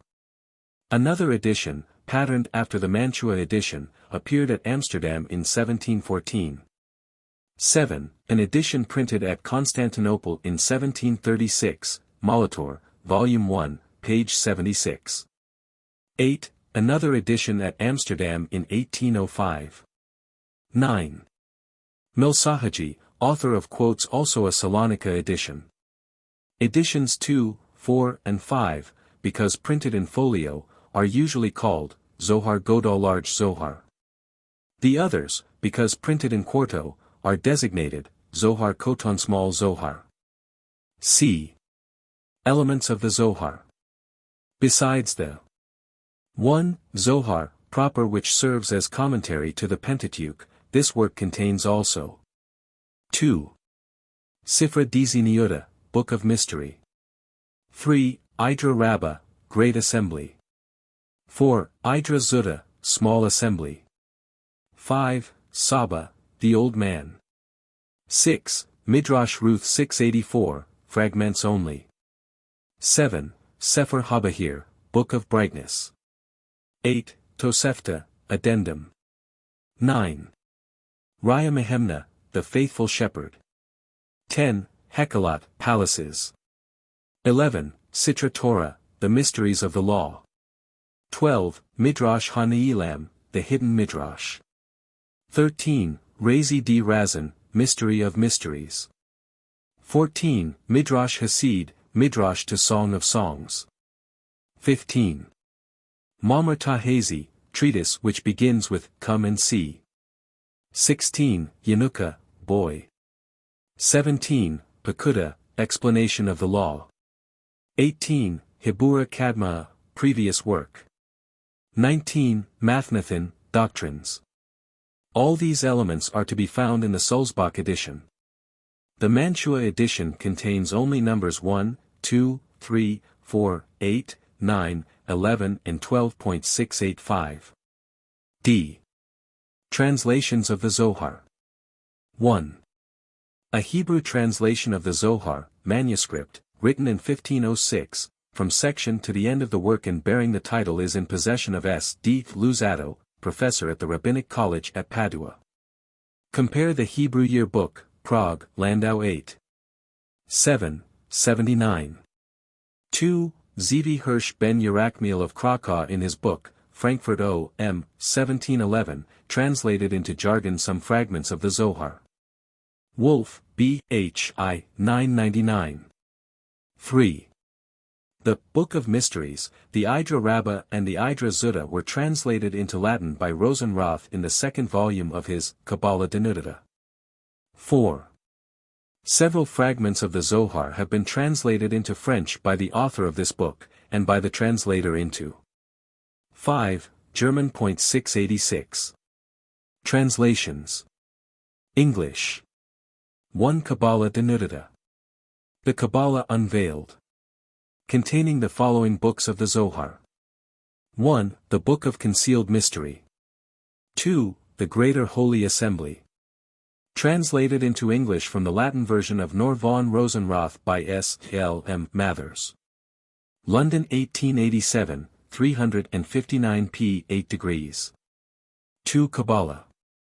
Quotations from the Zohar and other writings. Treating of the Kabbalistic or Divine Philosophy. By Isaac Meyer, Bachelor of Laws, reprinted from Oriental Review 1893. 7 p. 3 scattered passages may be found in the Theosophical literature, as in Isis Unveiled by Blavatsky and in the Word, a Theosophical publication. For the Sepher HaZohar, or the Book of Light. By Nurko de Munhar. An English translation of the Zohar from section Genesis to section Lech Leka. In The Word, a Theosophical publication, volumes 5 to 17, 1907 to 1913. French. 1. Sepher HaZohar. Le Livre de la Splendeur. Doctrine esoterique des Israélites. Traduit pour la première fois sur le texte chaldaique et accompagné de notes par Jean de Pauli. Ouvre posthume interment review corrigé et complété. Publié par Émile Lefumé-Giroux. 8 degrees. V. 6. Paris 1906 to 1912. 2. Sierra Leonean Leon Zohar. Traduction française de Henri Chateau, avec lettre préface de Papus. Paris 1895. 210 p. 8 degrees. 3. Paul Voliot. La Kabbalah, Juv Histoire et Doctrine. Tome 2nd. Chapter 17. Comment il faut lire le Sepher HaZohar. Pages 111 to 136. For Albert Jounet. La Clef du Zohar, 231 p. Paris 1909. German. One selected passages from the Zohar in the yearbook Vom Judentum, Bergman, Müller, as well as in the periodicals Der Jude 1916-1920, Müller, Seidman, and Frey Lebenstim, 1919, Fiebig. 2 Seidman, Janku. Aus dem Heiligen Buch Zohar. Ein Oswald. Berlin 1920. 3 Though Luck, Wichtig Stellen der Rabbinischen Buches Zohar. Berlin 1824. For die Jüdische Mystik und Kabbalah. Von Dr. Philipp Bloch. Der Zohar, der Abschluss der Kabbalah, pages 270 to 282, in Die Jüdische Literatur, edited by Winter and Wunschy. Volume 3. 5 Stern, Ignaz. Versuch einer umständlichen Analyse des Zohar. Ben Shananya, Monthly for Jewish Theology. Pages 1 to 111. Years 1858 to 1860. Hebrew. Rosenberg, Yudel. Zeitlin, Hillel. In the Hat Kufa, PGS. 314 to 334. Yiddish. Setzer, S. In the Wort, 1921 to 1925. Literature and Commentaries on the Zohar. 1s. Carpi. Études sur les origines et la nature du Zohar. Paris 1901, page 604, 8 degrees. 2 Levi, E. Le Livre de Splendeurs. Paris 1894, page 333, 8 degrees. 3 Bischoff, Erich, Die Elemente der Kabbalah, Übersetzungen, Erläuterungen und Abhandlungen. Geheime Wissenschaften, 1. Theoretische Kabbalah. 2. Praktische Kabbalah. Berlin 1913, 8 degrees. 4 Gowers, Elias. The Hidden Treasures of the Ancient Kabbalah. Chicago, 1918. 4, 16 degrees. 5 Ginsberg, Christian David. The Kabbalah. Its Doctrines, Development and Literature. London 1865, 163 p. 8 degrees. 6 Langer, George. Die Erotik der Kabbalah. Prague 1923, 167 p. 8 degrees. 7 Mrs., Isaac. Darstellung und kritische Beleuchtung der jüdischen Geheimlehre. Heft 1-2. Krakow 1862-63, 2 pts. In 4. 8 degrees. 8 Pick, Bernard. The Zohar and its Influence on the Kabbalah. Open Court. 24, 1910. 233 to 243. 9 Waite, Arthur Edmund. The Doctrine and Literature of the Kabbalah. London 1902, 508 p. 8 degrees. 10 Waite, A. E. The Secret Doctrine in Israel. A Study of the Zohar and its Connections. London 1913, 329 p. 8 degrees. 11 Westcott, Lynn. Introduction to the Kabbalah. 12 Borazla, S. Prezemisl, 1871-80, 3 points, in 4. 8 degrees. 13 Lurie, D. Wilna 1882, 28 p. 4 degrees. 14 Müller, Ernst. Der Zohar und seine Lehre. Einleitung in die Gedankenwelt der Kabbalah. Wien 1920, 79 p. 8 degrees. See, Text Proben, pages 63 to 79. 15 Bergman, Hugo. Die Heiligung des Namens. In the Yearbook von Judentum, Leipzig, 1913, and in John and Jerusalem. Berlin 1919. 16 Landauer M.H., Vorläufiger Bericht über meine Entdeckungen in Anhang des Zohar, and Appendix thereto. Literaturblatt des Orients, 1845. 17 Sellen. Die Geisteswissenschaftliche Bedeutung des Zohar. Berlin 1913. 18 Siener, Mayer. Die Lyrik der Kabbalah. Eine Anthologie. Wien 1920. 19 Block, Geschichte und Entwicklung der Kabbalah. Trier 1894. 20 Azulai. 21 Lozado, Samuel David. 22 Kunitz, Moses. Wien 1815. 23 Langer, M. D. George. Die Erotik der Kabbalah. Page 167. Prague 1923. Literature on the Book of Formation. Sepher Yetzirah. 1 Castelli. Il Commento di Sabbatai Danolo, Florence 1880. 2 Postel. Abraham Patriarchi Liber Yetzirah, Paris 1552. 3 Pister. Liber Yetzirah, in Ars Kabbalistica, Basel 1557.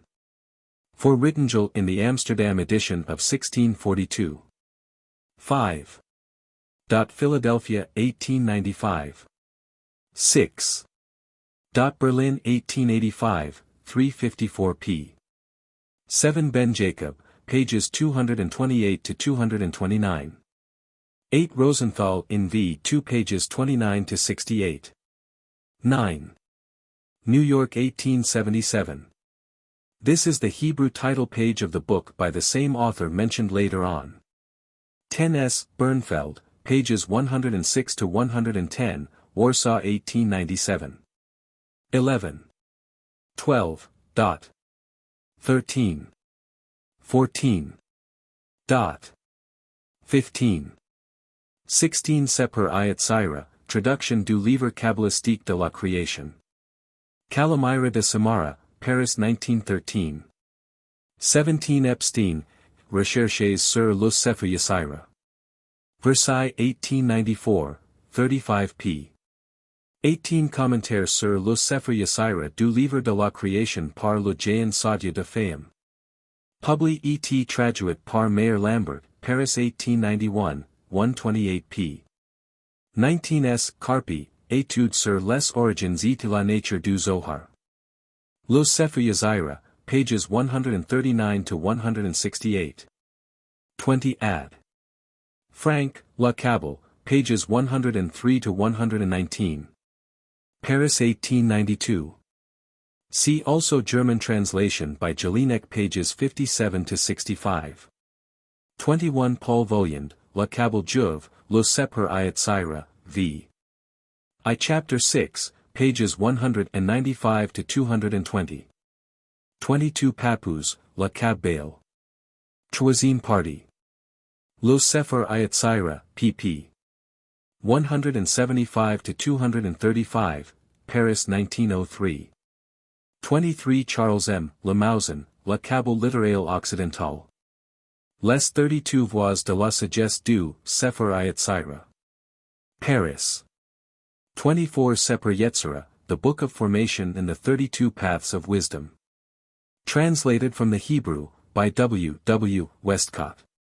Bath 1887, 29 p.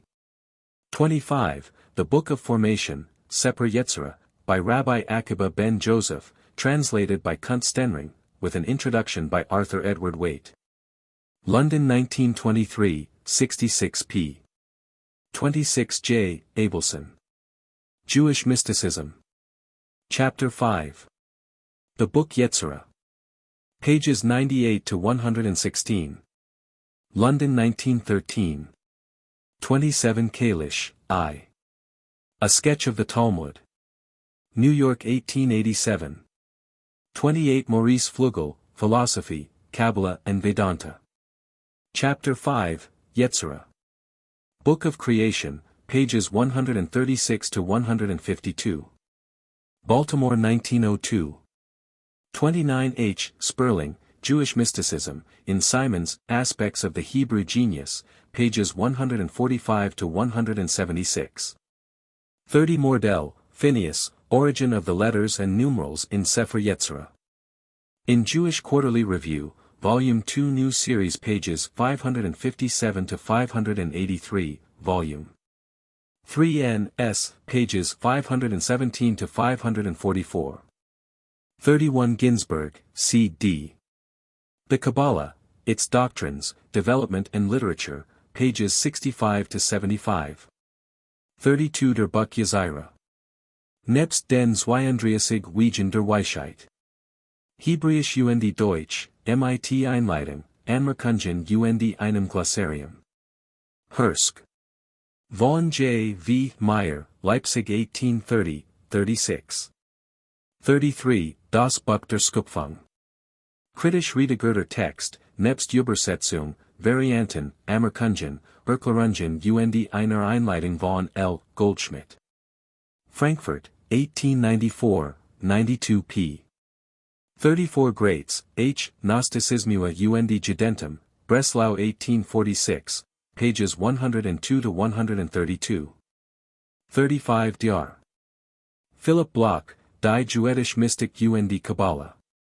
In the Jüdische Literatur edited by Sinter and Wench, Volume 3, pages 240 to 248. 36 Z. Epstein.